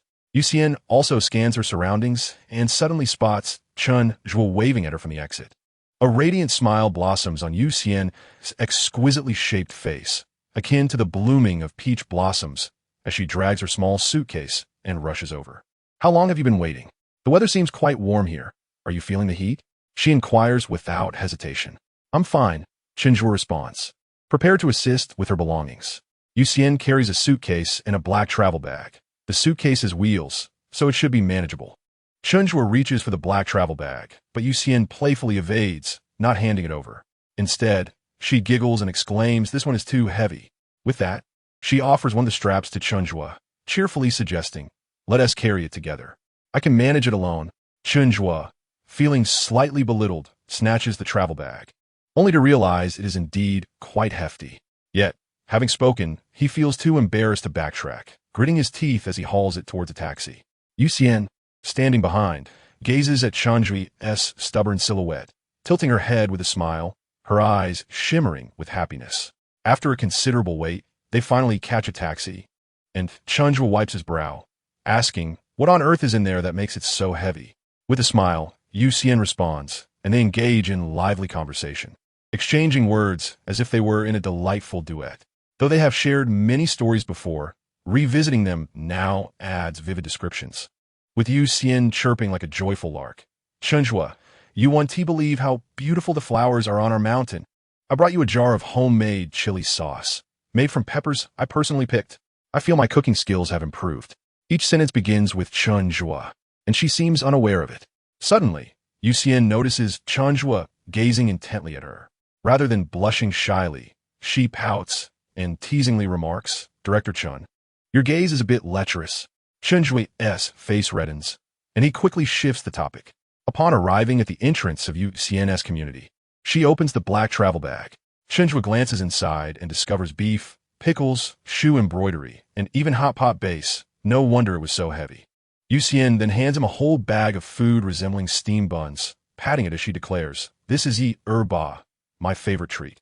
Chen Zhu declines, shaking his head, "Since you love it, you should save some for yourself." No need. Chapter 52. Hand in hand, what does it mean to have a love-struck mind? If I were to summarize it in one sentence: unable to conceal secrets, unable to hide sorrow, and equally unable to mask the fondness felt upon seeing you. Yu Xian embodies this description perfectly. Many of her actions might seem surreal to others, even to Chen Zhu, yet she remains blissfully unaware. Chen Zhu perceives the ordinary bag of old in his hands suddenly becoming an immense burden. "Let us tidy up, we're going out for dinner," he says helplessly to the love-struck girl. "Huh?" Yu Xian suddenly looks up, sniffing her rounded little nose, displaying a rare hint of innocence and pleading. "Director Chen, may I take a shower first?" "You want a shower? What about me?" Chen Zhu ponders aloud. "Should I just stand here waiting for you?" In truth, There are convenience stores and shopping malls nearby, and even benches in the community. Standing for a while wouldn't be exhausting. Then he sits on the sofa, and from the adjoining bathroom, the sound of rustling clothes is heard, followed by the gentle patter of the shower. To top it off, she even forgets to grab a towel. These thoughts race through Chen Zhu's mind. Yet on the surface, he frowns at the blazing sun, wearing a look of deep concern, as if he might perish from the heat. Yuxian, on the other hand, is torn between not wanting Chen Zhu to suffer in the sun and fearing he might grow bored waiting too long. A brilliant idea suddenly strikes her. Just as she revels in her cleverness, she notices Chen Zhu's expression dimming. "What's wrong?" Yuxian inquires, puzzled. "It's nothing," Chen Zhu sighs. "I forgot to bring money while rushing out, so I can't take a taxi." "I have some," Yuxian replies, pulling out a cute little wallet. Despite her clear hint, Chen Zhu shakes his head, saying, "No need. I actually remembered I have a bus card." With that, he slowly makes his way to the bus station, clutching the yi-ba, beef jerky, and a pile of snacks. "What is up with you, Director?" Yuxian would never guess that, despite their hands not yet intertwined or lips not yet kissed, Chen Zhu's heart is already racing ahead, planning to join her in the shower. "Isn't today, Thursday?" Chen Zhu asks. "Aren't you working?" "I took the afternoon off," he replies. Old Chen, flipping through the newspaper, glances at his son and says, "Your mother will also be off in the afternoon. We'll wait together for your college entrance exam results." Oh, how anxious he had been back then, having lost his appetite and sleep for days, unlike now, when he planned to stroll with Yuxian. "What are you carrying?" Chen Peisong observes his son struggling with the heavy load, but makes no move to assist. Old Chen pauses for a moment. "Was that the little girl who rushed in breathlessly to see you at the police station?" Chen Zhu nods. He doesn't think much of it, as he could never fully grasp Old Chen's thoughts even before his rebirth, let alone now. Chen Zhu places the delicacies that need refrigeration into the fridge, leaving the shoe-embroidered trinket on his desk, and prepares to head out. However, noticing Old Chen hasn't eaten, he says, "Dad, I want to be home for lunch. If you're hungry, there's food in the fridge." "I know," Old Chen replies without looking up. Once Chen Zhu slams the door on his way out, the sound of his footsteps fading, Old Chen leisurely closes the newspaper and retrieves a piece of yi-ba from the fridge. Examining it in his hand, he takes a bite, nodding in satisfaction as he chews. However, after 4 pieces, feeling full, Chen Peisong rises to boil water, suddenly chuckling to himself for reasons he cannot quite comprehend. This boy, without even starting out properly, already knows to bring home goods. Yet, upon catching sight of Yuxian in the distance, Chen Zhu suddenly remembers she had carried even heavier luggage over 1,000 kilometers to bring him specialties, never once complaining. Whether at school or after their reunion, she had even hesitated to let him assist with her bags, as if such gestures were trivial matters not worth mentioning. In her eyes, doing such things for someone she liked was simply the norm. The love-struck mind. Chen Zhu feels a pang of guilt for the earlier desire for recognition and hastens a few steps to Yuxian. She has just finished showering, her hair still slightly damp, cascading casually over her shoulders, illuminated by the sunlight, which casts a caramel chestnut hue on her hair ends. She wears a black printed top on her upper body and a knee-length gray pleated skirt on her lower half, complemented by white sneakers that highlight her fair, slender calves. Glowing like porcelain, this ensemble exudes both youth and vitality, and upon seeing Chen Zhu approach, Yuxian beams with joy, her eyes crescent-shaped with delight. "Director Chen, where are we going now?" Zhonghua Square. Chen Zhu turns and walks ahead, raising his left hand to shield his forehead from the sun. There are 2 reasons for this. Firstly, to shield oneself from the scorching rays of the sun. Secondly, if Yuxian were to decline, one could feign a lack of embarrassment. His right hand quietly extended backward, then settled into a fixed position, much like a peacock displaying its plumage in courtship. Chen Zhu also extended an invitation to hold hands, albeit in a more subtle manner, should Yuxian not notice or fail to respond. Chen Zhu planned to stride forward with a few exaggerated steps to alleviate any awkwardness.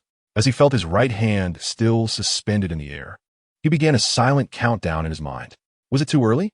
Though Yuxian appeared bold and alluring, she was in fact quite reserved. Perhaps it would be best to abandon the attempt, to take a few steps and pretend nothing had transpired. Suddenly, a cool, delicate hand soft to the touch grasped his own. The corners of Chen Zhu's mouth involuntarily curved upward. As they walked, he attuned himself to Yu Xian's sensations. Initially, she seemed a touch nervous, merely clutching two of his fingers. Gradually, she became accustomed to it, gently pinching the pads of his fingers, pressing his palm, and caressing the calluses formed from frequent writing. Chen Zhu allowed her to play with his hand, and they exchanged no words. The heat was stifling, yet the sky was resplendently blue, with sunlight dancing through the tree canopies like mischievous sprites, uplifting their spirits. Observing the two shadows cast under the sun, Yu Xian felt that one belonged to her, and the other, too, was hers. Thank you all for your support as I launch this work. Additionally, I have created a fan group. Those interested may click to join in the work's introduction. Reflecting on my journey from Shun Yuchu to Yu Xian, it is well known that in Lao Lu's narratives, there is always a beauty from the Chuanyu region. Rebirth features Shun Yuchu, a gentle girl who cannot even articulate the complexities of her heritage. In her moments of anger, she merely struck Chen Hansheng for losing her child. This character has garnered much discussion and affection, so much so that many urban stories now feature heroines that bear traces of Shen Yuchu, while the male leads often exude a certain roguish charm. Friends, in their kindness, believe I am the one at a disadvantage. However, I perceive that if others can bloom into diverse flowers upon the foundation I have laid, it would foster the growth of the entire web literature industry. We, as authors, whether full-time or part-time, are all beneficiaries. This is beneficial for readers as well, since the overall quality of web literature is on the rise, providing more opportunities to encounter excellent works. Gradually, some readers begin to write, becoming remarkable authors who disseminate even better content. This creates a virtuous cycle, which I believe to be advantageous. Hence, when friends remarked that I was comforting them, it was, in fact, I who felt reassured. Yu Xian shares commonalities with Yu Chu, such as their culinary skills, their origins from Chuanyu, and their beauty. Yet, their differences are just as significant. However, it is not for me as the author to delineate what sets them apart. Rather, it should be left for readers to discern. As an author, the one certainty I can provide is that the lives of Song Shiwei, Chen Zhu, Huang Baihan, Wang Zhanghua, and Zhao Yuanyuan within a narrative will undoubtedly be vibrant and captivating. After all, having witnessed, heard, and experienced much in reality, these impressions serve as an advantage in crafting urban tales, as both experience and material are readily available in my mind. However, my disadvantage lies in not being a full-time author, coupled with a touch of obsessive-compulsive tendencies, resulting in a slower writing pace. This time, I hastily prepared for the launch, leaving no time for stockpiling manuscripts. Consequently, I can only provide one update at dawn. I apologize for this. However, I assure you that the midday and evening updates will remain consistent. Yet, I humbly seek your initial subscriptions, as they hold substantial significance for a book, and I wish to motivate myself to create some remarkable characters for discussion. Lastly, my heartfelt gratitude extends to all readers of this book for your support and subscriptions. I appreciate the old platform, the editorial team from the third group, friends who have helped promote the book, my companions, and the generous readers who have offered rewards. By the way, some readers, after enjoying Rebirth, have even traveled to Nanjing or chosen to attend universities there, which reinforces my belief that writing requires immense dedication. For in the end, characters do come to life. Thank you on behalf of Yu Chu and Xiao Yuer. Now, I would like to express gratitude to some esteemed allies. Zhonghua Square is currently one of the bustling commercial districts in Yu City, with numerous electronic device specialty stores concentrated here. Unfortunately, in a few years, with the rise of online shopping and the emergence of Zhengjiao Plaza, Zhonghua Square gradually fell out of favor after 2012. After hailing a taxi, Chen Zhu and Yu Xian settled into the back seat. As the cool air conditioning enveloped them, Chen Zhu felt a significant improvement in his comfort. Though Yu Xian had perspired slightly, the evaporation imparted a refreshing scent of shampoo that filled the vehicle, which was quite pleasant. Earlier, to board the taxi, Chen Zhu had to release Yu Xian's hand.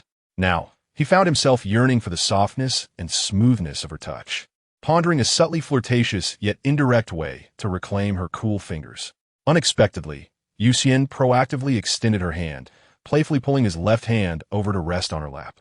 Chen Zhu glanced at her in surprise. With her chin tilted, she cast him a teasing yet affectionate glance, as if asking, "Why did you stop holding my hand?" "Well, since you want to hold mine, I shall hold yours." Unintentionally, she still exuded a certain charm. Chen Zhu chuckled as he watched Yu Xian lower her head, studying the lines on his palm. Girls often enjoy cuddling, touching, and holding hands, as such gestures foster feelings of attachment and trust. Once these actions are unlocked in a romantic relationship, most girls will eagerly seek more. Even when crossing the final boundary, some girls still prefer the quiet intimacy of a hug. Yu Xian, with her playful nature, found joy in a simple game of comparing palm sizes. Upon arriving at Zhonghua Square, Yu Xian finally realized with a dazed expression, "What are we doing here?" "Buying a phone," Chen Zhu replied, surveying the stalls along the street. "Are you in the market for a new phone?" Yu Xian inquired curiously. "What brand do you intend to purchase?" Chen Zhu offered no explanation, pulling Yu Xian forward. There were numerous mobile phone specialty stores along the way, and upon noticing Yu Xian's beauty, the salespeople eagerly exclaimed, "Wow, handsome, your girlfriend is stunning. Why not get her a Samsung phone?" "Samsung won't do. She's too gorgeous for anything less than a Nokia. Our Motorola looks far better than that brick phone. Beautiful lady. Come check out our discounts." Perhaps because she was holding Chen Zhu's hand, Yu Xian was particularly cheerful today, revealing a playful side. Every time someone complimented her, she would gently pinch Chen Zhu's palm. After walking for a while, Chen Zhu laughed, "I can hardly feel my hand anymore." Yu Xian remained silent but extended her small finger, gently scratching the spot she had pinched, as if to soothe him, like a feather brushing against his heart. Chen Zhu felt a delightful, tingling sensation, unable to resist glancing at Yu Xian. With her red lips pressed together, she stood at the entrance of CAF, her alluring eyes sparkling with mirth. This scene captivated the attention of several passing university students. Yu Xian possesses exquisite features and an enviable physique. Today, she is dressed in an especially youthful and vibrant manner, and her mood is undeniably buoyant, graced by a sweet smile that radiates charm. It is no wonder that onlookers speculate that a girl like her must be the object of affection for a wealthy suitor. To their surprise, the young man holding her hand leads her into a domestic mobile phone store. If the customers in the Nokia and Motorola outlets are predominantly university students or young professionals, displaying models of considerable quality, the patrons in this store are largely middle-aged men, with mobile phones that jingle and flash in a cacophony of colors reminiscent of a toy store. When Yu Xian steps inside in her pleated skirt, revealing her slender calves, it seems as though the entire shop is illuminated by her presence. "I must mention that I am currently financially constrained." Chen Zhu turns to Yu Xian and suggests, "Why don't you try using this phone for now? We can upgrade to a Nokia by the end of the year." Yu Xian realizes that Chen Zhu intends to purchase a phone for himself as well, and promptly shakes her head in refusal. "I don't want it. You cannot buy it for me." This reaction is expected from her, given her personality, yet Chen Zhu remains optimistic about persuading her. Thus, he pulls Yu Xian aside and explains, "We will need a phone eventually. Not only will you need it for university, but we'll also need to stay in touch. We can't be running to internet CAFs in Guangzhou to leave messages. We are not merely online acquaintances." Upon hearing the necessity of staying connected, Yu Xian's gaze flickers with contemplation. Domestic phones are not entirely lacking in merit. Chen Zhu leads her around the store, commenting, "There are just two drawbacks. They are unattractive, and they lack prestige. In university, your phone will not measure up to those of your peers, but the prices are quite gentle. Look, this is a Changhong phone, a licensed brand, priced at just over 800 yuan. This one is a cool pad, which appears to have decent quality. Can you believe Haier has even branded a phone? How about we both buy Haier phones? You can take blue, and I'll take yellow. We could be the Haier brothers." As Yu Xian listens to Chen Zhu's playful banter, she bends down to examine the prices at the counter and finds them surprisingly affordable. After a moment's thought, she suddenly squeezes Chen Zhu's palm and leans in to say, "Chen Zhu, I think we should buy." Chen Zhu, initially expecting to visit several stores and engage in further idle chatter, is pleasantly surprised by Yu Xian's agreeable nature. Just as he intends to ask the salesperson to wrap up two cool pad phones for 800 yuan each, Yu Xian stops him, her sparkling eyes fixed on Chen Zhu as she declares, "But I will pay." "Why?" Chen Zhu furrows his brow. "Didn't you say you were financially strapped?" Yu Xian finds his reaction perplexing. "Is it wrong for me to pay? Being financially constrained is true, but it does not mean I am devoid of funds." Chen Zhu can only manage a wry smile as he explains, "The money I have is tied up elsewhere and will not be freed until the end of the year. By then, I will not only recover my capital, but also gain returns many times over." As he speaks, he notices Yu Xian's gaze wandering, prompting him to ask, "You didn't catch that, did you? I don't quite understand." Yu Xian asserts with conviction. With a sigh, Chen Zhu resigns himself to the notion of a beautiful yet oblivious girl. Unbeknownst to others, it seems that Yu Xian's decision to study art at Guangmei is undoubtedly a wise choice. Had she pursued physics, even a simple force analysis might have left her utterly bewildered. However, even a beautiful fool can have her moments of clarity. Yu Xian surmises that Chen Zhu, despite his financial limitations, feels compelled to pay, likely due to a sense of masculinity in front of others. Perhaps he believes it inappropriate for a girl to cover the bill in such a public setting. Consequently, Yu Xian pulls Chen Zhu to a less crowded area and retrieves a bank card from her adorable little bag, handing it to him. The password is 666777. Chen Zhu accepts the card, bewildered, and inquires, "What does this mean?" "Use this card to make the purchase," Yu Xian instructs. "This way, everyone will think you bought the phone." At a loss for words, Chen Zhu can only nod in acceptance, feeling that he cannot adequately explain his reservations. Fortunately, 1,600 yuan is not an exorbitant sum, and he decides to use this beautiful Fool S card for the purchase. Before making the payment, however, Chen Zhu suddenly asks Yu Xian, "Do you have any wishes you wish to fulfill?" He resolves to assist her in realizing whatever she desires, even if it involves traveling to the moon or constructing a Mars rover. Yu Xian contemplates for a moment and earnestly replies, "I want to eat spicy hot pot. The really spicy kind. Is that all?" Chen Zhu gazes at Yu Xian, questioning her understanding of the gravity of his inquiry. He feels an urge to inform her of his rebirth. During his previous life, he pursued a political career, and this time, if he focused solely on making money, many worldly desires could indeed be achieved, except for the outlandish notion of immortality. Yet, she seems satisfied with merely a bowl of spicy hot pot, which feels somewhat dismissive. "Yes," Yu Xian retorts, failing to comprehend Chen Zhu's astonishment. "I haven't eaten since noon, and right now, I just want a bowl of hot pot, glistening with red oil and aromatic spices. If I were to wish for anything in the future, it would simply be for my grandmother to remain healthy. Beyond that, I already feel quite content. Go by the phone now. Hurry," Yu Xian urges Chen Zhu while scanning the vicinity for street food stalls. The process of purchasing the phone is swift, and phone cards can now be activated on the spot. When Chen Zhu emerges with two higher phones, Yu Xian is somewhat astonished. "Didn't you say the cool pad had better quality?"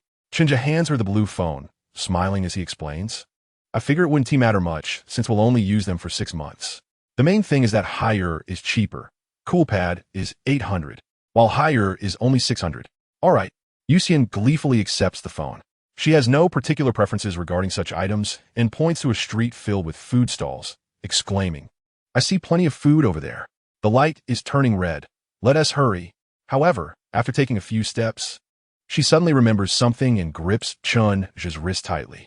In that moment, amidst the throngs of people, the sweltering sun, the fluttering pleated skirt, and her delicate features, Yu Xian experiences the essence of romance she longs for.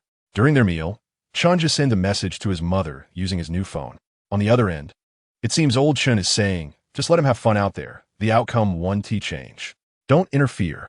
Mother Mao appears to glare at old Chen, insisting. They say the student is checking their scores. Every point matters. Unable to suppress a chuckle, Chen Zhu replies, "Mom, I'm having dinner with Yu Xian." There's a brief silence on the line before Chen Zhu adds, "I'll be home by no later than 5:30. After hanging up, Mao Xiaoqin stares at her phone for a moment before asking old Chen, "What would you feel if you knew your son was out on a date with a girl?" Reclining on the sofa with a newspaper, Chen Peisong stretches comfortably and replies nonchalantly, "That depends on who he is dating." "And what about Yu Xian?" Mother Mao quickly follows up. Chen Peisong recalls the delicious leaf cakes he had at lunch, and adhering to the adage of not biting the hand that feeds. He shakes the newspaper and remarks, "I suppose he is quite fortunate." Mao Xiaoqin immediately counters, "Our son isn't lacking either. Get off that couch and open up the computer. Log into that score-checking website." After a moment of waiting, noticing that old Chen remains sprawled on the sofa, Mao Xiaoqin calls from the bedroom, 3, 2, coming. The sound of old Chen hurriedly moving to the study to power on the computer fills the air. At approximately 5:40 p.m., Chen Zhu returned home, where both Lao Chen and Mao Taiho were engrossed in their respective activities, neglecting to inquire about the afternoon's rendezvous. This, perhaps, exemplifies a certain tacit understanding between parents and children, reminiscent of the way parents feign ignorance when something unsavory is discovered on their child's undergarments. As the clock edged towards 6 p.m., the family of 3 gathered before the computer, with Chen Zhu's identification card and examination admission ticket placed nearby. Initially, casual conversation ensued. But as the time passed 5:55 p.m., a palpable sense of anxiety began to permeate the air, and the trio fell into a silence. The only sound breaking the stillness was the incessant clicking of the mouse, as Chen Peisong repeatedly refreshed the score-checking website. However, due to the overwhelming number of users, the website became visibly sluggish. Just after 6 p.m., when Lao Chen refreshed the page once more, the site predictably crashed. Mao Xiaoqin immediately seized her phone and dialed the score-checking hotline, only to find it perpetually busy. At 6:10 p.m., the website had crashed, and the phone lines remained busy. By 6:20 p.m., the website was restored, yet the phone lines were still occupied. At 6:30 p.m., the website crashed again, and the phone lines were still busy. The anticipation was the most unnerving aspect of the wait. Amidst the tension, a call from one of Mao Xiaoqin's friends revealed that her child, Zihan, had received a score of 623, which should qualify for a favorable program at Huagong. This only intensified Mao Taiho's urgency. She continued refreshing the website while directing Lao Chen to make calls, all while managing inquiries from relatives and friends, muttering frustrations about the incompetence of the educational department's website maintenance team. Finally, as the evening sun transitioned into a starlit sky, the website continued to falter. Yet the call was finally connected. A mechanical female voice announced, "Chen Zhu, admission ticket number 1102-5682-0284. Mao Xiaoqin quickly grabbed paper and pen to record the information. Chinese, 138. Upon hearing this, her expression transformed into one of shock and joy, as Chinese had previously been one of Chen Zhu's weaker subjects. And achieving such a score in the Gaokao was unexpected. Chen Zhu surmised that his commendable essay had contributed to this outcome. Mathematics, 141. Mao Xiaoqin maintained her composure, smiling as she was accustomed to it. Physics, 135. A slight look of disbelief crossed her face. Lao Chen hastily reminded her that many students had reported the physics exam as exceptionally challenging, and a score of 135 was commendable. English, 98. Mao Xiaoqin grew increasingly anxious as she awaited the final subject's score, feeling the passage of time acutely and unintentionally snapping the cap of her pen. Chemistry, 140. Upon hearing the score beginning with a 14, she finally exhaled in relief. 600 was now assured. When the total score of 652 was announced, Mao Xiaoqin exclaimed in delight, discarding the paper and pen, and embraced Lao Chen, tears streaming down her face. Over the past year, the pressure borne by Mao Taiho had been no less than that of Chen Zhu. The score of 652, though disclosed in an instant, would allow Mao Xiaoqin to hold her head high for a lifetime. That's just how your mother is. At this age, she still enjoys bragging, Lao Chen chuckled, noticing an incoming call on his phone and quickly answering it. Lao Zhao, how did Yuan do? I was just comforting Chen Zhu, who scored 135 in physics and a total of 652. He feels he underperformed. Shortly thereafter, Huang Baihan called, having just learned that Chen Zhu had purchased a new phone. The lad scored 606, a respectable performance, likely qualifying him for Huagong's Electronics and Information College. After finishing her call, Mao Xiaoqin proudly remarked to her husband, "People say our son excels academically. He is bound to achieve great things, and his character is obedient and honest." Just then, she noticed Chen Zhu with his new phone and asked, "Didn't you say you were buying a Nokia 95? I intended to, but then I came across this higher model." Chen Zhu replied with a smile, "I wanted to support domestic products." Mao Xiaoqin glanced at the phone. "How much was it?" 6,000, Chen Zhu casually replied, having effectively multiplied the price by 10 to save money for stock trading. "Is higher really that expensive?" Mao Xiaoqin asked, somewhat astonished. "They are also a Fortune 500 company," Chen Zhu explained. "They are no less competent than Nokia or Motorola."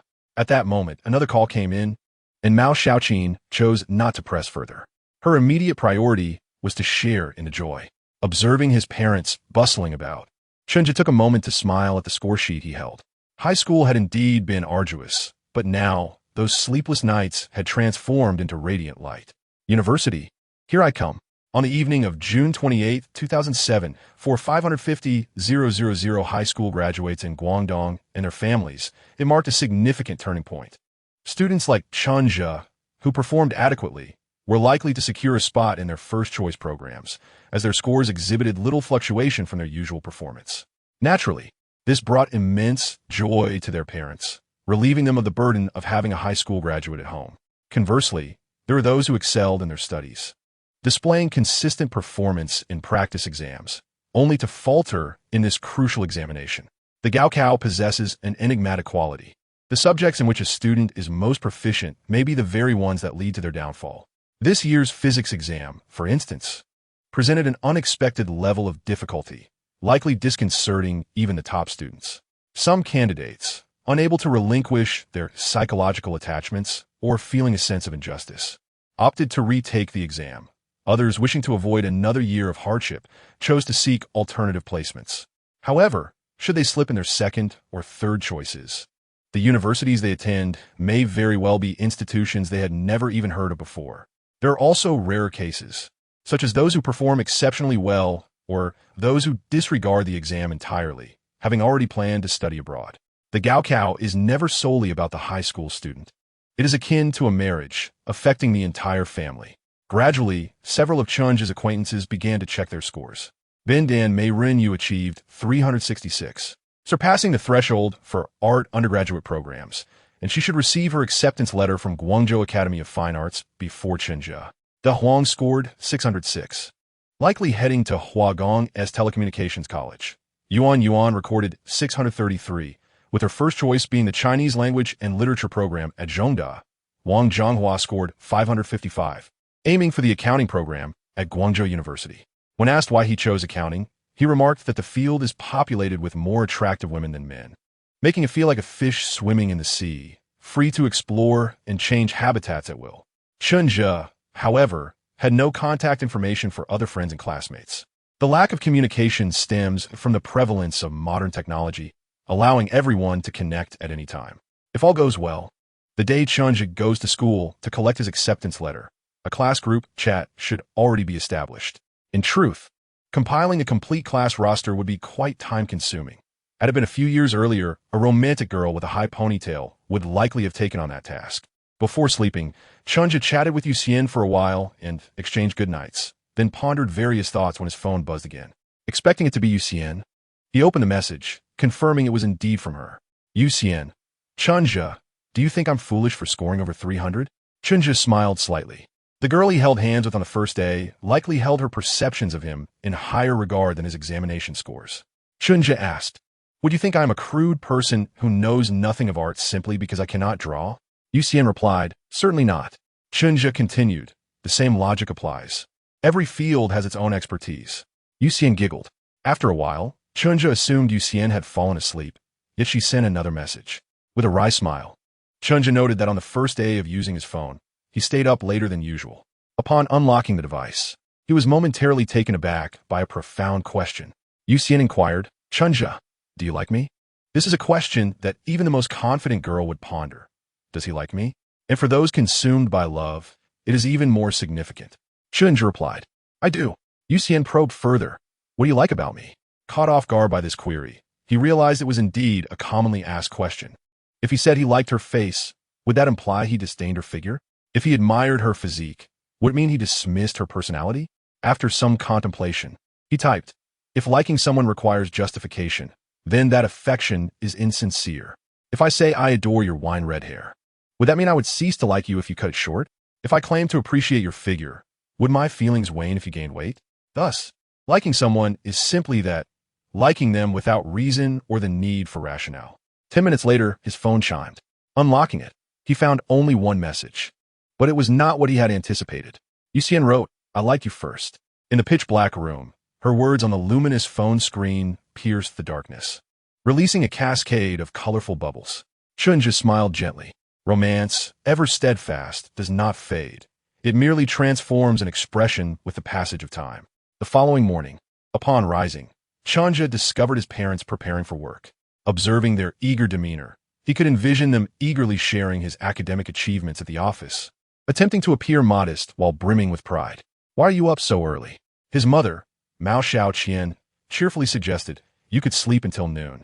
There's nothing to do. Chen Zhu shook his head. Mom, when shall we go to the securities company to open an account? We should also arrange for the graduation banquet promptly.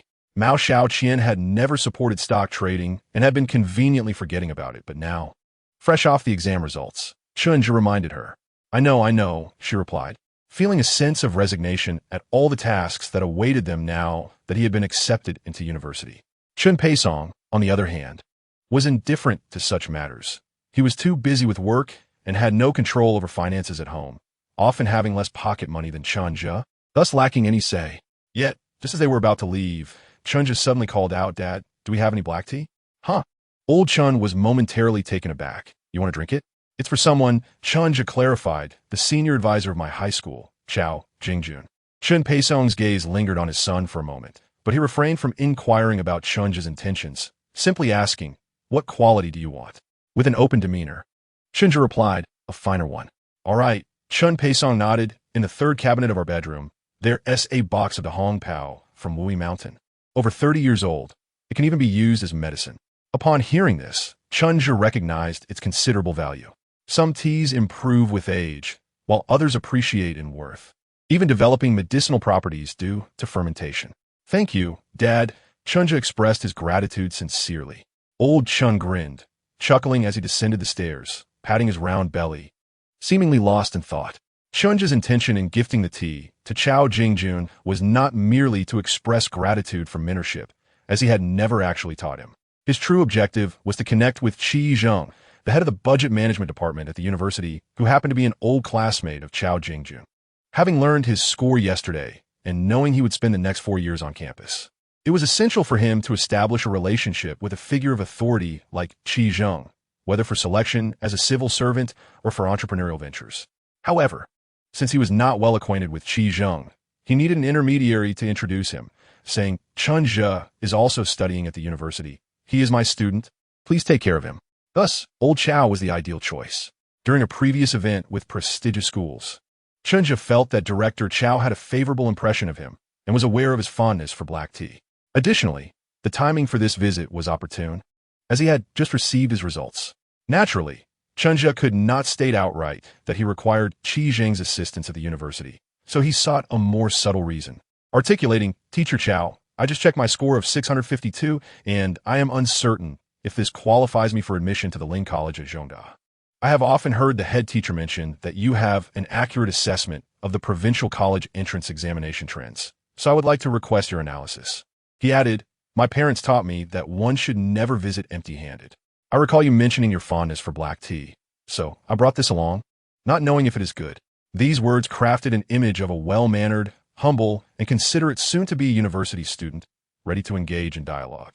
Chapter 56. Chen Zhu's politics and business. Chao Jingjun's contact information was public, as the recent years had seen a push for reduced burdens, necessitating high school leaders to have their contact details readily available. This way, if any teacher conducted private tutoring, students or parents could report them directly to their respective schools. When Chen Zhu reached out to Chao Jingjun, the latter initially failed to grasp the situation. After all, grade directors were typically seen as stern and rigid figures. However, old Chao had a favorable impression of Chen Zhu, and upon hearing his request over the phone, invited him to the school. Although the students had finished their exams and were on break, the school remained open. The graduating class of seniors had transitioned the previous second-year students to the graduating class, and the first-year students to the second year. By the end of August, when the school gates reopened, a new wave of freshly graduated junior high students would flood in. At that time, the school would usher in another group of youthful aspirations. As the grade director, Chao Jingjun occupied a separate office, roughly 20 square meters. There were currently no regulations governing the office spaces of public employees, resulting in most being larger than necessary. Initially, old Chao thought Chen Zhu sought his assistance for analysis and had prepared several materials in advance. However, upon seeing the box of the Hong Pao, doubts crept into his mind. Being a tea aficionado, he recognized its preciousness from its packaging and scrutinized Chen Zhu with a discerning gaze. Chen Zhu feigned ignorance, casually placing the tea box in a discreet corner, ensuring that passers-by outside could not see it. Uncertain of Chen Zhu's intentions, Chao Jingjun deliberated for a moment before retrieving the prepared materials and earnestly discussing. Historically, the admission score for Zhongda has exceeded the first-tier line by about 60 points, while for Ling College, it has generally been over 80 points. This year, the first-tier line is 557, so Zhongda should be around 610, and Ling College should exceed 630.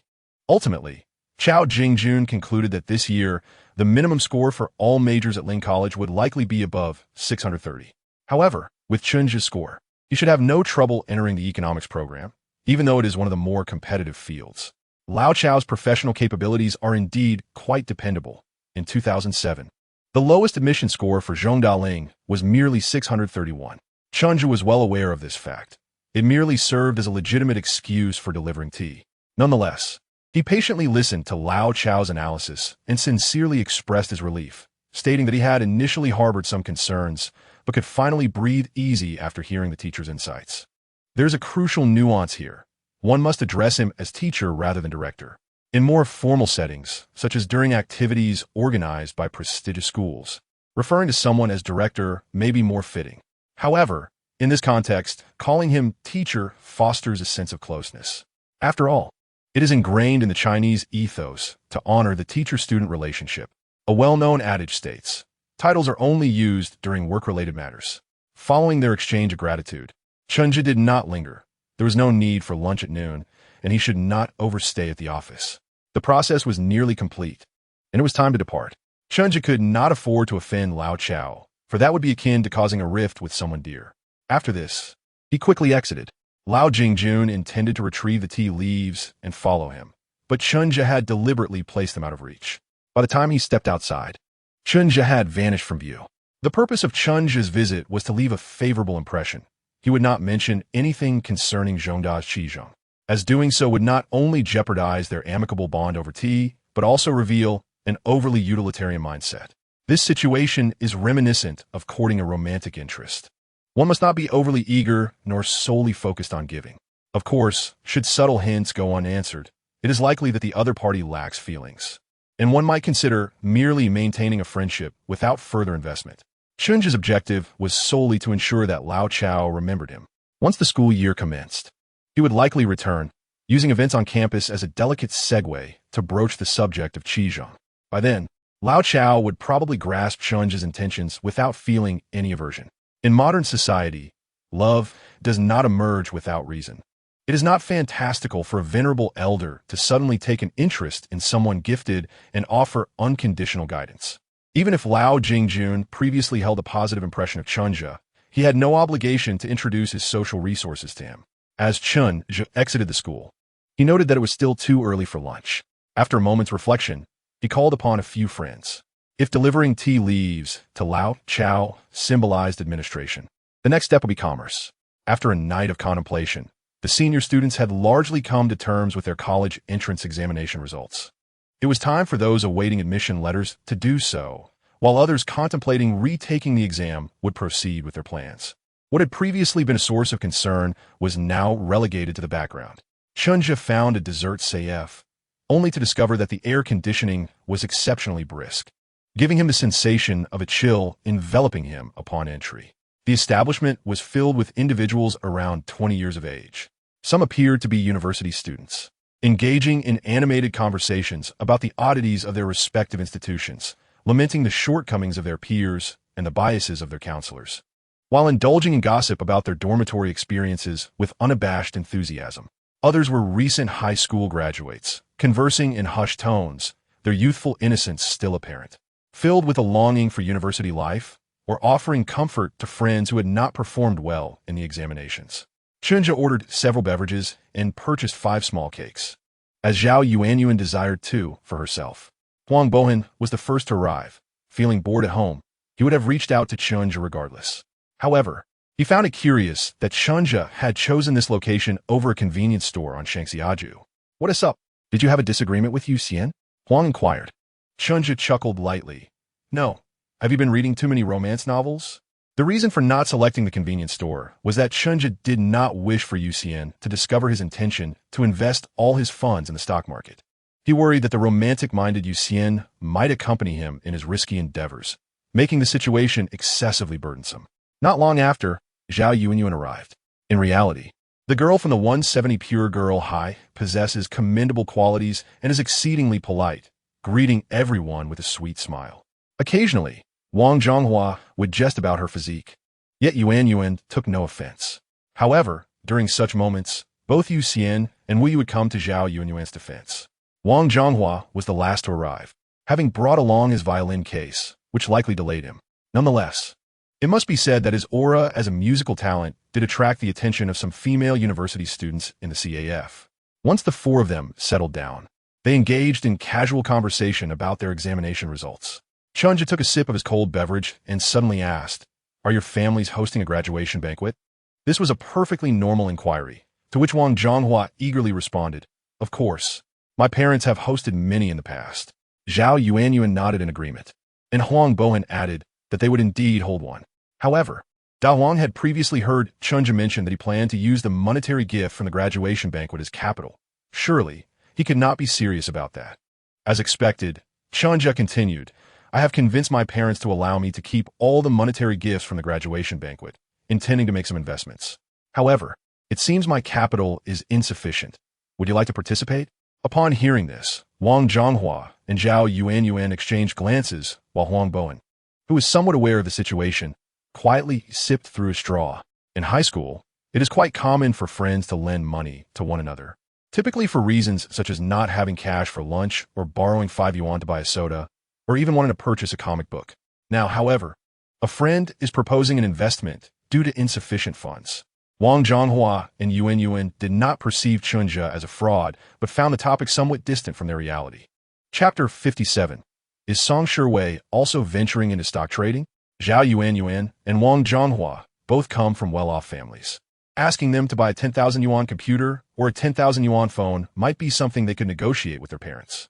However, lending 20,000 yuan to a friend for investment, especially when that friend is still a minor, would likely be met with parental disapproval. "Chen Zhu, what do you plan to invest in?" Zhao Yuan inquired curiously. "Stocks," Chen Zhu replied without hesitation. "Stocks," Huang Bohan exclaimed in surprise, dropping the straw from his mouth and looking up in disbelief. Until now, he had only known that Chen Zhu aimed to use the graduation banquet gifts, but was oblivious to the specifics of his plans. Now it dawned on him that it was indeed stocks, but that seemed even more distant from his reality. Huang Bohan had thought Chen Zhu would simply buy inexpensive items like balloons, flowers, or stationery to sell by the riverside or outside shopping malls, hoping to earn a few thousand yuan through small profit margins to supplement his pocket money in college.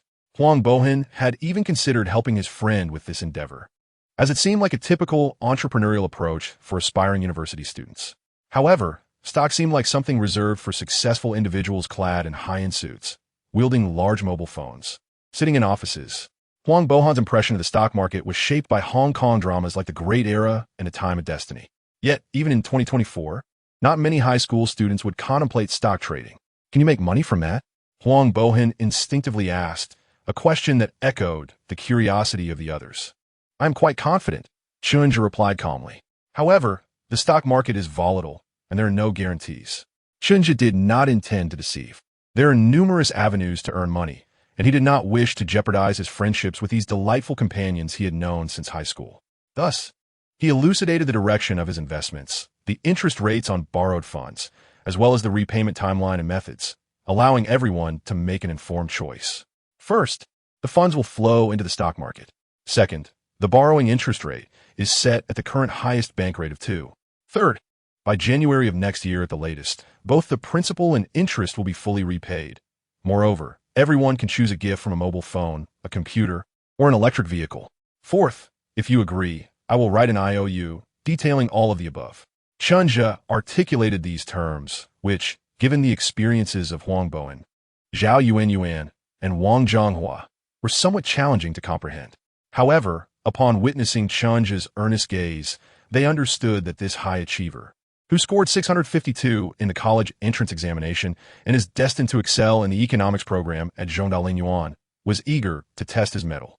The three exchanged glances, with the Huang being the first to inquire, "Why not simply ask your parents for the money?" They probably wouldn't agree. This was indeed a pertinent question. It was unlikely that parents would consent to such requests, regardless of whether the amount was in the thousands or tens of thousands. Consequently, Chen Zhu produced the higher mobile phone he purchased for 600 yuan, placing on the table as he stated, "I requested 6." 000 yuan for my mother for a phone, but it only costs 600. The remaining funds are mine. I intend to apply the same strategy for my laptop. Upon hearing this, the group chuckled, as it appeared they had all employed this tactic of inflating expenses before. However, in the past, it had been merely a matter of requesting 50 and spending 20, yielding a difference of only 30 yuan. This time, the disparity could amount to a staggering figure for a high school student. What to do?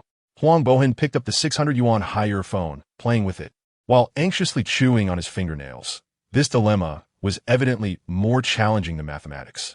Ultimately, De Huang took a deep breath and downed a gulp of orange juice, wiping his mouth as he said, "Well, I'll give it a try."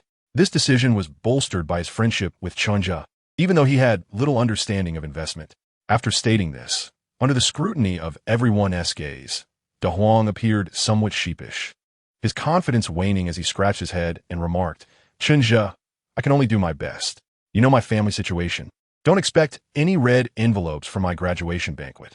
Even if I save on both the phone and laptop, I can only manage around 10,000 yuan. That would suffice." Chen Zhu recognized that this figure was likely the limit for Huang Bohin. Once De Huang made his decision, Zhao Yuanyuan and Wang Zhonghua exchanged glances. Wang Zhonghua prepared to speak, but was preempted by Yuanyuan. "Chen Zhu, I doubt I can save on my phone since I've already set my sights on a very attractive model," Zhao Yuanyuan said sweetly. "However, I can save the entire amount for my laptop, as our major dozen T require a computer. I will also try to ask my parents for a red envelope from the graduation banquet, though I anticipate it will only be a portion." Zhao Yuanyuan, majoring in Chinese language and literature, indeed felt that using a laptop later in the semester would not significantly impact her studies. Furthermore, her family's financial situation was similar to Chen Zhu's. Even a partial red envelope from the graduation banquet could potentially exceed 10,000 yuan. After Zhao Yuanyuan finished speaking, it was finally Wang Zhonghua's turn. Feeling that Zhao Yuanyuan had stolen his thunder, he waved his hand flamboyantly and declared, "Old classmates, I can at least contribute 20,000 yuan." If this statement had come from Huang Bohin or Zhao Yuanyuan, Chen Zhu might have believed it, but coming from the boastful Wang Zhonghua, it was less convincing. "We were classmates in middle school, Chen Zhu," Wang Zhonghua insisted.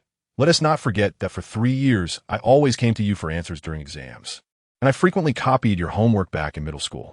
Isn't that friendship worth 20,000 yuan?"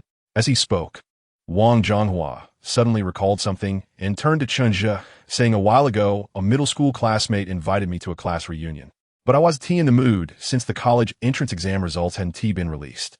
Now I'm planning to drop by and see how everyone is doing. Are you coming? Middle school reunion?" Chen Zhu shook his head. "Nobody contacted me. You were just a minor character in middle school. Who would remember you?" Wang Zhonghua began to boast to Huang Bohin and Zhao Yuanyuan, "Don't be misled by Chen Zhu's current status. While he is now flirting with Yuxian and spreading rumors with Song Shimi, he was quite miserable back in middle school."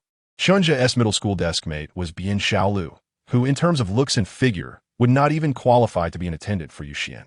However, at that time, the boys were inexperienced and found her somewhat charming. To attract Bian Xiaolu's attention, they often bullied Chen Zhu. Upon hearing this, Huang Bohin and Zhao Yuanyuan exhibited much more interest than before. Discussions of stock investment and interest seemed trivial in comparison. Huang Bohin had previously heard Chen Zhu mention that middle school classmate and was curious. So where is Bian Xiaolu studying now? What university did she get into? She can't possibly compare to Song Shimi or Yuxian, can she? I really want to meet her. A group of fools. Chen Zhu smiled without refuting, leisurely sipping his cola. Perhaps this is what friendship entails. As long as they are together, it brings joy, though it remains uncertain how much money they will ultimately gather. In the following days, Chen Zhu persistently urged his mother, Mao Xiaoqin, to hold the graduation banquet. Mao Xiaoqin was aware that her son sought the monetary gifts from the banquet and continually suggested postponing it. After July 11th, the admission scores for Zhongda were released, and Chen Zhu's score of 652 closely matched the speculation of Chao Jingjun, effectively cementing his acceptance. It was only then that Chen Peisong and Mao Xiaoqin finally organized a graduation banquet for their beloved son, Chen Zhu, as their work circumstances allowed for a good number of friends to attend. Following the banquet, the family counted the red envelopes, totaling approximately 44,000 yuan. Chen Zhu's eyes sparkled upon seeing this, and he eagerly followed Mao Xiaoqin incessantly urging her to hurry and open an account. CITIC? Chen Zhu was momentarily taken aback, perplexed as he received the account card. Wasn't TUFA Securities closer to home? Why does my own mother insist on taking several bus rides to the farther CITIC? Yes. CITIC, Mao Taiho replied while changing her shoes and hanging up her bag. It's the company where Weiwei's father works. Didn't you plan to invest in stocks because of Weiwei? Otherwise, why would a good high school student like you be interested in such matters? Chen just swallowed hard. Given the misunderstandings he faced at school, it was disheartening to see his own parents misunderstand him as well. Just as he was about to explain, Mao Xiaoqin continued, "Oh, I ran into Song Zhuomin today." Song Dong? Chen Zhu asked, "Did you talk to him?" "No," Mao Xiaoqin replied with a smile. "He saw me and specifically came over to greet me. He mentioned that since you're interested in stock trading, Weiwei is also studying it over the summer, and he will be closely monitoring both of your accounts." Song Shimi, majoring in finance, was indeed studying securities investment analysis as part of her coursework, so her entry into the stock market was understandable. However, why should Chen Zhu's intentions be exposed to both her and her father? "Mom, no," Mao Xiaoqin firmly rejected. "UFA Securities has no connections. What if I don't have time to monitor the account and you lose all your money in trading? At least CITIC has a familiar face who can help supervise. I even got Song Dong's phone number today." Sighing, Chen Zhu lamented the difficulty of quietly earning a little principal amid such obstacles. Chapter 58, Qingbei Zhongda. CITIC Securities has two major branches in the country, one in the capital and another in Shenzhen. With Song Zhuomin's position, he likely frequented these locations. Moreover, perhaps he would even provide some guidance to Song Shimi regarding stock trading. Otherwise, he wouldn't have encountered Mao Taiho at the branch. By the end of July, Chen Zhu received a call from his homeroom teacher, reminding him to return to school to collect his admission notice. Yu Xian and Wu Yu, who were part of the early admission cohort for art students, had already received their notices in mid-July. Having not touched their drawing boards for quite some time due to the college entrance examination, they were now frantically practicing to enhance their skills. De Huang discreetly plays with his phone on the bus, concealing it whenever a girl boards, feigning nonchalance. His apprehension stems from the fact that he had purchased a 600 yuan higher phone to contribute to Chen Zhu's savings. There's an air of ridicule, as if everyone else is using Nokia or Motorola while he stands out with a higher phone, making him feel unworthy of joining the social gatherings. Chen Zhu, on numerous occasions, has reminded De Huang that he must get a new phone by early next year. Although Chen Zhu is somewhat speechless about it, he recalls the lengths his friend has gone to for him. Not only buying the higher phone, but also acquiring a second-hand laptop for 2,000 yuan and even asking his parents for some pocket money, ultimately managing to gather 15,000 yuan for himself. Feeling a pang of sympathy for De Huang, Chen Zhu reassures him that he will ensure he upgrades to a much better phone, transforming him into the most stylish guy at Huagong. However, this comfort seems to have little effect as De Huang laments the prospect of being ridiculed for half a year in university. Chen Zhu nearly speaks the truth, suggesting that De Huang, who is somewhat of a wallflower in high school, is likely to remain unnoticed in university, as no one will care about the brand of phone he uses. It's akin to how De Huang always walks into the classroom with his head down, believing everyone is watching him, when in reality, he is simply overly concerned with himself. Yet, he refrains from saying this and instead offers a gentler piece of advice. As long as De Huang avoids joining clubs, student councils, or any competitive gatherings, no one in the dormitory will care. De Huang ponders this and curiously asks Chen Zhu how he knows so much about university life despite not having attended himself. Chen Zhu dismisses the question, and De Huang resumes scrolling through his phone, occasionally smiling at messages in their group chat. Before attending the gathering, De Huang chose the nickname De Huang, evidently inspired by Chen Zhu, opting for a name that is both memorable and familiar. There are moments when Chen Zhu feels a sense of disillusionment, sensing that De Huang's maturity is still lacking, and despite his own attempts to guide him, De Huang might still face challenges in university. The two fall into a comfortable silence, with De Huang chatting about inconsequential matters while Chen Zhu contemplates the stock market. With 44,000 yuan from his family's graduation celebration and a 15,000 yuan difference from the computer and phone purchase, alongside De Huang's 15,000 yuan contribution, they are already nearing 110,000 yuan. Chen Zhu has fully invested in the China shipbuilding stock. He plans to invest his tuition and living expenses next, estimating the total to reach around 130,000 yuan. By the end of the year, after deducting fees and settling debts, he anticipates having approximately 1.2 million yuan. Lost in thought, Chen Zhu enjoys the bumpy ride on the bus until they arrive at the Xian Middle School stop. Upon disembarking, he immediately notices several banners and congratulatory notices at the school entrance, celebrating Xian Middle School's impressive 97 undergraduate acceptance rate and 75 admission to top-tier universities in the 2007 college entrance examination, along with student Deng Qian achieving the third highest score in the province, and over 20 students scoring first in individual subjects. De Huang glances at the displays and curiously remarks that in previous years, there were usually students admitted to Tsinghua and Peking University, yet this year, there seems to be none. Typically, Xian sees around 10 students gain admission to these prestigious institutions annually. The absence of such information this year suggests a decline. However, this does not necessarily indicate a serious issue, as high schools in Guangdong East do not overly prioritize the admission rates to Tsinghua and Peking University. For instance, this year, numerous top scorers from provincial districts have gained admission to Zhongshan University, and with their academic performance, they could easily qualify for Tsinghua or Peking University. Upon entering the school office, Chen Zhu encounters many classmates holding their acceptance letters, chatting animatedly, their faces adorned with smiles. A closer observation reveals that some girls have begun to embrace more fashionable appearances, eagerly anticipating their university lives. Class teacher Yinxiu is engaged in conversation with several students and, upon spotting Chen Zhu and De Huang, eagerly gestures for them to join. Congratulations, De Huang. All your efforts have paid off, she beams, handing him his acceptance letter. However, regarding Chen Zhu, she expresses a mixture of joy and reproach. Chen Zhu, I suggested your parents apply to Peking University for you. Your score is just 2 points above their cutoff. Chen Zhu reflects that with his score, he would have had little choice of major at Peking University, and there was even a risk of not being admitted. Nevertheless, he replies at the time, I wasn't very confident. I wish I had heeded your advice. Teacher Yin, you're too polite. Yinxiu retorts playfully. Do you truly think teachers are oblivious? Song Shiwei chose Zhongshan University. Do you believe you could go to Peking University?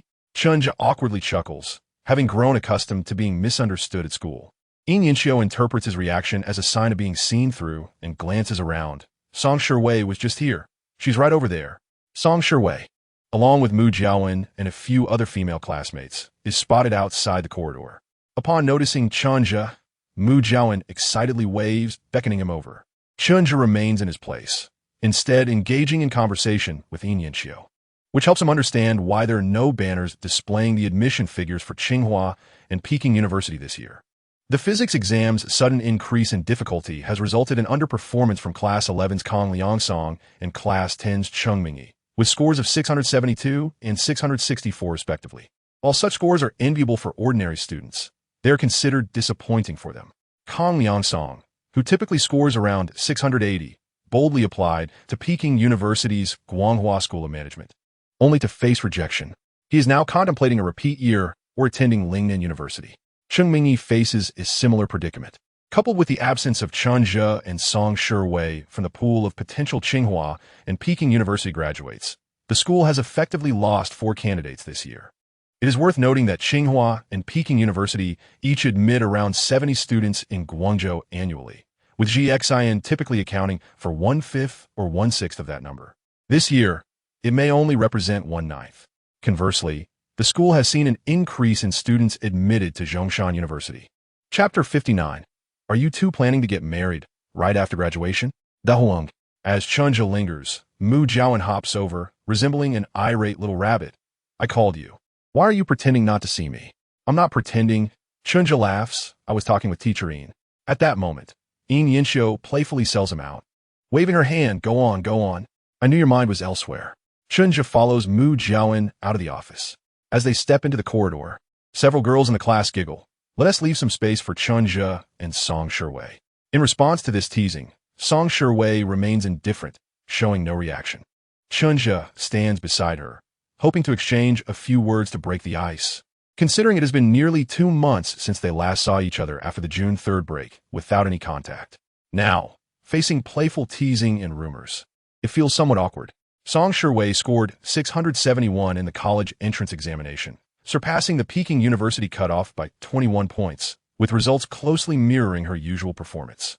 Chen Zhu clears his throat, intending to congratulate her on her impressive achievement. But before he can speak, Song Shiwei interjects, "Did you buy shares in China shipbuilding?" Her voice remained as gentle as before, imbued with a hint of coolness.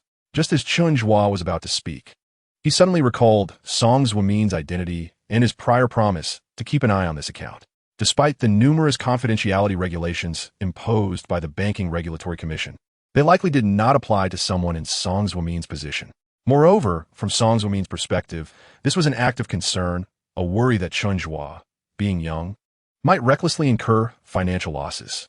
After all, Chen Zhu had nearly faced a beating from some local delinquents while standing up for his daughter. Thus, he wished to repay a favor while also testing Chen Zhu's judgment. Acknowledging the inevitable, Chen Zhu admitted, "I indeed invested entirely in Zhongchuan." Upon hearing this, Song Shiwei gently nodded her rounded chin and remarked, "My father often says that one should not place all eggs in one basket when trading stocks, as it helps to mitigate risks." Chen Zhu suddenly understood that Song Shiwei had sought him out to convey a reminder from Song Shiwei. Typically, Song Shiwei's theory was sound. Chen Zhu's decision to invest everything resembled that of a gambler. Even in a flourishing market, such recklessness was ill-advised. However, Chen Zhu was not an ordinary individual. Faced with a predetermined outcome, he would undoubtedly opt for the investment strategy that maximized returns. "Thank you for your advice, Uncle Song," Chen Zhu said. "Nonetheless, I have great faith in this stock." Song Shiwei couldn't help but furrow her delicate brows, sensing that Chen Zhu's character leaned towards the composed and rational, rather than that of someone accustomed to a tightrope walk. "I still hope you will give it serious thought," she said, her attempts at persuasion lacking finesse. Chen Zhu smiled and lifted his gaze to Song Shiwei. She possessed a gentle beauty with an oval face that did not convey an imposing presence. However, her tendency to remain silent and unsmiling often created an air of distance. Yet, she was indeed stunning. With sunlight glistening on her slightly curled eyelashes and her chestnut eyes appearing both clear and somewhat perplexed, as if struggling to comprehend Chen Zhu's actions. While they discussed stocks outside, the teachers and classmates in the office watched through the glass, observing this seemingly perfect pair. Look at Song Shiwei and Chen Zhu. Even their homeroom teacher, Yin couldn't help but exclaim, "Top grades, striking looks, and they both got into the same prestigious university. Do you see that?" Yin continued, unable to resist imparting a lesson, even though the students had already graduated. "No promise or ideal can compare to two identical letters of admission." Other teachers jokingly chimed in. "In the future, when we reprimand students for early romance, we will have a ready-made example. Love is not forbidden, but they should learn from the 2007 cohort of Song Shiwei and Chen Zhu, who, for the sake of their mutual commitment, both gained admission to Zhongda Lingyuan." Now that the college entrance examination was over, the teachers spoke candidly, and the students offered no rebuttal. At that moment, Chen Zhu and Song Shiwei basked in the sunlight, one smiling gently, the other gazing coolly, surely envisioning the beautiful life awaiting them over the next 4 years. This picturesque scene was etched in everyone's minds. "In truth," Chen Zhu remarked, "this is my investment philosophy." Song Shiwei responded with a simple, "Oh." Chen Zhu added, "It won't change." Song Shiwei fell silent, staring into the distance.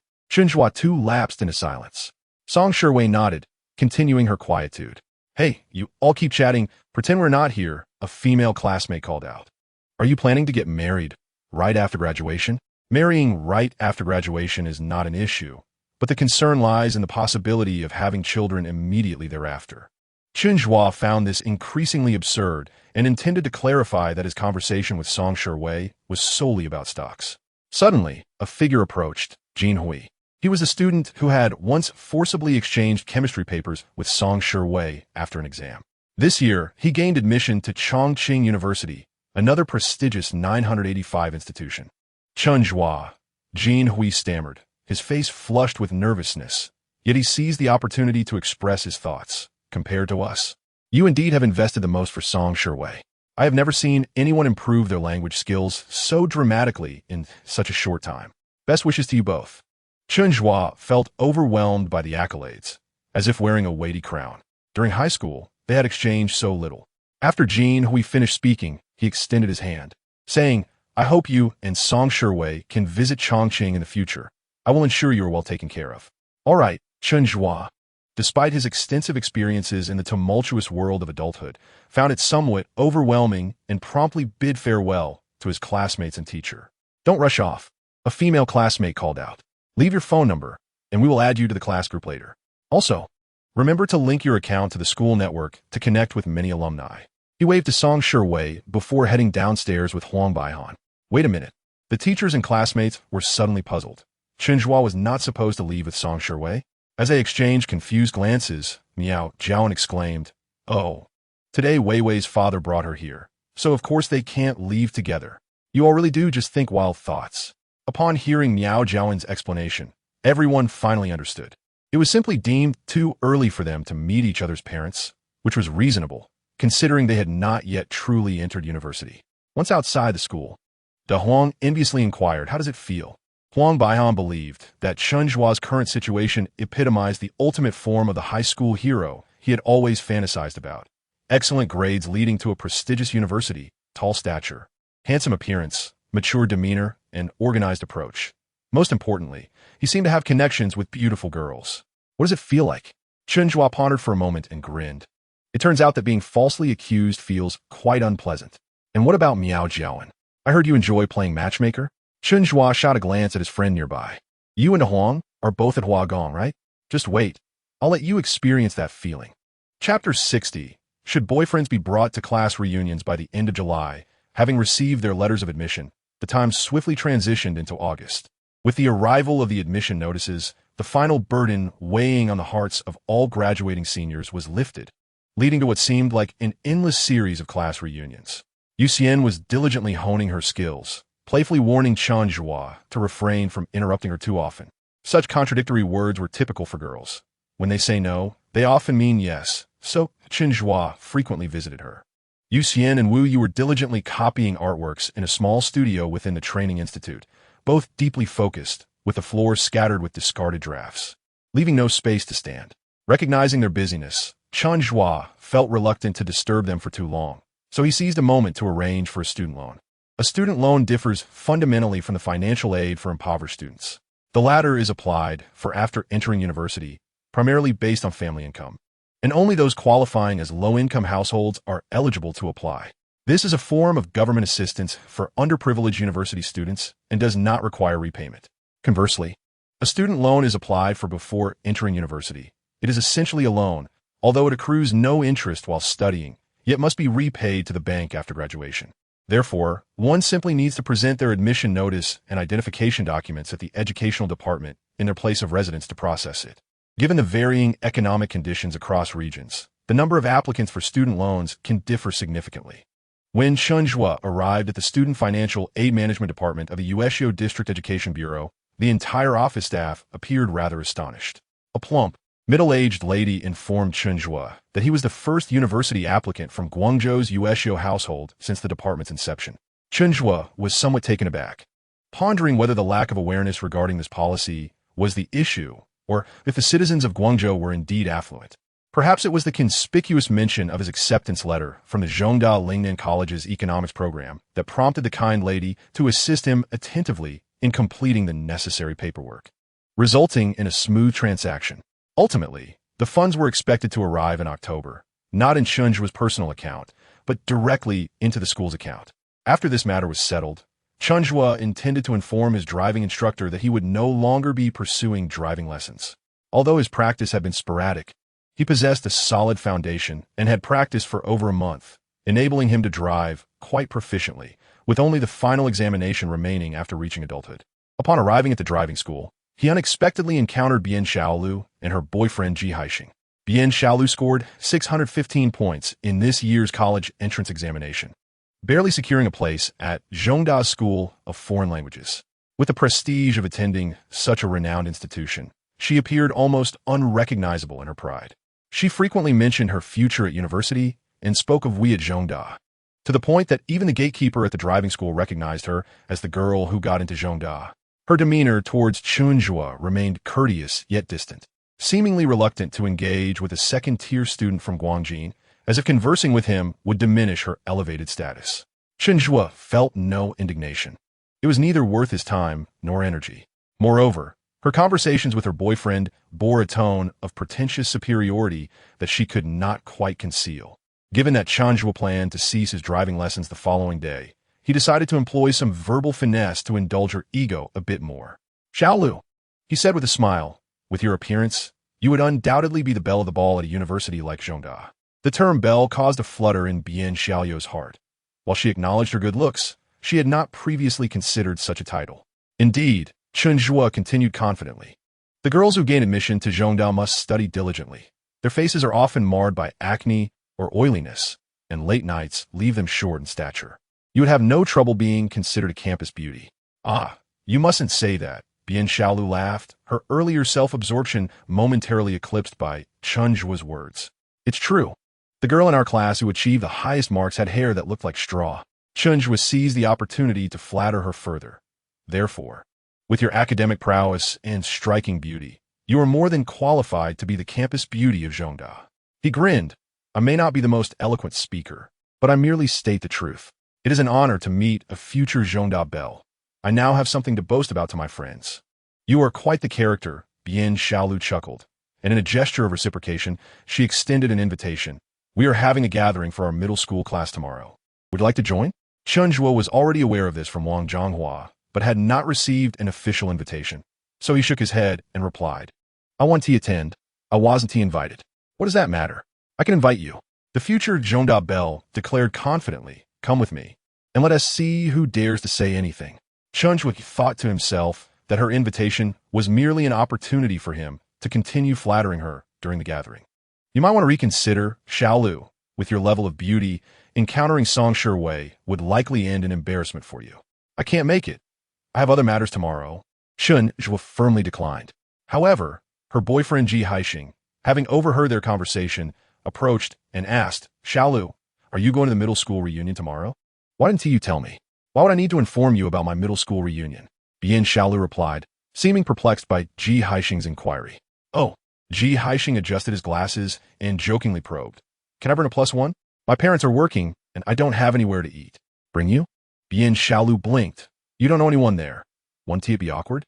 "You could introduce me," Ji Haixing suggested, feigning nonchalance. "I would like to meet some new friends too." Chen Zhu sighed quietly, realizing that as a mere substitute, Bian Xiaolu would hardly agree to bring him along to a gathering with her classmates. "We never said we would bring +1s, she continued to decline. "You wouldn't have anything in common with them. You would just sit there." Ji Haixing, undeterred, attempted to continue the conversation. "I'm just going to a class reunion, and you feel the need to control that? Is this a sign of distrust?" Bian Xiaolu's expression darkened, and she appeared slightly irked. "I'm just concerned you might drink too much and have no one to look after you. I could wait nearby for you if that is the case. Don't be upset. I simply want to go." At this moment, her demeanor softened, "But you must promise not to make a fuss." Ji Haixing, though visibly displeased, nodded reluctantly in agreement. Chen Zhu could not help but admire the prowess of former classmates. Bian Xiaolu seemed to have a firm grasp on her boyfriend, who was a year her senior. Yet, he wondered if Wang Zhonghua would also confront her at the reunion.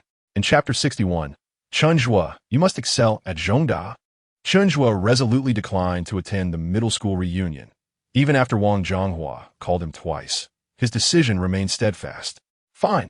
Wang Zhonghua hung up the phone, muttering to herself, "Since you want to go, I shall borrow your summer break." With that, she donned overalls and a suit, spritzing some gel in front of the mirror. Just before leaving, she hesitated before the guitar case, but ultimately decided against bringing it.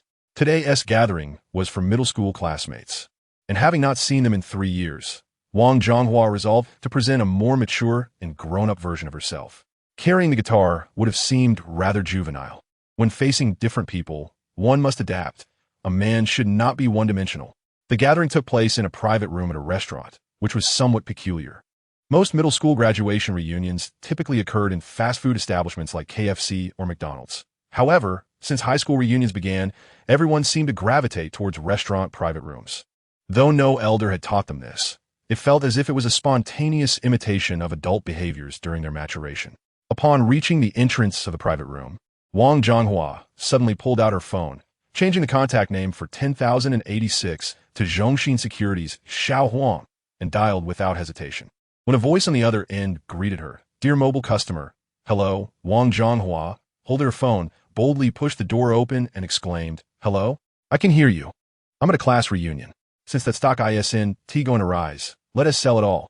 Wang Zhonghua, clad in attire befitting a successful individual and casually mentioning stocks, all while using terms like sell all and line graph.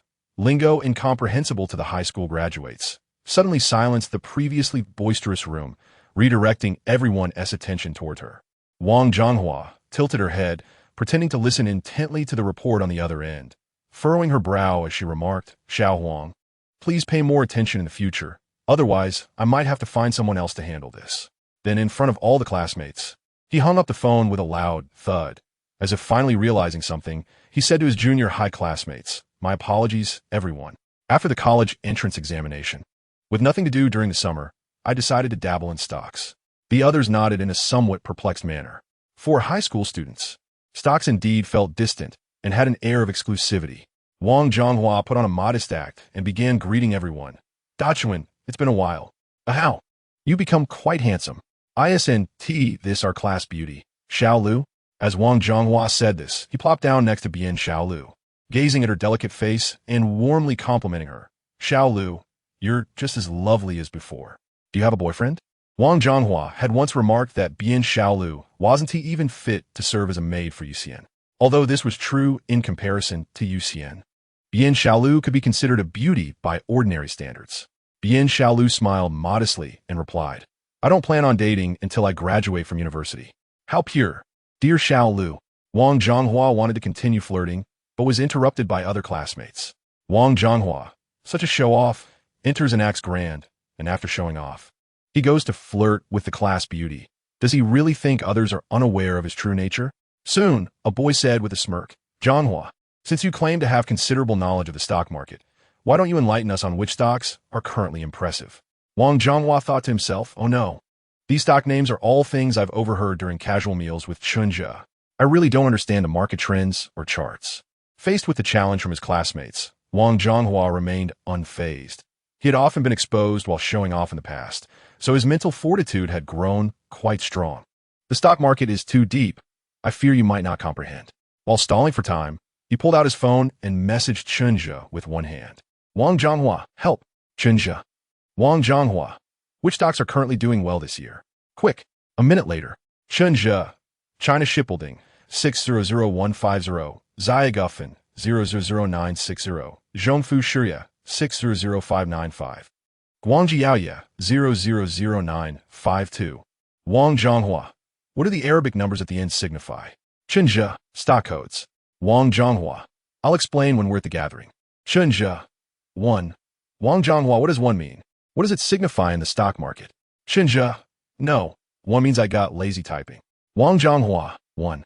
The stock market is so intricate.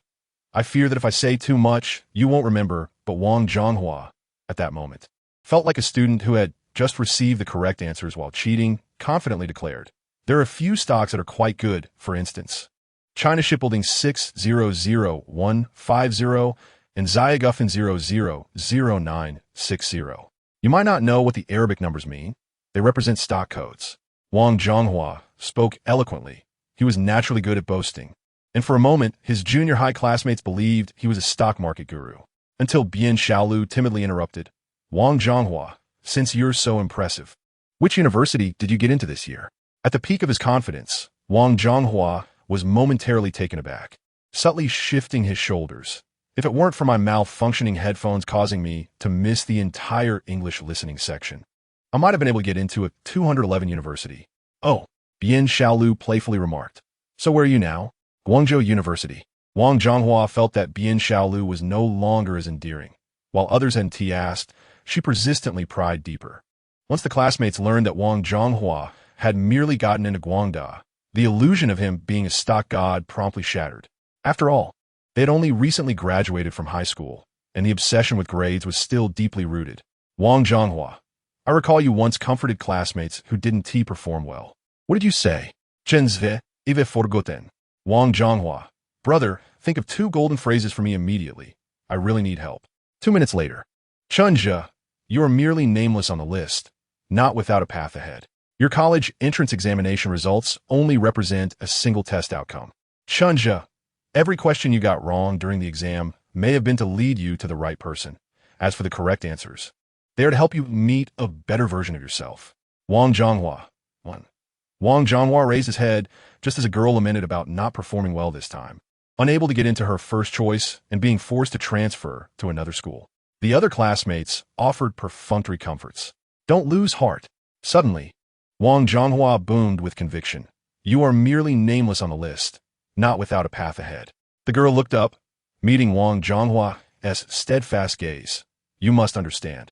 Every question you got wrong during the college entrance examination may have been to lead you to the right person, and the correct answers are to help you encounter a better version of yourself. Since the setback in her college entrance examination, the girl had heard many words of consolation, but none were as profound and hopeful as Wang Zhonghua's today, prompting her to raise her glass and say, "Thank you, Zhonghua," observing the admiration in his classmates' eyes. Wang Zhonghua smiled faintly. Heroes should not be judged merely by success or failure. I too performed poorly this time. Normally, getting into Jinan University wouldn't have been an issue, but I haven't abandoned my life plan. I used this summer to learn how to drive. Learning to drive was something Chen Zhu had done, but who could blame him for not being there? In the world, one's identity is defined by oneself. Wang Zhonghua, you learned to drive too? Bian Xiaolu suddenly exclaimed in surprise. I also learned to drive this summer and even bumped into Chen Zhu. What? Wang Zhonghua was momentarily stunned, thinking to himself that Chen Zhu had never mentioned this to him. He nodded and said, well, you two are quite fated. You were desk mates in junior high, learned to drive at the same driving school, and now you are in the same university. What university? The same campus. Bian Xiaolu, somewhat confused, asked, I'm at Zhongda, and he's at Guangjin, which is quite far apart. Guangjin. Wang Zhonghua looked at Bian Xiaolu as if she were foolish. Chen Zhu scored 652. He has already received his admission notice from Zhongda Lingshan. Why would he go to Guangjin? He wouldn't even consider it. Is that true? Bian Xiaolu's first reaction was to think Wang Zhonghua was deceiving her. Other junior high classmates, upon hearing the score of 652, gradually ceased their eating, playing, and texting, all becoming silent. 652, it seemed no one in the room had a higher score. The organizer of this gathering, the former class monitor Yang Jinxiang, also incredulously asked, are you saying Chen Zhu scored 652? Yang Jinxiang had been admitted to Zhongda's Marxism Research Institute with a score of 634, currently the highest in their junior high class. What's so surprising about that? Wang Zhonghua felt a sense of absurdity at how these country bumpkins had never seen the world. Unable to contain himself, as he exclaimed, back when we took the high school entrance exam, 2 from our class got into Zhizhou. I paid to get in, but Chen Zhu got into the Yuanpei experimental class by virtue of his own strength. Can't you comprehend that his score of 652 is remarkable? Chen Zhu had been short and quiet in junior high, often bullied because of Bian Xiaolu, leading to him being overlooked during class gatherings.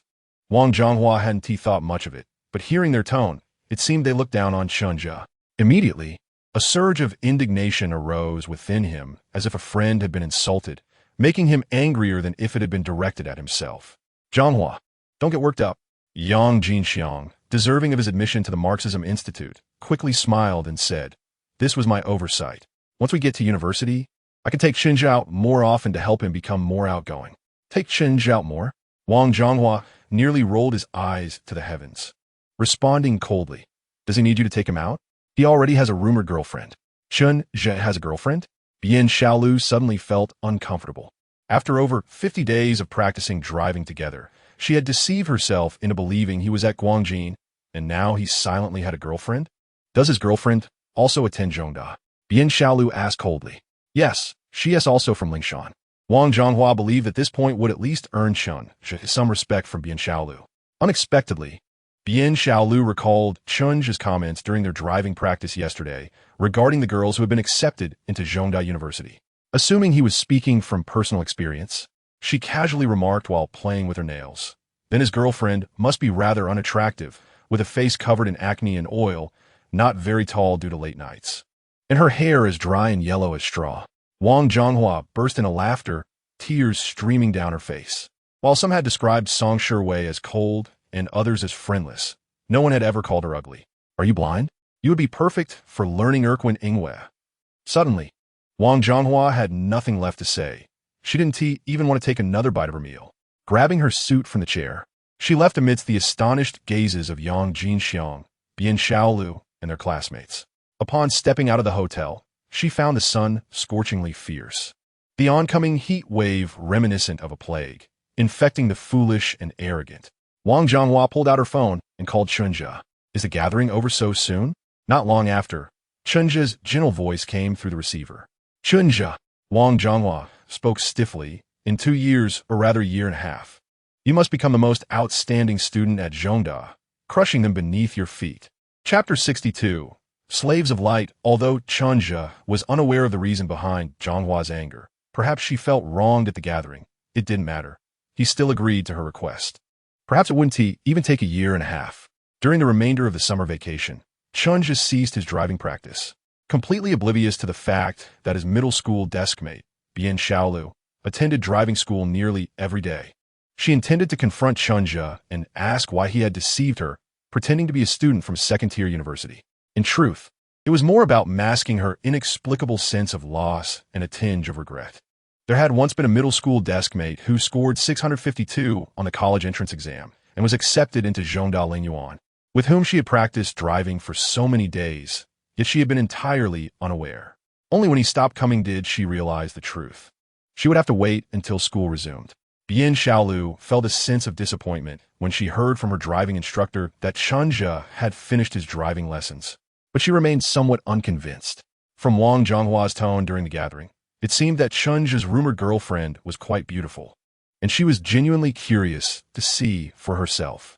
In early August, Chen Zhu attended a farewell dinner, which was merely a gathering of classmates who had been accepted into their desired universities, along with a few teachers. Naturally, he and Song Wei were seated together again and occasionally faced teasing and well wishes from others. In mid-August, he visited his grandparents, having lost his paternal grandparents at a young age and possessing few memories of them. However, he maintained a good relationship with his maternal grandparents, spending a few days with them during the summer and winter vacations. His grandfather's house was located beside old Lake, and every evening, as the heat of the day gradually waned, Chen Zhu would stroll out from the small courtyard. The nearby waters were lush with vegetation, with reeds swaying in the breeze, and the evening glow resembled gentle arrows shooting toward the vast horizon where water met sky. At times, Chen Zhu would send messages to friends or browse through the WeChat group of Class 11. This group had just been established, and the soon-to-be freshmen were all very excited, with countless messages flooding in daily. Naturally, the most discussed topic was Yuxian. She had just sent a message asking what Director Chen was doing. Chen Zhu replied, I'm enjoying the scenery, casually snapping a photo of old Lake, silently cursing the poor quality of his higher phone camera, and then sending it to her via multimedia messaging.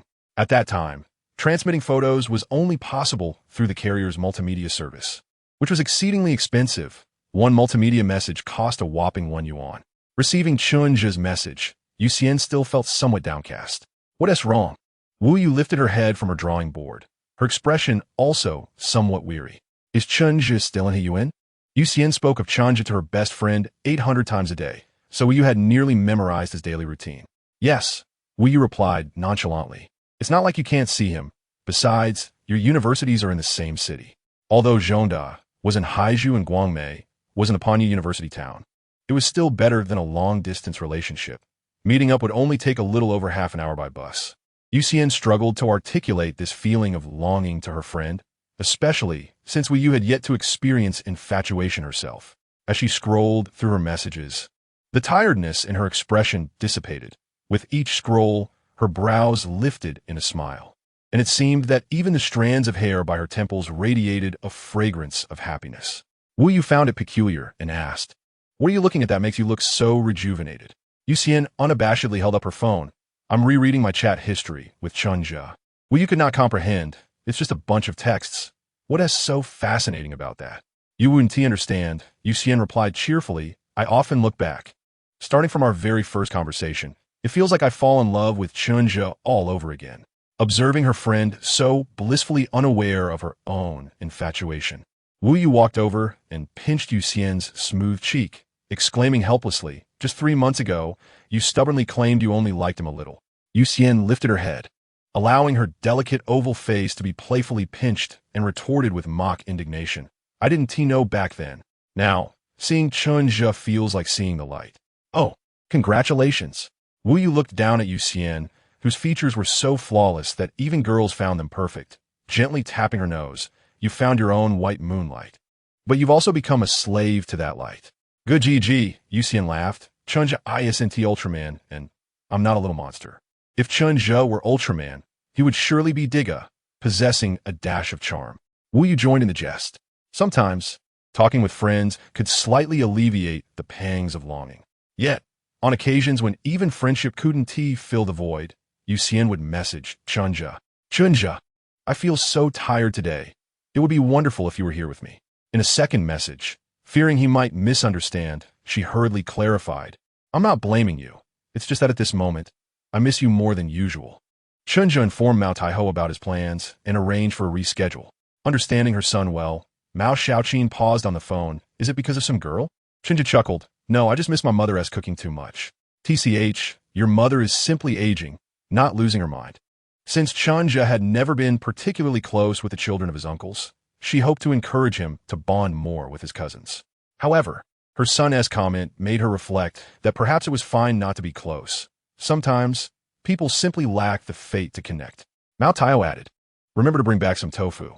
Tofu was a specialty of Heyuan, and Chen Zhu initially thought it was for himself and Mao Taiho, only to have Mao Xiaoqin clarify, "Last time Yu Xian brought us some leaf cakes, you should bring her something in return." It turned out that a mother understood everything.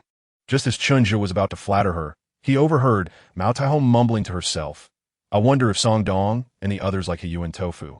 They also said they help monitor your stock trading account. So, it seems one should return the favor." "That's enough," Chen Zhu replied dismissively and hung up.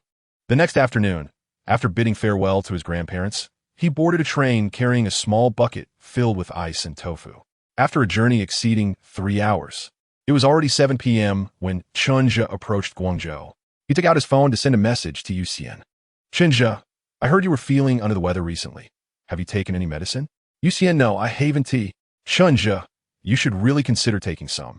I'll be in Guangzhou shortly, and we'll take you to a place that effectively treats colds with herbal remedies."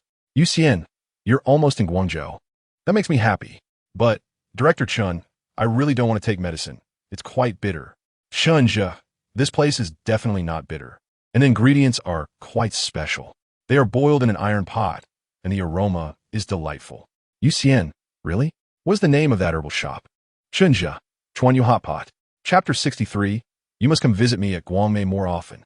Yu Xian and Wu Yu's Training Institute is located on Huanshe East Road, not far from the train station. After stepping out of the station, Chen Zhu took 2 bus rides and spotted 2 tall young women from a distance. The taller one, approximately 170 centimeters, was Yu Xian, while the shorter one, around 167 centimeters, was Wu Yu. Both were dressed in the latest fashionable Korean-style loose tops, which completely concealed their figures, adorned with a cartoon bear on the front. The difference was that Yu Xian paired hers with relaxed, wide-leg trousers, whereas Wu Yu donned a high-waisted denim skirt. Both appeared as casual university students, but Yu Xian's stunning beauty attracted the attention of passers-by. Yu Xian was accustomed to such gazes. She was engrossed in a conversation with Wu Yu when a young man approached, intending to strike up a conversation. However, sensing his approach, Yu Xian suddenly retrieved a baseball cap from her bag and placed it on her head, effectively obscuring her face, implying she was not interested in interaction. Chen Zhu chuckled inwardly. Yu Xian was still that same spirited girl from Chuanyu. Her kindness towards herself did not extend to others. In truth, she occasionally teased herself playfully. As Chen Zhu walked over, Yu Xian, unaware of his presence due to the cap, was nudged by Wu Yu, who cheerfully exclaimed, "Your beloved Diga Ultraman has arrived." Only then did Yu Xian lift her head in surprise, revealing a beautifully delicate oval face, with luscious red lips and captivating eyes that met Chen Zhu's warm smile. It felt as if a spark igniting all the longing accumulated over the days into a blaze of affectionate warmth. Yu Xian's soft, cool fingertips clasped Chen Zhu's hand, unwilling to let go. "I wanted to surprise you," Chen Zhu said with a smile. "Director Chen, this surprise is quite remarkable. Are you really that impressive?" Chen Zhu asked Yuxian. Of course, she replied, playfully tilting her chin and pointing to a small bucket in Chen Zhu's other hand. What's this? My mother asked me to bring you some Yuan tofu. Chen Zhu opened the lid, revealing tofu immersed in brine. Thank you, Auntie. Yuxian beamed with joy, feeling a sense of shyness, as if this gesture was a sign of approval from Chen Zhu's parents. As Yuxian smiled, she suddenly remembered something and quickly raised Chen Zhu's hand. In the dim light of the street lamp, both of Chen Zhu's palms bore red marks from carrying the bucket. Yuxian's expression shifted to one of concern and sorrow. Nearby was a Chuanyu hot pot restaurant, but before they could take 2 steps, Chen Zhu noticed the bucket had slipped from his grasp. It had been snatched by Yuxian. She and Wu Yu walked ahead, one hand carrying the bucket and the other linked with her friend's arm. The atmosphere in the hot pot restaurant was always lively and bustling, and at Chuanyu hot pot, it was likely enhanced by the enticing aroma of spicy flavors. Today, Wu Yu was supposed to join them for dinner, but she understood the importance of not overshadowing the moment, so she sat a row back, allowing Chen Zhu and Yuxian to sit together. Just as Chen Zhu was about to prepare the dipping sauce, Yuxian pressed her hand down, raising an eyebrow and declaring, I'll prepare my secret recipe for you. It can't be too spicy, Chen Zhu quickly reminded her, recalling their previous hot pot experience where her sauces had proven to be especially appetizing. Got it, Yuxian replied, taking Wu Yu towards the sauce station. Her flowing wine-red hair shimmering amidst the crowd and the unique fog of the hot pot restaurant. I heard from a teacher at the institute that there is a female professor at Guangmei who is never married, and she is particularly strict. Indeed, I have heard that too. However, that is not the most scandalous news. Last year, a senior plagiarized a junior's work, and it appears they are now embroiled in a lawsuit. There is a graduate student who is quite remarkable. She held an art exhibition right after graduation. Chen Zhu found himself somewhat lost in the conversation, which was merely gossip, just as the restaurant staff began serving the dishes. Chen Zhu thought to display his gentlemanly demeanor by preparing the vegetables for the 2 ladies, granting them time to chat. Just as he was about to rise, Yuxian picked up the communal chopsticks. She cast a curious glance at Chen Zhu, but chose to ignore him, continuing her lively conversation with her friend while cooking vegetables in the boiling pot. After preparing some beef, she served it first to Chen Zhu, then to Wu Yu, keeping only a small portion for herself. This pattern continued with the small intestines, quail eggs, and vegetables. Yuxian instinctively prioritized serving Chen Zhu. Chen Zhu watched in astonishment as his bowl filled with food, marveling at this divine experience of hot pot dining where he hardly had to lift a finger, not even needing to mix his own dipping sauce. Then I suppose I'll just play on my phone, Chen Zhu remarked, actually pulling out his phone. Although modern smartphones lacked many functions, browsing news on portals was still feasible. Thus, the scene at the table unfolded. Yuxian and Wu Yu chatted animatedly, their hands never pausing. Meanwhile, Chen Zhu perused news on his phone, sipping on drinks when thirsty and nibbling on hot pot whenever hungry, as food perpetually filled his bowl.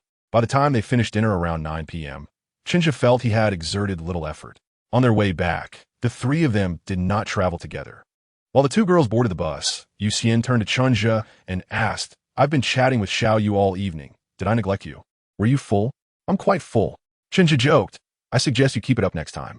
That is not acceptable, Yuxian replied, displeased. Chen Zhu assumed Yuxian was dissatisfied with her being the one to take charge during dinner and was about to express his willingness to share the duties in the future. When Yuxian declared, when it's just the 2 of us, you must not play on your phone. You need to spend more time talking to me. Chen Zhu, I feel like we could talk endlessly. All right, Chen Zhu agreed, recalling a saying about the remaining battery life of a phone serving as a score for a date as it came to an end. He began to regale Yuxian with tales of the scenery surrounding Walnut Lake. Yuxian, meanwhile, did not forget to gently massage the red marks on Chen Zhu's palms. After disembarking the bus, though it was only a few steps, Chen Zhu and Yuxian deliberately strolled slowly, as if showcasing their affection under the glow of the streetlights. If you have time, could you come to see me more often? Yuxian said softly. Sure. With less than 10 days remaining, time swiftly slipped away, and on August 31st, 2007, Zhongdao officially commenced its academic year. Chapter 64. First impressions of University. Chen Zhu's home was in Yueshio District, while Zhongdao Lingyuan, located in the South Campus of Haizhu District, was not actually far away. For someone like Chen Zhu, who grew up in Guangzhou, there was no need for his parents to escort him to school as the route was all too familiar. Nevertheless, Chen Peisong and Mao Xiaoqin took a half-day off in the morning, as old¨Chen put it, to perfect the process. Around 9 a.m., the family of three finished breakfast, and old¨Chen drove his aging, battered car, transporting his wife, son, and a plethora of daily necessities to Zhongda. At the entrance of the school, adorned with flying eaves and upturned corners, a throng of students and parents gathered, drenched in sweat under the scorching sun. Yet, their smiles remained undiminished.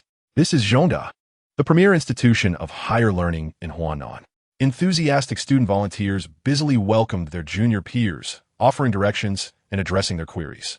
At that moment, a sun-kissed young man spotted Chen Zhu and jogged over to inquire, "Which college are you from, Junior?" "Lingyuan, I presume." Chen Zhu's response elicited a look of surprise from the boy, who then scrutinized him with newfound interest. With a grin, he remarked, "You Lingyuan folks are quite affluent. We merely have a few sunshades to welcome newcomers. The registration for Lingyuan freshmen is at the Lingnan Central Building. Just continue along Yixin Road. And if you encounter any confusion, feel free to ask other volunteers." Chen Zhu expressed his gratitude and proceeded along Yixin Road. Surrounding him were new students pushing their luggage, their faces reflecting the naivety and folly often seen in high school, coupled with a hint of the bewilderment that accompanies the transition to university life. As he walked, Chen Zhu turned back to glance at the university entrance, feeling a wave of nostalgia. It was hard to believe that the momentous graduation and Gaokao were already 3 months behind him. The Lingnan Central Building was not difficult to locate. A few inquiries with the volunteers led him to the first-floor hall, where the banner for Lingnan College's freshman registration hung prominently alongside several tables. The environment here was undeniably superior to other departments. Not only was there protection from the sun, but tables were also adorned with bottles of complimentary mineral water. The 2007 cohort of Lingyuan admitted only 237 students, divided into 6 disciplines: international economics and trade, economics, finance, logistics management, public finance, and insurance. Essentially, each discipline constituted a single class, with no more than 30 students per class, effectively implementing an elite educational model. The faculty configuration was noteworthy as well. Chen Zhu had previously visited the school's official website for details. As of November 2006, Lingyuan boasted 76 full-time faculty members, including 24 professors, 27 associate professors, and 25 lecturers, with 21 doctoral supervisors and 66 master's supervisors among them. There's a saying that the most remarkable individuals you may encounter in life are your university professors. Consequently, Lingyuan students held a slightly elevated status within the Zhongda South campus, which partly explained the earlier surprise of the senior upon hearing Chen Zhu's affiliation. Chen Zhu's economics class was supervised by a male instructor in his 40s, unremarkable in appearance and somewhat slender in build, yet possessing a calm demeanor. He engaged with the registering students while guiding them through the paperwork. His profile was also available online. He was Su Qingchen, the associate professor and head of the undergraduate economics class. Soon it was Chen Zhu's turn. The instructor first glanced at Chen Zhu's Gaokao scores on the form, 652 points, placing him in the upper middle range of the class. Xiao Lu, Su Qingcheng instructed a fellow student assisting with the registration. "Please provide the forms to Chen Zhu and explain how to fill them out." The student, with a polite demeanor, handed Chen Zhu a form, stating, "Please fill in your name and ID number here, and also provide an emergency contact. If you have any questions, feel free to ask me." Chen Zhu took the form and inquired, "Are you also in the undergraduate economics class?" "Yes," the boy replied with a smile. "My name is Lu Qiming. I believe we will be roommates." It was somewhat peculiar that, despite all being registered on the same day, some students inexplicably became the instructor's assistants. Consequently, during the formal classes, they naturally assumed the role of class leader. It is worth noting that the lowest score for the economics undergraduate class was 635, a mere 15 points shy of the admissions threshold for Tsinghua and Beida. Thus, most students in the class were top scorers from their respective districts. There were also some provincial champions who opted for Zhongda instead of venturing to the distant capital. In such a talent-rich environment, securing the position of class leader through a standard voting process posed significant challenges. However, making a favorable impression during registration could greatly facilitate this endeavor, especially when no one was familiar with one another. Lu Qiming, busy as he appeared, was well aware that this was an advantageous opportunity at the starting line. Chen Zhu mused that while he was uncertain how Lu Qiming had cultivated rapport with Su Qingsheng, he was fortunate not to be devoid of strategy himself, having also laid down some subtle groundwork. Perhaps Professor Qi Zheng's expertise was not as pronounced as Su Qingsheng's, yet in the daily affairs of the grade, his influence undeniably surpassed that of the class head. Following this, Lu Qiming guided Chen Zhu on how to pay tuition fees. As Chen Zhu prepared to head over, Mao Xiaoqin intended to accompany him. "Come on," Chen Zhu whispered, "the teacher and classmates are watching. Let me handle this minor task myself. Otherwise, they'll think I can't manage without my parents." Mao Xiaoqin recognized the validity of this sentiment. She couldn't let Chen Zhu develop a reputation as a mama's boy. The tuition fees provided by his parents had long since been transferred to his stock account, leaving him with a mere 200 for 3 months' worth of living expenses. In a conference hall, Professor Zhang Hui was discussing the economic landscape. If you're interested, you might consider attending. He's quite impressive.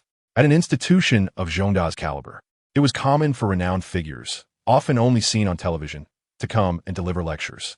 Among Professor Zhang Hui's many titles, he was noted as an economic advisor to the Guangdong provincial government and the editor-in-chief of a financial journal. Naturally, he also served as a guest professor at Lingyuan, which is why the college had invited him on the opening day of the semester to discuss both international and domestic economic conditions, showcasing their soft power and hoping to ignite the new students' interest in economic research. "Should we go and listen?" Chen just sought his parents' opinions. "Absolutely," Mao Xiaoqin responded promptly.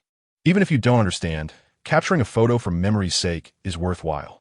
Lao Chen, more familiar with Professor Zhang Hui's social roles, recognized that such individuals might subtly reveal national policy directions through their remarks, piquing his interest as well. Thus, the family of 3 made their way to the conference hall of the central building, only to find it densely packed with attendees. It seemed that some were not even Lingyuan freshmen, but had come to witness the esteemed professor's presence. Standing on the steps, Chen Zhu failed to notice Bian Xiaolu and her boyfriend, Ji Haixing, seated nearby. Chapter 65. Song Shiwei's friend Ji Haixing had indeed accompanied his girlfriend to registration, despite Bian Xiaoyu's inner reluctance regarding this arrangement. Her relationship with Ji Haixing had begun as a remedy for the post-Gaokao boredom. Witnessing his earnest pursuit sparked her curiosity about experiencing love. Another reason was the desire for companionship during the long, 3-month vacation. However, now that the semester had commenced, she found herself at Zhongda, questioning the validity of dating someone from Guangxi. In fact, she considered the past 3 months not a genuine romance. If asked about her number of boyfriends in the future, she would not count Ji Haixing. Ji Haixing had made it clear early on that he intended to visit Zhongda at the start of the semester. With his feet planted firmly, Bian Xiaolu found herself unable to deter the visit, thus consciously maintaining a distance.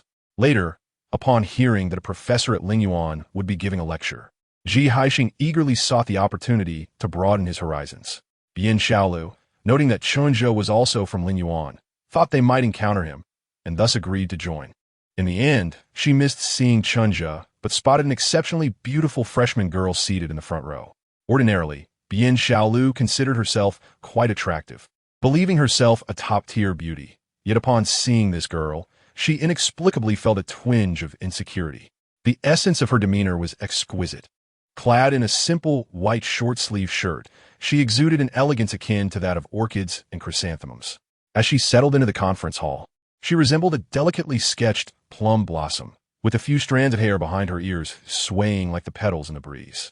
It was no surprise that several young men nearby feigned searching for someone, their eyes covertly darting towards this enchanting girl before hastily averting their gaze. Professor Zhang Hui's profound expertise enabled him to render complex knowledge into easily comprehensible concepts. Yet, amidst the presence of this young woman, the male attendees appeared somewhat restless, fidgeting in their seats. This was precisely the kind of friend and confidant I should have at Zhongda, Bian Xiaolu mused. She had always held herself in high regard, but felt that befriending this girl could elevate her own social stature. After a moment's contemplation, Bian Xiaolu gently tapped the chair of the girl in front, leaning forward with an air of politeness as she inquired, "Hello, are you a freshman from Lingyuan?" The girl turned her head, inadvertently revealing a graceful neck. She glanced at Bian Xiaolu and nodded slightly. "Hello." Bian Xiaolu quickly retrieved her phone, saying, "I'm also a freshman from the School of Foreign Languages." My name is Bien Xiaolu. May I add you as a friend?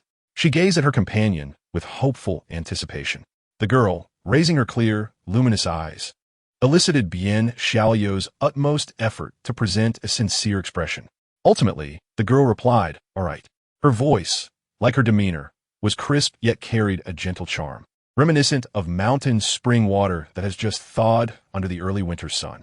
Initially cool to the touch, it soon became warm with familiarity. Bien Xiaolu successfully added her, discovering that the girl's nickname was Shui. "May I know your full name?" Bien Xiaolu asked, wishing to save it in her contacts. Song Shui came to reply, revealing that the nickname stemmed from her name. Bien Xiaolu thought to herself how lovely Shui sounded. Thanks to this interaction, the pretentious male scholars around them were now casting occasional glances in her direction. A sense of pride swelled within Bien Xiaolu as she envisioned herself walking alongside Song Shui towards the dining hall, basking in the awestruck gazes directed their way. Ji Haixing, seated nearby, couldn't help but admire the girl in front, yet he remained indifferent. It was akin to an ordinary person spotting a celebrity like Li Riba. One could admire from afar, but not truly aspire to be with them. Ji Haixing was self-aware in matters of romance, acknowledging that his own limits lay with Bien Xiaolu, leaving the pursuit of such beautiful girls from Lingyuan to the more formidable individuals at Zhongda. At that moment, Professor Zhang Hui seemed to be concluding his speech, transitioning into a summary. The audience erupted in enthusiastic applause, while some students, seizing the rare opportunity, stood to pose questions that they deemed insightful, though they often came off as rather foolish. However, most freshmen began to exit in succession, as mealtime approached, eager to sample the offerings from Zhongda's various dining halls. Chen Zhu was also preparing to leave with his parents when he suddenly heard someone call his name. Chen Zhu. The voice was tinged with surprise, quickly overshadowed by irritation. Chen Zhu looked up, astonished to encounter Bien Xiaolu and Ji Haixing in this unexpected setting. "What a coincidence," he greeted politely. "Is it really?" Bien Xiaolu, seemingly deceived by Chen Zhu, retorted angrily. "Did you not claim to be from Guangjin? Why then are you here at Lingyuan?"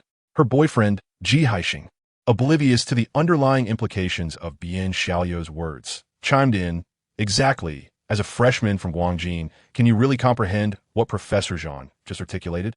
Bien Xiaolu's mouth twitched in frustration, tempted to unleash her ire, not at Chen Zhu, but at her rather oblivious boyfriend. Mao Xiaoqin sensed that her son was being wronged and was about to intervene, only to be pulled outside by Lao Chun. "Your son will be an adult by November," Chen Peisong remarked with a smile. "What business do you have meddling in the affairs of youth? Good or bad, it is all part of the experience. Can you shield him for a lifetime?" Mao Xiaoqin recognized the wisdom in her husband's words, yet her heart ached. It was a common occurrence for parents sending their children off to university to be overwhelmed with emotion. Adapting to their child's growth is a process, much like the child adapting to adulthood. Not comprehending the content was free of charge. Inside the conference hall, Chen Zhu jested, "Why can't we from Guangjin come to listen?" Still pretending, Bien Xiaolu, recalling her own deception over the past 2 months, grew increasingly irate as she gazed at Chen Zhu's sunny visage. "Why didn't you hide your admission letter from Lingyuan?" "What?" Ji Haixing, initially bewildered, then noticed the admission letter in Chen Zhu's hand, its crimson cover revealing the gilded words Zhongshan University.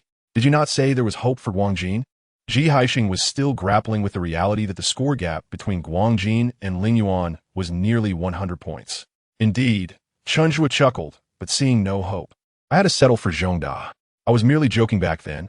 I apologize for any misunderstanding." Yet Bien Xiaolu remained unswayed by his apology.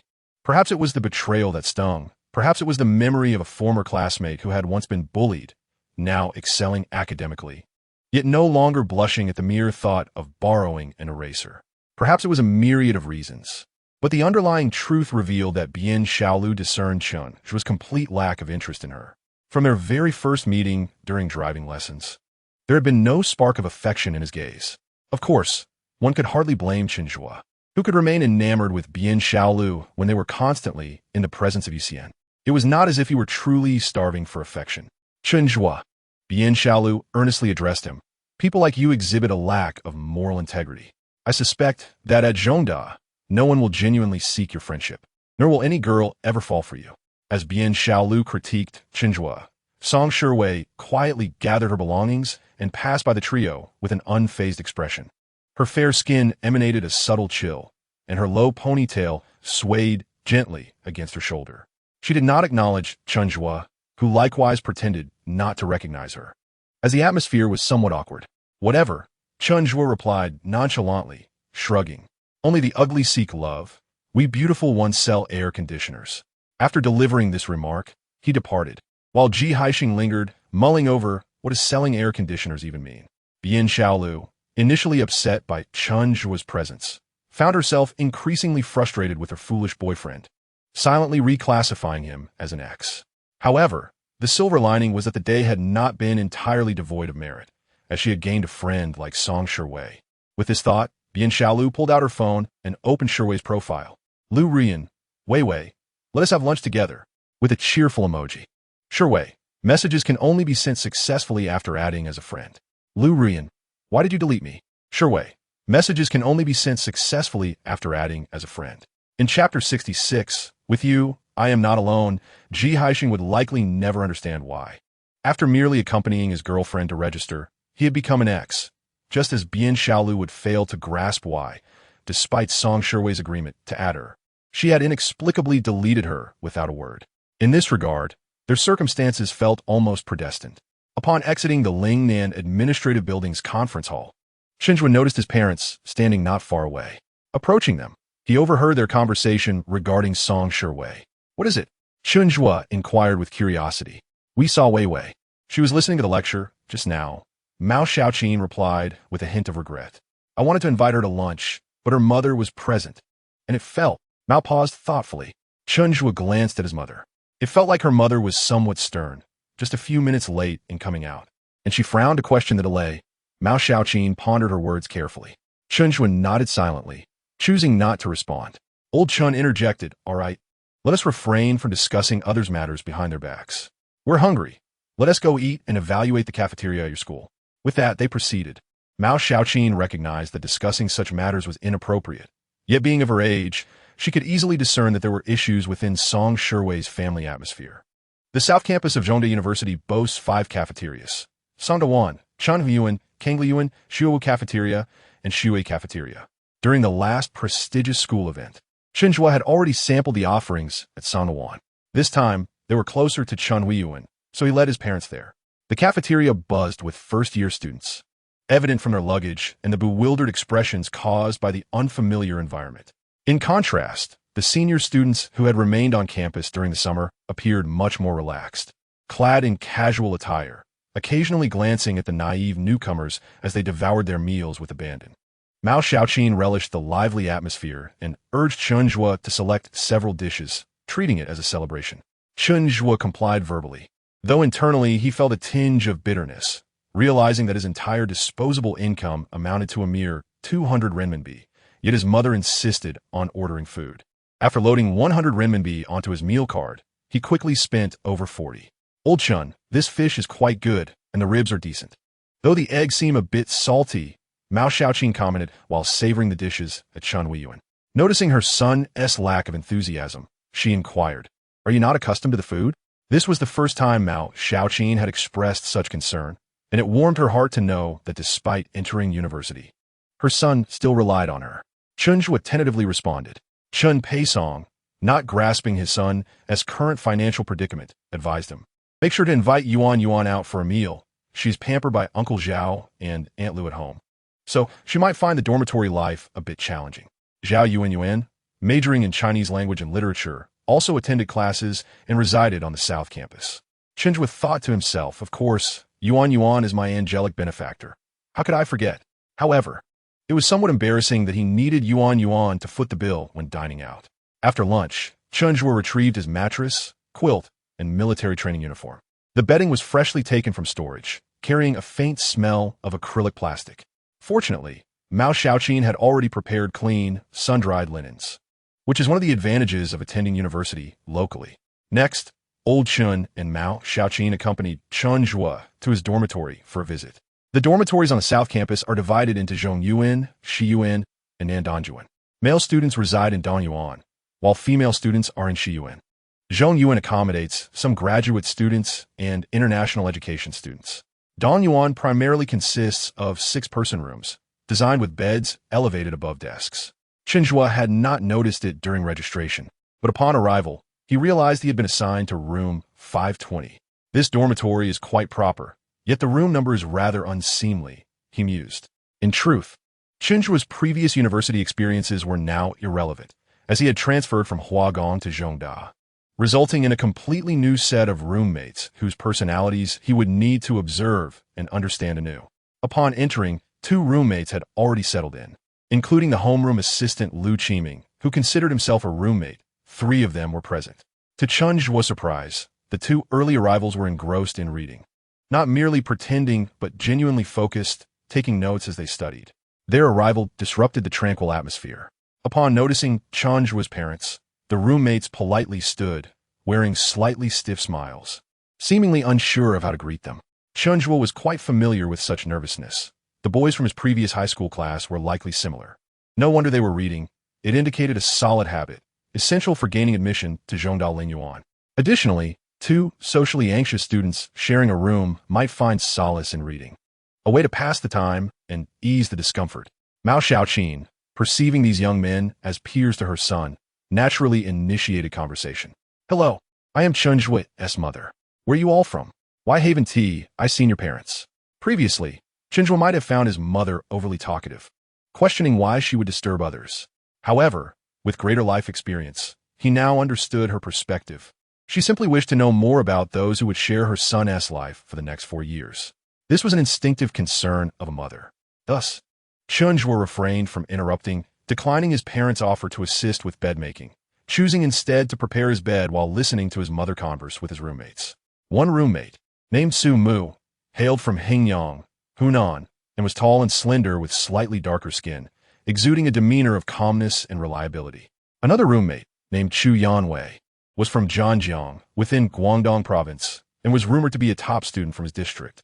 Once Chen Zhu had arranged his belongings, he intended to send his parents off. "Xiao Su, Xiao Chu, do come over to our home for a meal sometime." Mao Xiaoqin extended a polite invitation before departing, hoping to foster a positive dormitory environment for her son.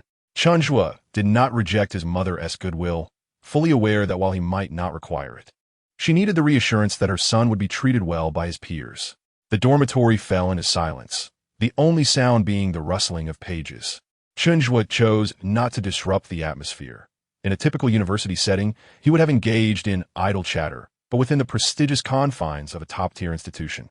He deemed it prudent to respect the personal space of others. Moreover, it was essential to learn to embrace solitude.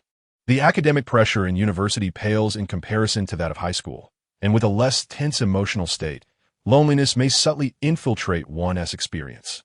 Perhaps one afternoon, you awaken from sleep to find the dormitory empty, the outside world cloaked in darkness, creating an eerie stillness reminiscent of an impending apocalypse, only to discover that your phone holds no messages.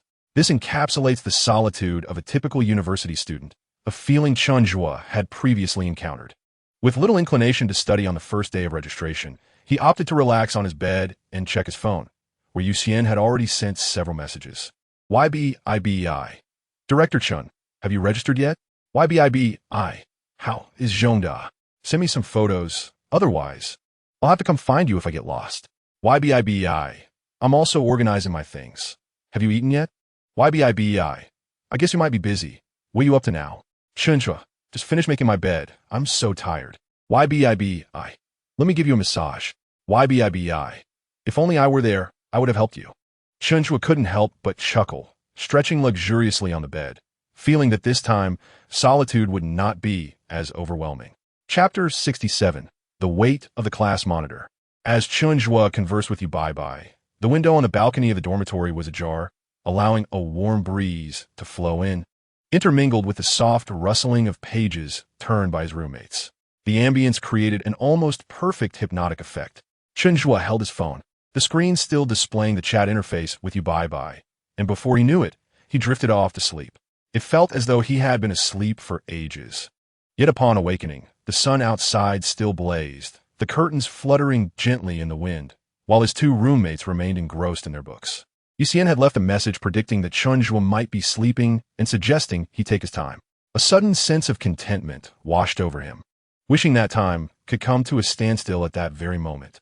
Chen Zhu languidly reclined on his bed, scrolling through his phone while gathering the strength to rise. The class group chat of Class 11 was abuzz with activity, especially with the commencement of the new school year at Zhongda, where not only Chen Zhu and Song Shiwei had gained admission. Approximately 10 classmates had enrolled at Zhongda, and they were animatedly sharing their experiences from the first day of school.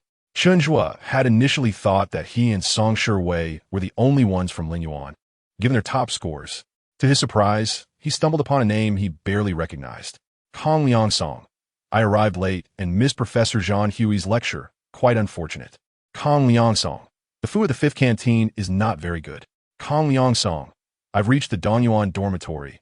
It looks a bit shabby, but tolerable. Is he out his mind? Chen Zhu was aware that Kong Liangsong had performed poorly in the college entrance examination, dropping from 680 to 672, and was not admitted to his first choice, Peking University Guanghua. When everyone received their acceptance letters, there had been a collective sigh. Chen Zhu had assumed that Kong Liangsong would opt to retake the exam. With his capabilities, it would be a comfortable path to Tsinghua or Peking University. Why settle for a second choice?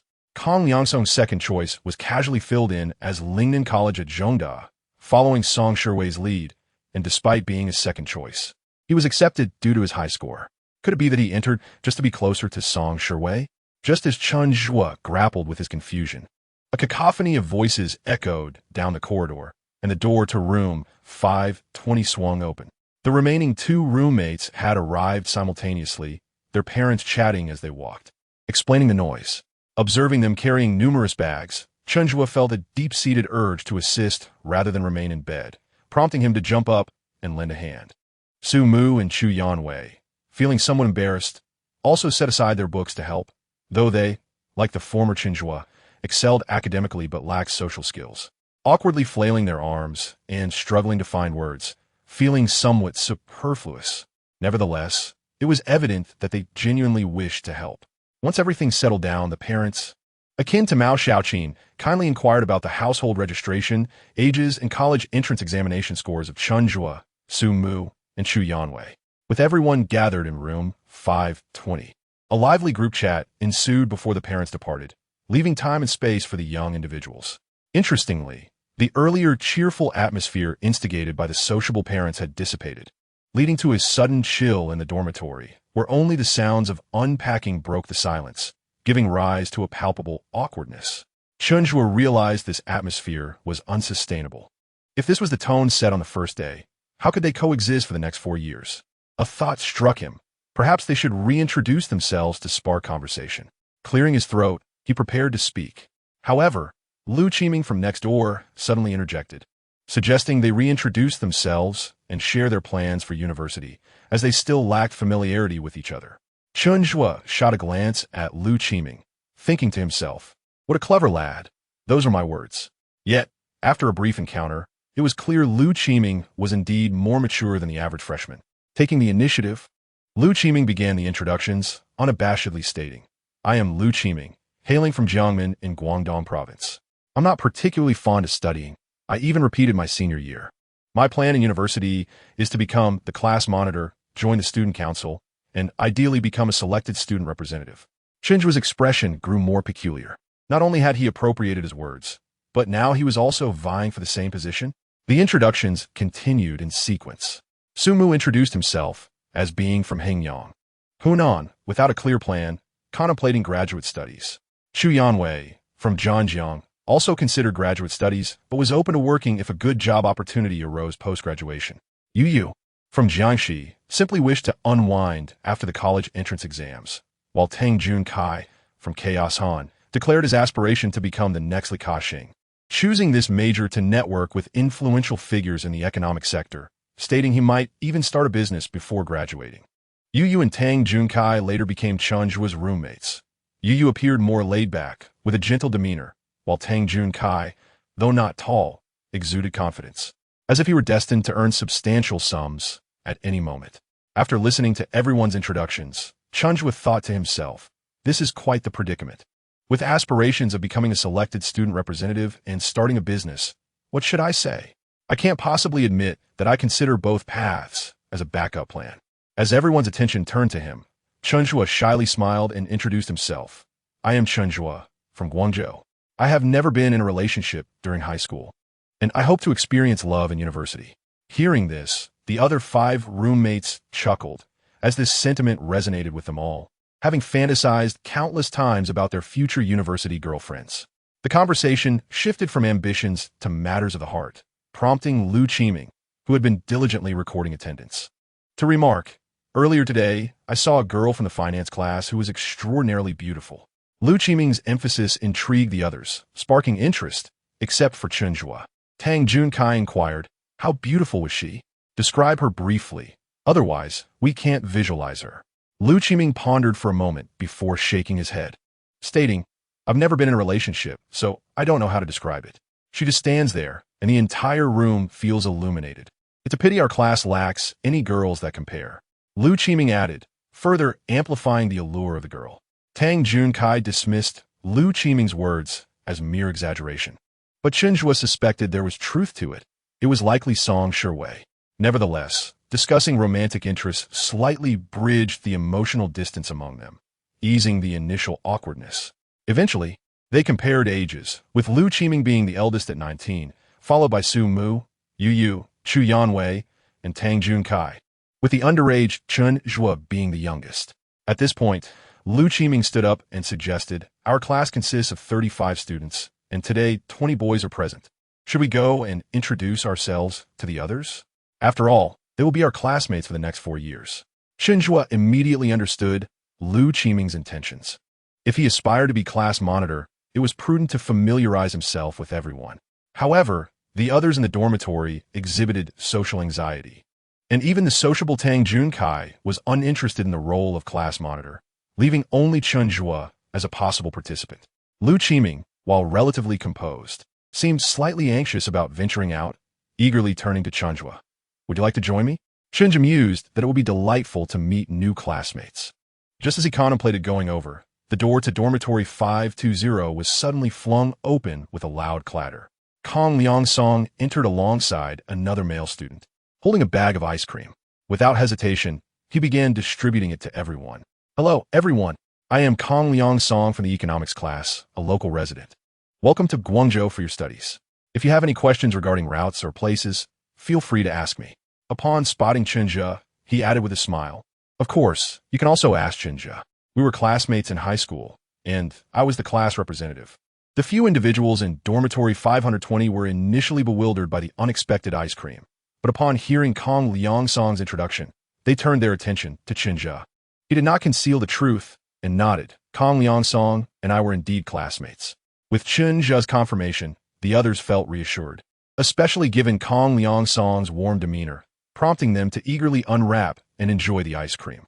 Lu Qiming's expression suddenly shifted to one of discomfort, as if he felt his ambitions were being preempted.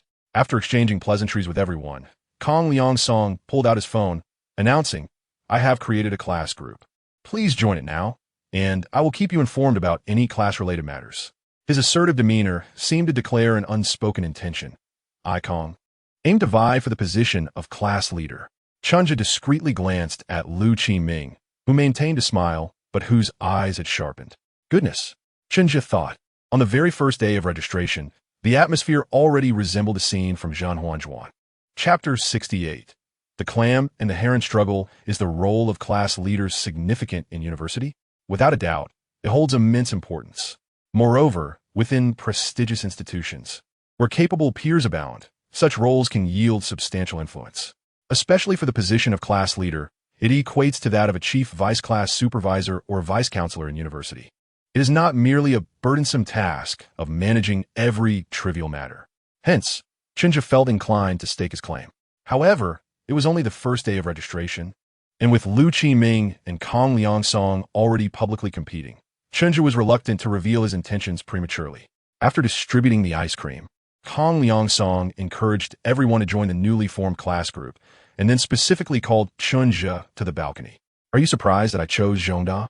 Kong Liangsong adjusted his glasses, casting a sidelong glance at Chen Zhu. At that moment, Chen Zhu remained unaware that Kong Liangsong had previously reported to their high school teacher, Yin Xiu, about his darker thoughts. In Chen Zhu's memory, Kang Liang-song was academically competent, but possessed a narrow mindset, often shifting blame without taking responsibility, while harboring a secret affection for Song Shi-wei. Although Chen Zhu had no desire to forge a friendship with such a person, casual conversation posed no issue. He nodded. Everyone thought you would repeat a year. Repeating is a waste of time, Kang Liang-song replied, hands in pockets. To be frank, there's a summer camp at Harvard Business School for sophomores next year. If one passes the camp's examination, they can directly transfer to Harvard for their junior year. Chen Zhu suddenly comprehended. While Qingbei was excellent, Zhongda was not lacking in their home province. If there was a chance to attend Harvard later, such a choice was not misguided. I thought you came because of Song Shi-wei. Chen Zhu jested. Song Shi-wei? Kang Liang-song responded nonchalantly. Isn't she your girlfriend? There's no way I would come for her. Realizing the perception of their classmates that he and Song Shi-wei were a couple, Chen Zhu felt a sense of futility in attempting to clarify the misunderstanding, shaking his head with an ironic smile. Kang Liang-song shot a glance at Chen Zhu. How infuriating! This wretched individual smiled inadvertently at the mention of Song Shi-wei. Was it because of sweet memories? The turmoil of jealousy and resentment surged within him. But after suppressing his emotions, Kang Liang-song continued. During my summer break, I reflected on my shortcomings in interpersonal relations during high school. I realized I had relied too much on my academic performance and preferred to work alone. Thus, I wish to make some changes in university. What changes? Chen Zhu observed his roommates in dormitory 520, happily enjoying their ice cream and tentatively greeting classmates in the new group. Was Kang Liang-song's notion of change merely this? I intend to run for class leader, choosing a different lifestyle from high school. Kang Liang-song's voice brimmed with inflated confidence. During the summer, I delve into thick black theory in the 15th year of old, and I feel remarkably mature now. The 15th year of old? Chen Zhu mused, thinking that even Gao Yuliang would struggle to comprehend that material. What could 2 months of study yield? He could not help but interject. Reading a couple of books doesn't instantly confer maturity, does it? At least it suffices to deal with you freshmen, Kang Liang-song asserted, clearly including Chen Zhu among them. Upon hearing such a strongly oppositional sentiment, Chen Zhu suddenly understood Kang Liang-song's perception of him. He smiled and said, "Then I wish you success." Kang Liang-song called after him, as an old classmate, "Could you unify the thoughts of those in dormitory 520 and ensure they vote for me in the class election?" "That's difficult," Chen Zhu replied honestly. "There are others who wish to be class leader as well." Kang Liang-song glanced at Liu Qiming. "All right. In that case, could you assist me when I serve the class?" Feeling slightly awkward after rejecting one request, Chen Zhu contemplated before responding. "Okay. I can help with what's within my capacity." Kang Liang-song felt a sense of satisfaction. It seemed that reading was indeed effective. The books suggested that if one wanted to borrow 200 yuan, one should first ask for 1,000, thereby raising the other's psychological expectations. By later lowering the request to 200, the other party might feel embarrassed to refuse. Liu Qiming was helping at the registration desk, clearly aiming for the position of class leader. As his roommate, Chen Zhu could not possibly unify the thoughts of dormitory 520. Thus, Kang Liang-song deliberately made such a request, waiting for Chen Zhu to decline before suggesting that Chen Zhu assist him. Predictably, Chen Zhu acquiesced. "Song Shi-wei. Oh, Song Shi-wei, look at the boyfriend you have chosen." Kang Liang-song sneered internally. In high school, he had outperformed me academically, but now in this small university community, he could not outmaneuver me. I will make him obediently follow my lead, accomplishing nothing in the process. When I become a class leader of the economics class, I hope you will not be too shocked in the finance class. At that time, I will gather the students from Zhongda, hoping they will understand that a prominent figure is always a prominent figure, no matter the setting. After Kang Liang-song left dormitory 520, Chen Zhu remained on the balcony, leaning against the railing, gazing into the distance, lost in thought. Shortly after, Liu Qiming emerged. "Is he your high school classmate?" Liu Qiming inquired after a moment of silence. "Yes," Chen Zhu replied with a slight nod. "Was he like?" Liu Qiming asked a rather pointed question. Academically proficient, though he has underperformed at Zhongda, Chen Zhu selectively shared. Liu Qiming, unable to contain his impatience, asked, "Does he want to be class leader too?" Chen Zhu chuckled. "Isn't it obvious?" Liu Qiming fell silent, realizing there would undoubtedly be competitors. But he had not anticipated such a formidable opponent, one who could also win over hearts. Chen Zhu let out a sigh and gently patted Lu Qiming's shoulder, saying, I was a high school classmate of his. He mentioned wanting assistance for our class activities, and I agreed to help. Upon hearing this, Lu Qiming forced a stiff smile, replying, of course, you're classmates after all. We are also roommates. Chen Zhu chuckled. If you wish to challenge him and contribute to the class, I am equally willing to assist. Really? Lu Qiming expressed surprise, as he believed Chen Zhu had fully sided with Kong Liangsong. Of course, contributing to the cause does not require formalities, Chen Zhu joked, playfully placing a metaphorical hat upon himself. However, upon reflection, he considered that despite only knowing Lu for less than a day, he found him far more agreeable than that troublesome Kong Liangsong. Thus, he casually suggested, if you aim to become a selected student, both the class leader and the youth league secretary are regarded as class officers, and the distinctions during selection are minimal. Who would aspire to be merely a youth league secretary if they could be class leader? Lu Qiming shook the railing, stating, to be honest, I think a youth league secretary is merely a laborer. Laughter ensued as Lu Qiming turned to observe Chen Zhu, suddenly finding the youngest member of their group rather perplexing. As it stood, the progress toward securing the position of class leader in the undergraduate economics class was as follows. Lu Qiming had logged a 10 progress due to assisting with registration, while Kong Liangsong also registered at 10 for distributing ice creams to the boys and addressing travel and shopping inquiries, in addition to being the group leader. Chen Zhu, on the other hand, had yet to make any notable contribution, standing at a complete 0. Chapter 69, Chen Zhu remained in the dormitory until evening. Normally, Lu Qiming should have suggested that the 5 roommates of 520 go out for a meal. After all, as they had just begun to familiarize themselves with one another, sharing a meal would undoubtedly dissolve the barriers of unfamiliarity, something a dorm leader and class representative ought to facilitate. Despite the cost of dining out being at least several dozen yuan per person, Chen Zhu felt compelled to host this gathering, even if finances were tight. What was wrong with treating his roommates to a meal on the first day of school? Disappointingly for Chen Zhu, Lu Qiming received a call from an elder acquaintance and dashed out, perhaps placing greater weight on that connection.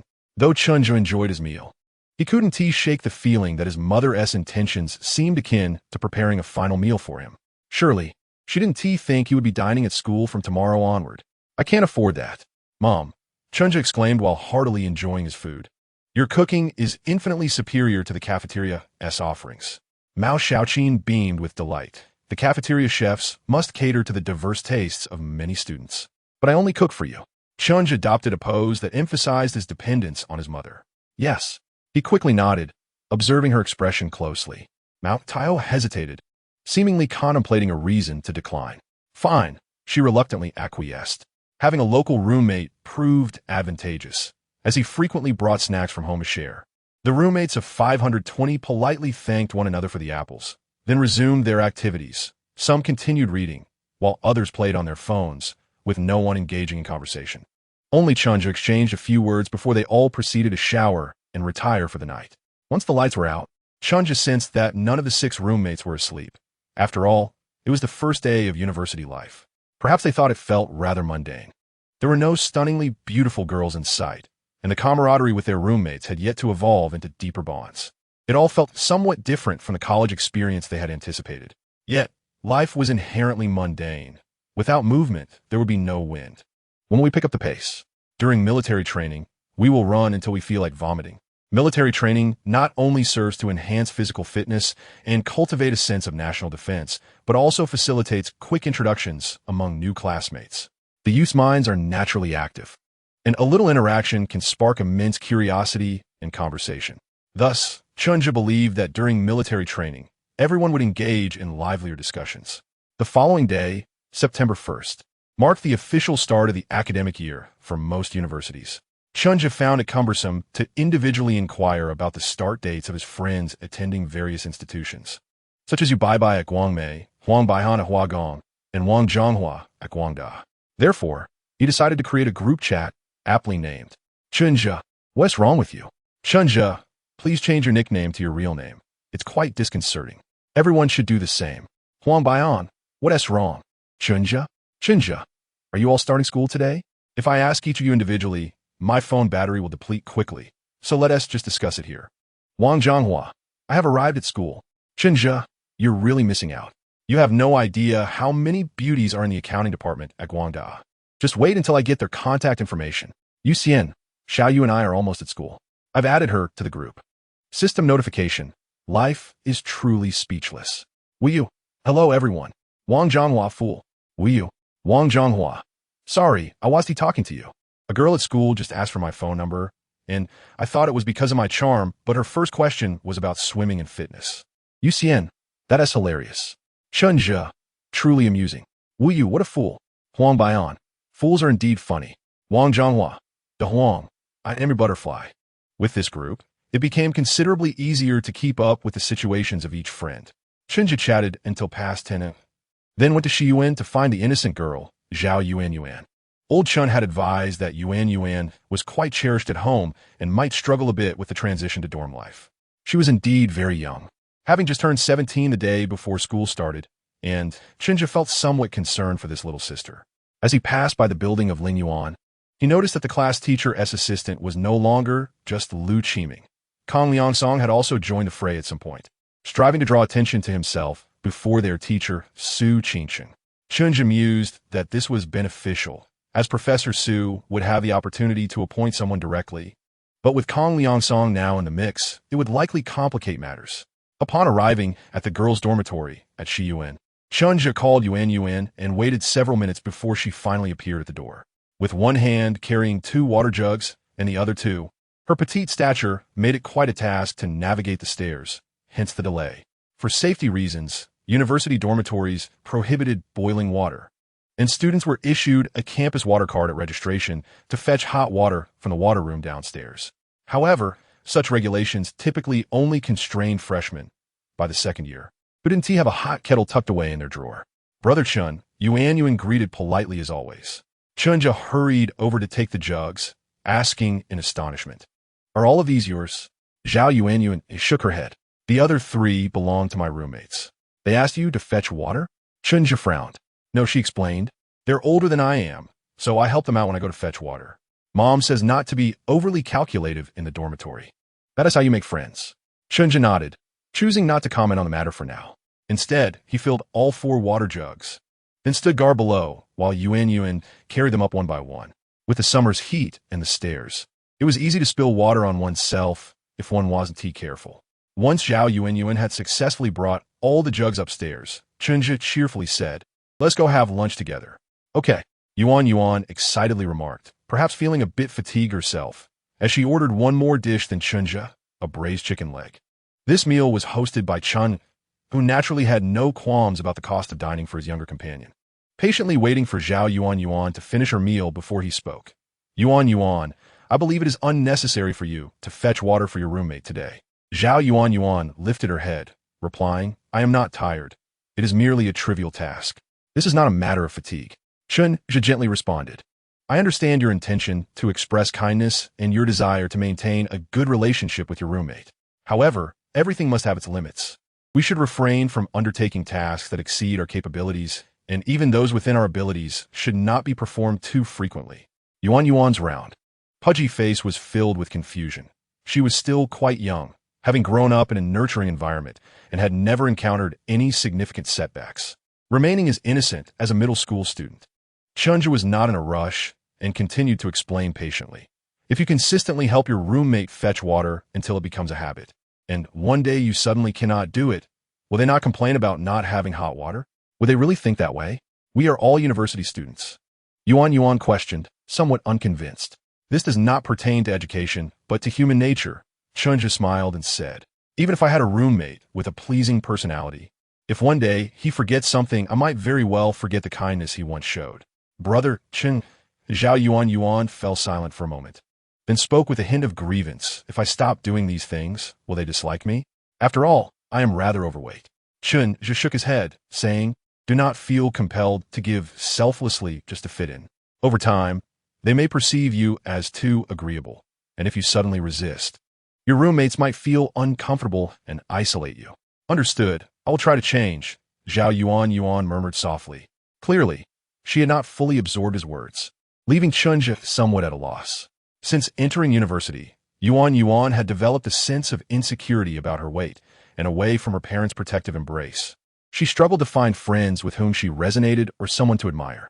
Friends who shared her frequency could provide comfort.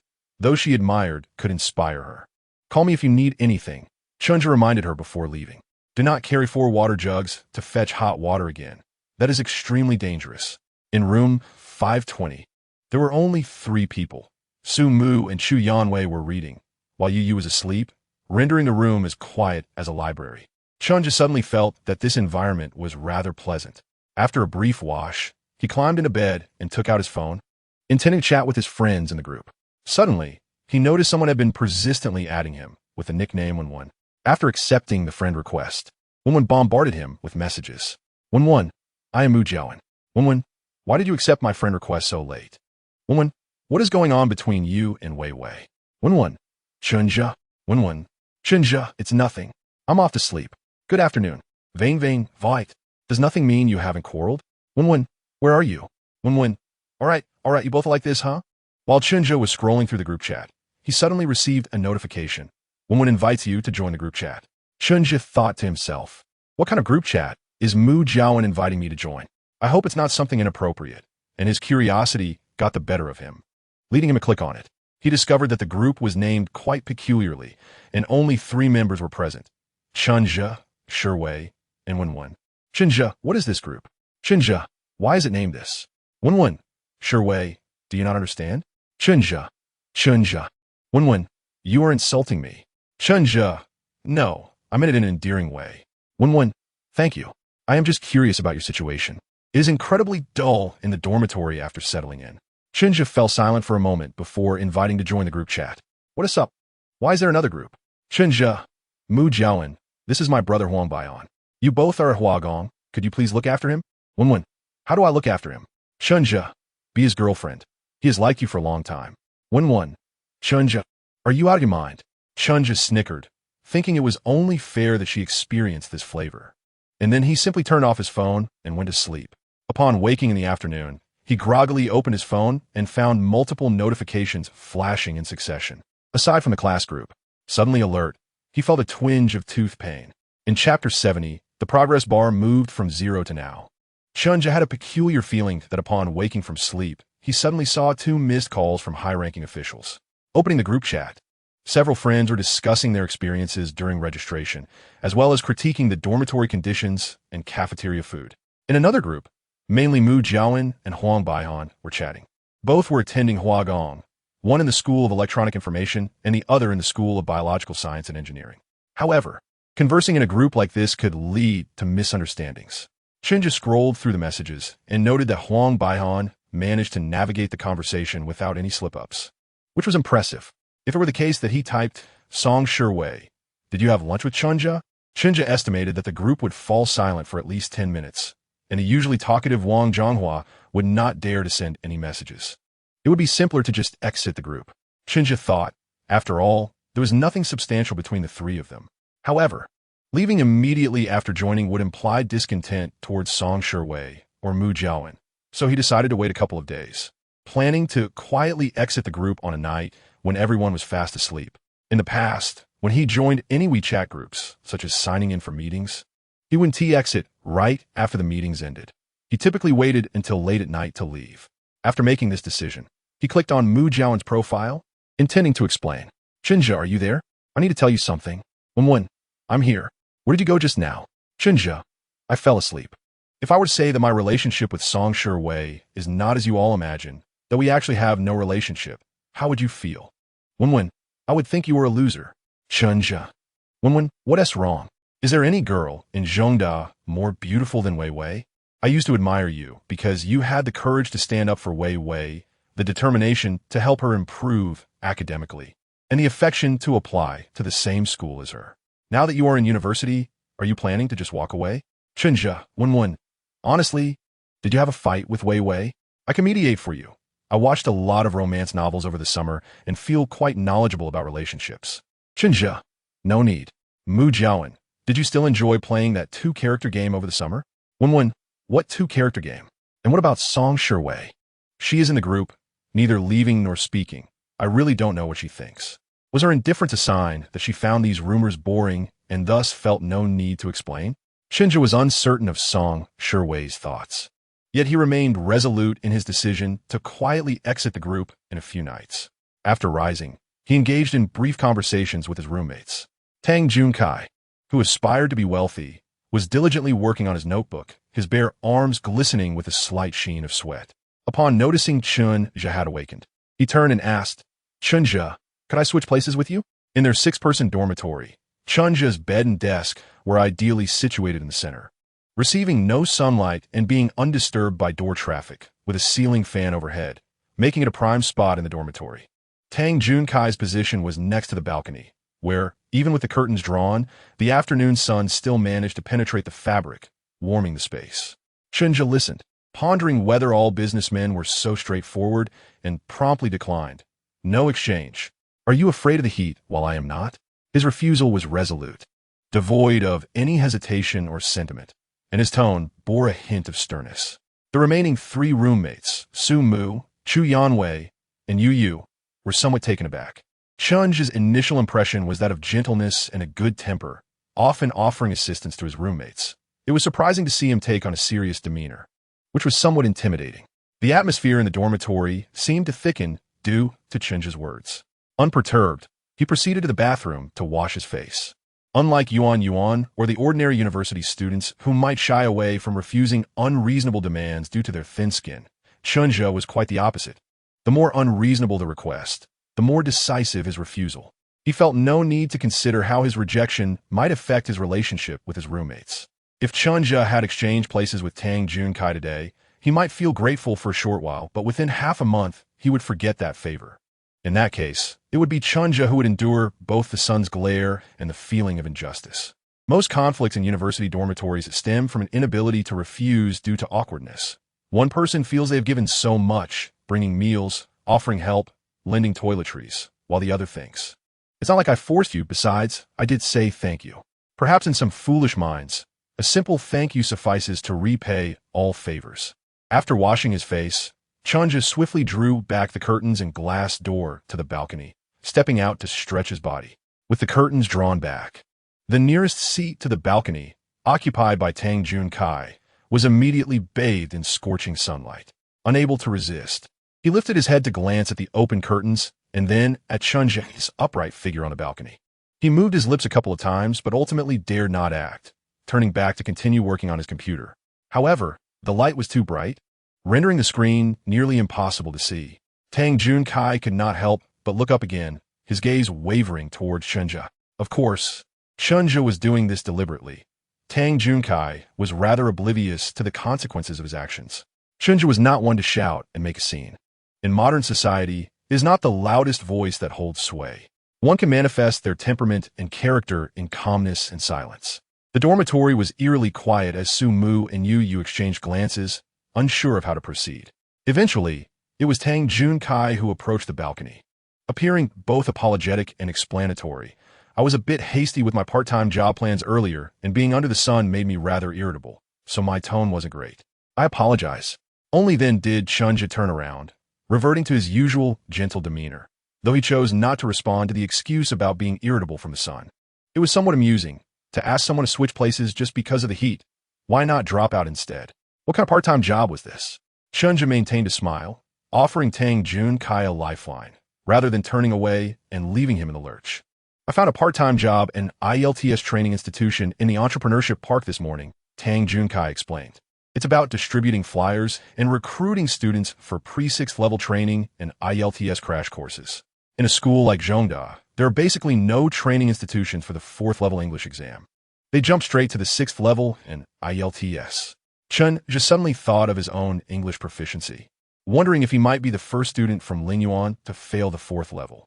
Nonetheless, on the surface, he continued to praise Tang Junkai, truly a businessman from Chaos On. "While we are all studying or napping, you quietly land a part-time job." "Not at all. I just found it randomly," Tang Junkai modestly replied. Under Chen Zhu's encouragement, the two engaged in pleasant conversation, gradually dispelling the earlier tension. A look of relief and surprise washed over Tang Junkai's face. The way Chen Zhu was regarded by his roommates evidently shifted, with Su Mu suddenly raising his phone. "Chen Zhu, someone is looking for you in the group." Chen Zhu opened his phone to find Kong Liang Song speaking in the WeChat group for the 2007 Lingyuan undergraduate economics class. Kong Liang Song announced, "After 2 days of registration, all 35 students in our class are accounted for.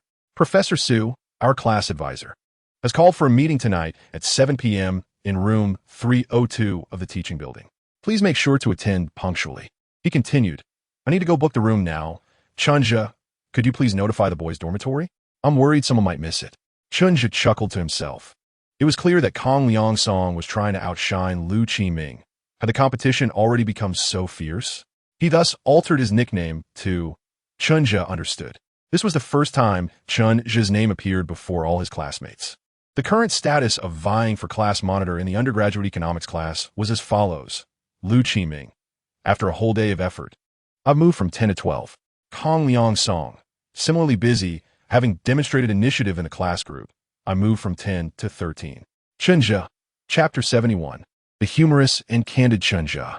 The 2007 Lingyuan undergraduate economics class consisted of 20 boys distributed across dormitories 520, 521, 522, and 523. Chen Zhu took a notebook and first knocked on the door of the neighboring 521 dormitory. It wasn't long before a bespectacled boy opened the door, momentarily stunned to see Chen Zhu. "Who are you looking for?" It was only the second day of the semester, and some classmates had just arrived in the afternoon, so not recognizing one another was entirely normal. Chen Zhu opened his class group on his phone and smiled. "I'm Chen Zhu from 520, here to remind everyone about the class meeting tonight at 7 p.m. The boy with glasses then realized Chen Zhu was a classmate and quickly invited him inside. Chen Zhu was not at all shy. Once inside the dormitory, he reiterated the meeting details. Some students, already browsing the class group, suddenly exclaimed, "I see now. So you are Chen Zhu." Chen Zhu nodded with a smile, engaging in brief conversations to learn about their names and hometowns. However, one student in dormitory 521 was absent, probably out shopping for daily necessities.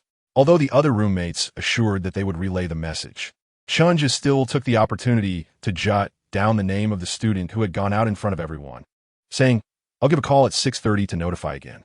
After completing this task, Chen Zhu bid farewell to everyone and proceeded to the adjacent 522 dormitory. The boy who had opened the door earlier was named Lin Lin.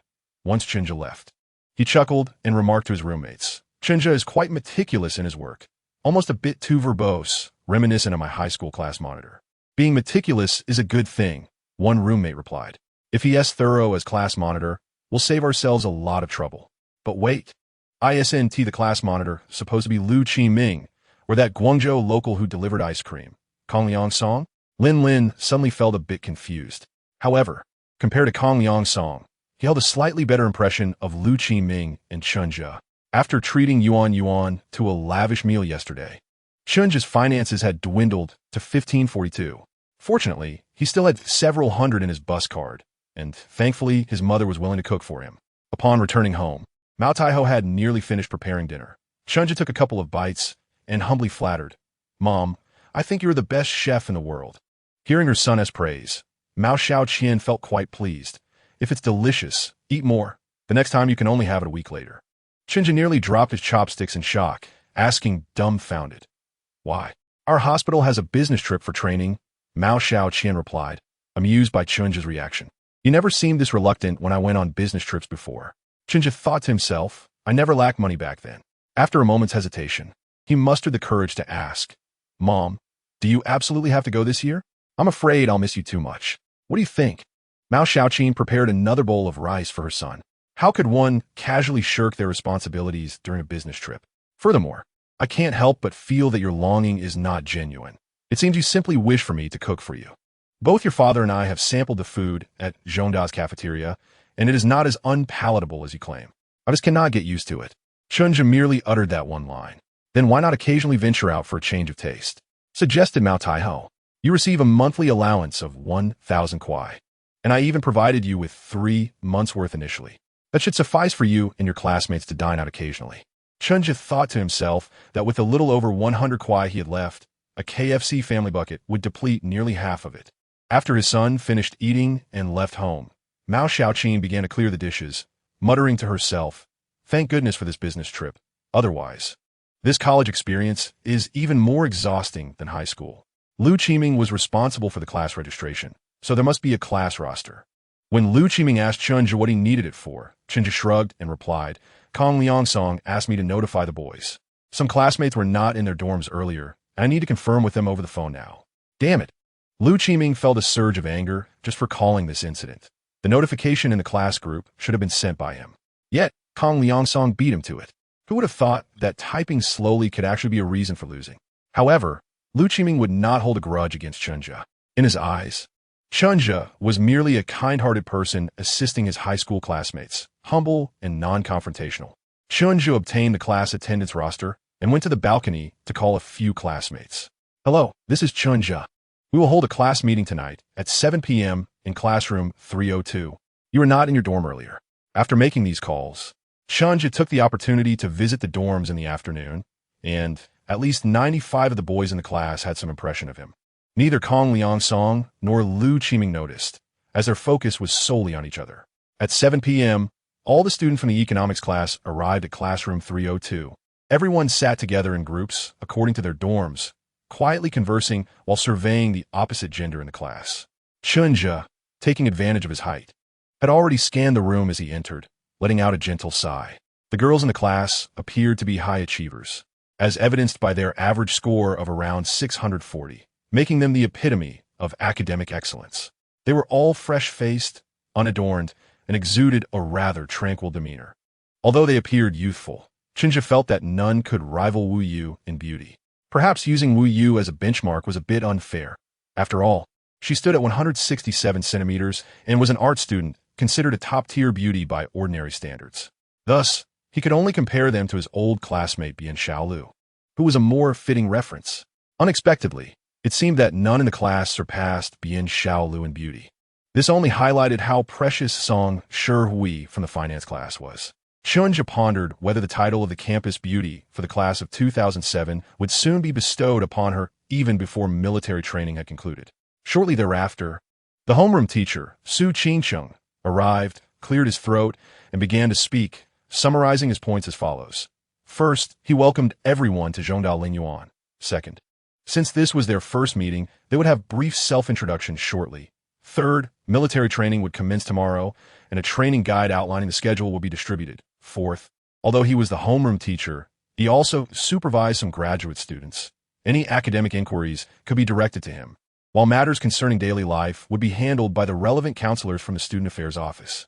After Su Qingcheng concluded, he signaled for Liu Qiming to distribute the military training guides.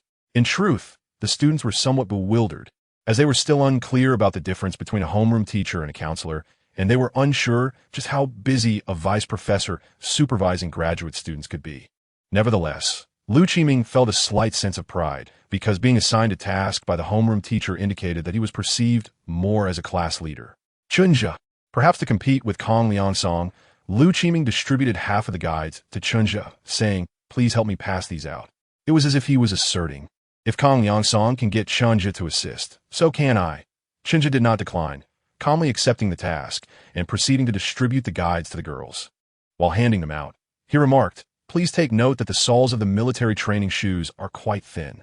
It is advisable to place something soft inside to prevent discomfort." After getting a haircut, Chen Zhu appeared somewhat handsome. Not only had Mu Jiaowen commented on it, but even Wu Yu had once praised him. Additionally, Chen Zhu possessed a gentle demeanor, and this refined concern drew the attention of several girls in the class.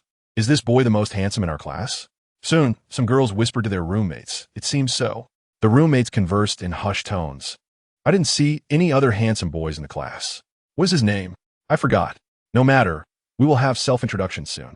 After distributing the military training guides, Su Qingcheng indeed prompted everyone to introduce themselves in turn. This was a topic of great interest to the young people. However, perhaps due to the reserved nature of the top students, unfamiliarity among peers, or the absence of any particularly striking beauties in the class, the introductions were rather monotonous and straightforward. Only Kong Liangsong added a flourish to his introduction by mentioning that he had been a class representative in high school. It was clear to everyone that those who could gain admission to Zhongdao Linyuan were no fools. They all quickly grasped Kong Liangsong's true intention of wanting to become a class officer. Spurred by Kong Liangsong's provocation, Lu Qiming couldn't help but mention that he had been a class leader in middle school during his introduction. This effectively laid the competition bare for all to see. When it was Chen Zhu's turn, he began with, "My name is Chen Zhu," and signifies calmness and composure. "I'm a local from Guangzhou." As he concluded, he added, "Throughout my life, I have never held any positions of authority. I have always been an ordinary person." Laughter erupted among the classmates. And even Lu Qiming and Kong Liangsong believed Chen Zhu was engaging in self-deprecation. After tomorrow, everyone would remember Chen Zhu's name. However, they would only recall Lu Qiming and Kong Liangsong as classmates. Their names might easily slip from memory. Some even perceived Lu Qiming and Kong Liangsong as somewhat hypocritical, eager to reveal their intentions so soon after the semester began. In contrast, Chen Zhu exuded an aura of humor, sincerity, and candor. Chapter 72. Longing is silent, yet deafening. The class meeting concluded shortly thereafter, and Chen Zhu descended the stairs with his roommates. It seemed that civil servants possessed an innate ability to observe their surroundings. Even though he walked ahead, he could still feel several gazes from behind focused upon him, both male and female. What did this signify? It indicated that engaging with classmates and being approachable garnered far more goodwill than maintaining an aloof demeanor. Upon returning to the dorm, his roommates were more eager to chat than usual. Although there were no exceptionally beautiful girls in the class, there were still 15. In contrast, consider the Integrated Circuit Institute, where an entire class of 40 comprised solely boys, a truly monkish assembly. After chatting with his roommates for a while, Chen Zhu washed up and climbed into bed, then opened his phone, which continued to flash incessantly. Inside were conversations between Mu Jiawen and Huang Baihan, ranging from dorm conditions to cafeteria food, and from roommate personalities to regional customs. Chen Zhu nearly burst into laughter. He had invited De Huang in to annoy Mu Jiawen, yet they were engaged in quite the lively discussion. Nevertheless, Chen Zhu discerned that there was no spark between them. They were merely commiserating about college life. "You two carry on. Enjoy your conversation." In Chen Zhu's mind, he contemplated that he would withdraw from the group within 2 days, leaving this space for others. He soon opened the group chat again, where the atmosphere was even more vibrant. As he sent a greeting, he was immediately seized by Wu Yu. "Wu Yu, Chen Zhu." Yuxian was asked for her phone number by 4 senior brothers today. "I simply cannot endure it. Are university boys truly that desperate?" Wang Zhonghua. "As for Yuxian, that's quite normal. And what about you? Has anyone asked for your contact information?" "Wu Yu, shut up. If you don't speak, no one will consider you mute." Chen Zhu. "I was preparing for a class meeting and didn't look at my phone. My apologies." Yuxian. "Hee, I know you're busy." Director Chen. "After your military training, could you come to school to see me?" Chen Zhu. "Certainly." Yuxian. "Let us go to the cafeteria for a meal together." Chen Zhu. "Sure." Yuxian. "I want to hold hands." Chen Zhu. "Let us hold hands." Wang Zhonghua. "Ahem, you two should refrain from displaying affection too openly. This is a public setting. I suggest private conversations." Huang Baihan. "Exactly." Wang Zhonghua. "You have been muted by the group leader, Chen Zhu, for 1 hour." Huang Baihan. "You have been muted by the group leader, Chen Zhu, for 1 hour." After a brief period of silence, Chen Zhu quickly unmuted them, and they continued chatting in the group. Soon, the lights in dormitory 520 would be turned off as they had to rise early for military training the next day. Just as Chen Zhu was about to activate airplane mode, Yuxian suddenly sent a message. "You bye-bye. Chen Zhu, I want to hear your voice. Can we have a phone call?" Chen Zhu. "Our dormitory is turning off the lights." "You bye-bye." "Oh." Chen Zhu. "However, you bye-bye, but what?" Chen Zhu, in the dark, got out of bed and went to the balcony. After closing the glass door, he dialed Yuxian's number, and she picked up almost instantly. "Chen Zhu, did you not say the dormitory lights were off?" Yuxian's voice was filled with uncontainable joy and surprise. "Indeed, the lights were off." Chen Zhu chuckled. "I came to the balcony to call you, so I wouldn't disturb my roommate's rest." "That's not good. This time." Chen Zhu refused. "I want to hear your voice too. Shall we talk for 10 minutes? At that moment, Yuxian was overjoyed.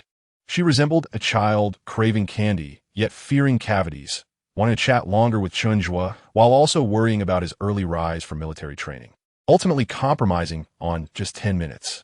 "All right," Chen Zhu agreed with a smile. Then, Yuxian began to share her daily life, each word intertwined with thoughts of Chen Zhu.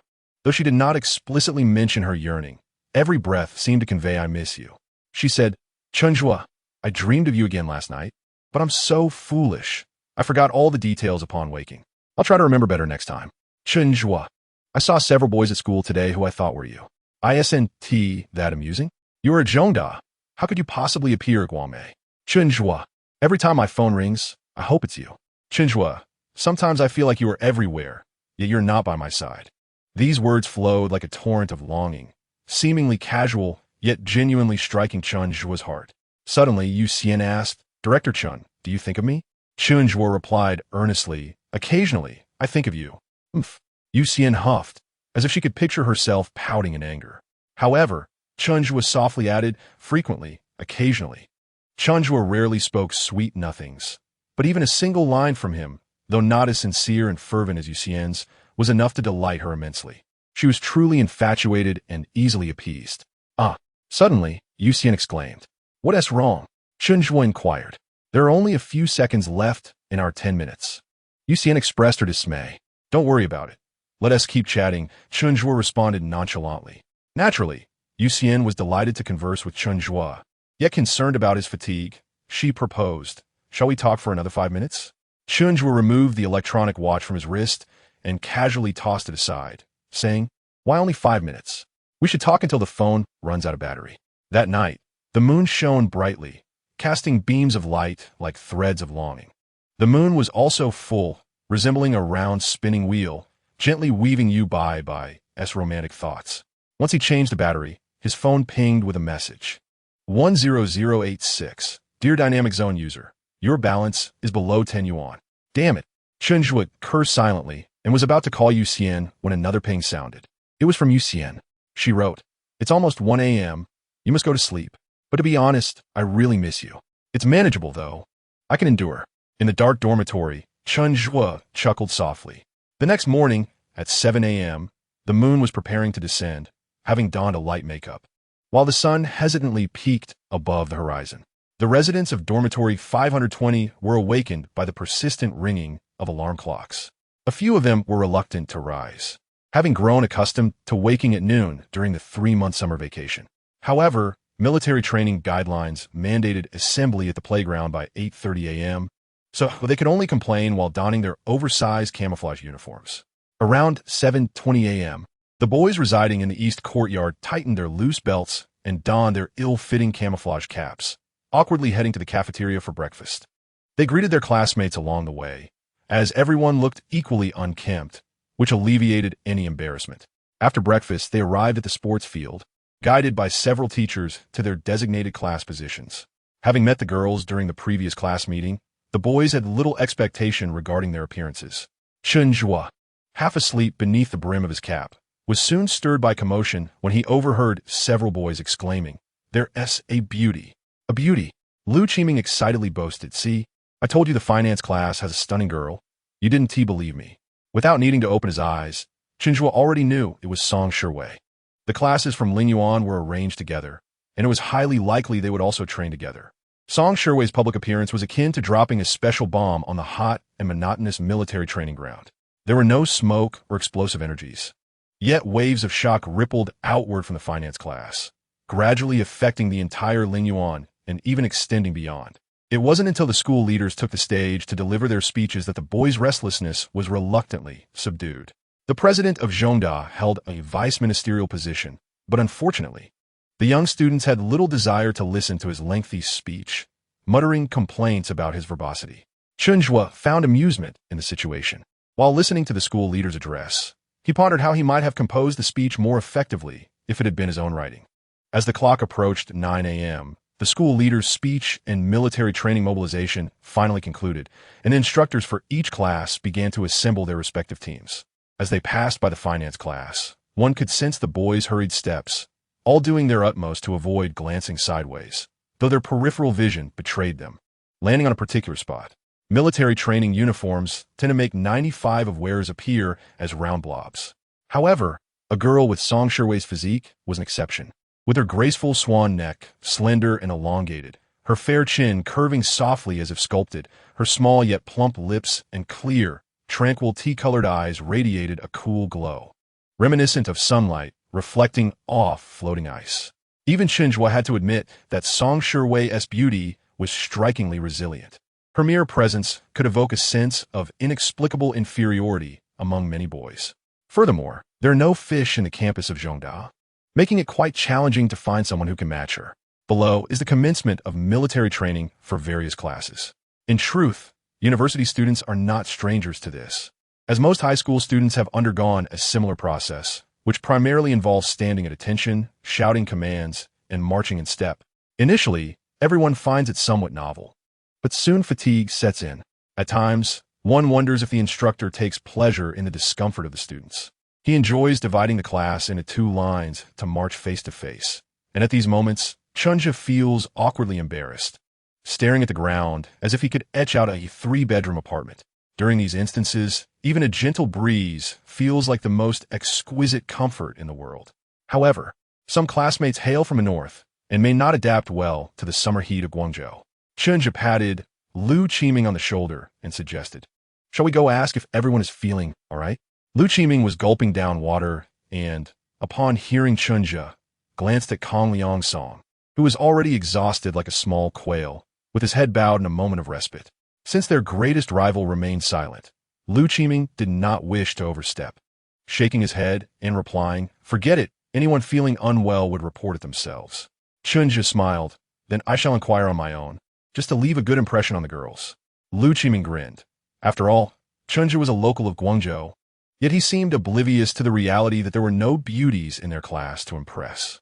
Ignoring Lu Qiming's remarks, Chen Zhu moved swiftly through the class lineup, softly asking, "Is anyone feeling unwell? If you feel nauseous, please speak up beforehand. Do not push yourselves." The instructor, seeing Chen Zhu's actions, naturally assumed he was a class leader and did not intervene. As he neared the end of his inquiries, Chen Zhu suddenly halted before a girl. He vaguely remembered from the class roster that this girl was from Qinghai, a place with a climate vastly different from that of Guangzhou. "Are you all right?" Chen Zhu asked. Taken aback by the sudden concern, the girl blushed and gently shook her head. The classmates observed Chen Zhu's actions, but the sweltering heat rendered them speechless. Their private interests lay in the trust and future votes from their classmates. Collectively, they were genuinely worried that someone might succumb to heat stroke while stubbornly enduring. Chen Zhu recalled being the type of student who excelled academically, yet struggled with social interaction. He remembered feeling the urge to relieve himself during class in middle school, but hesitating to inform the teacher, fearing it would disrupt the class. These academically gifted, yet introverted students often push themselves beyond their limits. After a brief rest, the instructor resumed training, during which upperclassmen strolled past the field. Most were in their second year, as fourth-year students were busy with thesis writing and third-year students with preparing for exams. Only second-year students had the leisure to engage. They waved at the newcomers, laughed heartily, and occasionally, the bolder ones would whistle. It seemed that second-year boys shared an odd mentality that first-year girls were all theirs. This peculiar mindset dissipated upon reaching the third year. Song Shiwei stood out in the crowd, quickly attracting the attention of bored upperclassmen who gathered to comment. "Wow, that junior girl is stunning. She's so tall like a model. Which department is she from?" By lunchtime, Chen Zhu had lost count of the number of groups of onlookers. It seemed that Song Shiwei had gained notoriety even before military training concluded. Chen Zhu mused.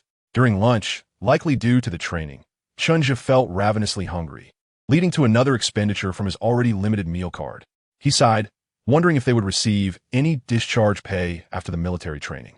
After a quick wash and change, he prepared for a midday nap, but did not forget to flaunt his affection with Yu Xian in their group chat. Min villa, Wang Hang Hua privately message Huang Bohan. Da Huang, who is Chen Zhu currently dating. Huang Bohan replied, "What do you mean?" Wang Changhua continued, "Previously, there were rampant rumors about Chen Zhu and Song Shiwei, and I even got punched for it, so I thought they were together. But from the group chat, it seems Chen Zhu is closer to Xian." Huang Bohan responded. Wang Changhua pressed on, "You don't understand?" Huang Bohan clarified, "I genuinely don't. I consider him with Yu Xian as a couple, and I also accept him with Song Shiwei as a pair." Wang Changhua speculated. "What if all three of them got together?" Huang Bohan replied, "Then it would be explosive." Wang Changhua teased, "Explosive?" Huang Bohan chuckled, "Well, it shouldn't be, as Chen Zhu is quite intelligent. He would likely make his choice early or avoid such a situation." Wang Changhua sighed, "I envy Chen Zhu. I want to date abroad, and also someone from Guangmei." Huang Bohan cautioned, "Your IQ may not suffice. Be careful not to get deceived. Today, Wang Changhua and Huang Bohan did not have military training, allowing them to chat leisurely. But Chen Zhu needed a rest due to his late nights and early mornings. Upon waking, he still felt sleep-deprived. The afternoon military training was uneventful, encapsulated by a single word: exhaustion. However, word of a super beautiful girl from Lingyuan spread widely, attracting many curious boys eager to verify the rumor's authenticity. Clearly, this rumor was not exaggerated. In the evening, all new students gathered in the conference hall to listen to a middle-aged officer deliver a lecture on national defense theory. The following day followed a similar schedule, but the evening session included a talent show. Chen Zhu sang 2 songs, Daving Guilai and I Am a Soldier, feeling utterly bored.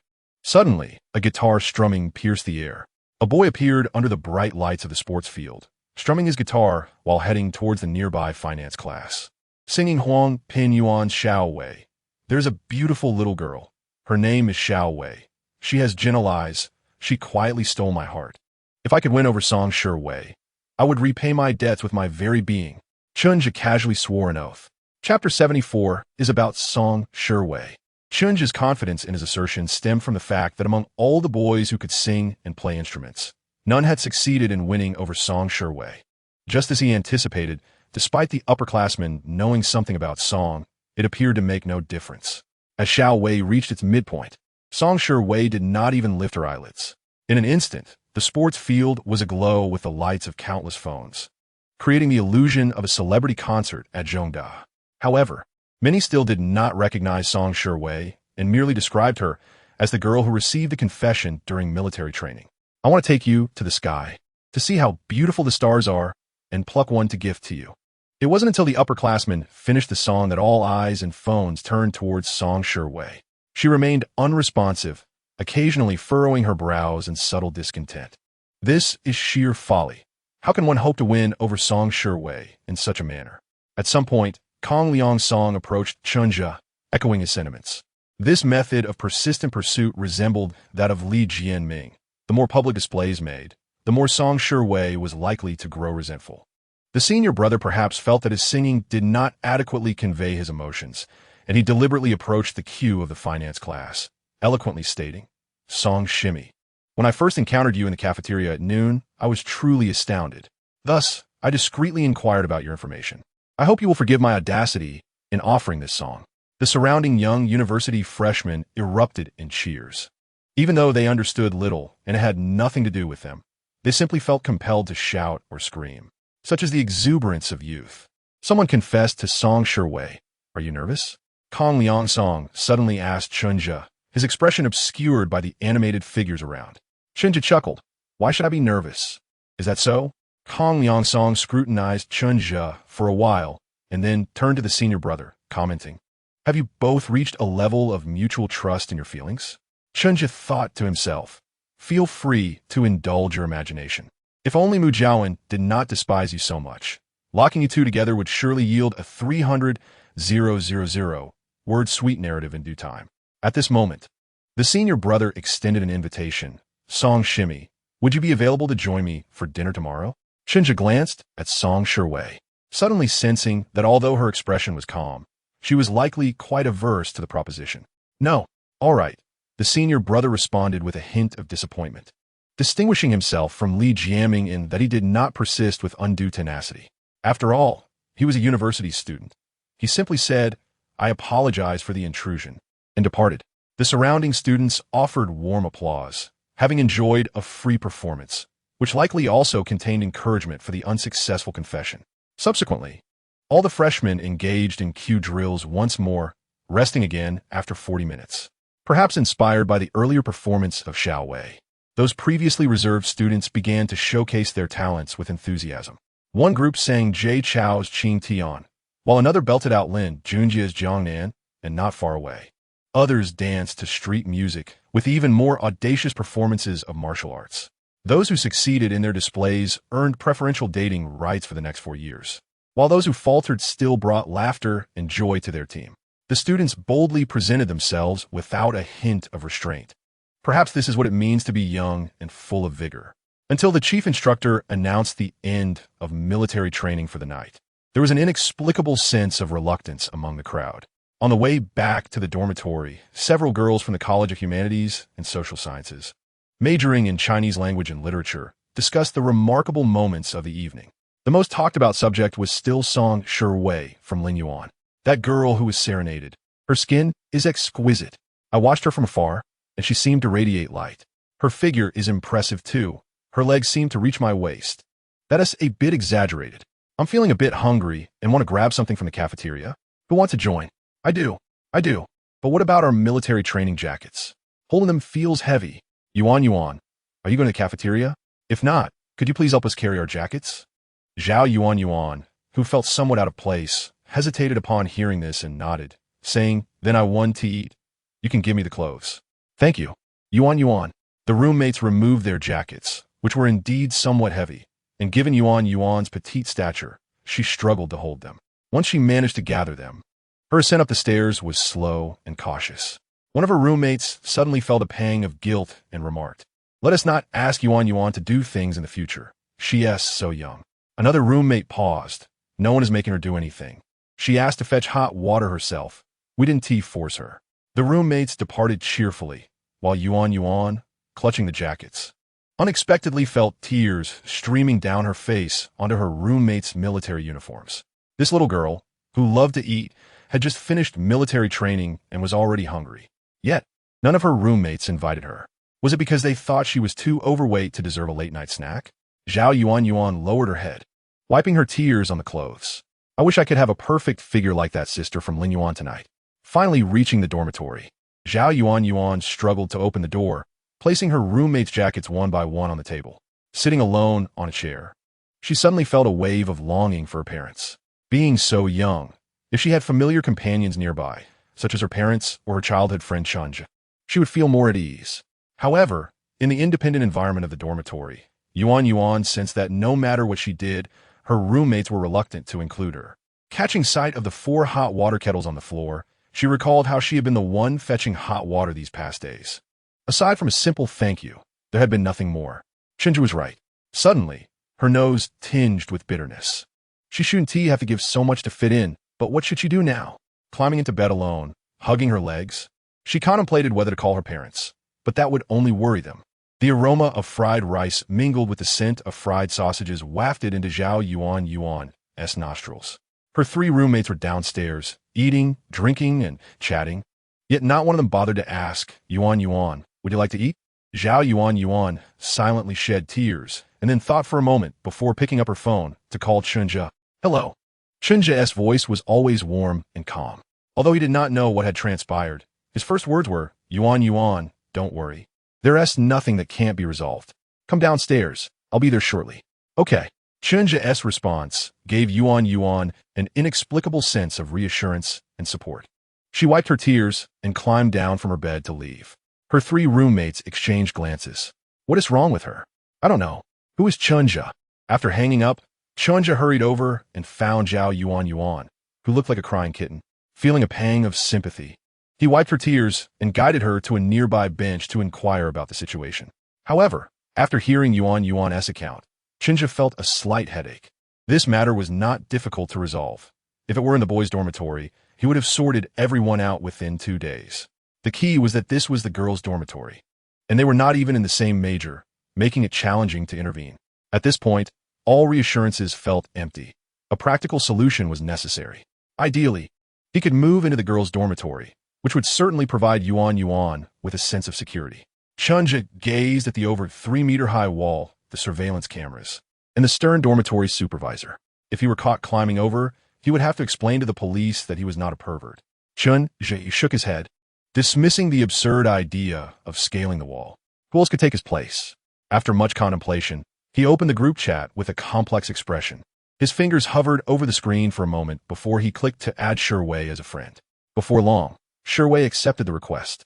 These two, rumored to be a couple for months, were only now truly connecting. Chen Zhu composed himself. Hello, is it convenient for you to talk? Shi replied. Mem. Chen Zhu continued. I'm downstairs and would like to ask for your help with something. Would it be possible for you to come down? He wondered if he was overstepping boundaries. They hardly knew each other, summoning her down at this late hour. Thus, he began to ponder alternative solutions. Suddenly, a notification sounded. Sure way. I just received a call and am changing clothes. Please wait a moment. Chen Zhu exhaled deeply. Zhao Yuanyuan observed the subtle changes in Chen Zhu's expression and could not help but inquire, Brother Chen Zhu, whom are you looking for? Chen Zhu sighed, his tone tinged with nostalgia. Someone who can command your roommate's respect. Who? Just as Zhao Yuanyuan was about to ask further, a girl emerged from the dormitory entrance. Her beauty was stunning, and her demeanor exuded an ethereal coolness, her expression blank, as if she radiated an air of aloofness. Zhao Yuanyuan felt a flicker of recognition. Her eyes widened, and she glanced at Chen Zhu. Indeed, Chen Zhu replied with a wry smile, it is Song Shiwei. In chapter 75, which I find intriguing, Song Shiwei appeared to have just emerged from shower, her hair still damp and cascading over her shoulders, leaving behind traces of moisture. This was the first time Chen Zhu had seen Song Shiwei with her straight hair down, compelling him to take a few extra glances. With her brows lowered, she fluttered her long eyelashes before lifting her gaze to meet Chen Zhu's. What is it? As she approached, Chen Zhu caught a whiff of a refreshing fragrance emanating from her, reminiscent of gardenias blooming after a rain, elegant and serene. Zhao Yuanyuan stood there, entranced, having recognized her as the cool, aloof senior who had been confessed to during the military training that evening. She had always felt that such beautiful girls existed in a realm far removed from her own, as if she lived on Earth while they resided on the moon. Brother Chen Zhu is truly impressive, she mused, aware of another extraordinarily beautiful sister named Yuxian. If Song Shiwei were the moon, then Yuxian would be the sun. Despite one rising as the other set, they both seemed to be connected to Brother Chen Zhu. Chen Zhu himself was somewhat taken aback, not expecting his rumored romantic interest to be so gracious, as he had initially thought she might avoid him out of caution. Zhao Yuanyuan, a freshman majoring in Chinese language and literature, he introduced. My parents have known her family for many years. She has encountered some issues here. This is Song Shiwei from Linyuan. Hello, Sister Shiwei, Zhao Yuanyuan greeted, her face still glistening with tears, yet she managed a sweet salutation. Her voice, even when weeping, retained its melodious lilt. Hello. Chen Zhu almost forgot that Song Shiwei also spoke in that tone, regardless of her mood. Knowing that Zhao Yuanyuan was a bit hungry, Chen Zhu suggested with a smile, shall we head to the cafeteria first? She needs a late-night snack, and we can chat while eating. Song Shiwei paused for a moment before nodding in agreement. All right. Thus, on their way to the Kangliyuan cafeteria, Chen Zhu recounted Zhao Yuanyuan's situation. She is quite young and has never been away from her parents' care, so she struggles to interact with unfamiliar roommates. When I went to find her before, I saw her carrying 4 water bottles to the water room, trying to establish a good rapport with her roommates. I had reminded her once, but it seemed she did not take it to heart. As they walked toward the Kangliyuan, Chen Zhu spoke, his shadows intertwining with Song Shiwei's under the changing streetlights. He felt an inner clarity, yet his shadow seemed to dance with a hint of ambiguity. Upon reaching the cafeteria, only wontons, fried rice, and rice noodles were available at this late hour, yet a fair number of students were still there for a late-night meal. The cafeteria, illuminated by just a third of its lights, was filled with the flickering screens of mobile phones. What would you like to eat? Chen Zhu inquired. I want fried rice and grilled sausages. Zhao Yuanyuan immediately responded.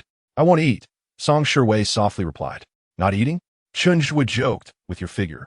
Even if you indulge in a late-night snack, you wouldn't gain weight.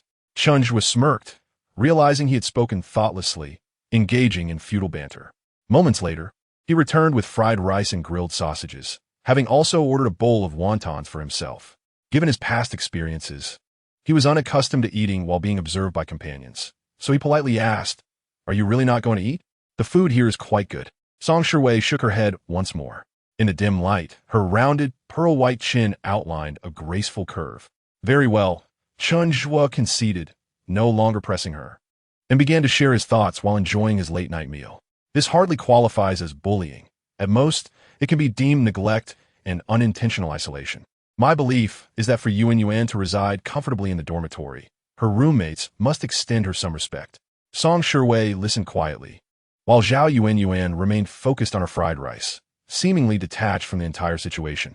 However, she occasionally stole glances at this sister from the moon. The cafeteria buzzed with activity, with some freshmen casually discussing the confession that had transpired during the military training that evening. The girl from Lingyuan who had been confessed to was seemingly named Song Shiwei, and the news had spread widely. I think I saw Song Shiwei, someone remarked. Did you glance at her and find yourself infatuated? Perhaps I was mistaken. She is actually sitting with a boy. What a sight. After finishing their late-night snacks, it was nearly 11:30. The cafeteria had closed all its windows, and the number of students diminished. Yet in the quiet depths of the garden or by Donghu Lake, many students preparing for exams could still be seen reviewing their studies. In a university like Zhongda, the academic atmosphere was always quite intense.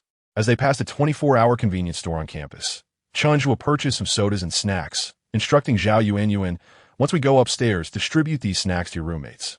Brother Chen Zhu, Yuanyuan questioned, perplexed, didn't you say we shouldn't try to please others to fit in? This time, it is different, Chen Zhu replied, casting a glance at Song Shiwei. This is about showing courtesy before taking action. Song Shiwei remained silent, the moon casting its cool glow against the distant blue sky, with only wisps of clouds weaving through her thoughts. Yet her brilliance remained undiminished. Although Yuanyuan did not entirely comprehend, she felt reassured after having eaten her fill. Supported by brother Chen Zhu and sister Song Shiwei, she cautiously reached out to hold Song Shiwei's hand. Song Shiwei merely paused for a moment before continuing forward. Zhao Yuanyuan beamed joyfully and attempted to take Chen Zhu's hand. Chen Zhu thought to himself, isn't this absurd? I'm over 1.8 meters tall. Song Shiwei is around 1.7, and she is under 1.6.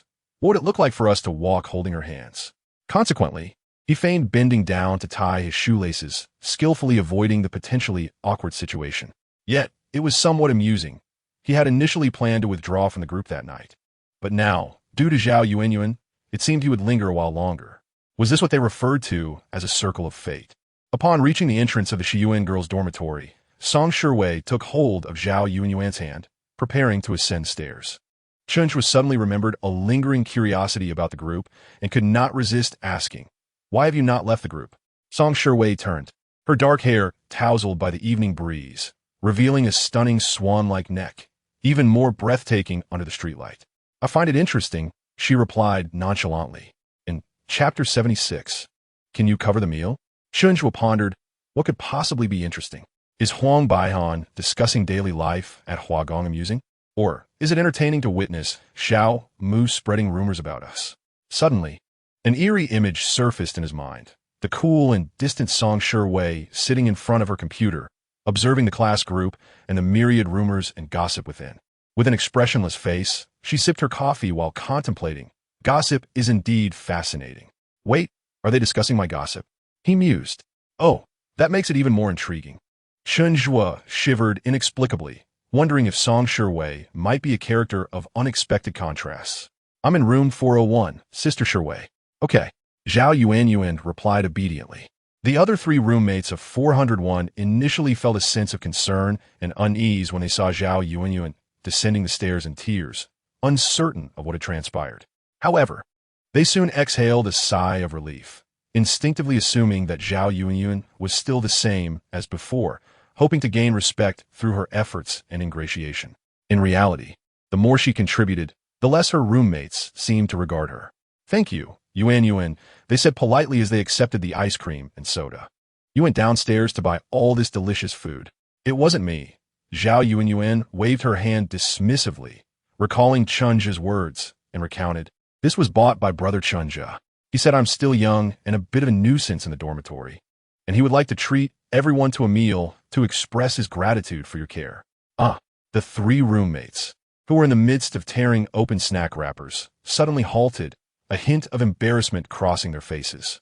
They realized they had never really looked after Zhao Yuanyuan and had occasionally taken advantage of the 17-year-old girl. Is that brother Chen Zhu also from Zhongda? One roommate inquired. Yes.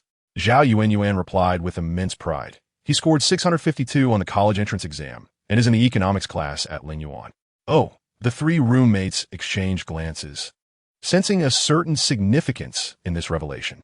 As they tasted the sweet ice cream, they contemplated whether they should be a bit more courteous to Zhao Yuanyuan, especially since her brother had gone out of his way to buy treats for them. Suddenly, there was a knock at the door. I hope it's not the neighbors asking to borrow a clothes hanger again. One roommate grumbled. They should just buy a few more themselves. Just as she was about to open the door, Zhao Yuanyuan jumped off her stool and hurried over to open it. Outside stood Song Shiwei, calm in demeanor and holding a laptop. Shiwei Jia, Zhao Yuan exclaimed loudly. The three roommates turned to look and found a strikingly beautiful girl, seemingly familiar yet unrecognizable. She glanced at them indifferently without offering any greeting and directly took a seat at Zhao Yuan's spot. Then, she silently opened her laptop, revealing a fluctuating graph on the screen. Curious, Zhao Yuan leaned closer and asked, Shiwei Jia, is this about stocks? Yes, Shiwei replied. Brother Chen Zhu seems to be involved in stock trading as well. Zhao Yuan, perched on her small bottom, leaned against Shiwei's shoulder. The other three girls in room 401 exchanged looks of confusion, and one pointed to her phone, suggesting they chat in private. They created a group chat, deliberately avoiding topics related to Zhao Yuan. Isn't that the girl from Lingyuan who received a confession? They say her name is Song Shiwei, one roommate remarked. Yes, I was close enough to confirm it was her, another added. Wow, I didn't know Zhao Yuan was acquainted with her. She looks even more beautiful up close. A third commented, which side are you on? What does it matter if she's pretty? She walked into our dorm without a word. What does she mean by that? Right? It seems like she doesn't even see us. Should we kick her out? But she's here to see Zhao Yuan. This is also Zhao Yuan's dorm. These three girls, who often judged others by appearance, were reluctant to include Zhao Yuan in their social circle. Yet now, with Song Shiwei, who surpassed them in figure, looks, popularity, and even academic performance, their usual superiority felt diminished. Although they verbally resisted, they subconsciously felt inferior. After a while, noticing that Shiwei still paid them no mind, one roommate said, I'll take a shower and do laundry. If she is still here when I'm done, I'll have to ask her to leave. I usually go to bed late. If she is still around by 2, I'll also ask her to leave. Forget it, my dad trades stocks too, and I know a little. I can use this opportunity to chat with Shiwei and see what she wants. Why don't you just say something? Yeah, why are you just staring at her screen? Although Shiwei doesn't show off, I noticed the stock priced at 43 yuan. It seems she holds 5,000 shares, meaning she has at least 200,000 yuan in her account. Suddenly, they found themselves at a loss for words. It was clear she had come to support Zhao Yuan. This time, the silence in the group chat lingered longer than before. Shiwei appeared flawless, leaving the other girls feeling somewhat despondent. After some time, one remarked, my parents earn less than 100,000 a year. There's so many wealthy people in Guangzhou. People can be so demoralizing. I mean, Zhao Yuan must come from good family too. The things she uses are of a higher quality than ours. Once again, silence enveloped the small group. No one mentioned kicking Shiwei out anymore. They continued with their showers and laundry, while Shiwei remained at Zhao Yuan's seat, engrossed in stock news and making financial notes. Around 12:30 a.m., Shiwei turned to Zhao Yuan and asked, do you want to have breakfast together in the morning? Yes. Zhao Yuan eagerly nodded. I'm in 609. Wait for me to call you, Shiwei replied before finally leaving with her laptop. The three girls in room 401 felt a wave of relief wash over them. However, the one most delighted was Zhao Yuan, who felt renewed confidence in her university life and began to gather her things to take a shower. As the sound of the shower echoed, one roommate suddenly remarked, I feel like last night, Chen Zhu and Song Shiwei put on a little performance for us. What kind of performance? Another roommate asked. Chen Zhu bought us snacks and graciously thanked us for taking care of Zhao Yuan. That was the warm act. Then Song Shiwei came into our dorm, cold and silent, as if warning us not to go too far. That was the stern act. Now that you mention it, it does seem that way. What is their relationship? It's like a couple standing up for their child. Just classmates. If anyone were to ask Chen Zhu, he would certainly say that he and Song Shiwei were merely classmates. And indeed, that was the case. However, for the time being, it was awkward to retreat from the group. Not only could they not leave, but Chen Zhu had also added Zhao Yuan, allowing for a better understanding of the situation. Huang Baian promptly greeted Zhao Yuan and explained her identity to Miao Jiaowen. With the addition of a new member, the group was livelier. Seizing the moment, Chen Zhu suddenly initiated a private chat with Song Shiwei. Chen Zhu, are you there? Shiwei, yes. Chen Zhu, how did things go? Shiwei, I'm not sure. I'll ask Yuan in the morning. Chen Zhu felt fortunate. Otherwise, it would have been awkward to voice certain things over the phone or in person. Chen Zhu, shall we have breakfast together tomorrow? I'd like to inquire about the circumstances. Shiwei, sure. Chen Zhu, can you cover the bill for that meal? Shiwei suddenly fell silent, staring at the words, "Can you cover the bill?" on her screen. Normally, one would expect that if I helped you, you ought to treat me. How intriguing. Chapter 77. Chen Zhu's girlfriend is short and chubby. Ever since treating Yuan to dinner and buying a large bag of snacks last night, Chen Zhu's finances dwindled to a mere 325 yuan. Note, this includes the balance on his meal card. Unfortunately, among his small circle of friends, only Yuan was at Zhongda. Of course, Yuan was not exempt, but he decided to let her off this time, considering she had just encountered a problem. It wouldn't be fair to comfort her here and then ask her to pay over there. Among the remaining high school classmates at Zhongda, it turns out that Chen Zhu has the most intricate entanglement with Song Shiwei.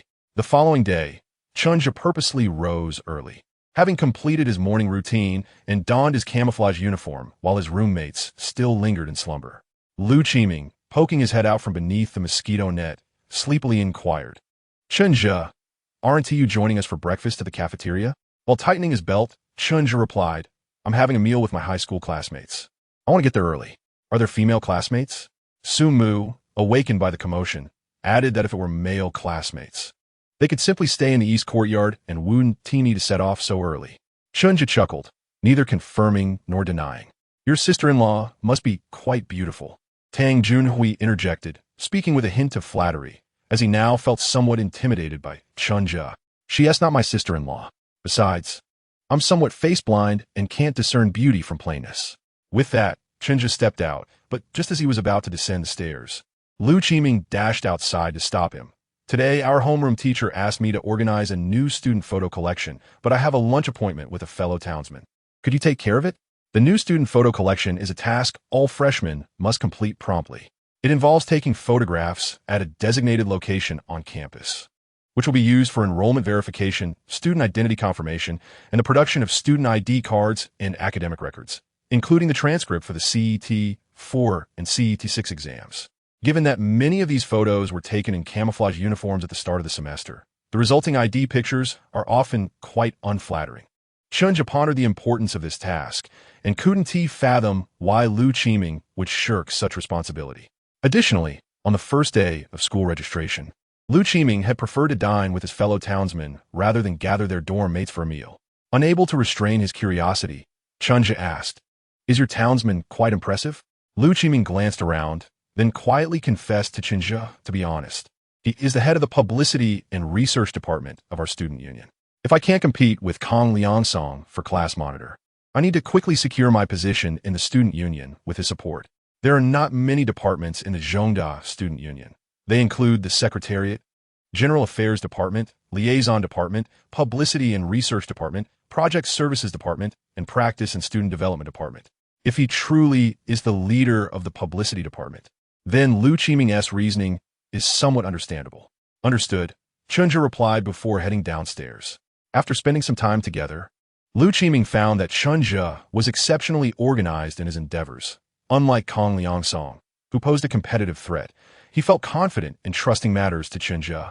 Resolving these two scheduling conflicts, Lu Qiming felt a sense of clarity and optimism about the future. Upon returning to the dormitory, he overheard Yu seemingly discussing Chen Zhu's girlfriend. "Has Lao Lu got a girlfriend?" Lu Qiming couldn't help but ask.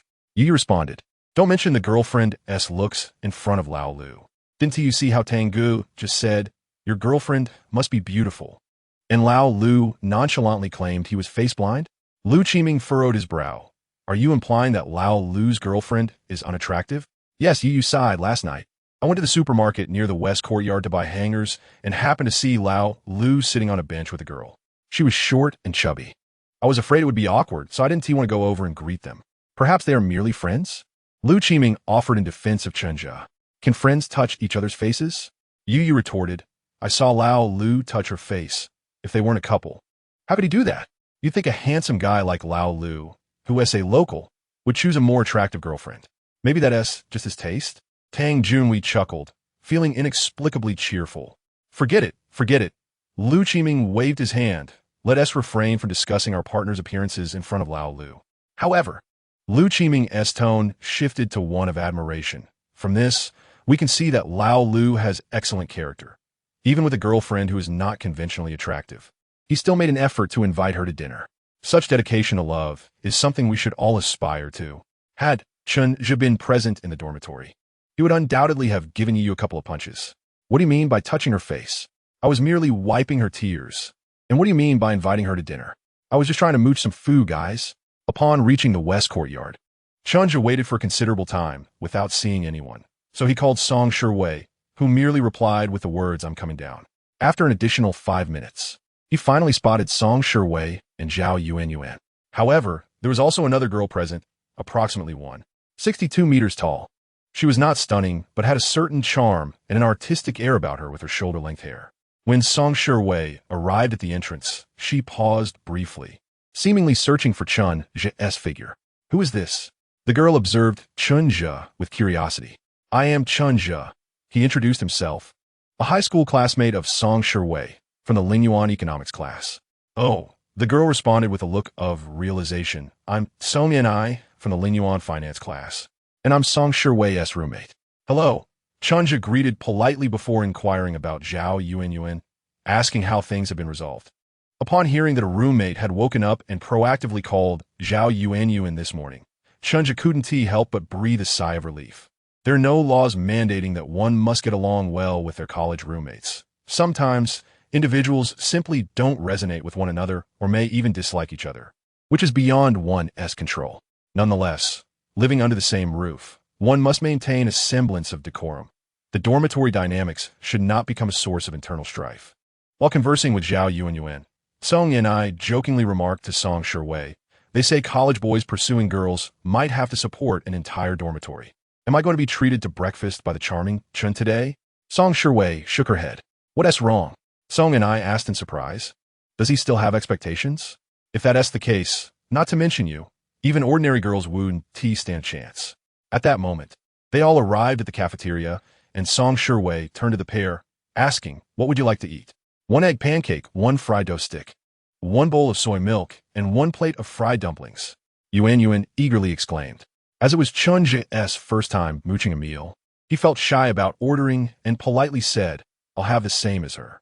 Song Shiwei nodded and turned to queue at the window, leaving Song Yanai bewildered in the morning breeze. What's going on? Chapter 78, The Flower on the High Ridge. Chen Zhu consumed his breakfast hurriedly, as Song Yanai would occasionally cast strange glances his way. Perhaps in her eyes, a boy who wished to treat Song Shiwei to a meal must surely be a rarity, potentially able to attract attention from South Campus to North Campus. Little did she know that there truly exists a peculiar boy who expected Song Shiwei to foot the bill. "I'm done eating. I'll head to the playground first," Chen Zhu announced to Song Shiwei and Zhao Yuanyuan before taking a couple of steps under Song Yanai's gaze. "Are we going to continue eating together at noon?" he asked sincerely, tinged with anticipation. Song Yanai's lips moved slightly, and Chen Zhu discerned that she likely wanted to ask, "Will Song Shiwei be paying again?" However, due to their unfamiliarity, she hesitated to voice it. "Sure, I'll call you all then." Zhao Yuanyuan, a staunch supporter of Chen, readily agreed. Chen Zhu and Song Shiwei were from the same college, having been side by side during military training, while Zhao Yuanyuan's humanities college was not far away. Song Shiwei remained silent, sipping her pumpkin porridge. Although she did not agree to Chen Zhu's suggestion, she also did not reject it, which could be interpreted as tacit consent. Chen Zhu contemplated that he was beginning to understand Song Shihua's character. Why did their gazes carry both respect and a hint of pity? Soon after, the instructor arrived, and the morning military training officially commenced. An hour later, as everyone sat resting and covered in sweat, Chen Zhu quietly reminded his classmates that at 1 p.m. in Lingyuan Rongguang Hall's VIP building, the new student image collection would take place. Suddenly, Kang Liangsong called out to Chen Zhu. "I remember this matter. The head teacher entrusted it to Lu Qiming, right?" Chen Zhu smiled and replied, "He is in charge. I am merely lending a hand." Kang Liangsong, who was not particularly generous, had even refrained from sharing his chemistry problem-solving methods during high school. Seeing Chen Zhu so dedicated to assisting Lu Qiming, he couldn't help but roll his eyes and said, "Tomorrow the head teacher is asking me to collect new books. You'll help me anyway." The textbooks for the freshman semester were mostly distributed during military training, and classes commenced directly after. The head teacher, Professor Su, seemed to find the situation amusing. He had likely noticed that both Lu Qiming and Kang Liangsong were vying for the position of class monitor. Initially, He leaned towards Lu Qiming.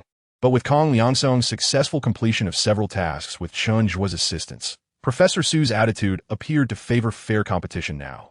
Class responsibilities were nearly divided among individuals, serving as an assessment of potential class monitor capabilities. All right, Chen Zhu readily agreed. We can borrow a small cart from the dormitory staff to make things easier. Soon, the instructor's whistle signaled the continuation of military training. Everyone brushed off the dust from their pants and resumed practicing their formations.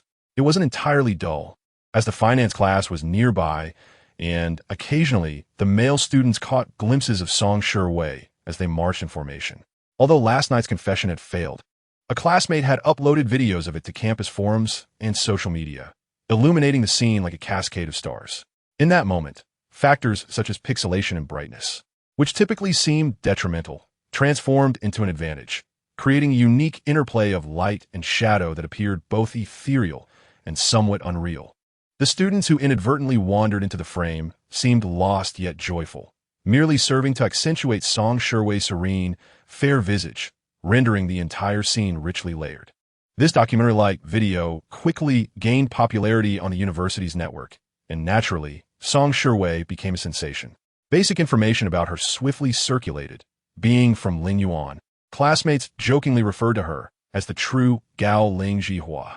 After viewing the video, the boys left with expressions of astonished satisfaction. Military training concluded at noon, and classes disbanded in succession. Concerned that everyone might forget about the image collection, Chen Zhu hurried to the front to reiterate the time and location, assigning a leader for each dormitory to oversee the task. At that moment, the already dispersed Zhao Yunyuan approached, but she did not urge anyone, patiently waiting nearby. The economics class students noticed Yuanyuan, and Chen Zhu turned to her with a gentle tone, saying, "I have something to attend to. Please wait a moment." "All right," Zhao Yuanyuan sweetly replied. "Then I will go find Shiwei Jiejia first." The students in room 520 exchanged glances. Was this the short, chubby girl who was Chen Zhu's girlfriend? A commotion seemed to ripple through the class, particularly among the girls, who speculated about the relationship between the most handsome boy and this plump girl. However, the next scene left everyone astounded. This chubby girl actually struck up a conversation with the neighboring Song Shi, even linking arms with the Gao Ling Jihua. Tang Junkai, aspiring to be wealthy, quickly remarked, "If anyone wants to pursue Song Shi, they should first befriend Chen Zhu's girlfriend for an introduction." The surrounding boys, feeling that they had little chance with Song Shi, playfully encouraged their roommates to build rapport. Only Kong Liangsong stood expressionless, seemingly muttering under his breath. After Chen Zhu concluded his remarks, he announced the disbandment and headed to the adjacent class. He affectionately patted Zhao Yuanyuan's head and placed his cap on the chubby girl's head. However, with Song Shi, he merely nodded in acknowledgement. This stark contrast made it easy for anyone to perceive that the affectionate one was his girlfriend, while his interaction with Song Shi was merely a casual nod.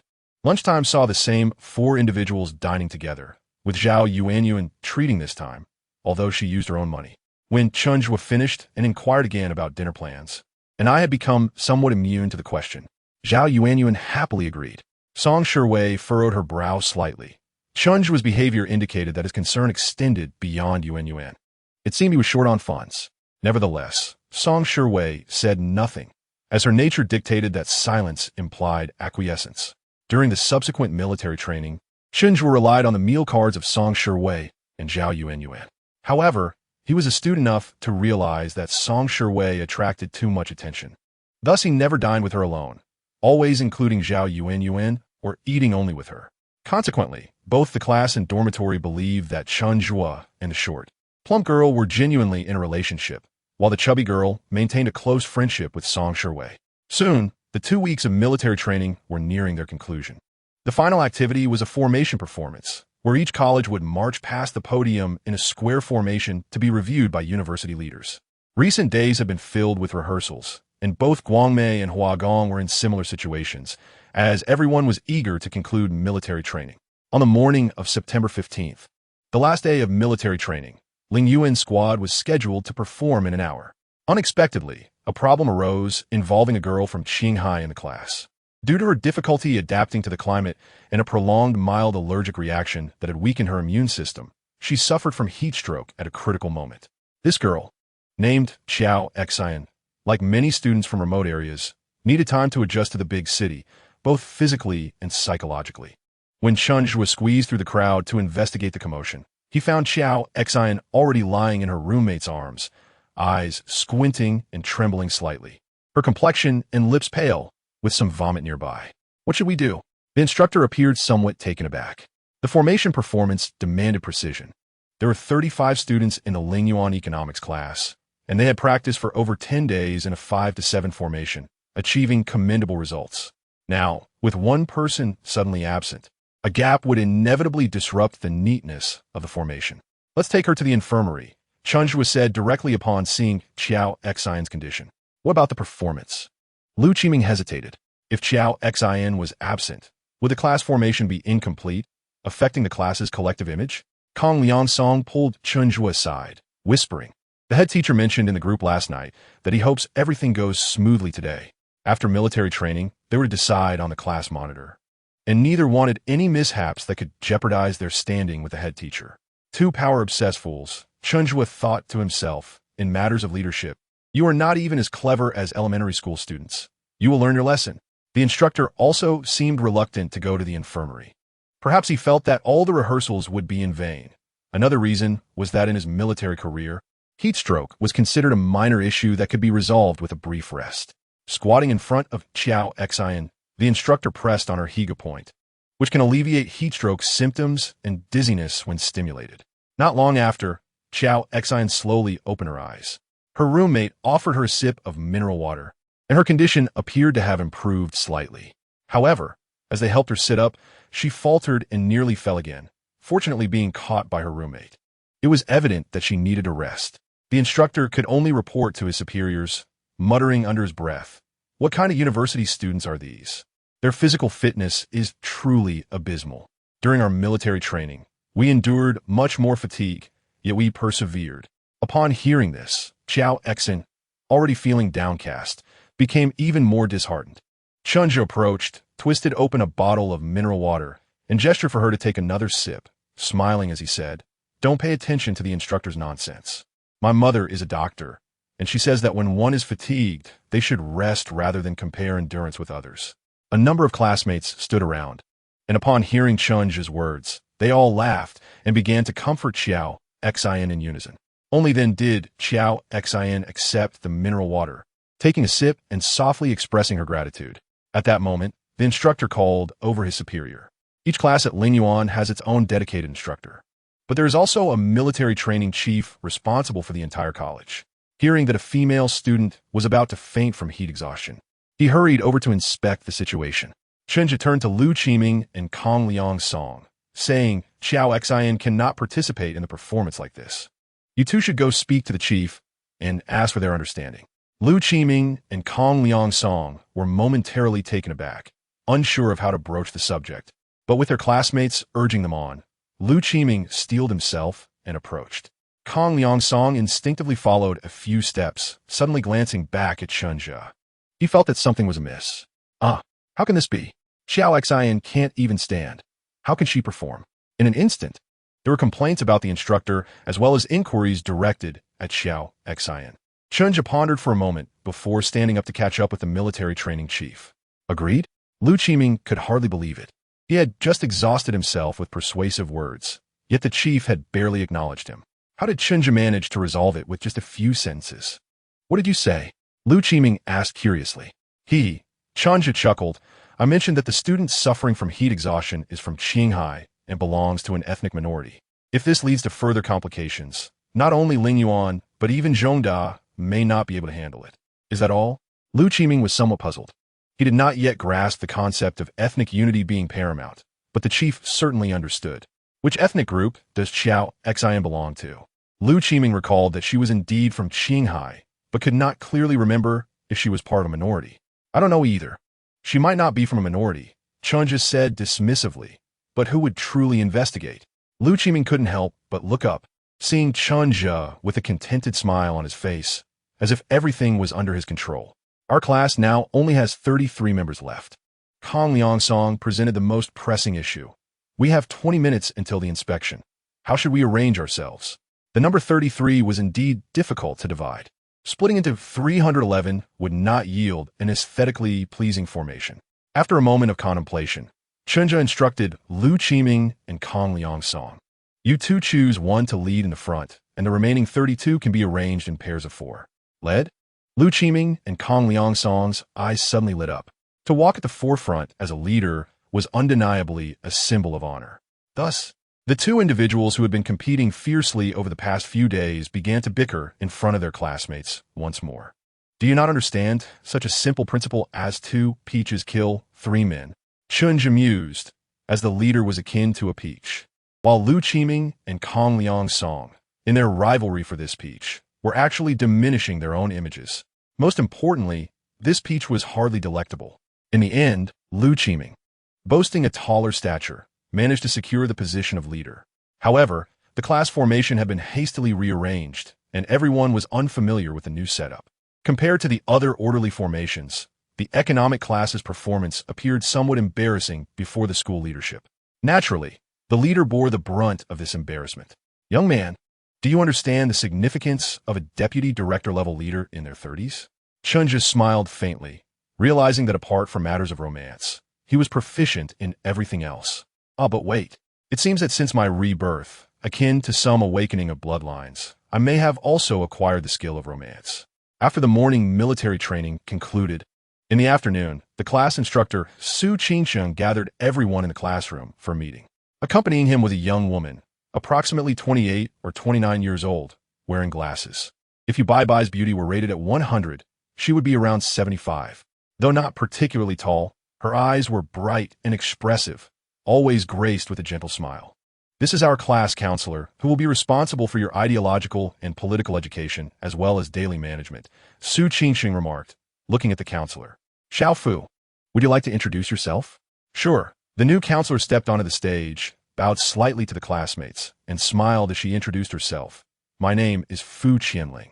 I just graduated with my master's degree, and I actually extended my studies for a year due to having a child. I am also your senior, from a school of mathematics and computational science. I chose to be a counselor to avoid going bald, so I hope we can communicate and exchange ideas frequently. I will do my utmost to help you all grow. You need not call me counselor. You may refer to me as Sister Fu or Sister Ling. Perhaps due to her experience in the ivory tower, the new counselor appeared quite cheerful, and given the small age difference, she could empathize with the students.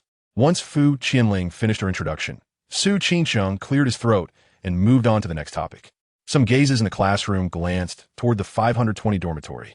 Lu Qiming puffed out his chest, feeling confident. Kong Liangsong snorted coldly. For instance, Lu Qiming and Kong Liangsong. Professor Su was quite busy supervising graduate students. He would often delegate tasks without knowing who completed them. Now, he invited these 2 students to the stage for a class leader election speech. Lu Qiming and Kong Liangsong had prepared their speeches long in advance for this moment. Fu Qianling furrowed her brow. Kong Liangsong was similar. Although he emphasized that he was a local from Guangzhou and could solve practical problems for everyone, the applause he received was still less than Lu Qiming's. Moreover, she felt that both Lu Qiming and Kong Liangsong were capable since they managed to complete the assigned tasks, so it did not matter who became the class leader. The other could serve as the class committee secretary. Consequently, Professor Su directly announced a vote by raising hands. In the end, Lu Qiming garnered 15 votes, while Kong Liangsong fared worse with only 13. Just as Su Qingsheng was about to declare Lu Qiming the class leader, Fu Qianling suddenly interjected, Professor Su, these votes do not constitute a majority. Thus, this election should not be considered valid. Perhaps due to unfamiliarity with the situation, Su Qingsheng adjusted his glasses and replied. Fu Qianling blinked, noticing that many classmates were looking toward another individual when the class leader election was mentioned. He sat beside Lu Qiming, but was not Lu Qiming. Is there anyone else who is willing to serve the class? Fu Qianling inquired, her gaze fixed on that figure. Nevertheless, he remained unmoving. Is there anyone else who is willing to serve the class? Fu Qianling called out again. At this moment, the students began to grow anxious, collectively focusing on a certain spot in the classroom. Lu Qiming finally realized something and quickly glanced to his side. With a creak, a stool slid backward, producing sound. A refined and gentle young man stood up and calmly walked toward the podium. Chapter 80. The reason for being in this mountain. Greetings, everyone. My name is Chen Zhu, A local of Guangzhou, I possessed no prior experience as a class officer. Thus, prior to taking the stage, I was engulfed in trepidation and hesitation. Ultimately, I came to the realization that even if I falter in certain aspects, there are peers who would guide me, for the class belongs to all, not to an individual. Chen Zhu's campaign for class monitor was neither as grandiose as Lu Qiming's lofty ambitions, nor did it bear the hollow promises characteristic of Kong Liangsong. His speech flowed as if in casual conversation, articulating his innermost thoughts with a calm and measured demeanor, which has been Chen Zhu's consistent approach to tasks, composed yet gentle. Fu Qianling nodded slightly. Although she had extended her studies by a year due to childbirth, she was still a university student, slightly older than others. From her perspective, Chen Zhu's remarks resonated deeply. She had grown weary of Lu Qiming's bombastic declarations over the years, and Kong Liangsong's remarks often carried an inexplicable air of superiority. Initially, the class teacher, Su Qingcheng, held no particular impression of Chen Zhu, though he did not harbor any aversion. Upon the conclusion of Chen Zhu's speech, Professor Su proceeded with the voting process as per the usual protocol. The outcome revealed that over 90% of the class raised their hands in support.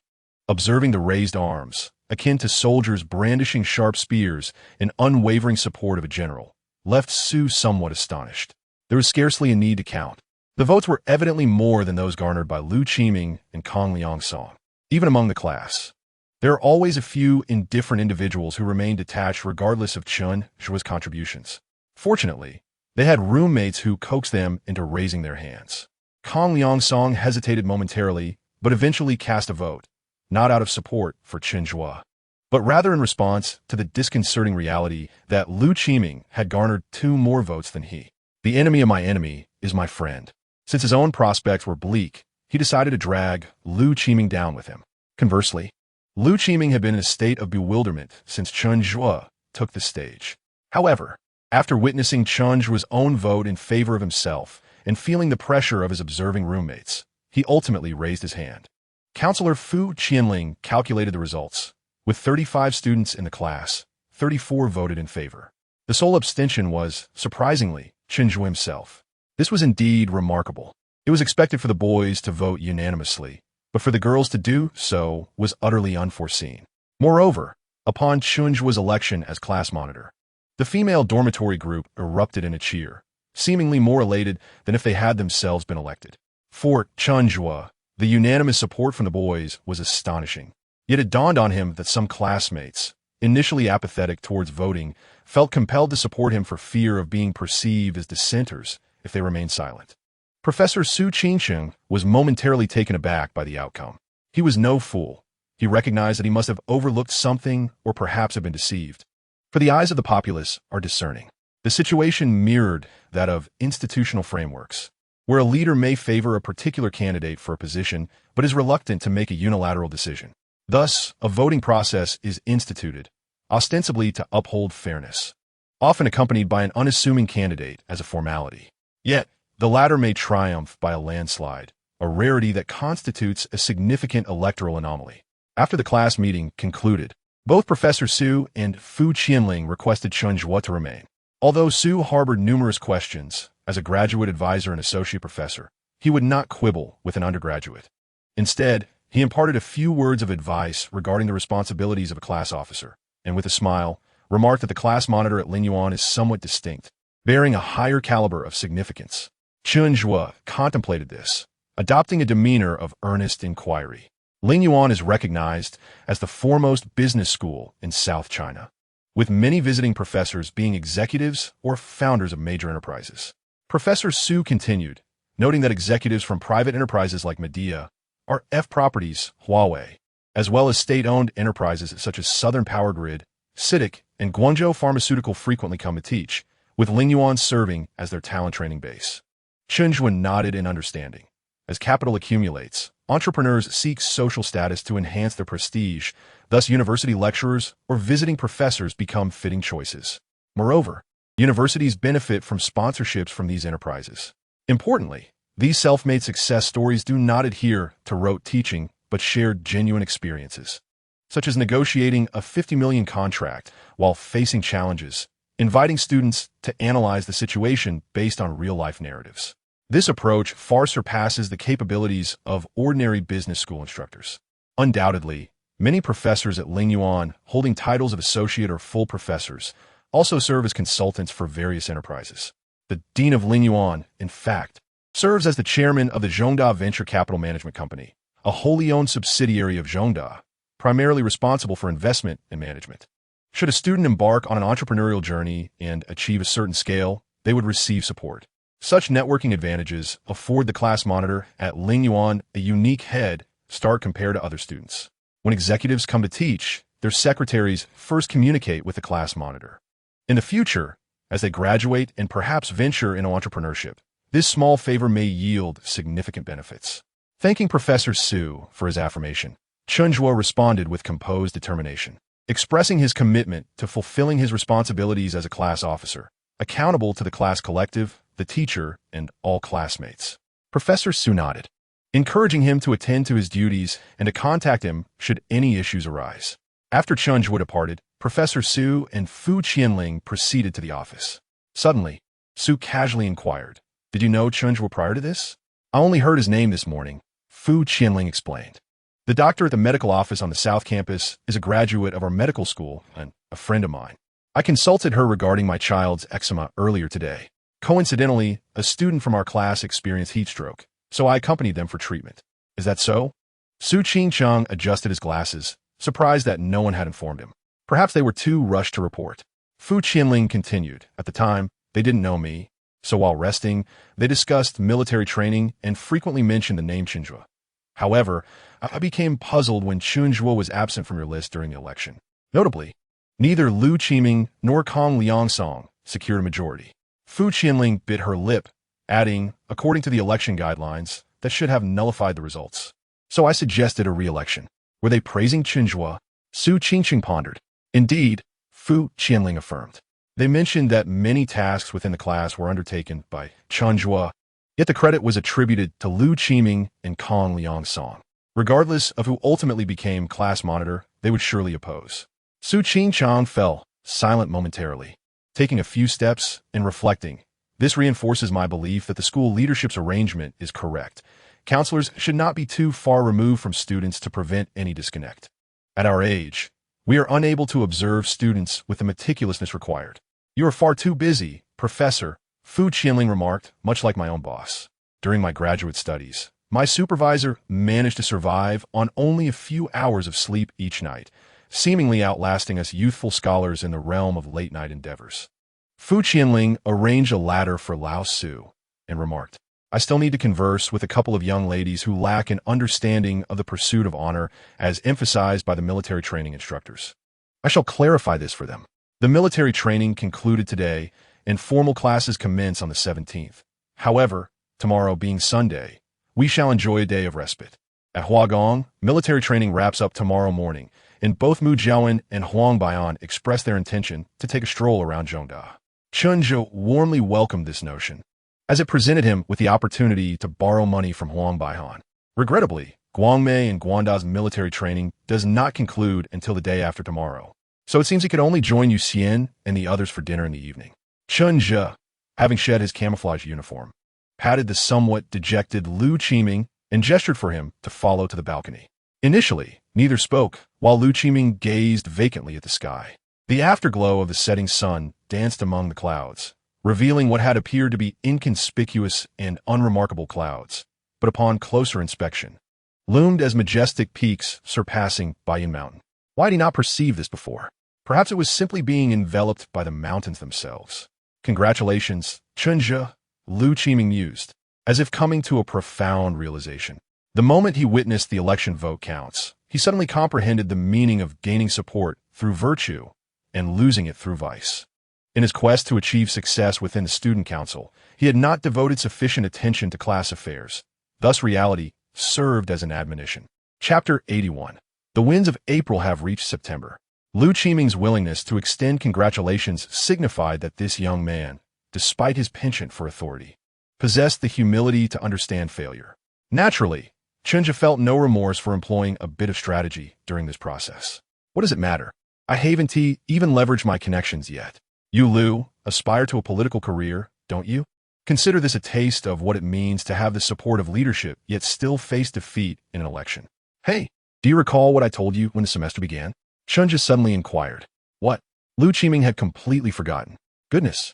Lu Qiming experienced a moment of enlightenment. It dawned on him that Lao Lu had hinted at his intentions early on. Had he secretly resolved to vie for the position of class monitor back then? If so, how impressive. Today, they merely established the class monitor, but I suspect it won TV long before they elect the class committee secretary. Unite the girls? Lu Qiming felt somewhat troubled. Lao Lu, I'm not as handsome as you. The girls have little affection for me. Chen Zhu chuckled, revealing a row of pristine teeth. Observing the glimmer of cunning behind Lu's feigned anxiety, thinking to himself that this fellow was adept at switching roles and had begun flattering him. However, Chen Zhu had his own considerations and genuinely hoped for Lu Qiming to ascend to the position of class committee secretary. Thus, he remarked, I maintain good relations with the girls in our class. I will gladly speak on your behalf if the opportunity arises. Thank you, Lao Lu. Lu Qiming sincerely expressed his gratitude, and after a moment's thought, added, Are you planning to join the student council? After all, recruitment is imminent, and the campus student council's publicity and research department intends to recruit 4 new members this year. Lu Qiming held this thought, recognizing that despite his loss in the class monitor election, having a fellow local serving as a department head within the student council would certainly afford him better prospects than Chen Zhu. Nevertheless, Chen Zhu believed the student council placed too much emphasis on seniority, and he was reluctant to wait until his 2nd or 3rd year to become a department head. On the surface, Chen Zhu did not outright reject Lu Qiming's goodwill. He smiled and said, If the opportunity arises, I may give a try. I appreciate your support. Suddenly, Lu Qiming recalled someone and couldn't help but ask, What about Kong Liangsong? He also faced defeat in the election. What will he do? Ah, Liang. Chen Zhu pondered. He possesses high intelligence, yet he is truly unsuited for a political or business career. He should focus on research instead, as the world needs talents like him. Chen Zhu's assessment was astute, and Lu Qiming agreed, expressing concern that Liang might not recognize his own limitations. Chen Zhu remained silent, knowing that those who struggle to find their place must endure several setbacks. It is through repeated challenges that one gradually develops resilience. Upon returning to the dormitory, Chen Zhu took a shower, as tomorrow's Sunday holiday allowed everyone to engage in leisurely pursuits. Afterward, he deliberately donned a fresh outfit. His roommate, Yu, noticed this and teased, Are you preparing to dine with your girlfriend again? Chen Zhu smiled, but said nothing. He had no intention of seeking out any girl, especially since the art college was still undergoing military training. After Chen Zhu left, Yu remarked on Chen Zhu's commendable character, unencumbered by others' gazes. As he dined and strolled on campus with his short and stout girlfriend, occasionally affectionately patting her head. In truth, within the dormitory, everyone felt hesitant to inquire further about the girl, fearing that Chen Zhu might perceive their questions as mockery. However, Lao Lu's girlfriend knew Song Shiwei. Tang Junkai joked, If you had the chance to dine with the beauty of Ling Yuan, would you pursue such a girlfriend? Yu seriously pondered this for a moment, shaking his head. No, I wouldn't. I'm not saying she is unattractive. She might be quite beautiful if she lost some weight. But she is far too heavy right now. I can't even imagine how to kiss her. You should seek advice from Lao Lu, Tang Junkai teased.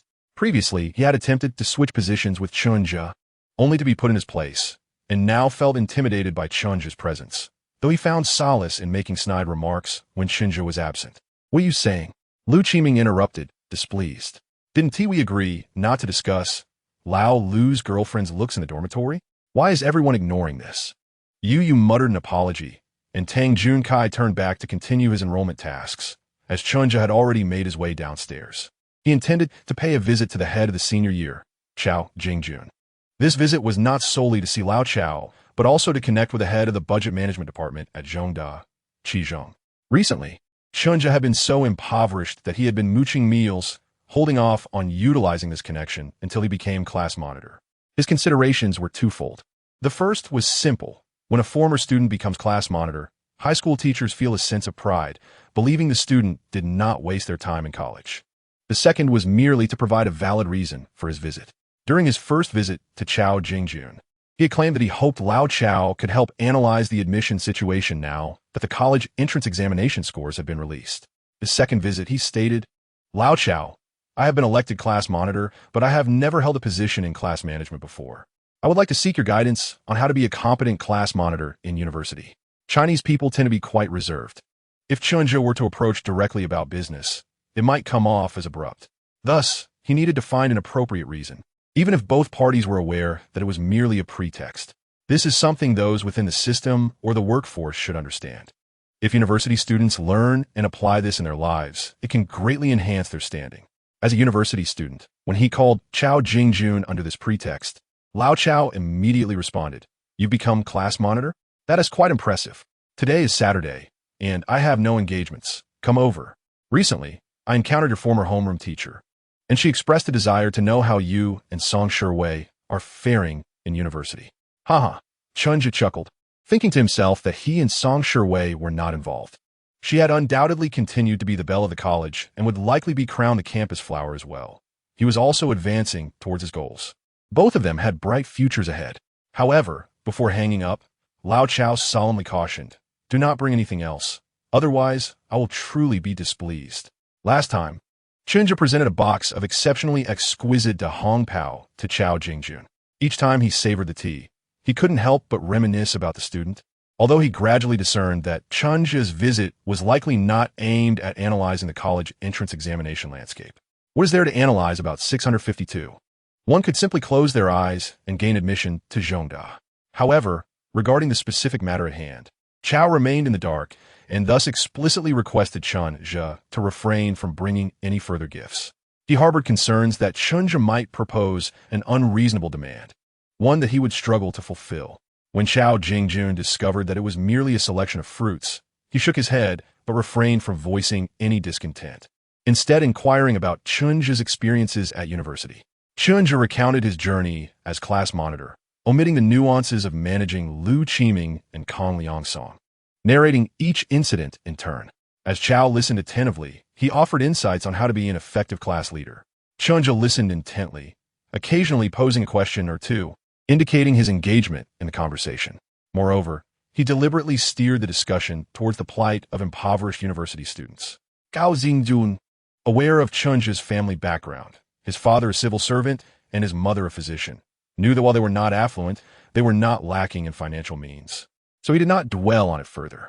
Then, in a seemingly casual moment, Chen Zhu smiled and declared, "Teacher Chao, in fact, I now consider myself a financially challenged university student.